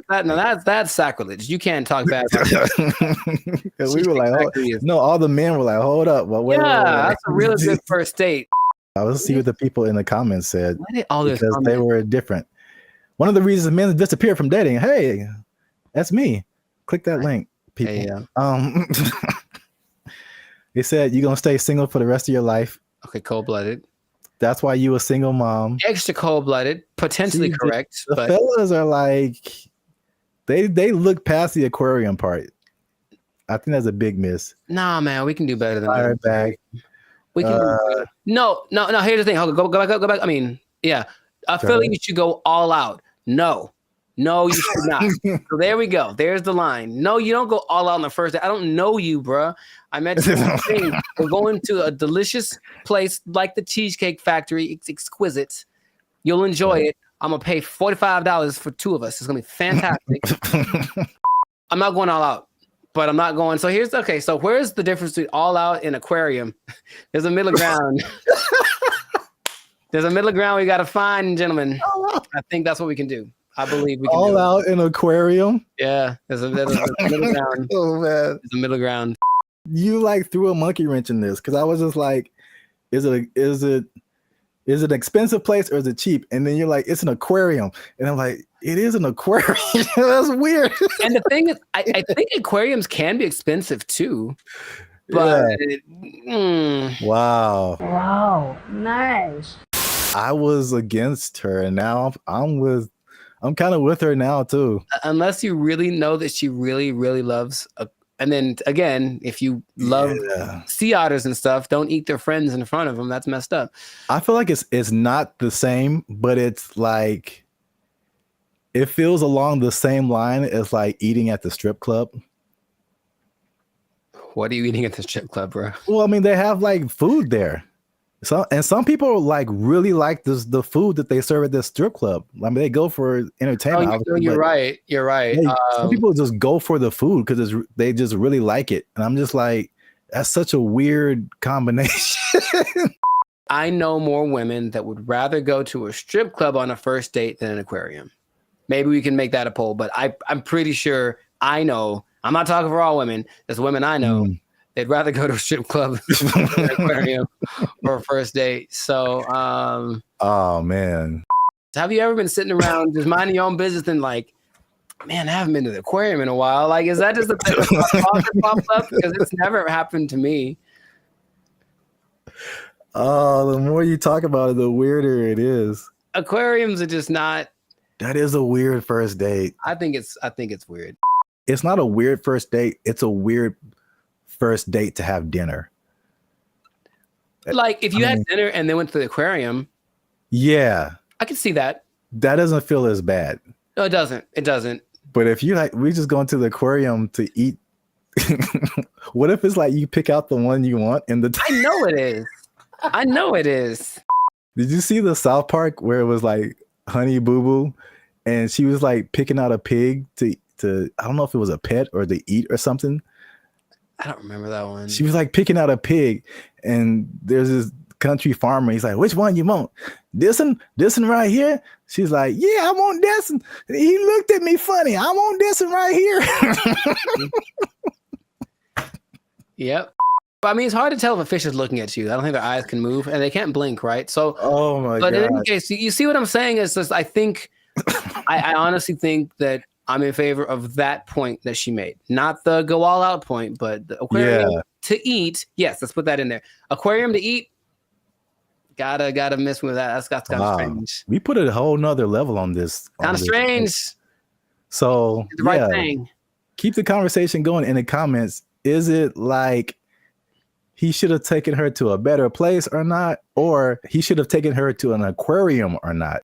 Once again, this is Ban and Future. Leave a comment if you like this video. Share it with somebody who likes to have dinner at aquariums. I don't know, man. I don't know what's going on right now. There's This one people guy are who doing. does. There's at least one guy we know who does. We trying something new, man. Internet, we out. First mistake. Thais and Sade appear on your dating app. You swipe left every time. That's the first mistake. Crime is next level in San Francisco. It is next stupid. Level. Next level. It is stupid. People are parking their cars and leaving their windows rolled down and their hatch is open. Yeah. Because they don't want to get smashed. It doesn't matter what time of day. And it doesn't matter who's around. Doesn't matter who's around. No one's stopping anybody from doing anything. It's crazy. Last year I had a break-in and they took like $100. But to replace the window, it cost like $200. So I was like, man, I wish they would have just took the 100 and then just left my window. Because windows are expensive to replace and repair. They are, yeah. So like that's how bad it is. And then what I've also saw was that everything was. What's up, everybody? I'm Zap, and this is Jericho, and you are now tuned into the Life's a Circus podcast, where we talk about everything that's funny, interesting, and ridiculous. And you want to stay for this episode because we're talking about something that's really ridiculous, something that I recently saw in person myself, and I can confirm it. Ooh. Talking about San Francisco, man. Ew. It's going down. It's not in a good way. All right. Not the young jock way. It's going down, bro. So make sure you stick to the end, because there's at least 5 reasons that I can point out for this. And you know, as usual, come on now, over 400 videos, over I think 200, almost 250,000 watch hours. Come on, we've been putting in work, boy. Your boy's been putting in work. All right, we need your support. Hit that subscribe button.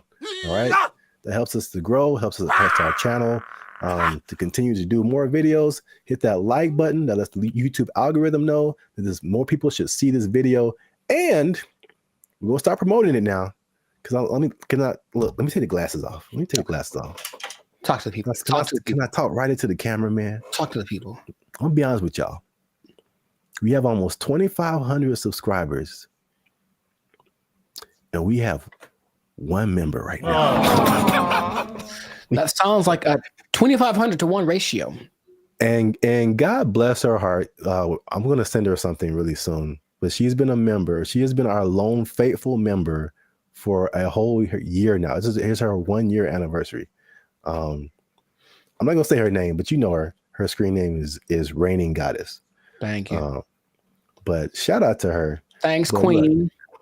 Well, we need I'm gonna put the goal out there. 10 members, man.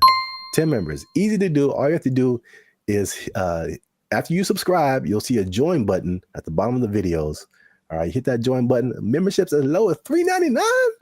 $3.99, man. That's not even a tank of gas. You can help your boys out with the tank of gas. All right. It's not even a tank of gas. That's I said I wasn't gonna go Marvin Sapp, man. I might have the ushers lock the doors, man. If y'all ain't supporting your boys. I said close them doors. Ushers, close the doors. Close the doors. So yeah, San Francisco. I could just say don't go there and then end the video, but we could talk about something. Yeah. I was recently there a couple of weeks ago, and it's bad, man. Okay, let's rewind the tape. We've hinted at something that we've never really fully talked about on this channel, and that was our trip to San Francisco. Sure. It was like what, a couple of years ago? It's like a repressed memory by now. I don't like to bring it and up. I will publicly take the L on that one. That was a good part my fault, because this is what happened. We were looking for hotels. I'm like, man, this hotel is really cheap. I'm like, we're gonna save a lot of money. And then we got there and we found out why. It was, yes, go on. dude, is by far the worst hotel I've ever been in. Like, I still feel bad to this day for putting you in that situation. That's okay. Just don't let it happen again. We won't let it happen again, Mr. Mackey, okay? Okay, that's fine. What was happening, you ask? Yeah, I'm glad you. All the things. Yes. All the bad things were happening all at once, and it was a lot to take in. You care to share any? Okay, look, I didn't sleep under the mattress. Okay, that's one. I did not sleep under the mattress because I was afraid of catching all of it. Or under the sheets. I didn't want to do either one. I didn't want to touch them. I was hoping I could find a way to just float above it like a vampire or something. But under the sheets, it had cigarette holes on it. I'm sure there was a stain on there. I was like, someone died in here for sure. Ugh. I'm sure there were interactions of drugs going on all throughout the night. Somebody tried to come in our room. Someone tried to jiggle the door. I vividly remember that. Or so we were just chilling, and then someone banged on the door really, really hard. And we just looked at each other, and you were like, "Don't open the door." For the love of God, don't open that door. It was a problem if you open the door. So it was just such a, and then I walked outside late at night because I wanted food. That was a mistake. Yep. And so I'm walking around, there's human feces everywhere. Brother, ugh. And then there was just this scene where you round a corner, because you see it in movies, and I round the corner and it's like all of a sudden there's just all of these people just drugged out in this one area. But it's almost like they're moving in slow motion, because I got there and it's kind of oh no. Yeah, zombie. Kind of a zombie apocalypse kind of vibe. And they looked at me and it's well, they were going to chase me. And if it was one of those movies with the fast zombies, which is still terrifying, zombies are supposed to be slow. I don't know who invented fast zombies, but I just had to get out of there. So it was such a bad time. Such a bad time, and everyone that lives there is yeah, we know. French fry when you pizza, you're gonna have a bad time. Yeah, I was recently there, and I mean, compare it to LA, because I think I have a good perspective. Because you see a lot of stuff on the news, and they're like, California is this, and Hollywood, all of California isn't Hollywood. All of California isn't San Francisco. These are the biggest cities, but it's sometimes and you see news from other places and they like sensationalize stuff. Yeah. They do not do that with San Francisco, bro. It's crazy. And it's coming from someone who's lived in like the heart of downtown LA for years. Patrolling and trying to catch me riding dirty. I feel like LA is more concentrated. Like you have Skid Row where like it all goes down. And then every once in a while you on a corner you'll see somebody here and there. Yeah. But I feel like the extent, and there's a specific area called Union Square in San Francisco that's been hit like the hardest. But it's just like it feels like it's everywhere. Like it's not just like a little Skid Row. It extends everywhere. So I mean, we've obviously mentioned the drugs. That's the homelessness and the drug epidemic, which is like most of it's mental health and addiction issues. So it's made public spaces unsafe, difficult to manage. And this has been kind of further fueled by the high rents in the city. And then their approach to it is like this, what they call a harm reduction over enforcement. What? So it's just call it stupid. Just call it stupid. Because remember you did the video about what country was that who kind of had an open drug policy? Portugal did it, and it worked for them. But they had we will let them kind of do what they want, but also give them lots of resources so that they can fix it. And clinics and all that kind of stuff, they can get clean. So it's kind of like they had a method to their madness. And this one's kind of like, I remember watching a video about they're interviewing people in San Francisco, like, what can we do about this? And it's like, they think the big problem is that approach. They're just kind of giving away needles and stuff like that. Just like, here, just make sure your needles are clean. It's like, well, they're going to just take advantage of it. And it's not working. You know, if the goal is to fix it. Now, the question is, are they trying to fix it? It doesn't seem like it's a good policy at all. Yeah. And what makes me nervous is like, I feel like San Francisco is the prototype and it's kind of trying to make its way to LA. Like I feel I can see LA turning into that. Because even recently, I've been taking like the metro more, the trains and stuff. It's just been kind of helpful for me. And literally, I got off on a stop, and they have all these different people, ambassadors for the metro, whatever.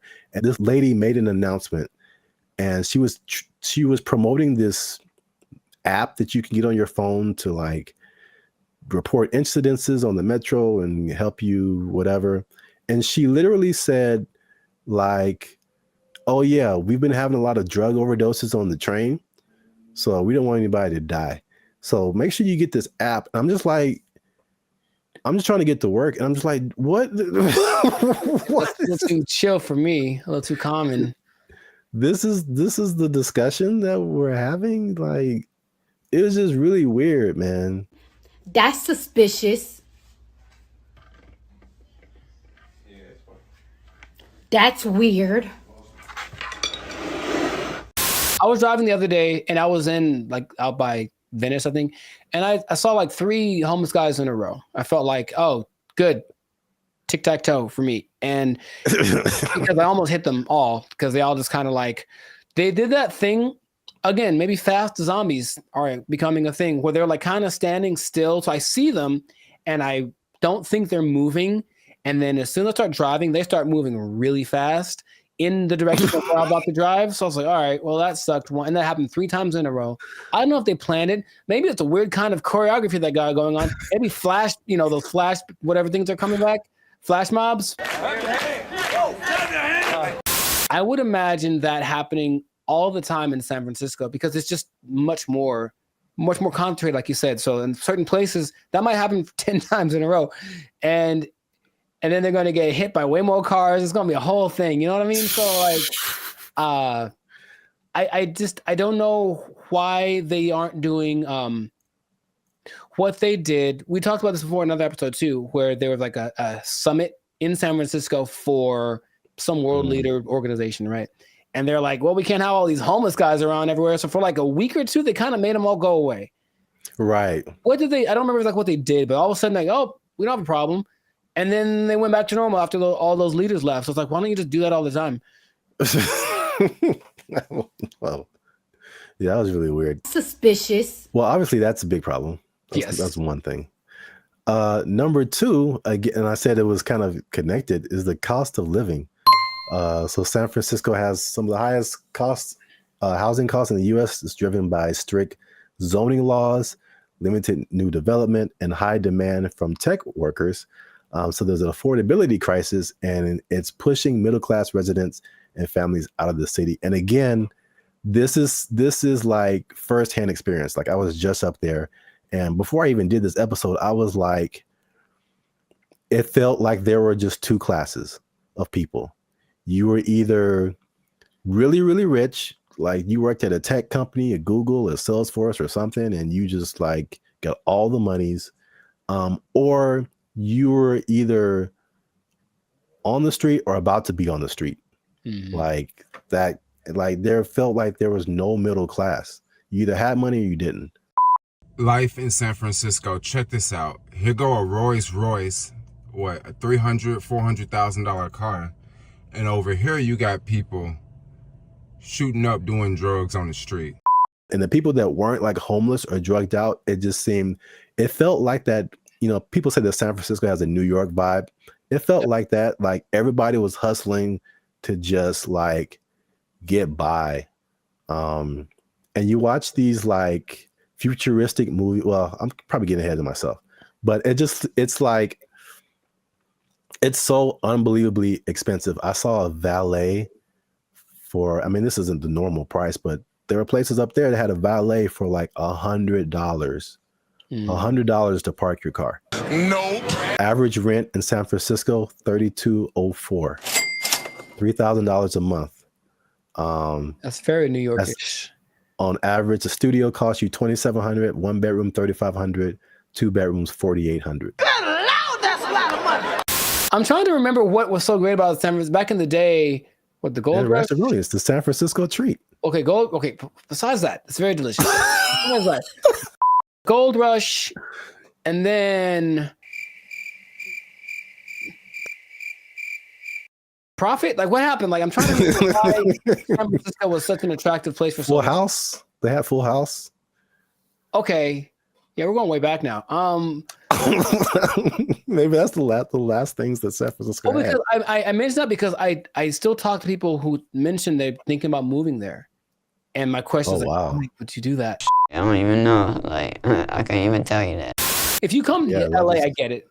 Every industry is here, but for San Francisco, like, if it's not tech, I don't see why you'd go there. Yeah. One thing I will say about that was cool when I went there. This is a random topic, but and LA they're almost there.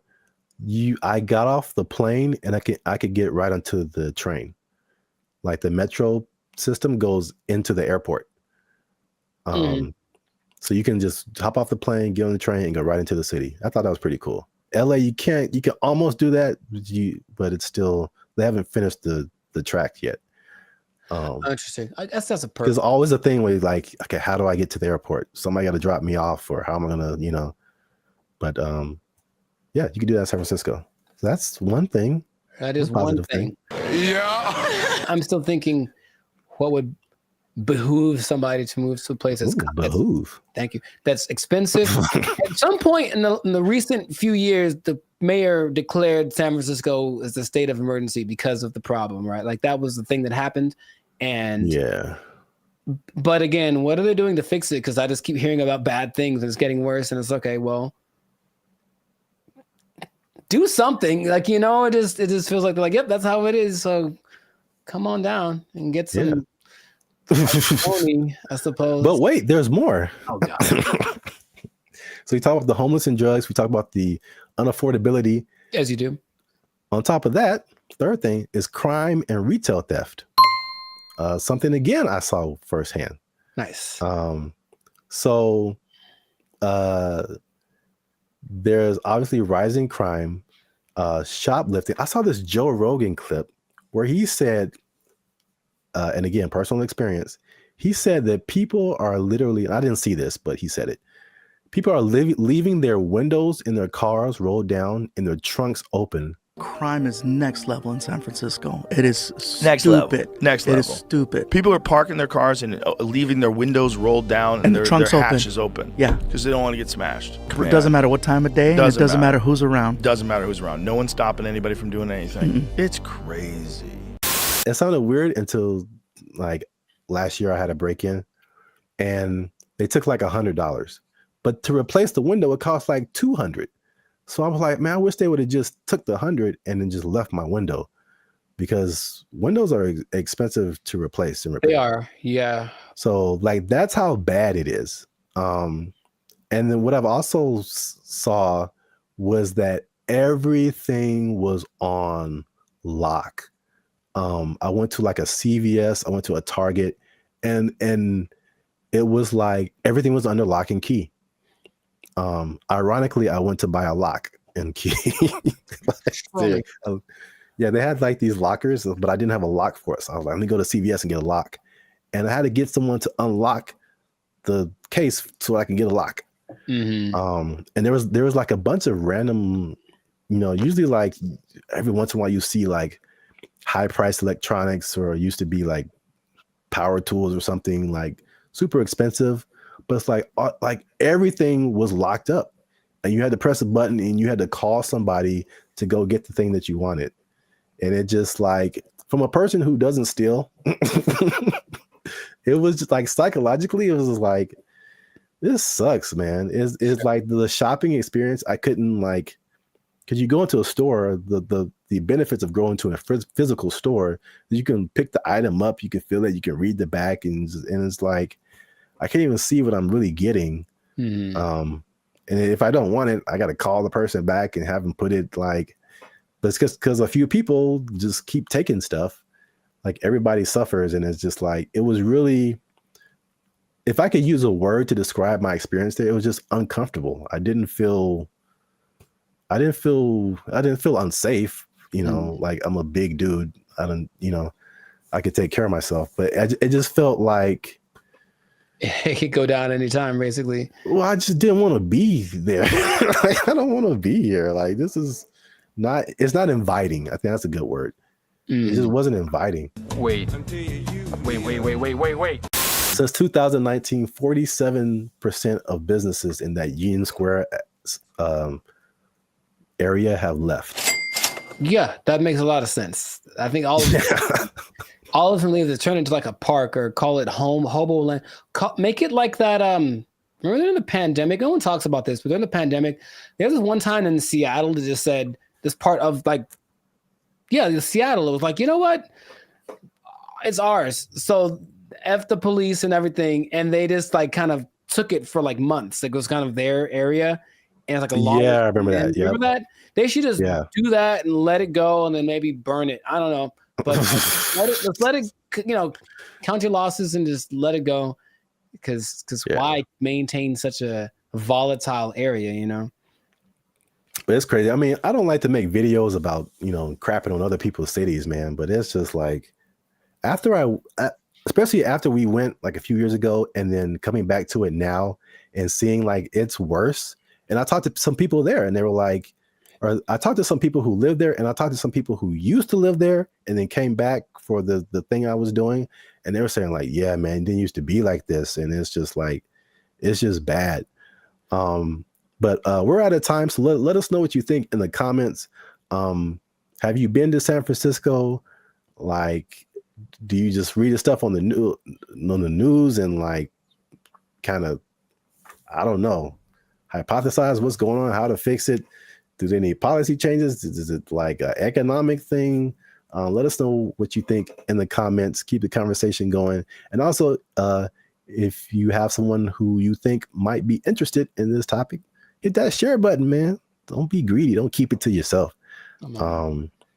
And look, man, 47% of businesses, you know what that means, Jericho? It's not enough. Is that what? 47% of businesses closing down and moving out of San Francisco? That's heavy. That's a big number. Square? That's a big number. You know what that means? I think I do. That means that a lot of people lost their jobs. Nobody working there because they're doing fentanyl in the bathroom. I don't know what's going on. Oh. Cocaine is a hell of a drug. Don't fentanyl. Yeah, God. They took our jobs. They took our jobs.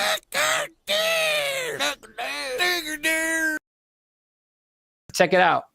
I do remember how I got rid of her. Do you want to take a guess? You staged an affair. I did not do that. You took a really bad poop and just left it there. She. Why is there a pause? There's a pause.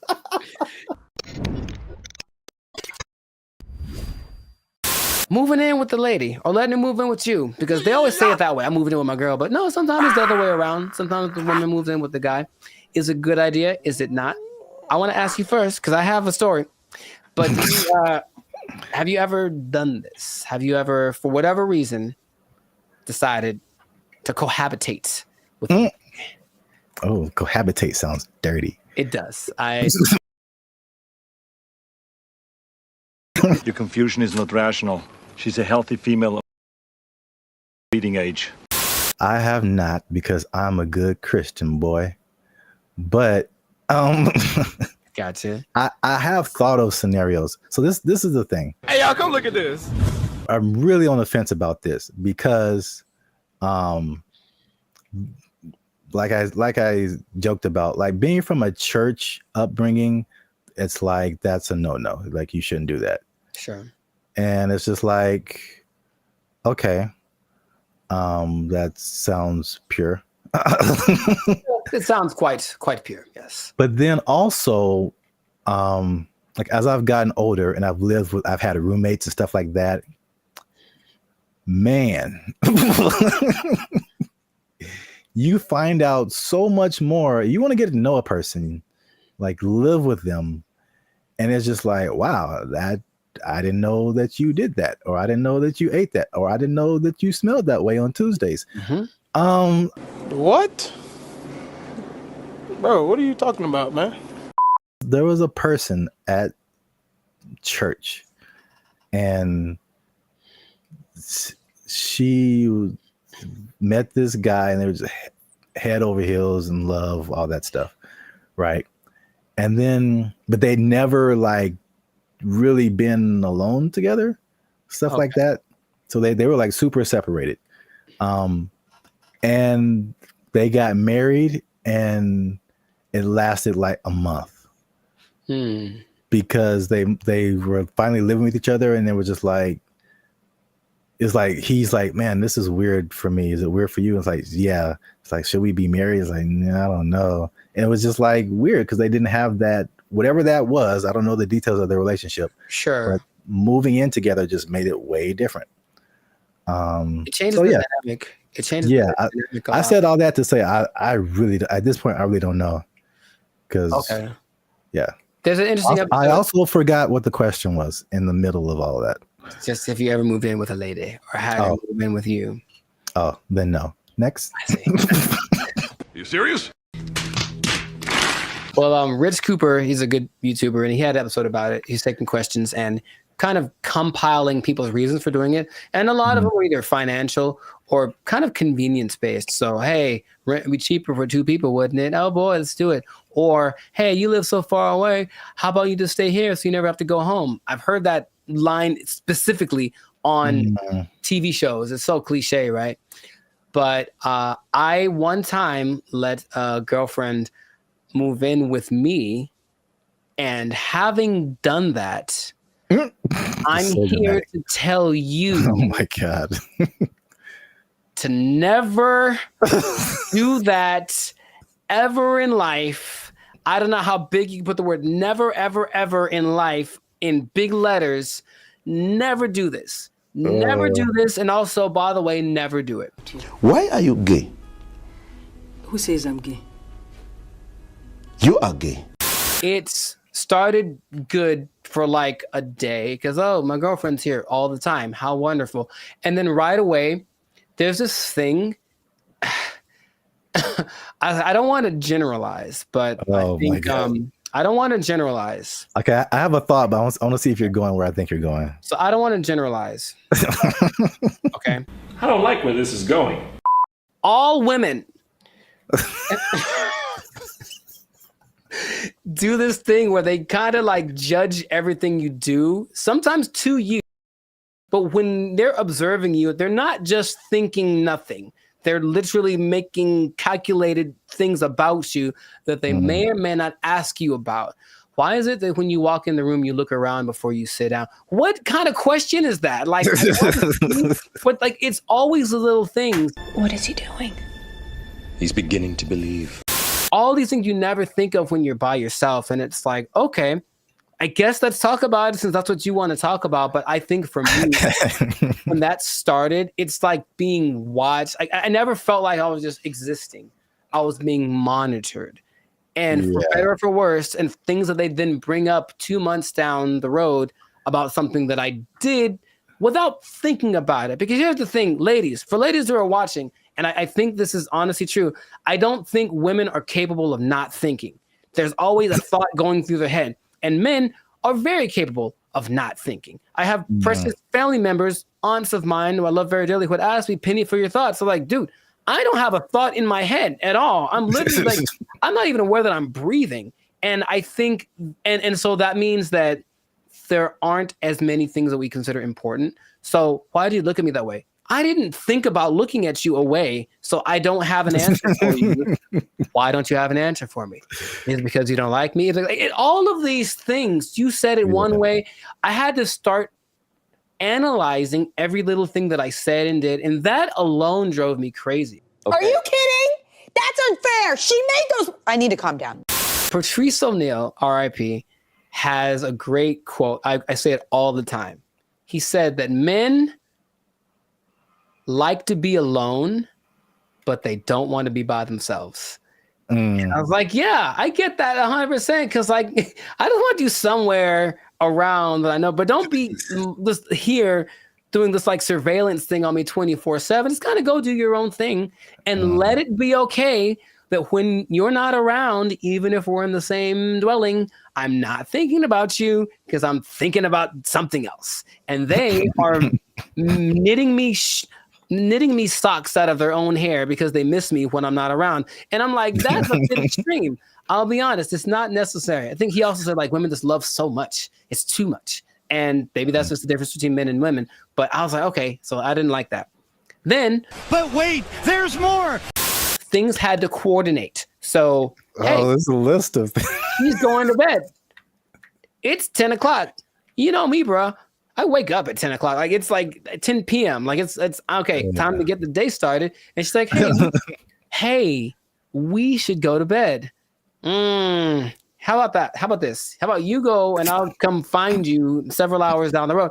But that created this kind of tension. Why don't you want to blah, blah, blah? We should do more things together. So I have more things. I don't want to get extensive with it, but it's just that for me, it wasn't a favorable experience. And if I ever get married, which I'd like to do, I recognize that's going to be part of the situation when I'm with someone. So I don't want to rush into that. I don't. And I have no problem saying, I've had other girlfriends like, we should move in together. I'm like, absolutely not. That's not even a thing, bro. But we can save it. I don't care what the reason is. I'm not going to do it. No. I think that's some people's experience. And then a lot of times, like you mentioned, relationships change. Everything changes. We should combine. The same person that wanted to move in also wanted to combine our finances. So it's like, we've been dating for 3 months, bro. That's like, definitely no way. Come on. And then I think a part of the dating thing, it is nice to say, hey, what if I stay over your place tonight? That's kind of sexy, right? But if your place is my place, we're just at home. We're like, middle-aged and bored. It's kind of not as exciting. Nothing new, nothing changed, same old. I can't forget when I was out with a friend And I kept getting calls about when I was going to be home. And I don't know why, but I definitely stayed out extra long because I didn't want to go home anymore. And it's like, that's so lame. So I need my space. And I would just tell anyone who's ever thought about it to reconsider. This is a public service announcement. Well, because there's an episode of Steve Harvey who's like taking questions from the audience, and this one lovely lady is saying, "Hey, I'm thinking of moving in with my boyfriend." I think she talked like that. "I'm thinking of moving in with my boyfriend," and every woman is like, "No, don't do it, don't do it," because even they recognize that it's not the most advantageous situation. That's a great answer. That's good. Do you see what I'm saying? Like, okay, so you're saying don't do it, but if you wait until you're married and then you see all of this stuff now, then it's just like, oh. Well, yeah, but marriage is supposed to be like, well, this is what you got. Deal with it. That's what it's supposed to be, right? Supposed to? I mean, that's a pretty way to paint it, but I mean, it's not pretty. I know. Maybe here's the thing. Have you thought about this, Gen Z and everybody? Just ask more questions. Just ask a lot more questions. I want to know about, so what's your like morning routine like? What do you do in the morning? Like if someone just like, just something kind of innocent. They snore. It's great to know that they snore before you move in with them. It's good to know. Do you snore? Question. So, I don't think so. What do your roommates think about that? You know what I mean? Do some investigating, do some digging, ask their mom, ask their family. The way that you treat me. We've talked about it. Let me speak! Yeah, that's actually good advice. I thought you were going to go the route of like them taking over your space. Like you walk into the bathroom and then now you can't see your sink because there's curling irons and eyelashes and hairspray and all kind of stuff, and you don't know where anything is anymore. That actually didn't happen, which is interesting. I don't think she had a lot of stuff like that. She wasn't as into that. Maybe it was just kind of a rarity, but yeah, she didn't have a whole lot of products and things. I could see that happening too. And if that had happened, this was like in my 20s, I totally would have let it happen. And she would have walked all over me and put Frou bunnies on all my brushes and everything. Yeah. And everything is pink. A surprise. It's like, oh, I did some redecorating. Hope you like it. If you don't, it doesn't matter because I live here now. Yay. Exactly.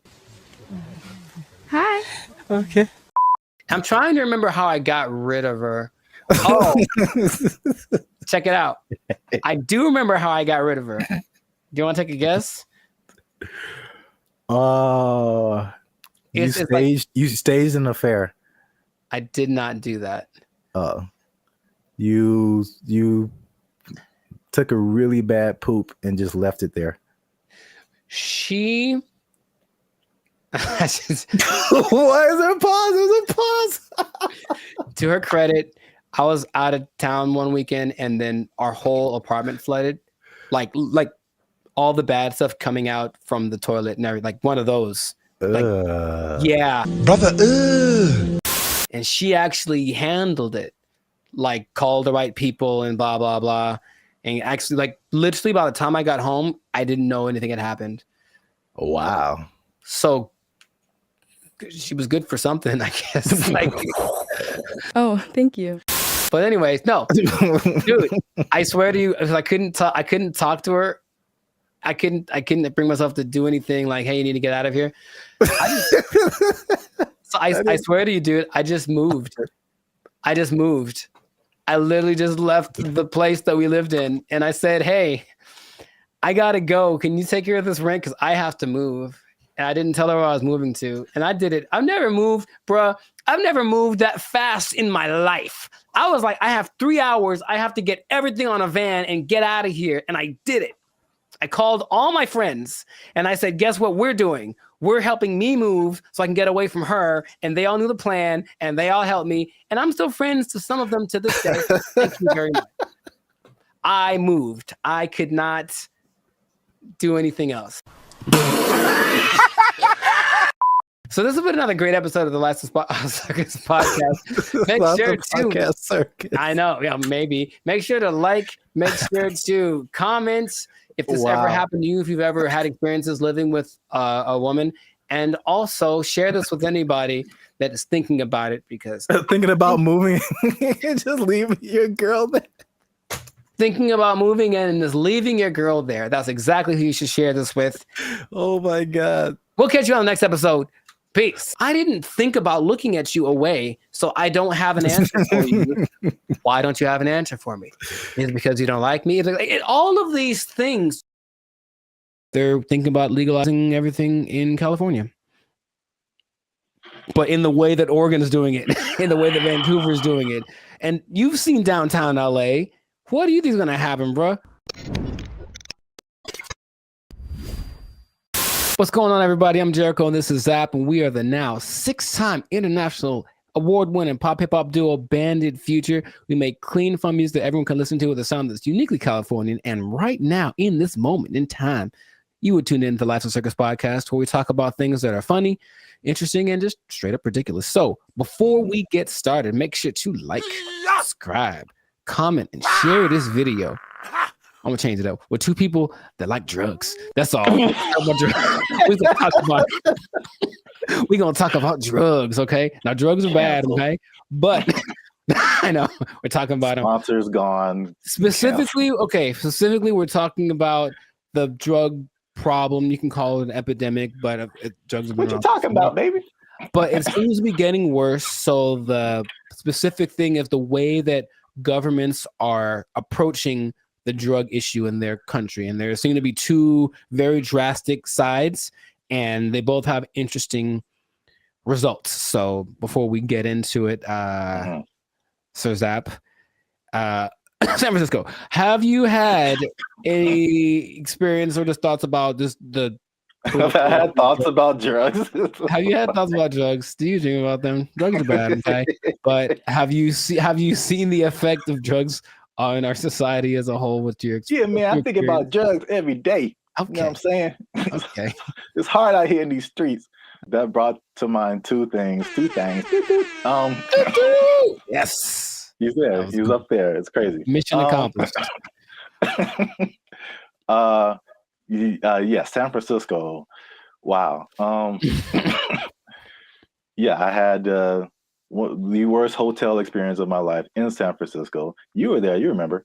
And it wasn't because, well, I guess it was because of the hotel. They had a hand in it for sure. That was not helpful. But it was the people who were there who were obviously using an assortment, shall I say. A plethora, perhaps. Yeah, involved in all kinds of activities and whatnots. But yeah, we definitely saw it there. And I was saying before, this isn't like my crowd, so I don't really know a whole lot about drugs anyway, but you just kind of go from the homeless people because for sure you see them on stuff. I've seen them doing stuff. And so that's how I kind of like get the drug vibe. But going like just off of the hard drugs, one thing I noticed, I don't know if you noticed this either, the legalization of marijuana in California, and probably in other places too, but in California, I definitely noticed the explosion of just like, we can do this everywhere. Let's do it everywhere, especially like on the freeway. Like I can drive down the freeway and just smell like the whole freeway is high, bro. Like, yeah. No wonder we're all going 5 miles an hour. Yeah. Like everybody is just walking on sunshine right now, and I'm trying to get to work. I remember one guy, we went up to Sacramento, and one guy in like a Jack in the Box was like he was the happiest man. And I'm like, wow, starting early, 8 in the morning. Like, that's a wake and bake situation right there. Yeah. But I don't think that weed causes the problems that we're seeing. Just slower people, and maybe they're raising the price of food. Everyone's eating too much, but I digress. The idea is you can do one of 2 things, or there have been 2 extremes that governments have been taking. One is to decriminalize drugs. So there's a difference between decriminalization and legalizing. They're not legal. You can still get busted for them, but it's just that decriminalizing means you won't go to jail forever for getting busted with a meth pipe. On the other hand, you could really go at the drug sellers and the drug users and make everything illegal and see what happens. So the, I guess, benchmark for everybody's decision is Portugal, because in the 90s they had, I think they were kind of closed off to the world for a long time. I'm not quite sure why, but for like 40 years no one could really get in there. So in the 90s it opened up, and in came all the influx of everybody's influence, and with it came drugs, because people like drugs. So what happened was Portugal got a really bad heroin problem, the worst ever, and everything that the government tried to do was like, we can't really make it go away. So let's try something extreme. So they decriminalized everything, and instead of that, they treated drug users like patients, like they're sick. So they made rehab centers and this and that. So if you get caught, you don't get taken to jail, you get taken to a rehab center where they actually will give you more of the drug you like, but in a lesser dose, just trying to wean you off of it. And they have a system in place for making that work. Other places that have copied that, I believe Lithuania, and there's maybe Denmark. I could be wrong about that. But so what has happened was that the good old US was like, oh, let's try it. So they did that in Oregon with the last election, and they kind of forgot one part. They forgot the whole rehab part. They just decriminalized everything. And I think I heard about that. It's a nightmare. It's so bad. It's just people just violently robbing each other in broad daylight and just on drugs, on the zombie drug. I'm not sure exactly what strain it is, some kind of a opioid maybe, but it's a zombie drug. People like walk around like zombies. But the visual I wanted to share with everybody was actually from a video I saw from Vancouver. They did the same thing. They just legalized everything without thinking about how to fix these people once they're on the drugs. So everyone's just walking around, literally, same thing, robbing people. The scene that I remember when we were in San Francisco was this one street where it's like everything looks normal, aside from like the occasional like human feces on the ground, but everything looks normal. And then you turn a corner and all of a sudden it's Armageddon. Oh my God. Just literally, just all of a sudden, everybody, and like you just stop there and they all kind of like turn. That's the zombie drug.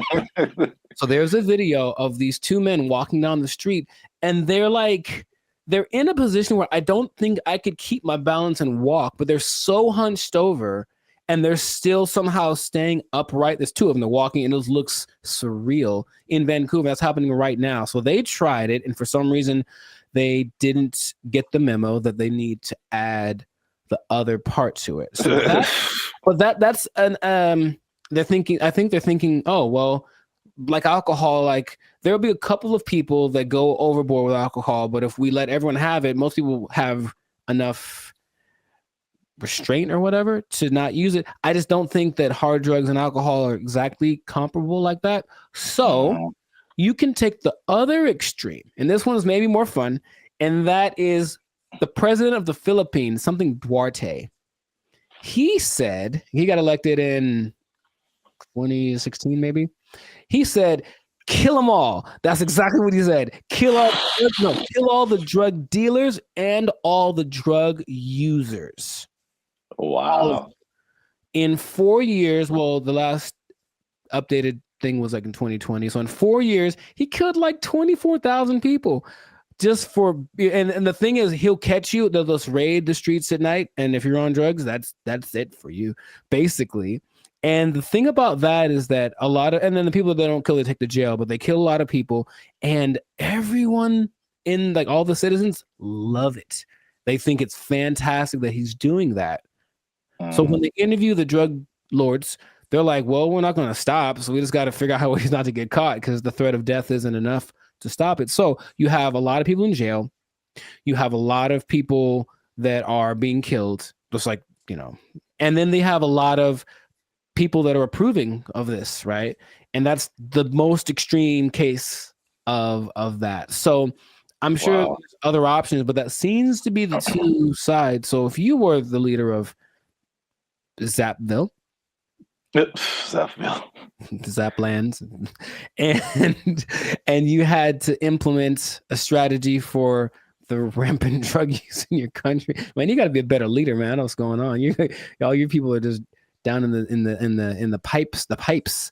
But what would you do to resolve that? You think? That Philippines thing is wild. I never heard that. Yeah, well, they don't talk about it too much, but yeah, but he's like, he literally gave a speech. He was like, yeah, and all the drug dealers, and then everyone cheers. But he literally did this, and that's his approach. Oh wow. Yeah, that's too far in my book, especially for the users, because like drugs are an addiction, and like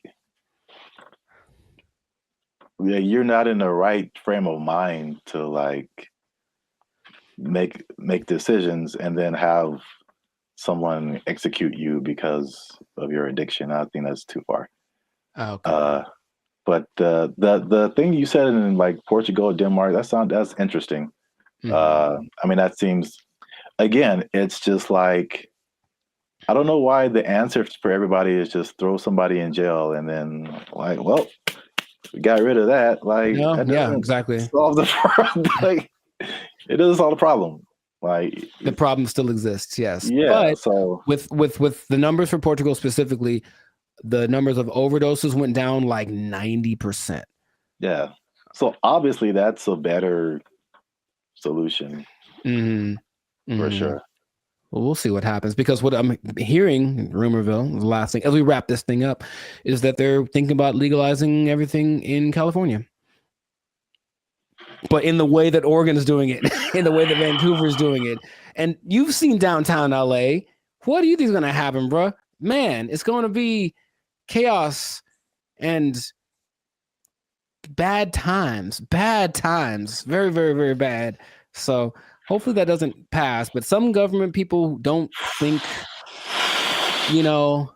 they're just like, oh, my nephew OD'd once, I should probably do so. That's what politicians maybe think. That's their only connection to this kind of thing. So let's just try something new. Let's decriminalize it all and see what happens. And it'll be bad for all of the people that we see walking on the freeway are on drugs. Every single one of them. And that's going to go up tenfold if we decriminalize the drugs. So just let's not do it, Callie. Man. Send your relief funds to banditfuture.com just in advance, because I see suffering in our future if this. I see. You will know pain. You will know pain. We'll at least know gross. We'll at least know that.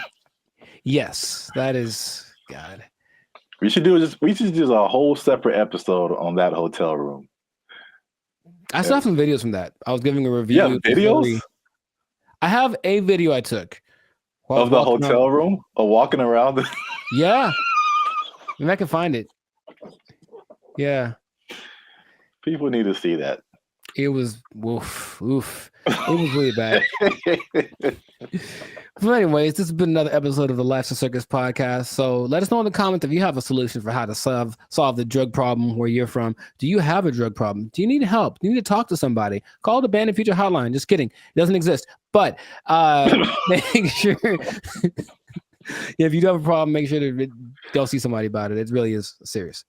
Don't you believe it? Okay, so that's been it. And I'll tell you what. If you're on drugs, if you're doing too many drugs, I don't know about you and keeping your employment status, you might start freaking out and not make it. And then, you're going to have to be out of you might be down bad. You might be out of employment, and that's not going to be good. If the boss catches you in the bathroom doing what you like, might end up bad for you. I just don't know how to say it, but I think you won't like the result. I think I get what you're going towards. Yeah. Correct me if I'm wrong, but I'm thinking that you're saying that they might take your job. Drugs are bad. Okay. They took our jobs. They took our jobs. Did you know that besides blue collar and white collar, there are other collars for jobs?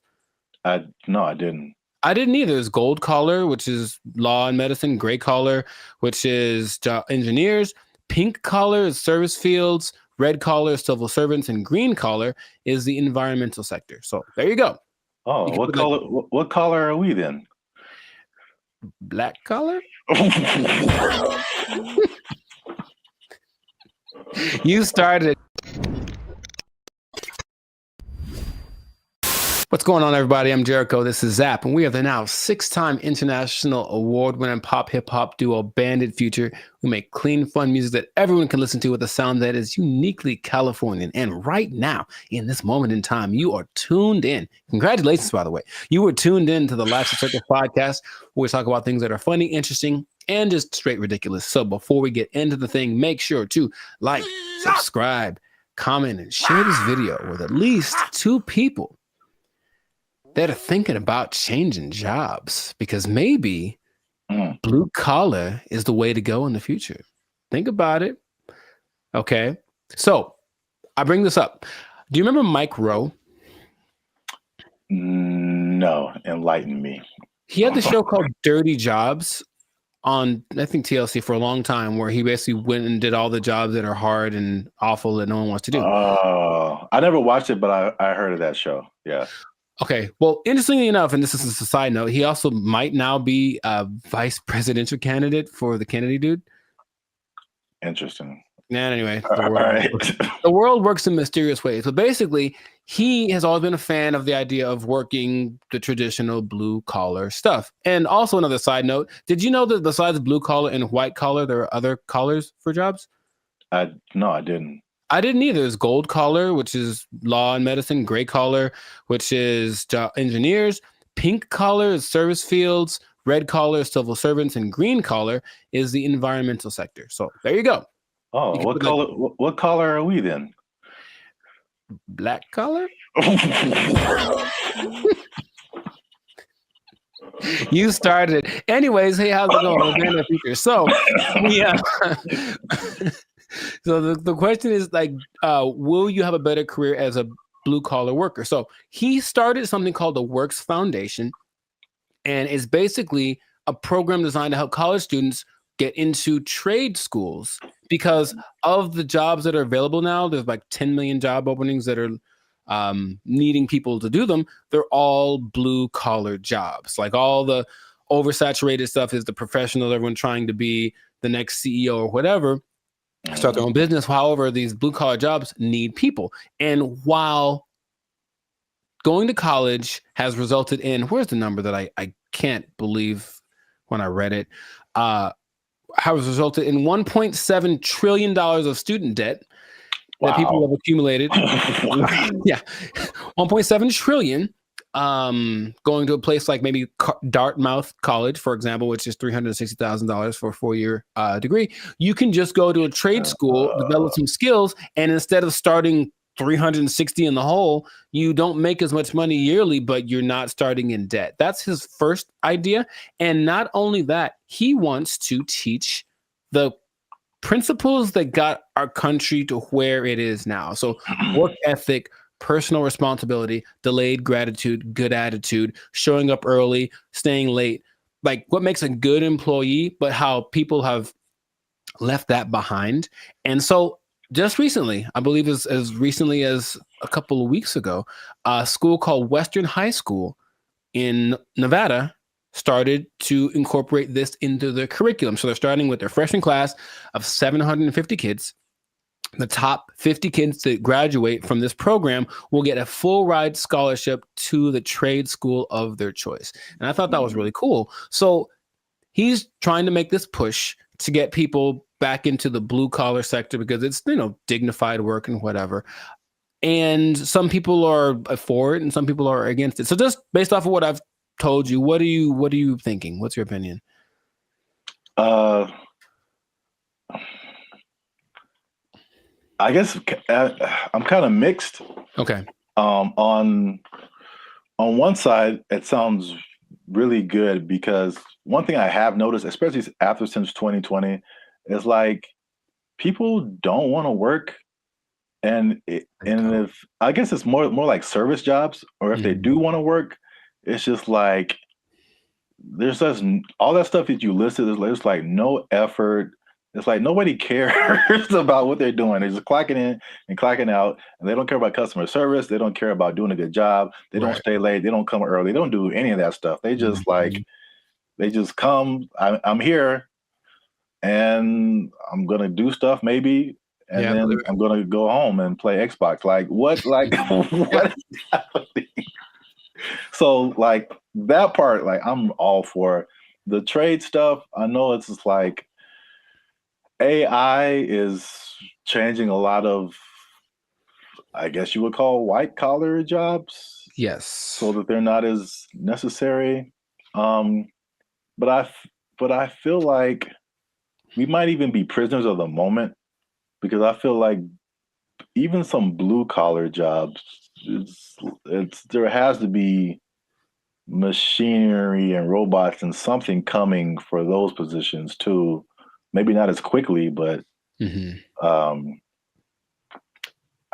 don't know what the future looks like. You know, I'm sure those things are coming. He stresses that the lower income blue collar jobs will of course be taken up first. For all the service stuff will probably be replaced by kiosks and AI and stuff. But if you look at the top grossing blue collar jobs, they still pay pretty well, and I'm pretty sure we wouldn't trust the robot to do them.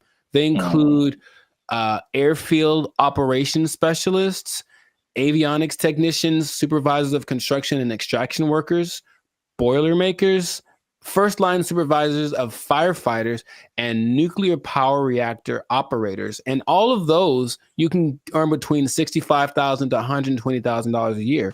So it's not like you're going to be missing out on money by doing something that's a little bit harder. The nuclear power one sounds kind of dangerous, but there are jobs that people do need to do that won't be. I wouldn't trust a robot with my life with that kind of stuff, you know? So I think they're still going to look for qualified people to do that. So in these trade schools, you can go to them. I said, and they're really good. It's just that like, okay, like I didn't take anything in school that helped me like do a craft. Like there's no automobile class, there's no shop. I can't build nothing. I can't fix my car.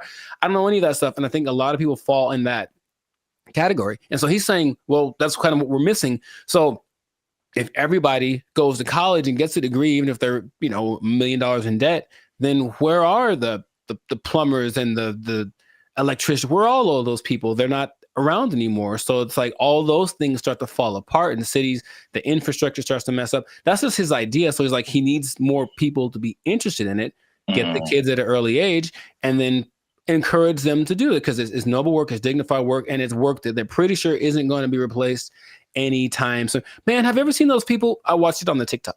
People that replace those like light bulbs on top of those super high poles, like 2,000 feet in the air. Like you have to have a dude go up there, and those guys get $160,000 a year. It's super dangerous, but it's like you need them. So all those kind of jobs are available for this trade school thing. So he was just saying it's just an alternative. Of course, if you want to go start your business or be a YouTuber or whatever, go do that.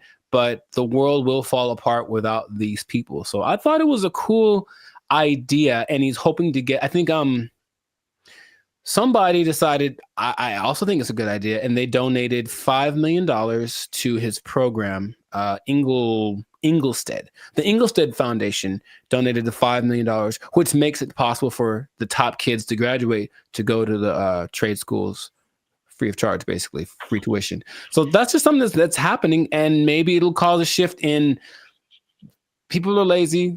We said the pandemic kind of showed that, but maybe the newer generation will be like, okay, my parents were lazy as heck. Dang, I need to start working a little more hard, and then the next generation after that might flourish. So I just thought that was cool. I did not know that was a thing before. And so shout out to Mike Rowe, which might be a vice president candidate in the future for doing this. Oh, one other stat I did read. Because white collar is, of course, makes a lot of money. Only 43% of workers are white collar. 43%. So that's about 64 million people according to 2020 count.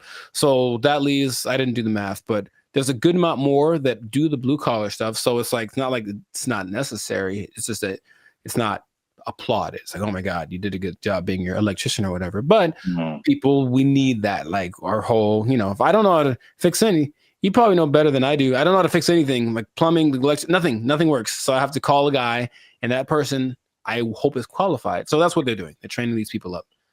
Yeah, I think like overall it's a good idea, and I think it's just like as it's like you don't know what you don't know, right?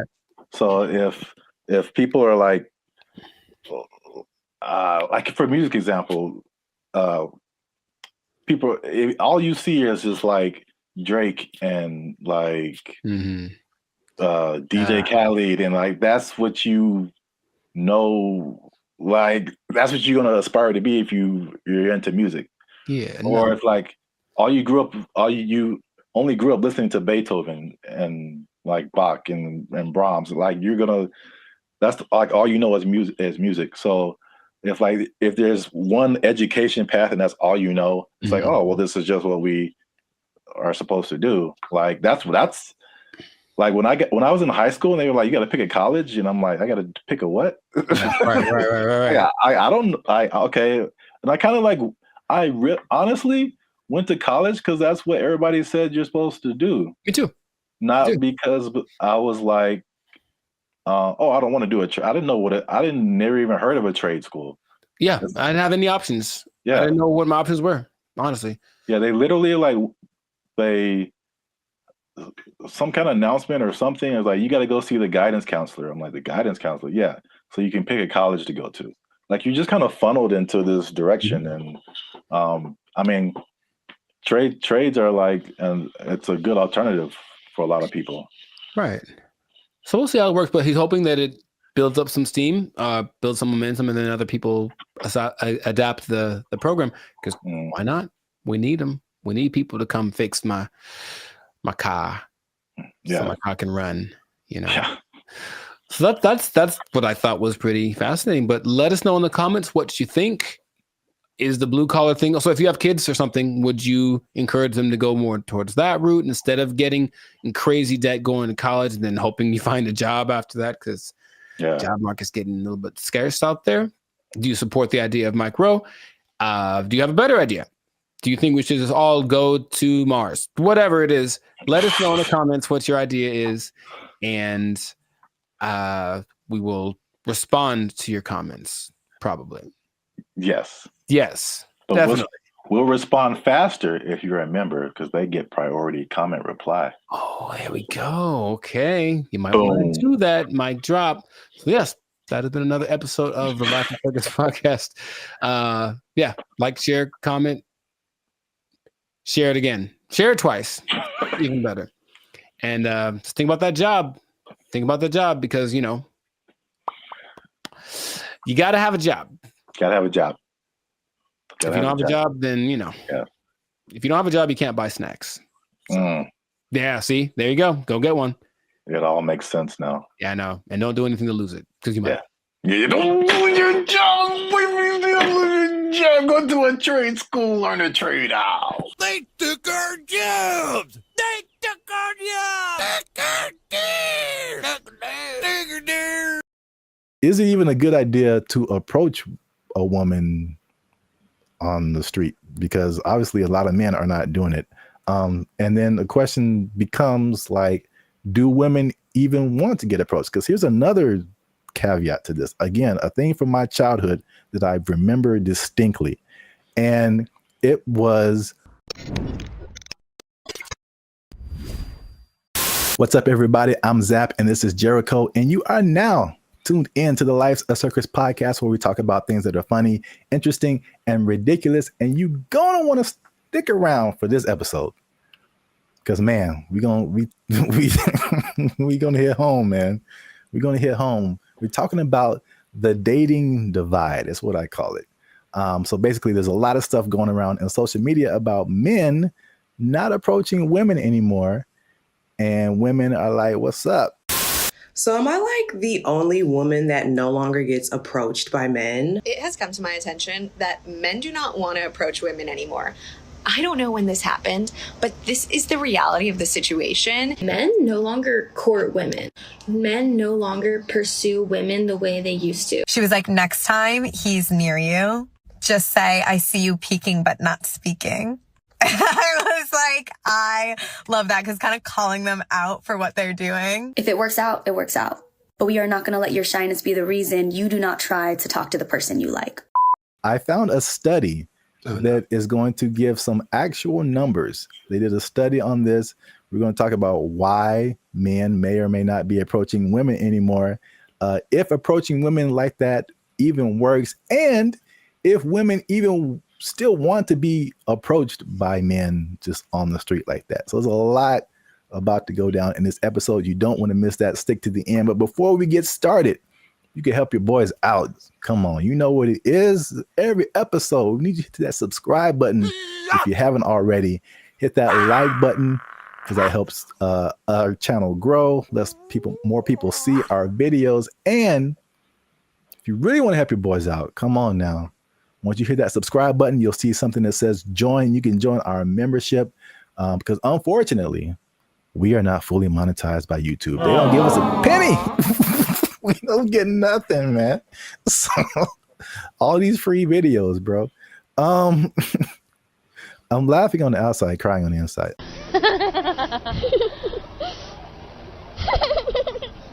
I digress. That's what it is. If you'd like to join the membership and help us make more videos, takes a lot of time, takes a lot of money, resources. You can hit that join button and that'll help our channel grow. So now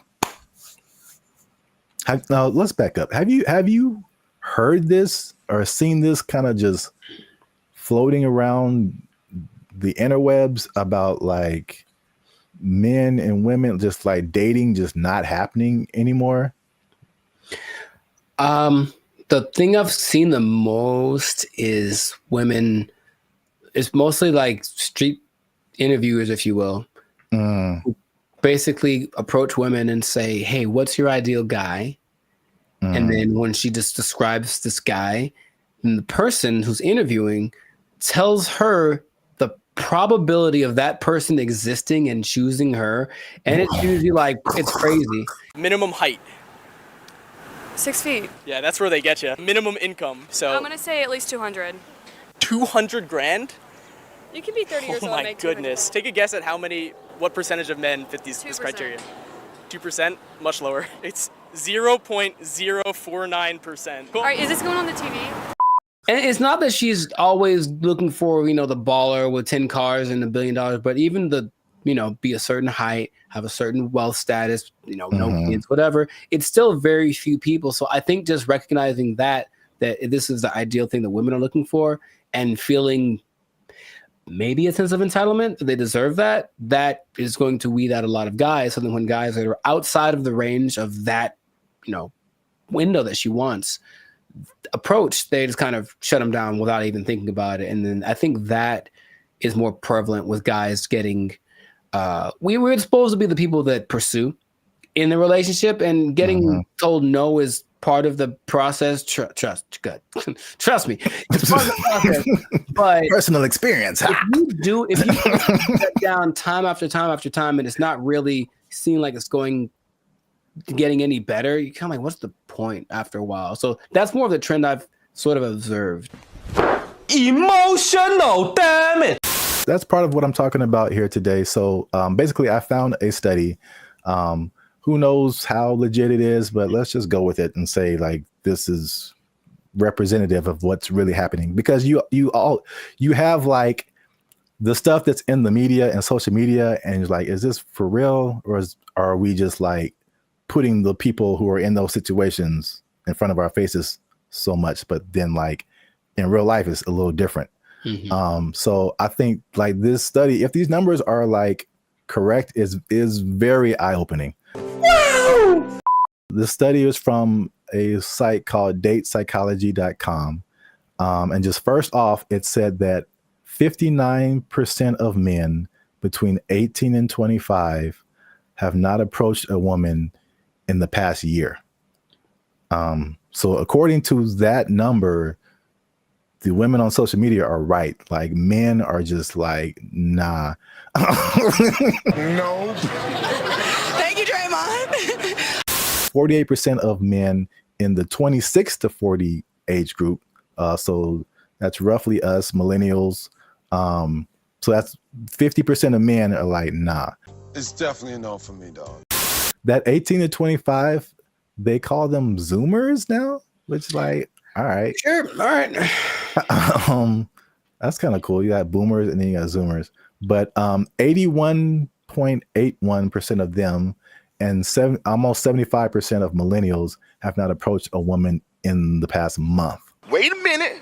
Something ain't right. So at least according to that study, at least in that respect, the women are right. Like the men are not like, at least in the sense of like approaching someone, you know, in real life on the street, whatever. I see you peeking but not speaking. Obviously, a lot of different questions come after that, right? But just as like a fun to the side, if you feel like sharing. Emotional, damn it. Because you spoke about like the difficulties of just men just fear rejection, stuff like that, approaching women. Do you remember your first attempt at approaching a woman? Oh yeah, dude, I was like 4, bro. Like I was 4? You were 4 years old? Her name was Laura, I remember. And that doesn't count. Like, hey girl, we gotta go hang out by the slide or something. Like I was couldn't all even about spell it. your name. Accurate. But I was all about it. But I mean, honestly, that it is true. But no, man, I for real. Like I always had what? Okay. There was this girl in high school as a freshman. She was a sophomore, and I was like, yeah, I'm gonna write her a song and sing it to her because I just was going to do it. So I did it, and then she was kind of like, "Oh, that's different," and I said, "Okay."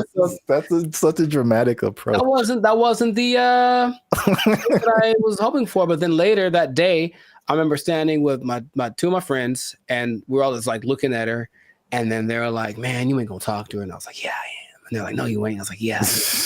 And I went over and I talked to her, and I'm just like quaking in my boots. But I said, you know, you want to go out with me? And she was like, oh, so sweet. She tried to say no without saying no directly because she didn't want to hurt because she liked the song or whatever. But that was probably the first time where I was like, okay, this is kind of a thing. But I think I just figured early on that it was something that you have to accept. Like this, there's a risk involved in this. It's never going to be just you lock eyes and the hearts form like the cartoons, and then you know, are together forever. See, sometimes you gotta take the pussy like Pepe. Like, no. Me personally, I never really had a problem with the idea of being rejected. What did happen later was like I didn't like the way rejection started to show up. Mostly, what I mean is instead of like just a girl saying no thanks or whatever, it's more just like the ghosting thing or the never saying no exactly, but not really wanting to hurt your feelings.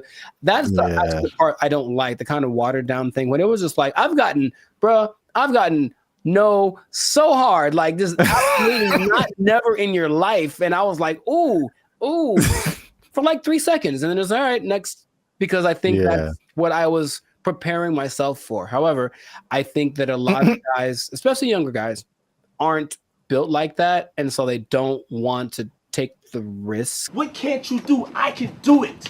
I can do anything.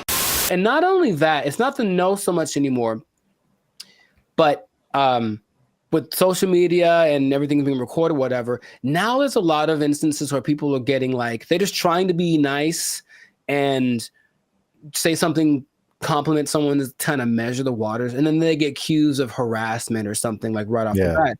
And so I know a lot of guys are rather instead of making a mistake that might affect my career or whatever, I'll just not say anything. So you walk around, oh, she's pretty, I ain't gonna say a word because I don't want to even entertain that idea. When is the last time a man came up to me and wanted to get to know me or exchange numbers? And it's been a long time. Well, I got news for you. It's going to be even longer because y'all are full of it. Well, my first time was definitely not 4 years old. Call me Laura. You like Casanova over there. No, I vividly remember, bro. To this day, this girl can get it. She can.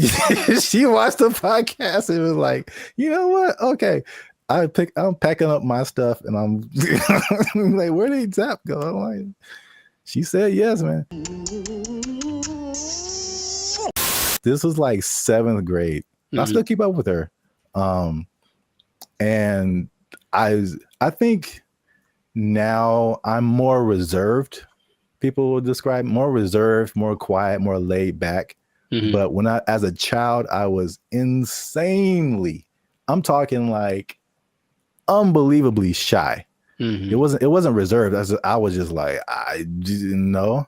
I'm not doing anything of, but like this one girl was just like, she was just amazing to me.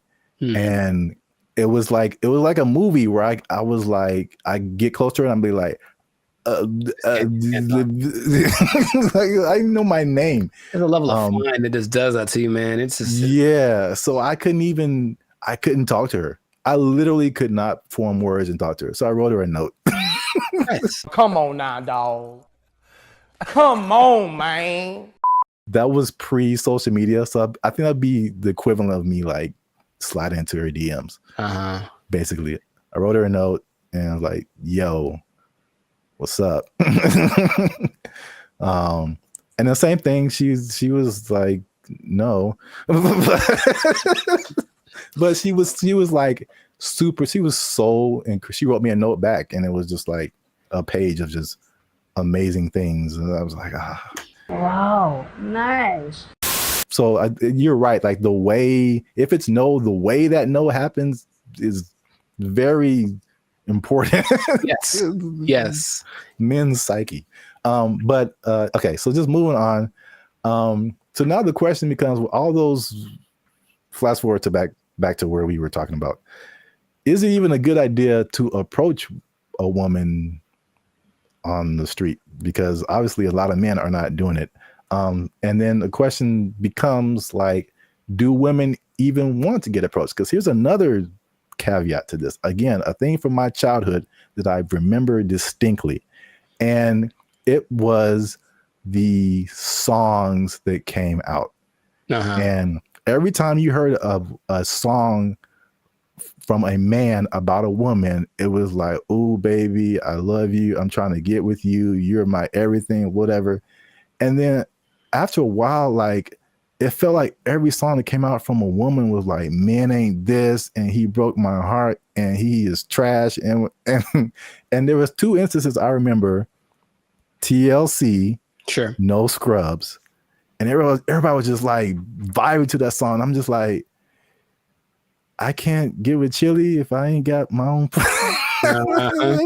hanging out the passenger side of his best friend's ride. If you live at home with your mama, oh yes, I'm talking to you. And I'm like, man, I'm like a teenager. I'm like, man, I love my mama. I don't have a chance. So it was that song, and then it was Destiny's Child, and I think Beyonce has a few songs where she's like, man, she does. Yeah, she lets man. That's not how she really feels. What was that? The Bills one? Yeah, can't pay my bills, pay my automobiles, pay my telephone bills, and then you think you got it, and then she's like, nah, then maybe we can chill. We can chill, like, I just paid all your bills. Yeah. You my wife now. Like, what happened? No, that's just something you just do now. No, you just do that now. That's just a new thing you do until you and your shitty ankle both die. There were songs like that, and I was just like, man. And then like that, and like the Me Too kind of thing, and like some of the stuff you hinted at. Right, yeah, that's why it's like, okay, maybe I shouldn't say anything. So I think there's the question of like, do women just like not be like being approached? So this study has said 74% of women aged 25 and below actually want to be approached more. 77 in the 18 to 30, 68 in the 68% and 30 to 40. So basically 3 out of 4 women are like, I want men to approach me. Why isn't it happening? I think the thing that I get from this listening to like interviews with women is that, yes, they want men to approach them, but they want it to magically be the kind of guy that they like. Yeah. So there's a caveat to it. It's like, if you walk, I've seen the look in women's face. If I walk up to them and they wait. Last week, I was in Tampa doing my thing, and I walk up to a girl, and all I was going to ask was about, it was a bunch of girls dressed the same. I wanted to ask why they were dressed the same. And I know for a fact that women, because I've seen many posts about this, have a voice that they do when they're talking to a guy they're not interested in. It's something that sounds like they're bored or whatever. It's kind of an it'll go away voice. That's suspicious. And so she does it to me right away, as very innocently. Hey, what you guys doing tonight? Oh, it's just a bachelorette party. We're just here to celebrate. That's the bride over there. You know, I'm like, hey, you go away, because I wasn't what she wanted, physically, anything like that. Like, I didn't fit. If I had, her tone would have been different. So a person like her will say, yeah, I want more guys to approach me, but not the guy who just talked to me. I want it to be the guy that I have fantasized about. So how do you know if you're that guy? You really don't until you try. But you'll know right away if you're not. That's my Hated it. Hated it. All right. So just to wrap it up here. So the big question, men are approaching women. Women want men to approach them. So now, why aren't men approaching them? So 4 things they found in the article, nothing new. Fear of rejection, fear of social consequences. A shockingly high number to me of just not finding people that they're attracted to. And then smaller, but still there, is fear of like some kind of consequence.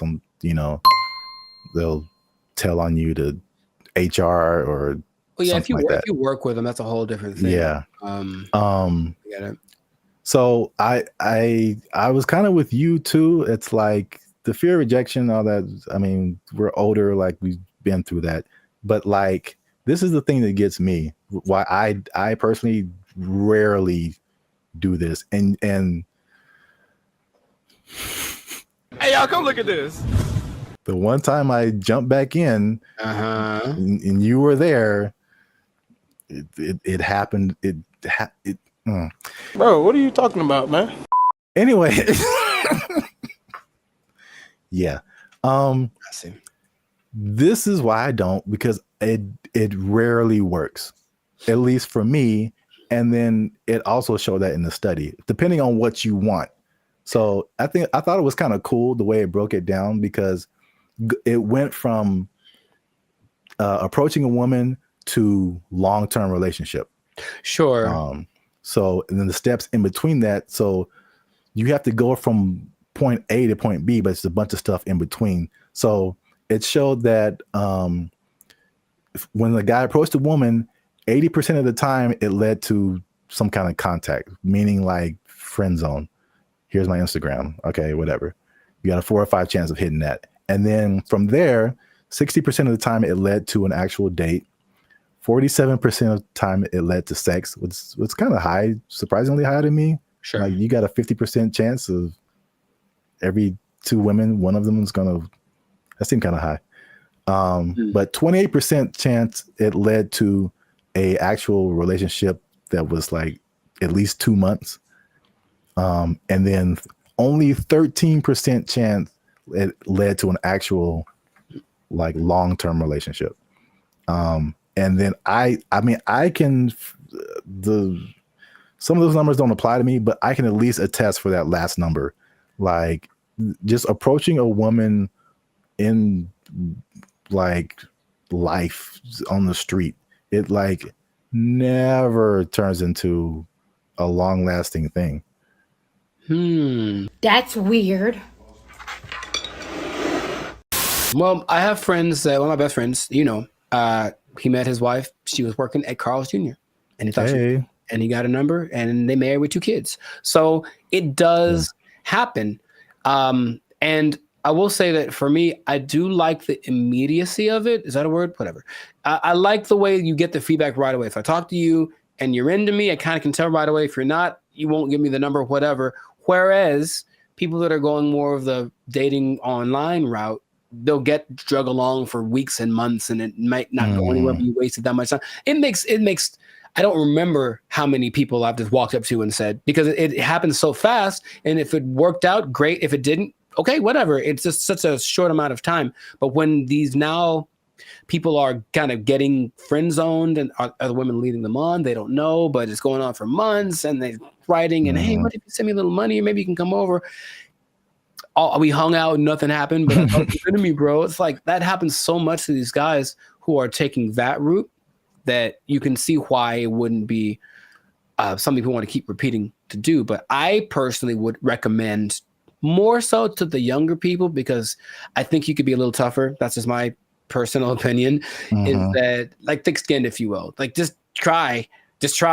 You never know. And I have had a couple decent-sized relationships that came from just me walking up to a girl I thought was cute. So that has happened to me. In comparison to how many women I've walked up to, it's not a very good percentage, I suppose.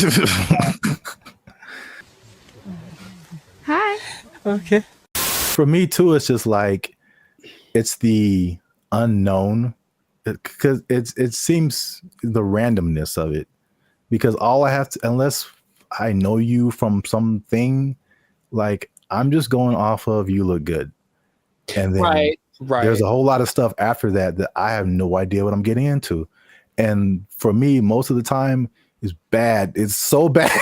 It's the other stuff. There's a lot of layers to a lot of these it's so bad. It's so bad. Women. I started writing them down because remember we had another thing, and you were like, tell me some of your experiences. And I couldn't even think. And you're like, oh, they're repressed. I'm like, they probably are. Gotcha. I started writing them down. I got like 10 of them. There's a lot more. I believe it. Bro, make sure you leave a comment on this video. Share it with somebody who has noticed this in the dating scene, men approaching women. Why aren't they doing it? Why aren't you doing it? Are you doing it? Did it work for you? I don't know your life. I'm just saying. Yeah. Yeah. And good luck. Yeah, there you go. Oh, it's just a bachelorette party. We're just here to celebrate. That's the bride over there. You know, I'm like, hey, you go away. It's kind of disorienting, and it's not the most fun situation, but they get what they're going for. And this Zuckerberg's goal, I mean, he's already spent a lot of money on it. He really wants everyone to engage in the metaverse on a daily basis with their friends. Hey, let's have our chat. Let's have our podcast in the metaverse, because why not? I could be a fish, whatever. Like, that's what he's going for. And it just doesn't feel like it's time yet, but he's just going to keep pressing the issue. What's up, everybody? I'm Jericho, and this is Zap, and we are the now 6-time international award-winning pop hip-hop duo Banded Future. We make clean, fun music that everyone can listen to with a sound that is uniquely Californian. Mwah, I'm going to bring that back. And you are now... You didn't like it? Come on, man. I did it once before. It was great. So you're now tuned into the Lights of Circus podcast, where we talk about things that are funny, that are interesting, and just like that gesture, straight up ridiculous. So before we get started, make sure to like, subscribe, comment, and share this video with at least 2 people that want to get down with the metaverse. Get down with the metaverse. So I found out about something this recently, and I didn't know it was a thing, because I think they're developing it. The metaverse, Zuckerberg's project, the project that has literally lost $23 billion in the last year. I'm just going to say that with a B, $23 billion. He's still insisting it's the best thing ever. And he speaks about it with such enthusiasm that I go, all right, maybe he's on to something. Maybe he's way ahead of his time, but that's a lot of money to spend. He's all in. So as of, I think, a month ago, or even less than that, Instagram, well, that's his company as well, there's an option called Meta AI, where you can basically chat with a chatbot. I don't know how to call these things, but it's a chatbot that basically mimics a celebrity. They have like Snoop Dogg and Dwayne Wade and stuff like that. Like they're their faces, but then they're supposed to be a different person. And you can talk to them about certain subjects. And so I was like, okay, let me see what this is about. So I tried talking to one of these for the first yesterday. I wanted to see what it was about, you know, what happened. it's such a strange experience. And I don't know how much, because it's still like the beta phase, I suppose. But like, had you heard about that? Specifically the Meta AI? No, dude. All right, maybe there's some screenshots, but I had a couple of conversations with because okay, I'll actually say it as I. Who's the person that you had a conversation I spoke with? to Lorena and I spoke to Izzy. Now they're modeled after two people that I don't. So each one has a name. I'll have to go through it and maybe you can put it on the thing. But you go to just talk to a AI, and then there's, for example, you can talk to Zach, who's a brotherly jokester, but he's Mr. Beast, right? It's Mr. Beast's face. You can talk to the Dungeon Master, who is an adventurous storyteller, and it's Snoop Dogg. You can talk to Brew, the confident sports debater, and it's Tom Brady. So that's the thing. Wait. Yeah, So, it's a lot of information that I'm not explaining right because I'm still trying to wrap my head around it. No, but like, how is it? Why are they two different names? Is it like a trademark thing happening? I don't know. I really don't. I think they agreed to be the face of it, but it's not their name because it's not them. It's the AI version of them. All right. But it's their voice. Their voice is their likeness. Maybe I can. No, you just have to let me pop up some visuals. So I was asking. So you talked to like Lorena and somebody. Who were the celebrities attached to them? I don't recognize their faces. Oh, okay. They're all people that I've seen before, and I'm like, okay. And maybe not all of them are super famous, but like, okay, there's Perry, the approachable golf pro, and it's also Cliff Paul from the State Farm commercials. Imagine that. So I think maybe it's a combination of people that either are famous and I don't recognize them, or they're not famous, and then some famous people that agreed to be on it. But basically, each one has a level of expertise. So I'm asking these people questions about things that they have expertise on. One's a travel expert, and she was giving me tips about this and that. And the only thing that makes it like, this is weird, is when you write an answer or a question, they answer you immediately. And it's like a paragraph like this. So it's like, it's not possible for a human to do, but they respond to the nuances in your questions.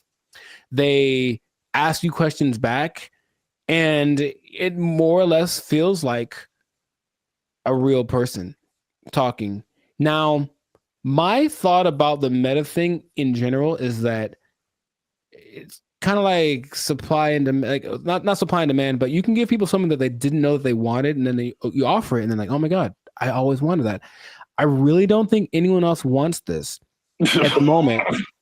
From I think sales of just the Meta headsets, maybe like 5% of, I think England has them. So it's still a very low number. And I know some people who have it and they say, okay, it's kind of disorienting and it's not the most fun situation, but they get what they're going for. And this Zuckerberg's goal, I mean, he's already spent a lot of money on it. He really wants everyone to engage in the metaverse on a daily basis with their friends. Hey, let's have our chat. Let's have our podcast in the metaverse, because why not? I could be a fish, whatever. Like, that's what he's going for. And it just doesn't feel like it's time yet, but he's just going to keep pressing the issue. And he had a conference where he spoke about all the advances of AI. Basically, Meta is an AI company now. And so everything is just kind of going like that. So I have so many questions that I could ask to him, maybe to you as well, but just where do you think this is going? Is it something that you personally think is useful or that you would want, or what could make it more appealing for people? Because at the moment, it does not seem like many people really care too much about this. Well, here's the problem. I heard someone say, and I totally agree, people don't want to have things on their faces like that. Mm-hmm. It's like a design flaw. But maybe it's I don't know how far the technology is coming, but I think that just that used to talking to a celebrity, it's I don't think it's useful for the majority of people. Like a teenager or like a college student, maybe, but like outside of that Gen Z, like, bro, I don't want to do that. Like, and then it's just weird. Like, what's the purpose of having? It's like a fake conversation when you can have a real conversation. It's I think the human aspect of it, not being able to talk to a real human, that's just weird for people. And so were you typing, or was it like a thing you could hear they were talking? You could do either one. Okay. It's just like, honestly, it sounds like the person who has no friends does this. And they just talk to robots. So that's just weird. But back to like the glasses, one thing that I have been hearing about lately is the stuff that's, I think this was Facebook too. So I think this is a move in the right direction. There's a partnership with Ray-Ban or some other kind of like glasses company where they're like your normal glasses, but they have AI capabilities. So like you're looking at something and you can see something else superimposed that tells you like information about it. Like this building is from whatever, or this jacket costs this much. That I see as like, okay, that's pretty cool. That's very helpful. Or there's another thing where it's like you look at a jacket and you can instantly find where to buy it. So someone, I like what you have on, and you can instantly like buy it for yourself. Like stuff like that is cool. There's also like the Snap AI mirror from like Snapchat. So I again, it's like they have to get out of this like goofy realm to make it like, okay, this is how you can use this. It's not about, I know I'm like going a bunch of different directions. I have a bunch of different thoughts, but It's like, I'm not a CEO of a $1 billion company, so what do I know? But I don't think it's live your life in the metaverse. I don't think people want to do that. I think it's a hybrid situation, just like with all the other AI. It's like, okay, I'm going to still be in real life, but I'm going to use a little bit of this to enhance real life. Right. Leaving real life. So they have this Snapchat mirror thing that I just heard about. Is really cool, where you can like, if you're in a like, same thing, clothes. If you're in a store, you see some pants or a shirt, you can go to the mirror and see what you look like in that outfit. You know how they have the Snapchat filters that puts a goofy face on you or something. It's like stuff that you can't use. But if I go and see an outfit, because I've had this a lot of times where you see an outfit, I was like, oh, that's cool. And then you put it on, it's like, oh, it doesn't look good on me. Right. So that's like super helpful. I got that.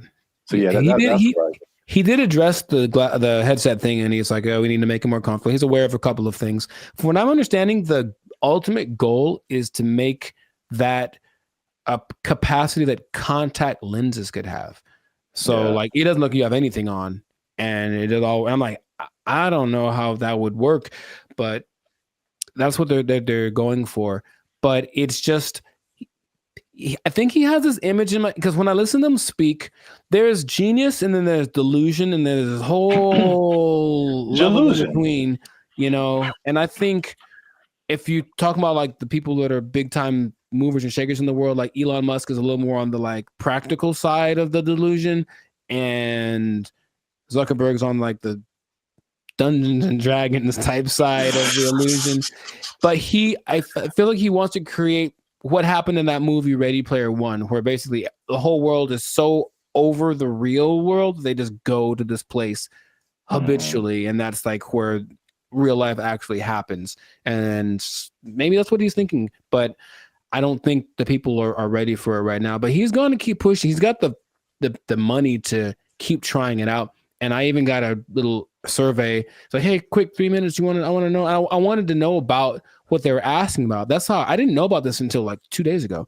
And they asked all these questions about, okay, so if chat AI could do this, would you like it? Blah, blah, blah, blah. And so they're doing all this research because they're trying to see what people think, because they're trying to make it appealing. but it wouldn't.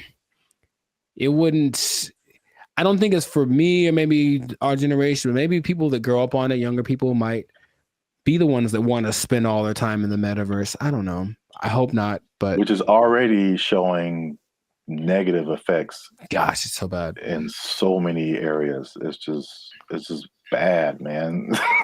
Yeah. So we'll see where it goes, but let us know in the comments if you like the metaverse, if you've had some metaverse experience, if you've tried this new Meta AI chat thing. What do you think? Is your best friend Snoop Dogg in your mind? Because it's not really him, but maybe you think that it is, and that's good enough for you. So good for you. And let's see how this pans out. But it seems like it's going to be a real big push, he's got Zuckerberg has a couple other big objectives for 2024 that he's trying to get to. So, and spend a few more $1 billion in the process. So must be nice. We'll see how that goes. But yes, this has been another episode of the Life's a Circus podcast. So leave a comment. Leave us a comment. Let us know what you think about that. And if you I'm trying to think of how this would work. If you are spending too much time in the metaverse, if you're spending too much time talking with a meta person, I don't know what to call them. They're not real, but they're not robots, whatever. Talking to a meta person so much that you lose track of time, and then before you know it, your life's a shell of itself, and you don't really know where you're gonna get your money from, because you haven't gone to a place that will provide you with the necessary resources for, you know what I mean, like the necessary resources for living, for purchasing things. You might even miss your bill and you can't pay for your phone. You don't have your Instagram. You've lost access to your person. I just don't want that to happen to you. That's my sincerest goal as a human, human to human. So please don't. Man. Well, I guess you understand what I'm trying to say. I don't have to say it. So you don't have to say it. You don't have to say it. But I'm going to say it. Don't lose your job. Don't lose your job in the metaverse. Marcus Zuckerberg is crazy. They took our jobs. They took our jobs. The place that is offering this is the Southeast Technological University in Carlow. I think that's how you pronounce it, Ireland. That's a bad start. That's a really bad start. All right, let's just stop. Hold up. Hold the presses just for a second. All right, so Ireland. Okay, I think. Okay, where do I begin? Okay, man.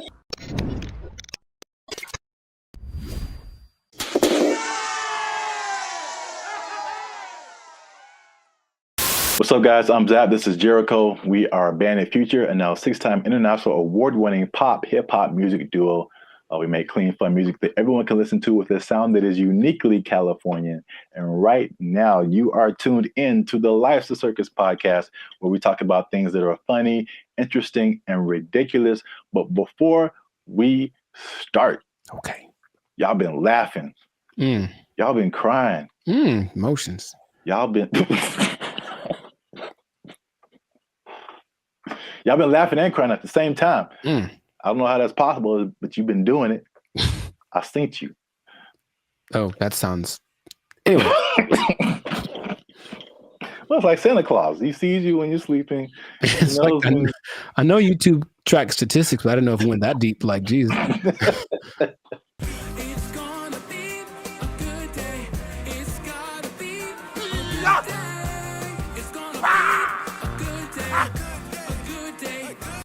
So today, we are talking about something that's interesting. The letter Q? I mean,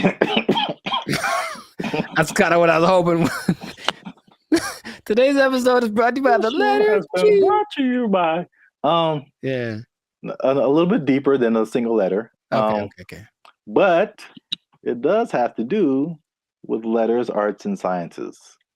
Oh, interesting. Okay. Kind of got that. There is a new degree that you can get, and it's basically an influencer degree. That's right, ladies and gentlemen. You can go to school and major in a degree that makes you a certified influencer. We're here. It's a thing that's happened. We're here. That doesn't surprise me, but go on. I want to know more. Yeah, forget about engineering or what else is there? Business, law, math is a thing still, I think. Medical. You need to bet your entire future career on becoming an influencer. So this is the place that is offering this is the Southeast Technological University in Carlow. I think that's how you pronounce it, Ireland. That's a bad start. That's a really bad start. All right, let's just stop. Hold up. Hold the presses just for a second. All right, so Ireland. Okay, I think.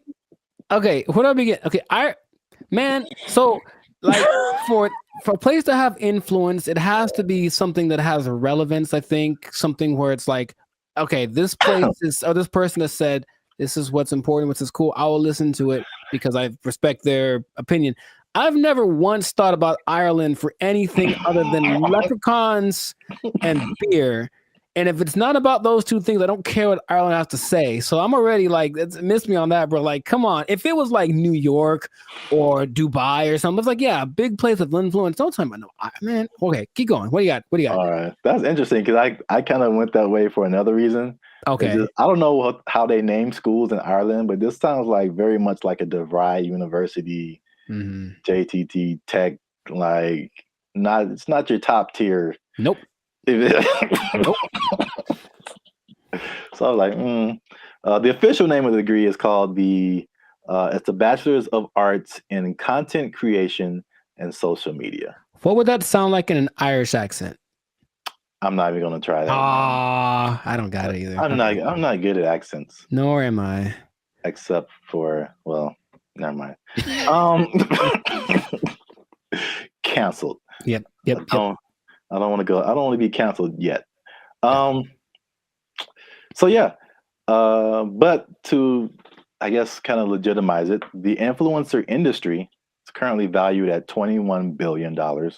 So it is an industry to a certain degree. I have thoughts about that, but more than half of Gen Zers think that they can make a career out of content creation. So this school offered I think it was a summer, just a class, not a whole major. And it was like, of course, filled to the brim with students. I think they're going to have they're going to admit 40 students to this major this coming year. And they're sure that they'll have to turn a lot of people away. So it's a very much a major of interest. On the flip side, and this was from the New York Post. Wow, the New York Post. They say that the rapid evolution, and this is something we talked about before. The rapid evolution of social media and trend cycles could make the entire degree worthless as soon as you receive your diploma. Yeah, what's the curriculum based off of? What metrics are they following? It seems like a cool idea if it's constructed in a certain way. I mean, imagine the nonsense if you paid money to become an influencer and then you sucked at being an influencer. Like, it's just, I feel like to be an influencer, you just have to have a certain kind of either personality or vibe. Like, not any person could be an influencer, that's for sure. But I don't know if that's something you can sell the idea on it for sure, but I think there'd be a lot of people asking for refunds in like a year. It just seems like something. Yeah, can you do that? Well, you can ask, of course. I'm not going to get it. You're wasting the money, I think, but I think you'd be better off just studying on your own, studying social media, like a Mr. Beast did. He just studied YouTube, literally, and that's all. And then it worked out phenomenal for him. So, and not only that, all the people that he worked with also didn't get as big as him, but they all have channels with millions of people, millions of followers. So but here's the thing with education, anytime they're like, oh, there's an opportunity to make some money for us and maybe it'll work out and then we can get some more accreditation or who knows. they're just trying to evolve. So I see the point. Basically, they're trying to evolve with the modern times. I just feel like that's not something you can teach in that sense. Because like as soon as the lesson's over for that day, things are different. So if they're not constantly keeping track of the market, it's like teaching day trading or something based off of data from last week. It's like, okay, well, that worked last week, but it's different now. It's a whole nother. So it would have to be done really well to work in mass. Like, Yeah. Well, I have a bunch of thoughts on this. So, in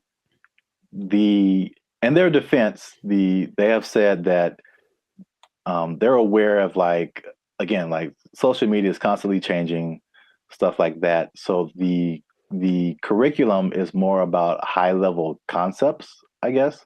Okay. As like what the business behind becoming an influencer, stuff like that, which makes sense. But it's also like if I were a student, I wouldn't study this because I think it's too specific. And influencer is just a subset of sales, marketing, advertising, business. It's just business. And so like I feel like if you went to school for business, you would get a better view of like how the world works instead of just looking specifically at influencers. Right. But this is also like college was like 20 years ago or no, 15 years ago, something like that. So I have a totally different perspective, but as like a student coming in, you're like, oh yeah, I want to do this, blah, blah, blah. But I've mentioned this before. I kind of felt there's a interesting similarity between this and music, because you went to school for music performance. I went to school for music industry. And though I think even more so at the time that we went to school, even those majors were considered like, why are you doing that? True. So I can see the parallels, and then not that I regret doing music industry, but I can see now how I would have benefited probably more from just studying business instead of like a specific type of business where like all the rules are way different than like normal life. Sure. So I think I said this before, like I've learned more. I've learned how to do more in the music industry by studying general business. I got you. Right. Than by studying music industry. Because it kind of applies to everything once you get the basics down. Right. Right. So. Well, that's my advice to the youngsters. Is that how you're going to talk one day? Because I don't want it. Welcome to the Life Circus podcast. I'm pretty sure I'm going to talk like this forever till I die. So I don't know what's happening to you over there, but you sleep. But we talk about things that are funny and straight up ridiculous. All right, old man River. Look, yeah, but you said about the students. I guess now that college is becoming more of a option as far as like, well, what's the point of going to college if they at least offer something that people want to be? Then I see the point. I do. I just don't know how they'll pull it off. But if they do, more power to them. Yeah. I don't know. Maybe we're just short-sighted, and then influencer will become all the rage, and people will make gajillion dollars and be like, "I told you so." Hey, you know what? Good for you. If you get there, I'll give you a cookie. No, those are addicting. Oh, I'm sorry. I'm sorry. Jeez, I keep forgetting the rules. Cookies are sometimes food. So this has been another episode of the Life of Circus podcast. Make sure you like, subscribe, comment, and share this video with somebody who might want to be an influencer major. That doesn't even sound right. No, it really doesn't. But maybe we'll talk them off the ledge with this video. Because if you're trying to be an influencer now and you got someone coming up behind you that has a degree in it, they might take your job. They might take your job. They got a degree from Ireland. Does anybody care? Lucky Charms. They took our jobs. They took our jobs.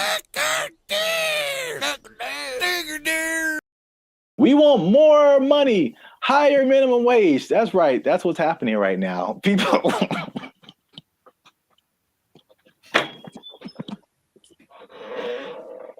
Already, people are thinking about the next minimum wage increase. They want even more, Jericho.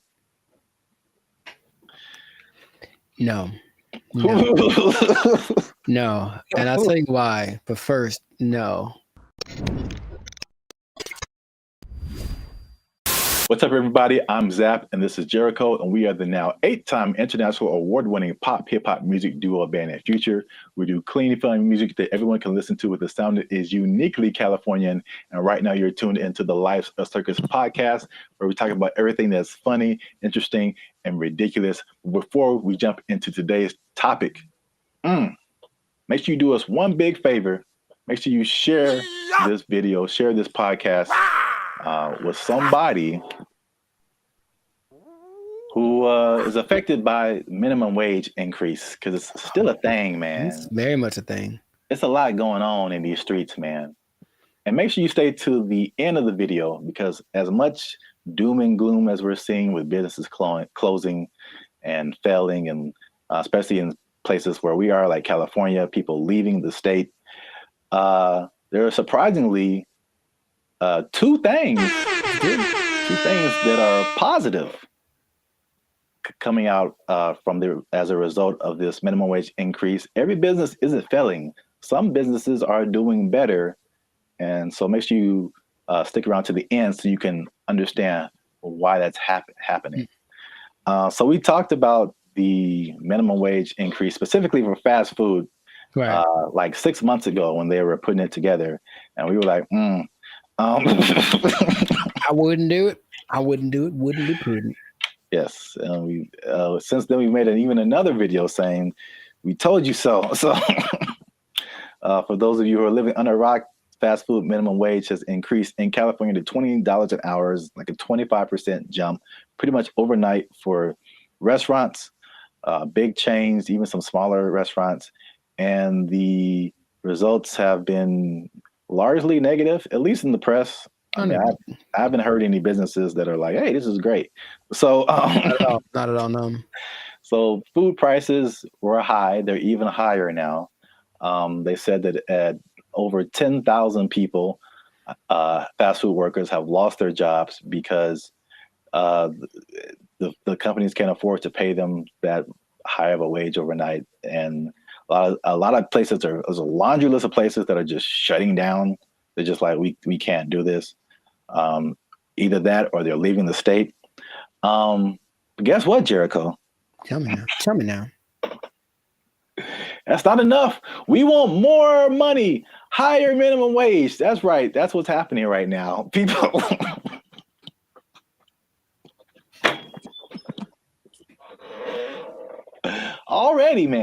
Already, people are thinking about the next minimum wage increase. They want even more, Jericho. No. No. And I'll tell you why. But first, no. Okay. Here's the thing. Raise it. Just keep going up. I'm pretty sure among the things that have gone up because of the minimum wage increase is like OnlyFans subscriptions, like stuff that no one needs. Like, I highly doubt that anything is really improving that's a good idea. You know what I mean? So I feel like you can't.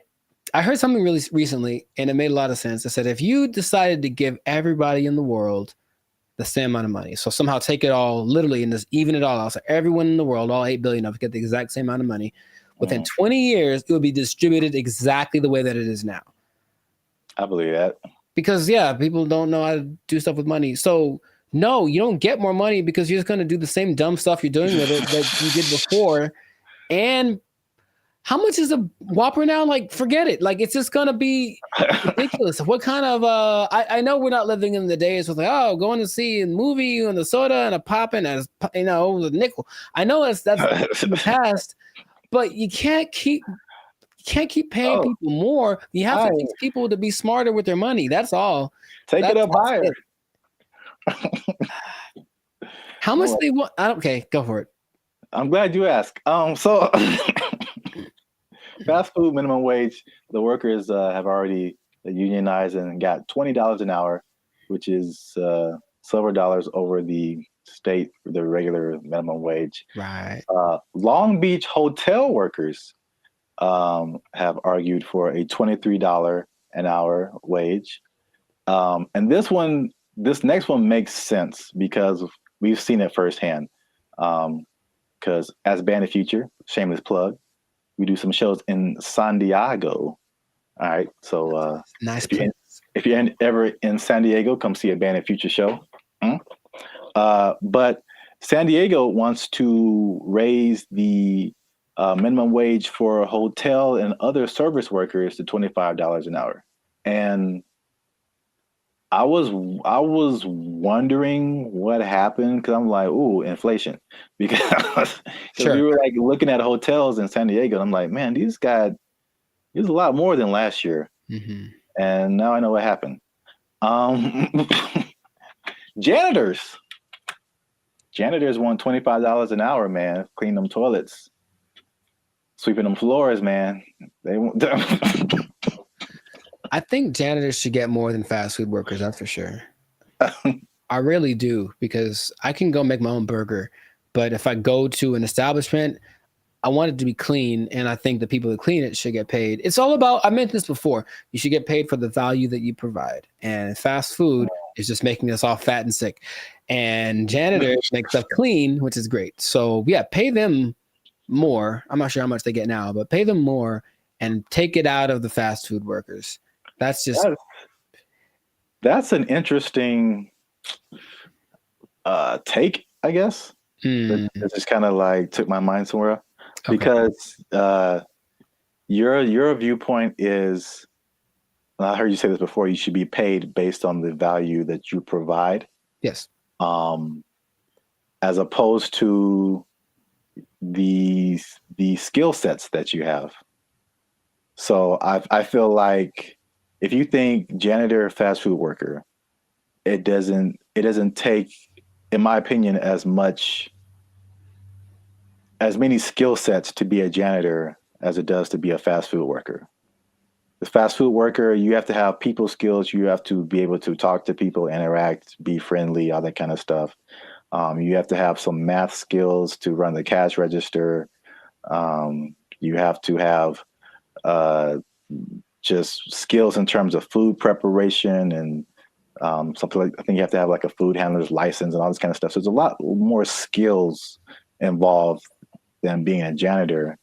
But in your opinion, the janitor provides more value than the fast food person. Yeah. And if you had 9 PhDs, okay, you went to school for a long time, you're very smart, and what you got PhDs in doesn't help us at all, you shouldn't get paid more than anyone. Why would you? What are you doing to help? Right? To me, I watch them all the time, and I'm really grateful at the gym, for example, which is a disgusting place. Think about it's disgusting without the janitors. If they weren't there, think about how gross it would be. Or oh my God, the bathrooms at the beach. Oh my God, I get like PTSD going to some of those places. And I remember the last time I went to Venice, there was a person like cleaning them as people were standing in line. And I'm like, that's one, disgusting. 2, thank you. How much are you getting paid? You deserve more. We all need you more than we need somebody to get our Big Mac done faster. I really think that's true. So yeah, I would, if I rule the world, I would pay people based off of the value. I'm kind of with you, but I'm kind of like trying to play the devil's advocate. Like, I understand. And of course, the system we have is that you went to school for more time for this and that, or you were required to think more, or whatever the thing that is, whatever the commodity it is that you acquired, that's the thing that you should get paid for. And my position is that sometimes, sure, but also no, definitely not. I need the janitors more. I need the people that rake the leaves more. The people that make sure that the streets don't have potholes. We need them more than we need. Remember, maybe I'm talking about necessity versus convenience. Like, I can make my own burger. I can go put together a Chipotle style burrito if I want to. All the ingredients are at the store. I just got to try, right? But I can't fix the street. I don't know how to do that. So if you know how to do that, you should get paid more than someone. Oh yeah, yeah. So it's something to think about. Yeah, an idea, but that is how I feel about it. But wait, there's more. 25. Well, that's a lot. 23, 25. That's a lot. San Diego Community College District has already raised its minimum wage to $30 an hour. I think it's just community college employees. I think something like that. Okay. And then the Los Angeles airport workers want $30 an hour by 2028. So the train is moving fast, man. Well, sure, but the question is where's the money coming from? I think it's just going to get more. Well, this is the problem too. So I read an article by some guy. I don't remember his name. I'm sure he's very smart. Good view, smart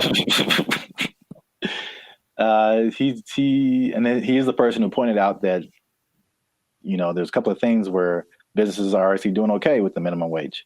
But he said, like, obviously this is not a long-term solution because you think about, okay, minimum wage, and you kind of touched on it. It's like, what are you spending your money on? And then for like 99% of people, what are your biggest expenses? Food, shelter, transportation. All of those things are sky high, abnormally high in California than anything else. And so I don't necessarily think people are just wasting their money on whatever, but I mean, they could be, but I don't know the life. The fact still remains that there's a for real housing shortage. The average housing cost is like, I think almost double, if not double, than some other places. So that's a huge thing. We already know the food is high. It was already high and it got higher. And then like gas is like $5-6 a gallon, $7 a gallon. Like too high. It's too high. So it's like, basically he pointed out, is just like those things are like at the root of this, a lot of it, but it's like we're not trying to solve those things. Or maybe they are and they just haven't found a solution yet. I thought that was an interesting point. It is. Because we're still in a cycle of like you raise minimum wage and then businesses we can't pay people. We got to raise prices. And then like everything goes up. So then what's the point? Right. Your rent is higher, your food is higher, gas is higher. Now we need more. Right. This doesn't make any difference basically. But it makes people feel good. Yeah. But like I said in the beginning, this guy also pointed out that there are two things that he pointed out where businesses are actually doing okay with the minimum wage, and it's actually been a good thing. And it's not OnlyFans? And it's not OnlyFans. All right. Yeah. One. Just a second. One is that it has forced businesses, and I think we can even agree to this as the way we run Band and Future and all that kind of stuff. It's forced them to be more efficient. And I've definitely gone into places or worked in businesses where like you can tell the money is flowing. And so they just kind of like, you know, they kind of just spend money on whatever and just kind of do frivolous things and just silly things with their money. But it's forced some businesses to be more efficient. So it's like, it's actually, some businesses are saying that their businesses are working better because they've been forced to like cut the fat of the company to basically pay for the workers. So I think that's the thing that we've experienced as just dealing with. And I think that anybody experiences that, the inflation, the high prices, you get laid off from work, or you don't get a check that you thought you're going to get, or a car repair costs you $2,600. That was like real life right there, bro. It's make sure you like, subscribe, join the channel so I can pay for my car. I'm tired of walking everywhere. I digress. But yeah, I mean, we do this in our personal lives all the time. It's just like, okay, how little can I eat this week to pay for? So yeah, so that's the thing. Second thing is that worker retention is up. So you think about fast food, not fast food, but just minimum wage jobs in general. It's like a throwaway job, right? Sure. So it's like you're making the least, you don't get the maximum effort, you don't really care. It's just like, this job sucks, I'm not making a whole lot of money.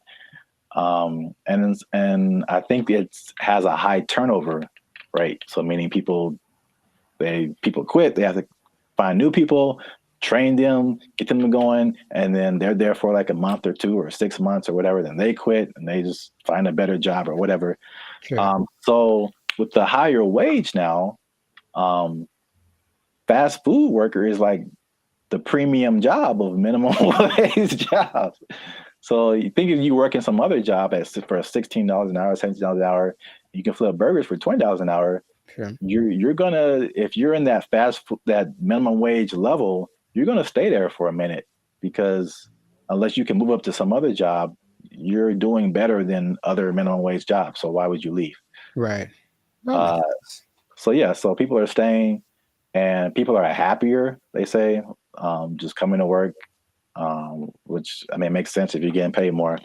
But there's less incentive to leave, and then people don't understand that it costs businesses a lot of money to hire people and put up ads to hire people and then train them and all this kind of stuff, get all this stuff going and find the people, and then they're only there for a little bit, and then you got to do it all over again. Yes, that's a big expense. So there you have it. Minimum wage going up, prices going up. Some businesses are leaving, some businesses are shutting down. Some people don't care. It's happening in their business. A lot going on. Let us know what you think in the comments. Is this good? Is this bad? Should we do the idea of this guy in the article and just let's fix the housing and the food and the gas and all this stuff and just bring that down instead of raising the money we get? Cost of living is too high. Yeah, man. A lot going on. Gotta invest in some meme coins, man. Just take advantage. It's a bull market, man. Let's get into it. Are meme coins the answer to the minimum wage problem? I would say probably not. But, you know, somebody, it might work out. For most people, not so much. Yeah, we are. Because we are. But yes. For real, join the YouTube channel, because the boy needs his car. All right. There we go. They took our jobs! They took our jobs! This person falls on the stairs. See, like, that's really messed up to say, though. Like, I didn't mean to say that, dude. That's the crazy thing about that. That came out so natural. If laughter is your thing, my thing is like, where the hell did that come from? That's concerning, I'll be honest. What's up, everybody? I'm Zap, that's Jericho, and this is BrandBee Future. And I found this on the internet. Say hello, Jericho, to your new robot butler. I don't know why that gets the accent, but it does. Humanoid robot Neo has a new AI model that's unlocking new capabilities as it's being tested in the homes of 1X employees. The robot's new abilities include...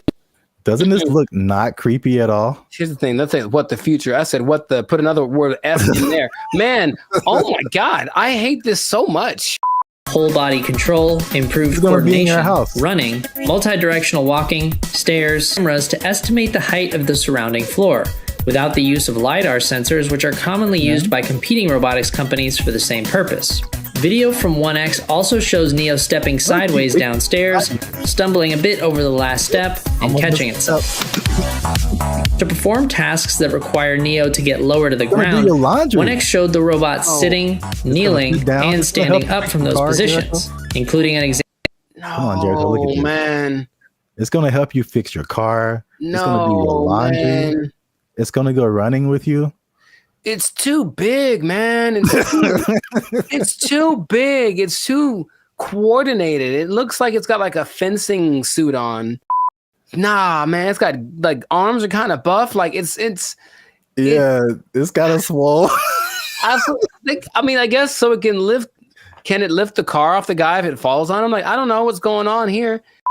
Even the color, I feel like it's too normal. It's just a regular color that anyone wears. Like make it like neon purple, something that makes it like a spectacle. Don't just let it just, man, if I wasn't paying attention, like if I was distracted, like let's say I'm walking down the stairs because I got like chicken in my hands and I'm excited about the chicken and that thing walks up the stairs past me, I don't even know if I look twice because it's not that, oh my God, it's just kind of like, hey, what's up? Is it a guy with a motorcycle helmet on? I don't know. From a distance, it looks like a person. I don't like this so much. Oh, look at it kneeling down. Very comfortable. The G ones you were talking about, the flexion, like look at its feet and how the back. Very stable. Looks very stable. It looks like it has ankles and toes, and like the only thing that gives away is the arms are kind of wonky, but I think the rest of the body looks like an actual person. I don't like you could put like a robe on him and a hat, and you just walking down the street, chilling. Like, man, they're blending in. They're good for them.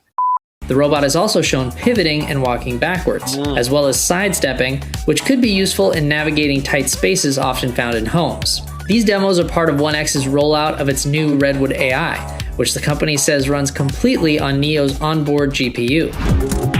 The company also shared updates on its 1X world model, which is designed to help bridge the gap between the robot's training simulations and real-world action. The model is trained on video inputs, observations from the robot, and input action trajectory, allowing the robot to simulate various potential future actions from a given starting point.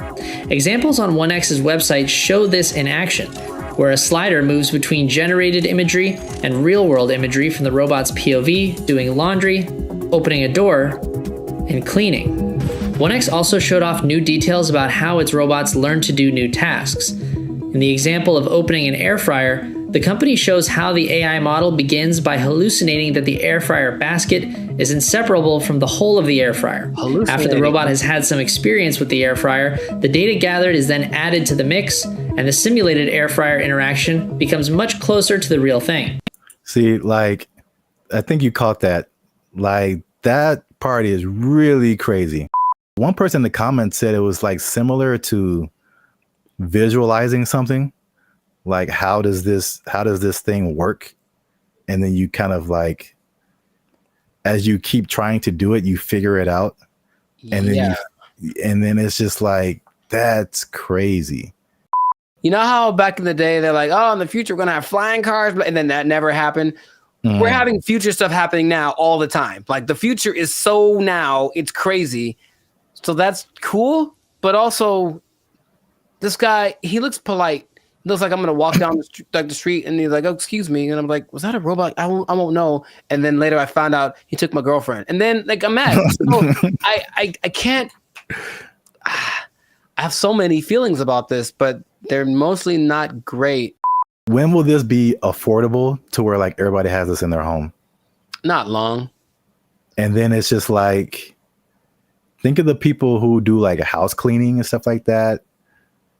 There's people who do laundry for you, like all that stuff. Your robot's just gonna do it. Yeah. I'm sure it's gonna be able to like cut your lawn, wash your dishes, fold your clothes. Like anybody who's in the like that kind of what if they have them at hotels? You get a knock on your door. It's like housekeeping. No, that's the thing. It's gonna sound normal. It's gonna have a normal voice. It's gonna be like, I'm Greg. I'm like, what the hell, Greg? For future generations, it's just going to be extra normal. I grew up with a robot delivered me from my mother's room, and now I just have the special place in my heart for all robots. Like, yeah, that's where we're at. I don't think it's as doom and gloom as some of the other stuff we talked about. This is the more, I think I'm saying this right. Like dystopian is kind of negative and utopian is positive, right? Are those words related? I'd believe you whatever you said because I'm not sure. Go with that. But there's like the dystopian or negative AI, like the Matrix, right? That's a negative version of our future and robots and AI and all that kind of stuff. But then you have, what this reminds me of is the Jetsons. Where that was the future. That was flying cars, blah, blah, in 1950. Yeah. But now it's like, this is actually happening. But you remember they had that robot named Rosie. Yep. And she was basically this. Yeah. And it didn't seem, she was like really part of the family. She was part of the family. It was like, she had jokes. Wasn't she cracking jokes on Jetson? Oh, she cracked mad jokes, bro. But didn't she like sometimes wouldn't she sometimes throw like George down the trash chute? I don't really remember a whole lot of the Jetsons. I feel like remember something like that would happen because she would get mad because I remember her eyes would light up. And so here, okay. Bad things. Yeah. She had bad things, okay? These robots are definitely able to learn, which is advantageous. But what if they're in an environment, they have a person who's a high-strung individual, and so they're always popping off and losing their temper and beating stuff and whatever. If this robot's around, I feel like it could learn that behavior and at least be capable of it because it absorbed it. And then over time, the more human these things become, they'll be like impregnable. Yeah, impregnable child or whatever. And I'm mad, and then now it's beating stuff up because it learned it from its owner. Like I could see all that happening, and that's what I do not like, among other things. But I don't like it. Greg. His name is Greg. It has to be. Let us know what you think in the comments. Are you ready for your robot butler?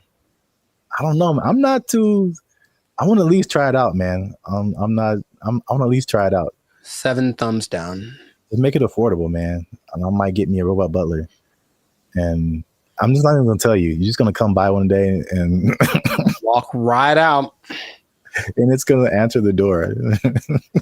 Take his power supply. I'm going to walk right out. You starve him to death, Greg. Let us know what you think. Share this video with somebody you think would find it enjoyable as I have. And that's it, man. We found this on the internet. We out. Doesn't this look not creepy at all? Here's the thing. Let's say what the future. I said put another word F in there. Man, I hate this so much. These guys will just decide one day I'm not going back to work and just kind of sit in their room. And it's so strange because they try to interview these people. They're very antisocial to the point where they regress in their ability to express ideas. They can't even really talk that good. Just sitting in their room all day. And then their families are just forced to take care of them. What's going on, everybody? I'm Jericho. This is Zap, and we are the now 6-time international award-winning pop-hip duo Bandit Future. We make clean, fun music that we make clean, fun music that everyone can listen to with a sound that's uniquely California. And you are right now here in the present time tuned into the Life's a Circus podcast. So we talk about things that are interesting, funny, and just straight up ridiculous. So before we get into it, there was a huge favor. Make sure to like, subscribe, share, comment. I keep doing that backwards. But anyway, share this video with at least 2 people that think that being an adult is really hard, man. So the adulting thing has gotten so, I guess, talked about that it's like we kind of accept it as just being an adult's hard. It's part of life. Move on. But there's a whole lot of people that have decided to take an interesting approach to this adulting thing. So I have one specific example from Japan and one from the US. So in Japan, there exists this thing called the hikikomori. Or hikikomori, okay? And it's basically a bunch of people, and by a bunch I mean about 1.5 million people, that decided that being adults is way too hard. I'm just never going to go outside again. And so they don't. They just stay at home, they live with their parents, and they either play video games or even better, they just do nothing. They do nothing and they sit at home. And some people have been there from anywhere from 6 months to like 3-4 years. It got worse during the pandemic, but the idea is that they're afraid that these people aren't ever going to become functioning members of society, and the numbers keep going up of these hikikomori, are shut-ins. And I read this one case where a guy basically like people are abandoning their families. So I mean, like that's why it gets really bad. So you are the breadwinner for your family. You're a guy in Japanese society. You typically are the guy who works. The woman doesn't work. You have kids. These guys will just decide one day, I'm not going back to work, and just kind of sit in their room. And it's so strange because they try to interview these people. They're very antisocial to the point where they regress in their ability to express ideas. They can't even really talk that good. Just sit in their room all day, and then their families are just forced to take care of them, right? And that's one way to react to adult life, I suppose. It's very bizarre. Have you? What's my question? Do you know anyone that you think would do that? And besides me? Yeah. I don't know if I know anyone who I think would do that, but I totally get it. I've heard a lot of people. I mean, again, that's Japan, so I don't know. I've never been there. I don't know what happens there. But in the U.S., at least, there's been a substantial growing frustration with people and their jobs. And again, 2020 kind of like poured fuel on that fire big time. Where like a lot of people just didn't go back to work, or they just kind of, are in some kind of alternative situation now, or they're just more like reclusive, I guess. More just trying to just do what they want to do outside of just working. But then there's also I've heard about men in particular. I don't know if the Japanese thing, I'll be interested to see what the ratio is of men to women. All of the people that I saw that were interviewed were men. Yeah. Because I've heard that about men, what they call here, checking out of society.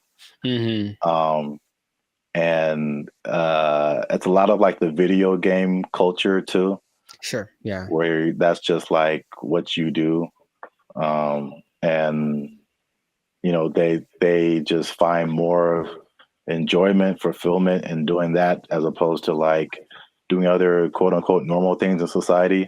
And it's, again, I don't know anybody like that, but I totally understand it, because I think we've all had times where like you have to go to work and you're just like, I don't want to do that.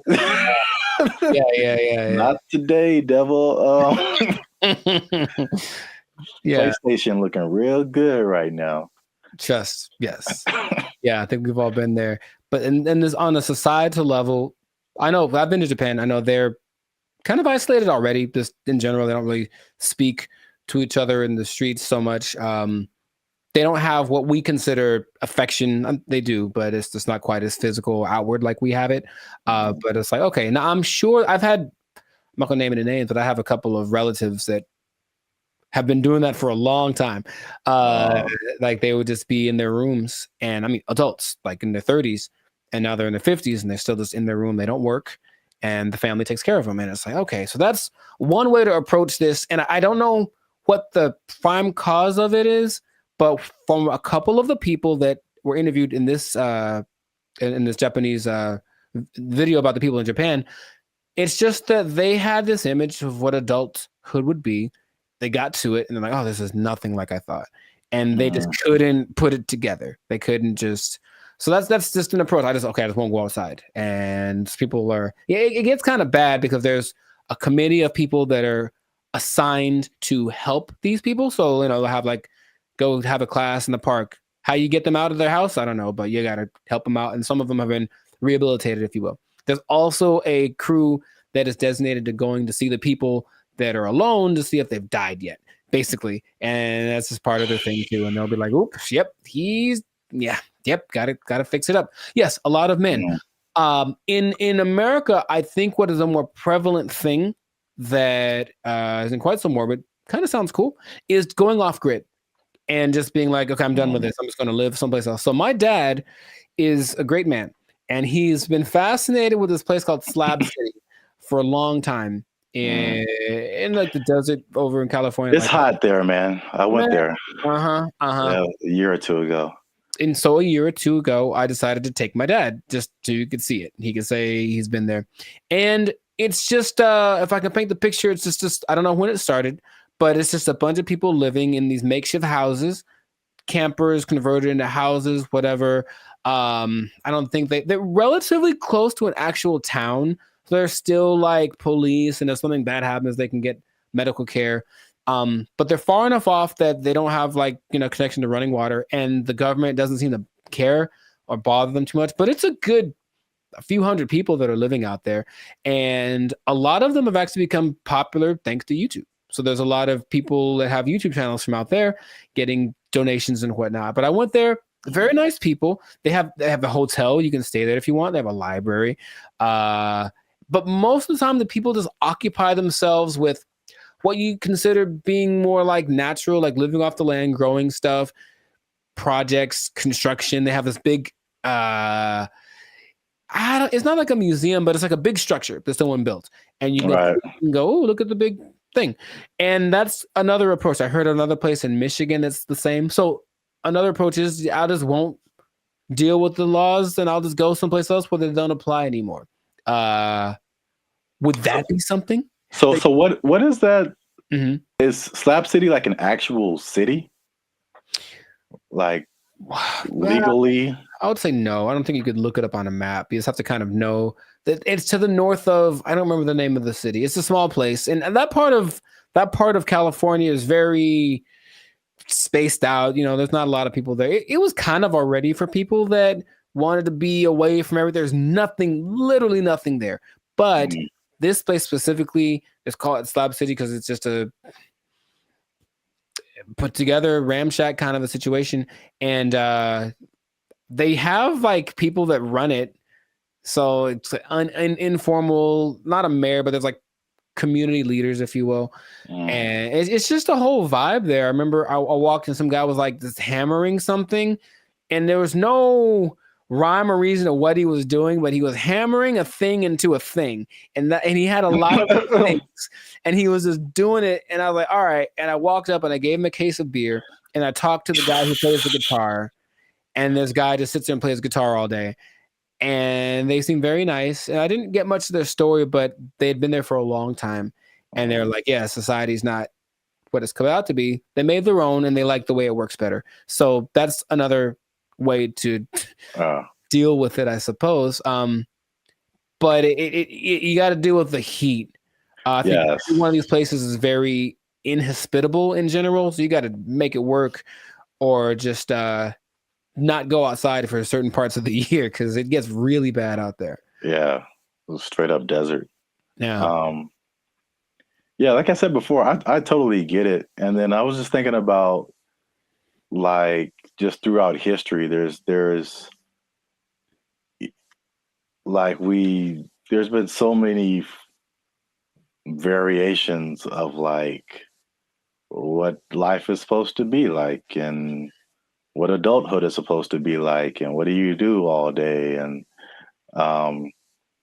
as we've just gotten, at least in America again, it's like the Industrial Revolution changed a lot of like our habits as a population, and it's kind of steered everyone into, you know, factories and 9-to-5 jobs, and you know, where we spend so much time working. I think we're probably one of the longest. We have one of the longest work days of several countries.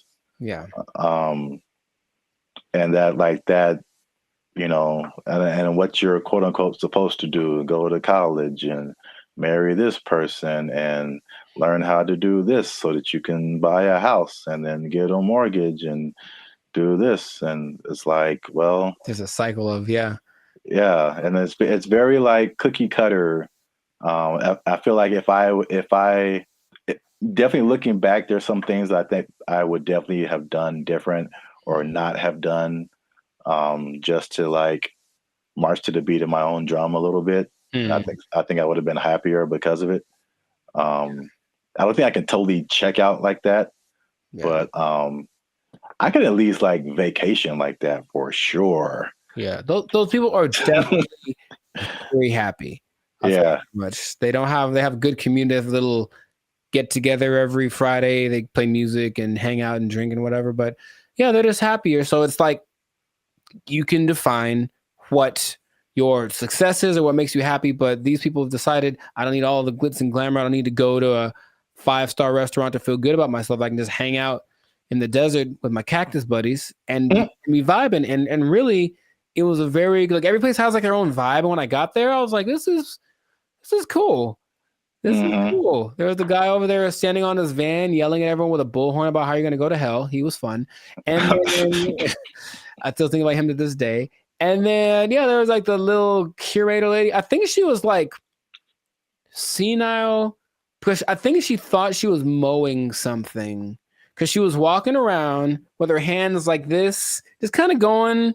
And there's no grass for one, but she's like kind of just going and doing. I was like, you go, girl, whatever, you know. Cocaine is a hell of a drug, man. I mean, she was moving too slow for that, but you know what I mean. I think that she was in a good place, and that's cool to see. So it's just another option for people to have a different, outcome with their life. So you know, that's just an interesting way people live. So I see both sides of it. I mean, it's last thing is I know we're running out of time. But like, I guess the devil's advocate, or just like the other side of it, is just like, well, what does it mean to be a contributing member of society? You know, and so like if nobody's working and nobody's doing anything, like, you know, somebody needs to do something for like this whole thing to function. Yeah. So there's that aspect of it too, for sure. I think they figured out what they have to do to survive, because of course none of them could just do it by themselves. But some people have little gardens, some people, cook stuff. I think they have I wasn't gonna go, but they do have a restaurant. I don't know what's on the menu, but I'm pretty sure it's a little exotic, maybe a little crunchier than it should be. I don't know. All I know, I didn't want to find out what the restaurant was like, but yeah, a society is an interesting entity because it does have to have certain things in place to work. There has to be people that are in charge of certain things, and people have to do things. Otherwise, it's just like, the one person living on an island. If you want to do that, you can do that. And that is an option. I've heard of people doing that, but I don't think that's quite as common as people that actually get together and say, we'll be in our society. Just the big old thing is too much. So let's just make our own little pocket and then work with that. And I ain't mad at them. Do your thing, Slab City. Yeah. It's right out there. If you want to go ahead. Give that desert life a try. Mad Max style, I think that is it for us. Another episode in the books, another successful episode of the Life's a Circus podcast. So yeah, please leave a comment. Let us know what you think. Would you go off grid? Would you just shut yourself off and be a recluse for the rest of your life if life got a little too rough? Or what are some other ways you think that people can react to adulthood and the reality that it is? So yeah, let us know about that. And then it's interesting. If you're an adult, you pretty much have to have a job, man. What? Uh, You do? yeah, pretty much have to have one. Man, that's crazy.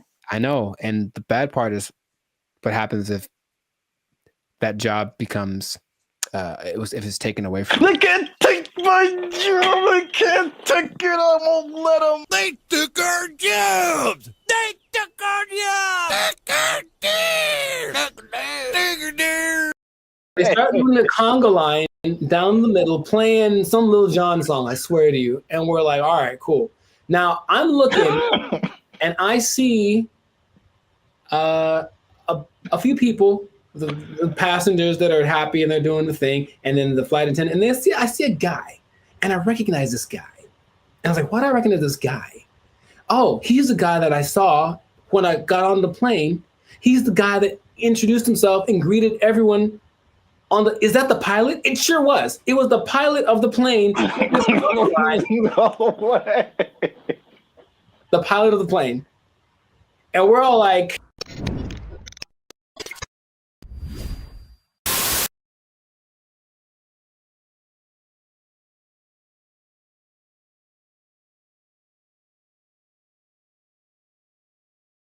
what's up, everybody? I'm Jericho. This is Zach, and we are the now 6-time international award-winning Poppy Pop duo, Banded Future. Papa Bop? Papa Bop. Papa Bop. Papa Bop. Papa Bop. Yeah, Papa Bop. That's how we do. We make Papa Bop. But we make clean, fun music everyone can listen to with a sound that's uniquely California. It's called Papa Bop. And you are now tuned into the Life Slickers. That's kind of fun to say. Papa.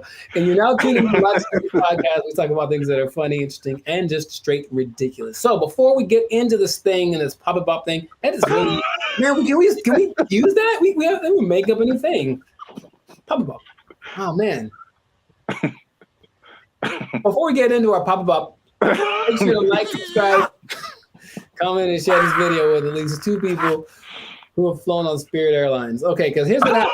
Spirit Airlines lost the baby. They lost the baby over And it's like, let's talk about this. I've mentioned them before, but I haven't gone in on them like this. So apparently, in Fort Myers, Florida, of all places, they lost a kid named Casper.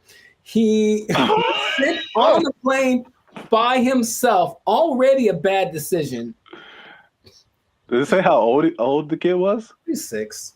Okay. I think that's still too young to fly. You shouldn't be under 40 if you fly Spirit Airlines. But he was sent to visit his grandma in Florida, and he was put on the wrong plane. And he ended up 160 miles away. Not too bad, but if you're 6 years old, that's probably pretty terrifying. And the flight attendant's like, the grandma's waiting at the airport, and she's like, hey, where's my grandson? And she's like, oh, there's no kids on here. And that was it. And so then they panicked, and they eventually figured that out. And I saw that, and I was like, yeah, that sounds about right. Because I've been on Spirit Airlines one time, and that was enough. So first question, have you ever, because I've got a story. Like, it's so crazy how many stories in one experience I have, but have you ever flown the Spirit? I can't remember, but I feel like you remember. Yeah, that's what I'm about to say. I can't remember that it probably did happen. Oh my, I can't believe how accurate all of like the stereotypes are. And they make fun of it on so many things that I was like, this can't be real, right? But I'll tell you my Spirit Airlines experience. For one, it's cheap for a reason. And if you have to be someplace, if you absolutely have to be somewhere, fly Southwest. That's all I'm going to say. So this is what happens, right? I'm going to Nashville, Tennessee, and I get to the airport at LAX, and the first thing when I finally get to the Spirit thing, and I'm greeted by a lady, and she's like, hey, are you going to Savannah, Georgia? And I said, no. And she's like, oh, good. And then that was it. And I was like, wait a minute. So then I kind of hang back for a little bit because I'm on time. So I'm just I want to see what this is. So she didn't explain anything. The person behind me walks in, and they're all kind of rushing. And then she's like, hey, are you going to Savannah, Georgia? And the guy's like, yes. And she's like, the flight's been canceled. And he just loses it on her. So he cusses her out. She cusses him out. And she's right. She's ready with him. And I'm like, oh, that's how it starts. So already I can tell that they don't have the whole, hey, alert system, because they have the app and everything, but there's nothing that says, hey, your flight's been canceled. Sorry, don't come back. They just have a person in the lobby waiting for you to have gone all the way to the airport to tell you that your flight got canceled. I'm like, oh my God. So I'm like, okay, cool. So I get to the line, we have to check your bags and do the x-ray thing or whatever. And it's just a bunch of people yelling across, like literally, the yelling across the space. There's all those lines with the conveyor belts, and one person over here, and they're cussing out somebody over here, and this person is yelling back, and they're running back and forth, and that's not my job, and blah, blah, blah, and bleep you, and all this kind of stuff. And it's all happening as people are just like, I just want to get to Nashville. That's all we're doing. So that is how everything started. I'm like, this is a movie. It's really like a movie. So we finally get to the plane part of it, right? We get on the plane. The flight's supposed to leave at, let's say, 3 p.m. So I'm sitting on the plane, 3 p.m. Cool. 3:10. Cool. 3:20. All right. 3:30. Right. It's about 4:30, right? Yeah. We've been sitting there for an hour and a half, and we're all just kind of disgruntled. We're like, man, what the deal? Like, well, here's the thing. One of our flight attendants isn't here because they apparently changed their schedule so much that people get, so that flight attendant went to the wrong. It'd be funnier if it was like went to the wrong terminal. He went to the wrong airport. So he's not around. So we got to wait for him. So they waited 2 hours and apparently got somebody else. I'm like, all right, I don't know, whatever. So they appealed to all the passengers by just giving out free drinks, just left and right. So we're not even in the air and people are hammered, man. Okay, I was going to ask you if it was just like soft drinks or if it was some of that bubbly. It was the stiffest of the stiffies. And it was just hard alcohol, everyone drinking it. I mean, like people, and they weren't asking ages either. There's some young looking people on the plane. I'm so serious, man. And I have to, like there's so much more to it. I don't want to just, well, okay. So we finally get in the air and we're going and it's like not going well because everyone's drunk and complaining loud and stuff, right? So the flight attendants decided it'd be a good idea to calm the tension to just start a conga line down the middle of the aisle, right? No way. It gets better. So no way. No way. They start doing the conga line down the middle, playing some Lil Jon song, I swear to you. And we're like, all right, cool. Now I'm looking and I see a few people, the passengers that are happy and they're doing the thing, and then the flight attendant, and I see a guy, and I recognize this guy. And I was like, why do I recognize this guy? Oh, he's the guy that I saw when I got on the plane. He's the guy that introduced himself and greeted everyone is that the pilot? It sure was. It was the pilot of the plane. No way. The pilot of the plane. And we're all like, I don't believe I'm like, you have to. No way. Yes. Okay. So that. I can't believe you haven't shared this before either. This is. I don't know. I did mention Spirit Airlines before, but I didn't like going like this. So that was like part of my first experience. Okay? That was on the way there. And then when I get, oh man, that landing is not. Dude, it's just crazy. Wow, you got the full experience. And you just kind of get that like whiplash kind of thing. You're like, can I sue? And they're like, no, when you sign the waiver, you said like, we're here. Like, yeah, I know. So that's already interesting. Cool. So that was on the way to Nashville. Got to Nashville, ate some chicken, had a good old time, right? Came back, Spirit Airlines again, right? And I get to the terminal. I'm like, all right, so what's going to go wrong this time? So we get on the plane. Now, remember the last time I got on the plane, the pilot greeted me, and then later he was on the conga line? Well, this time I get there, the pilot does not greet me. And I said, oh, okay, maybe he's in the bathroom, whatever. So I just sit down in my seat, and I'm just waiting there. The seats they're not any smaller than regular planes. They just feel like it because it's Spirit. or I was sitting next to some biggins. I don't know what it was, but so I'm just kind of like this sitting there, right? And the flight's supposed to leave at like 5:30, and we're going like this. This is happening again. Why are we late? Why are we late this time? They finally make an announcement like an hour into it of us just sitting there. Like, so the pilot wasn't told that he was supposed to fly today, so he's not here. So we're trying to find another pilot. And dude, I swear they almost went like, does anyone here know how to fly a plane? I felt like that's where it was going, but it's okay. So a pilot, I don't know if he was originally the guy, or a pilot finally shows up about 2 hours late. Right? We're sitting there for 2 hours. Were we all hammered again? Yes, because that's their remedy. Just get everyone drunk and they'll be happy. The flight from Nashville to LA is about 5.5 hours. Okay. So I'll let you do some math here. I'm trying to think of it myself. But we left at 7:30. We were supposed to get back with the 2 hour difference. It's like we've gotten back around like 8:30, right? So we didn't leave until 7:30, which is 2 hours later, right? Tell me why we got to LA at like 8:42. Like so we left 2 hours late, but we got there 12 minutes later than we would have gotten there if we left on time.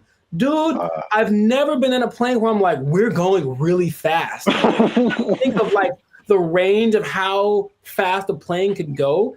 But apparently, you cruise at like maybe 700 miles an hour, but they can go up to like 900. He was flooring this thing. Clouds, dude. It is crazy. I felt like some Tokyo drift action happening on some turbulence. And I'm like, I've never felt this way, like this kind of thing in a plane the whole time. Just the engine and everything. And we're just all like, we're drunk, so we kind of don't care. But I'm also like, man, that's how I die. Like I was seriously thinking that. And then we get back almost on time, as if we left on time. And then I was like, okay, well, never again. Never again. It is real. And here's the thing. I want you to experience this. No. I think that's not. How about this? Let's do a test. Let's do a Bandit feature test, okay? Next time we have someplace to fly, I'll take Southwest, okay? But you take Spirit, and we'll compare experiences. Now, I'll probably get there before you. Or will you, if we floor it? I swear to you, I didn't know that flooring a plane was an option. Oh my God.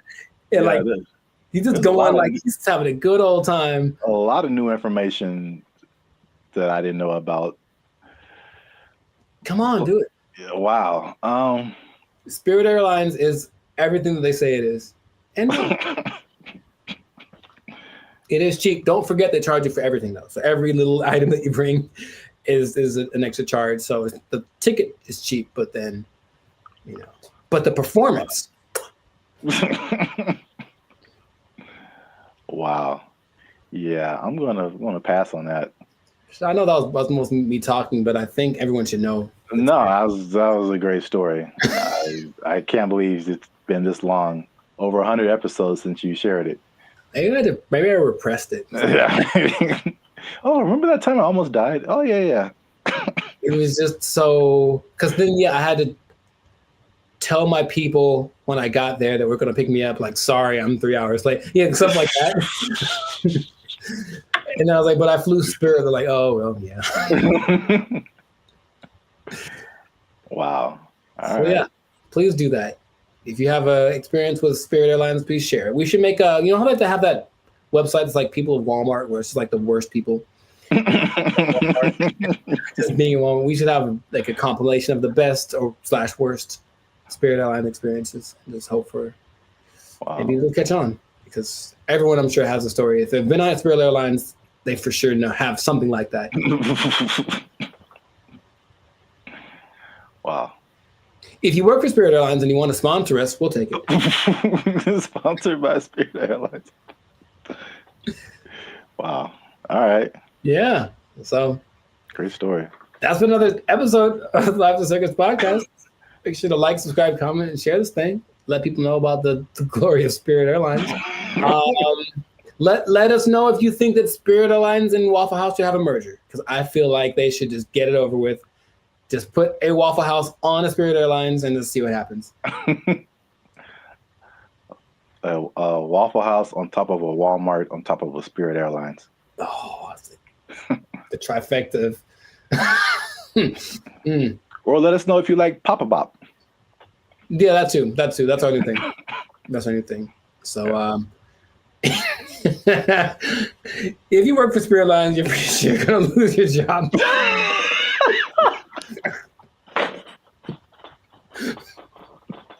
Yeah. So, good luck to you.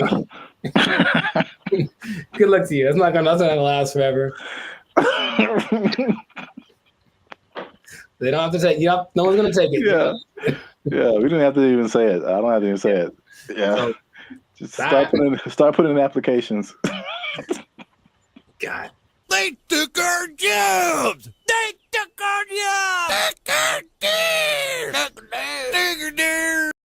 If you look at the picture, it's very good. That's the thing about it. It's breathtaking. And I mean, it's a scene, looks like... What's up, everybody? I'm Jericho, and this is Zap. We are the now 8-time international award-winning pop hip-hop duo Bandit Future. We make clean, fun music that everyone can listen to with a sound that's uniquely California. And right now, you are tuned into the Life of the Circus podcast, where we talk about things that are funny, interesting, and just straight up ridiculous. So before we get into this thing, make sure, do us a big favor. Come on, y'all. Make sure to like, subscribe, comment, share this video with at least 2 people who would be really mad if they lost an art contest to AI. Because that's happened. It happened. So what basically in Colorado, there was an art contest in one of their state fairs. This guy, Jason Allen, said, you know, it'd be a great idea if I entered this art competition. Oh, wait, I don't know how to draw. That's going to make it very hard for me to win. And then he said, you know what I'll do? Jason Allen first made headlines in 2022 when his AI-assisted artwork won a digital arts competition at the fair in Pueblo. Allen says it took him dozens of hours to create that work as he fed hundreds of prompts into this AI software, Midjourney. Now, there's a twist about this, so stay tuned to the end, because I'm going to tell you what the twist is that might make you change your mind about this. Because off the top, okay, what's your first thoughts? This dude enters an art competition where everyone was literally drawing and painstakingly coloring and shading and all this kind of stuff, and then he just turns in his AI-generated picture and he wins. How would you feel? What's your thoughts? I think I'd be upset along with all of the other people. It's a form of artistry. I use really colorful, artistic words like elegant, opulent, lavish. But as the saying goes, a picture is worth 1,000 words, and his artwork receiving thousands of comments on social media calling the win unfair. That's what I was going to say too. I'd be mad at him, and then I'd also be mad at the competition because, like, AI, it's still new, but it's like, come on, like, make a rule. Yep. The first thing I think about is just one, it's the slippery slope. Okay, you can use AI to win this competition. What about this? Where is it going to end? You know, there's no rules yet, so they're going to start making rules. The person who got third place was like, okay, well, she's being kind of sarcastic. So like, well, who gets the prize? Does it, the person who created the AI program, do they get the prize? Like that kind of thing? Because this guy didn't do it. I have a vivid imagination. Does he still get credit if he was like, well, I had to come up with the prompt and the specific wording and all this to make this happen? Therefore, I was part of the creative process. Therefore, I deserve to win this. Therefore, give me my trophy. I won. Tell him to bring me my money. Not only the trophy, he won $300. Oh. And he says he did not know that there was a prize, but I digress. It does feel a little bit like sampling, what sampling was, especially when it first hit the scene, because I didn't make the thing, but I'm manipulating it in my creative way to get it to sound the way that I want. So I still got to give, and then in that case, you know who did the original, and then you're still using part of it and how much is like fair use and all that stuff has been talked about for forever. But with this, it feels more like you are taking advantage of something, almost like going to a big warehouse of pre-made something. So there's every painting ever is in there, right? Because I think they download all the greatest painters of the world, and so they can emulate any style and all this kind of stuff. And then you just have to be creative with the way that you use it. And in that sense, you were doing something. It's a form of artistry. I use really colorful, artistic like words. If you look at the picture, it's very good. That's the thing about it. It's breathtaking. And I mean, it's a scene, looks like half like Lord of the Rings, half Star Wars, majestic. It's an incredible picture. Meanwhile, a guy who got second place drew like a tree with guitars in it. You know what I mean? So it's kind of like, I want to pick this other one too, but again, it's just not, it doesn't seem fair. Thousands of comments on social media calling the win unfair. I know I didn't break any rules. I've also heard people just to kind of conceptualize, okay, who was the creator? How much is he putting into it? I've heard people making the analogy between this and like tracing. Sure. Where you already have a picture, but you just kind of trace over it, and you really didn't create the picture, but you kind of did. And I think that's not as close as an analogy, but it kind of like at least gets people to think of, okay, how did he contribute at least something to this? AI is a tool just like a paintbrush is a tool. And there still requires a creative force behind the tool. Something interesting, the people that were doing the story decided to go to AI and ask AI a question. I said, hey, AI, will you be able to replace humans as far as creating like art and stuff like that? And the AI said, no, AI will never catch up to humans without some kind of a connection to the universe.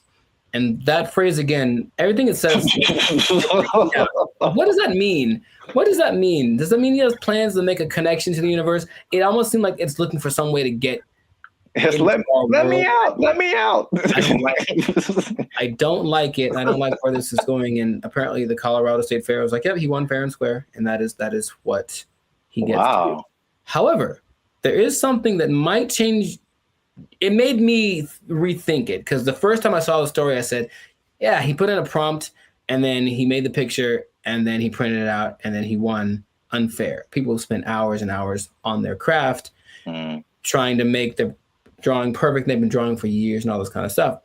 Jason revealed after he won that he actually had created 900 iterations of this painting, meaning kept tweaking the text till it got to the point where he wanted, and he was never quite satisfied. It took a long time. I put over 80 plus hours into this project. I've generated 900 plus images of this particular prompt. And in that sense, I go, well, he didn't just type 2 seconds and then let it go and that was it. He put in work. And so then again, it's like, what kind of, to me, there's some merit in that. I still would say it's a little unfair, but he did work and he said he basically turned it in almost like a product. He turned it in because he didn't have more time, but he still wanted to make it better. So his judgment was what ended up being the final result. I think this one's better. And it's not like he went with the latest one. I think he did the 900 and then picked one, like maybe like 600. That one was the best one. So he still used his human perception to create something that was he deemed worthy to enter into the contest. And then people agreed with him.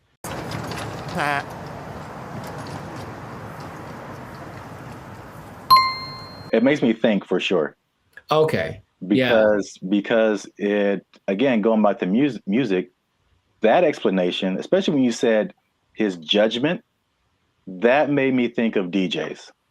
And just for the longest, like even me just kind of wrestling with, like, are DJs really on the level of musicians? Right.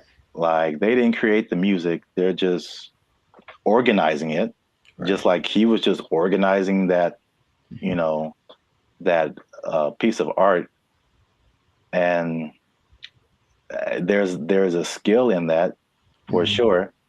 I've heard some very bad DJs. Yeah. Where did you even learn? Wikipedia. The way he made it sound, it's not like not just anybody could do this either, because he came with a concept, but he also had the wherewithal to look at it and say, this one's, and I think he looked at it for a while, like trying to judge the color bone. It's almost like he still knew what to look for, even though he didn't have the training to execute it. Maybe like a producer of a Rick Rubin category, or even a DJ Khaled, who, from what I understand, doesn't really do anything as far as like pushing the buttons and doing the level, but they do the analysis and go, They ain't believe in us.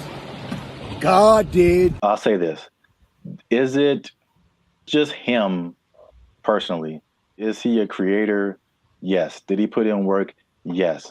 But I do think he should not be able to compete like that with the other artists. And I think there should be either a separate contest or a separate category that is just for AI art. And I think that will, because it's two different, they're both a level of artistry, but it's two different types that is hard to judge together. Again, the DJ example. I don't do song requests. I know, because you can't. What? It's a battle of the bands, and you have a DJ in the battle of the bands. That doesn't make sense. Or you have a scratching like contest, and you put a band in there. Sure. It doesn't make sense. There's two different things. They're both musically artistic, but I think a separation would just kind of make more sense and more fair for everybody. They know what they did.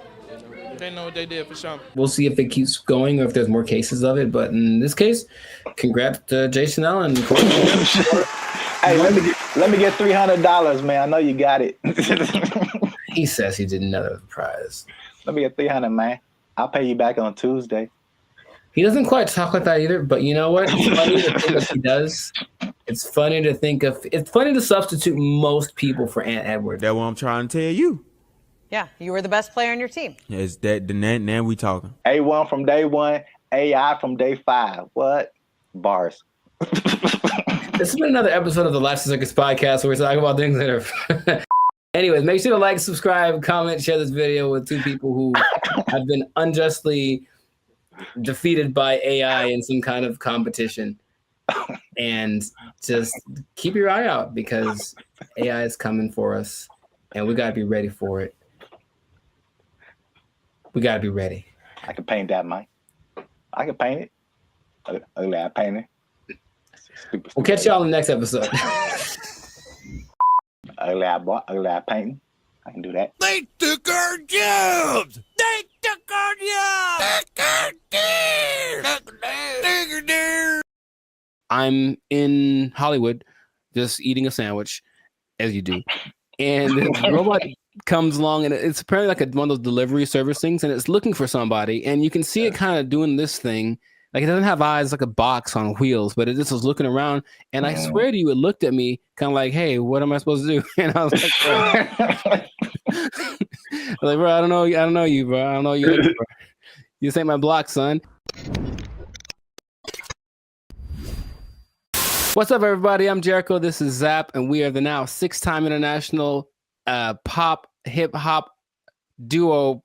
Why is this so hard for me? We got awards. We're good. We're banned at Future, son. Anyways, check it.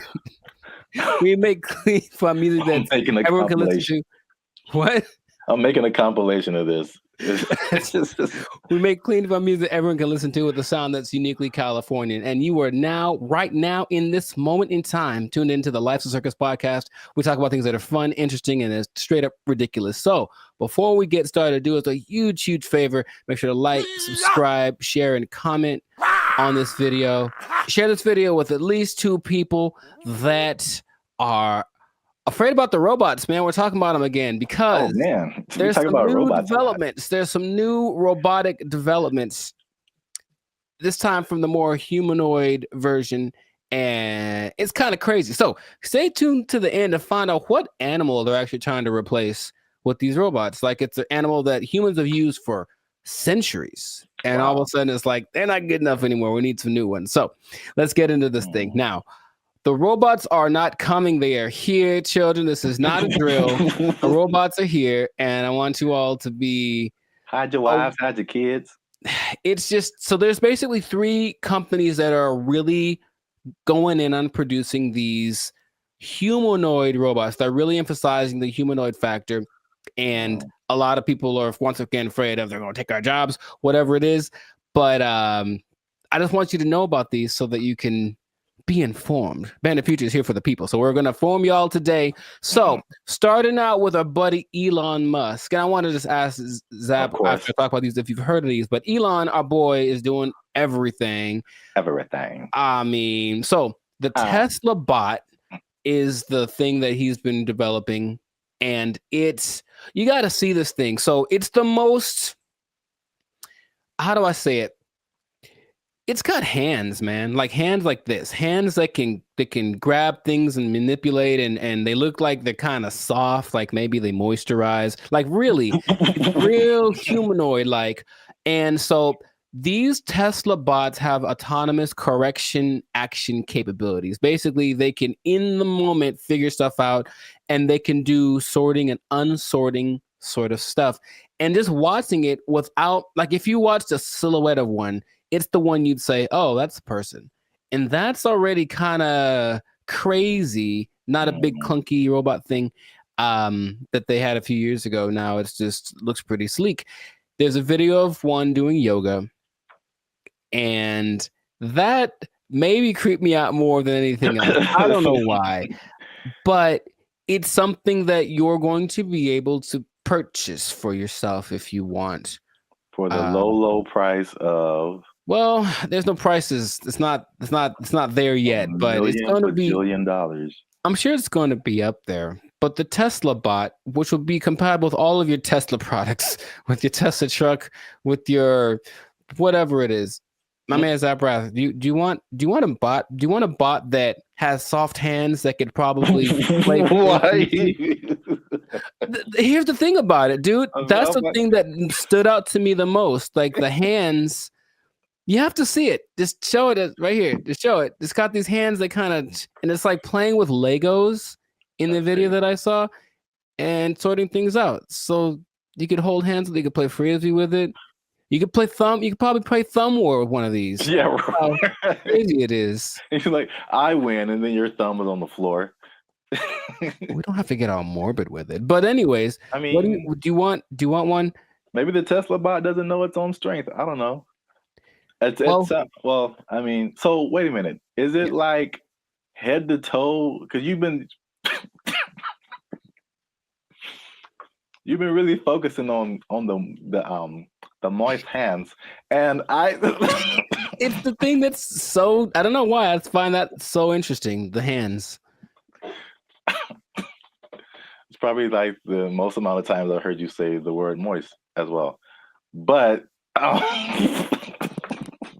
No comment. It's a good word. Anyways. No. Where did that come from? That doesn't have anything to do with, oh my God. It doesn't. All right.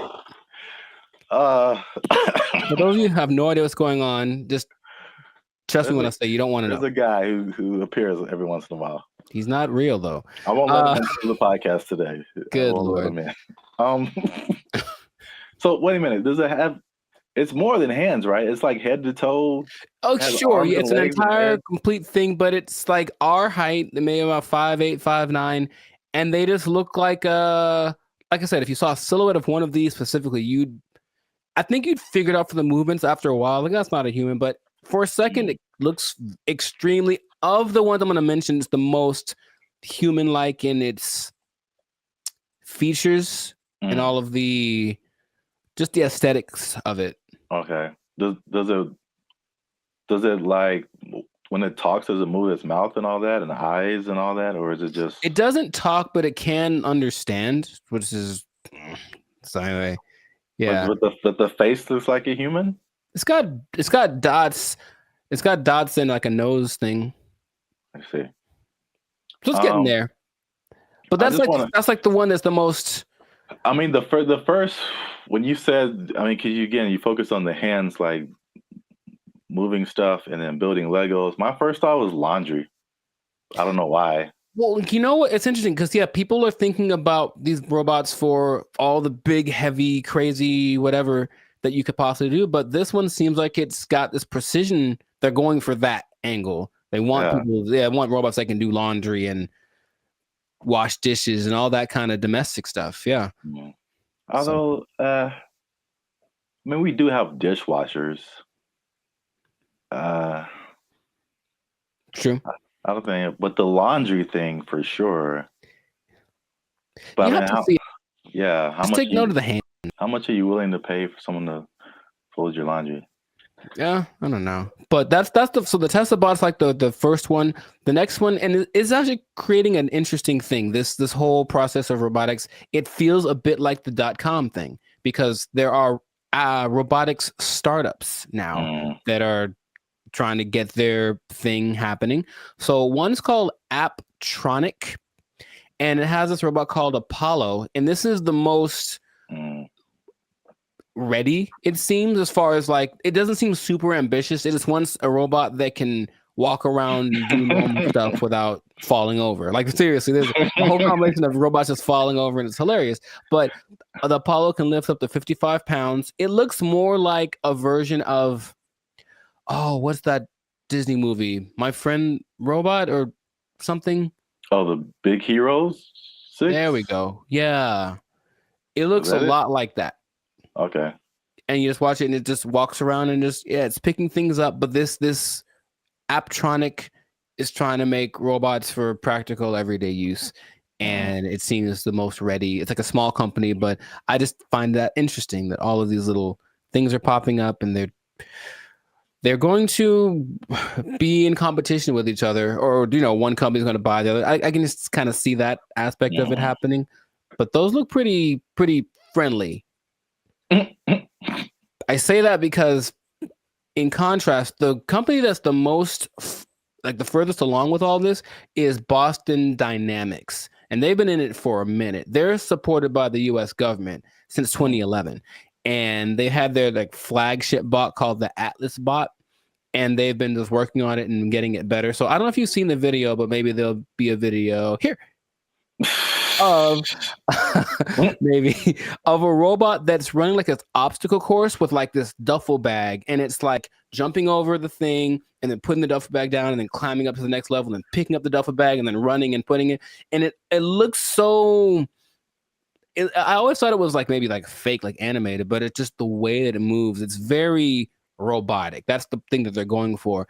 But at the same time, it has so many interesting things that it can do and interesting versions. That's the company that made the dogs that we talked about earlier. The dogs that are gonna, whatever. And I had an interesting robot experience a couple of days ago. I don't think I told you, or maybe I did, where I'm in Hollywood just eating a sandwich, as you do, and the robot comes along, and it's apparently like one of those delivery service things, and it's looking for somebody, and you can see it kind of doing this thing. Like, it doesn't have eyes, like a box on wheels, but it just was looking around. And I swear to you, it looked at me kind of like, hey, what am I supposed to do? And I was like, bro, I don't know you, bro. I don't know you. Bro. You ain't my block, son. But it's just like, and everyone was walking past it like normal. Like, yeah, there's a robot. So that's slowly becoming a thing. And Elon specifically said it's not going to happen overnight. So there's this assimilation of robots. But The Atlas bot thing, yeah, since the 2011, been backed by the Department of Defense. They're supposed to be used for all of the dangerous things, tending to nuclear reactors, putting out big fires, but they're also making these to wash dishes and fold laundry. Maybe do small tasks. They have the version called the Cheetah that can run 30 miles an hour. And they swear that they don't have any military intentions. Now, just if I said, we assure you we don't have any military intentions, what do you think is actually happening, sir?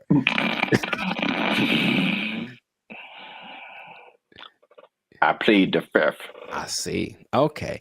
Well, there are videos of these being used to like shoot at targets that look like people because they're supposed to be able to distinguish between a real person and a not person. But I think that's happening, of course. The French military is using the dogs already, and everything starts benevolently, and then it gets a little on the strange side. But and then Terminator. Well, I never saw that, so I was going to actually ask you if you've seen it, because maybe you could. RoboCop, Terminator, to me they're the same. I haven't seen either one. What goes on? Oh, RoboCop is way different. Oh, okay. Well, at least the stories are way different. Sure. I should watch more movies, but the idea is there are definitely videos of these robots being used in the military activities, and they're linking them with Boston Dynamics. So Boston Dynamics refutes any association with military, blah, blah, blah. Right. So these things can, in general, there's a video of a bunch of these robots just together. They can dance, they can carry up to 80 kilograms, jump over obstacles, throw around irregular objects. They have this thing inside called an MPC, a model predictive controller. So it can basically learn. So if it learns to jump on a platform that's a foot high, you put a platform that's 2 feet high in front of it, and it'll like, okay, it's just double. And it starts to figure that stuff out. So it's just, these things have flown military jets. These things can fly. There's one that can fly. And so where is this going, man? That's my question, because every time I see it, it's a little more ridiculous than the last time. And I don't know. Are we getting replaced? Is this the end times? What's going on with all this? Are you asking me? Yeah. I don't know, man. I thought you were the expert in all robotics. This is the robotics division of Band of Future. That was all you. Yeah. It's all new information to me. Oh, okay. It just seems like we want to replace as many people as possible with robots who just do it all better and faster. Basically. They're olive branches that you can get a job controlling these robots, and there we go. But they're starting until they make a robot to control the robots. Well, that's the thing eventually. Yeah, you're going to have to be the person that programs the robots to control the robots. And then Terminator. Then they How does that movie end? With everybody dying? Is that what it is? No. Oh. But, I mean, supposedly it's a whole time travel, whatever. But I think eventually the humans defeat the robots or something. I don't remember. But it's like, hey, you just build robots, and especially intelligent robots, who eventually say, you know what? We're a lot better than the people who made us. We should be in charge. And then they become in charge and enslave humanity. Cool. It's just so weird that they do. The movie has been written already, and they keep doing it. Just like the dinosaur thing, people like trying to bring dinosaurs back. Yeah, and I'm like, no. There's a movie. There's a bunch of movies that tell you what happens, and it's not good. So stop it. Just stop it right now. They're not gonna stop. But you can't stop, won't stop. But they are supposed to be the next. Anyways, everything is so nice that they're going to be replacing your pets. Because think about it. A dog that's a robot doesn't need food. It doesn't poop on the floor. Like, it'll wag. They'll give it a tail to wag. And it'll protect the hell out of your house because anyone that comes in is dead. Trust me. Like, yeah. So they're doing that. But I promised you all that you'd find out about an animal that they're replacing. And yeah, they are replacing the mule. Can you believe it? Ah. Well, because the mule's always I was gonna say a horse. Mm-hmm. So I was once you said it's been around for thousands of years, or whatever. Yeah. That makes sense because all mules do is just carry stuff and pull stuff. Yeah, but there's robot mules exist now, and they're things that you don't have to feed or nothing. It'll carry up to, I think, 350 kilograms just wherever you need it to go. So I can just imagine, just do the logical progression. Those things are going to continue to happen. But that's where we are right now. That's like so can you ride a robot mule down the street? Oh, I think I know it's going to happen, and I think it'll just be the weirdest thing. Interesting. Or like a robot horse, yeah, instead of a car. That'd be kind of cool. I still vote for Transformers. I think that'll be fun. I think that'll be cool. Yes.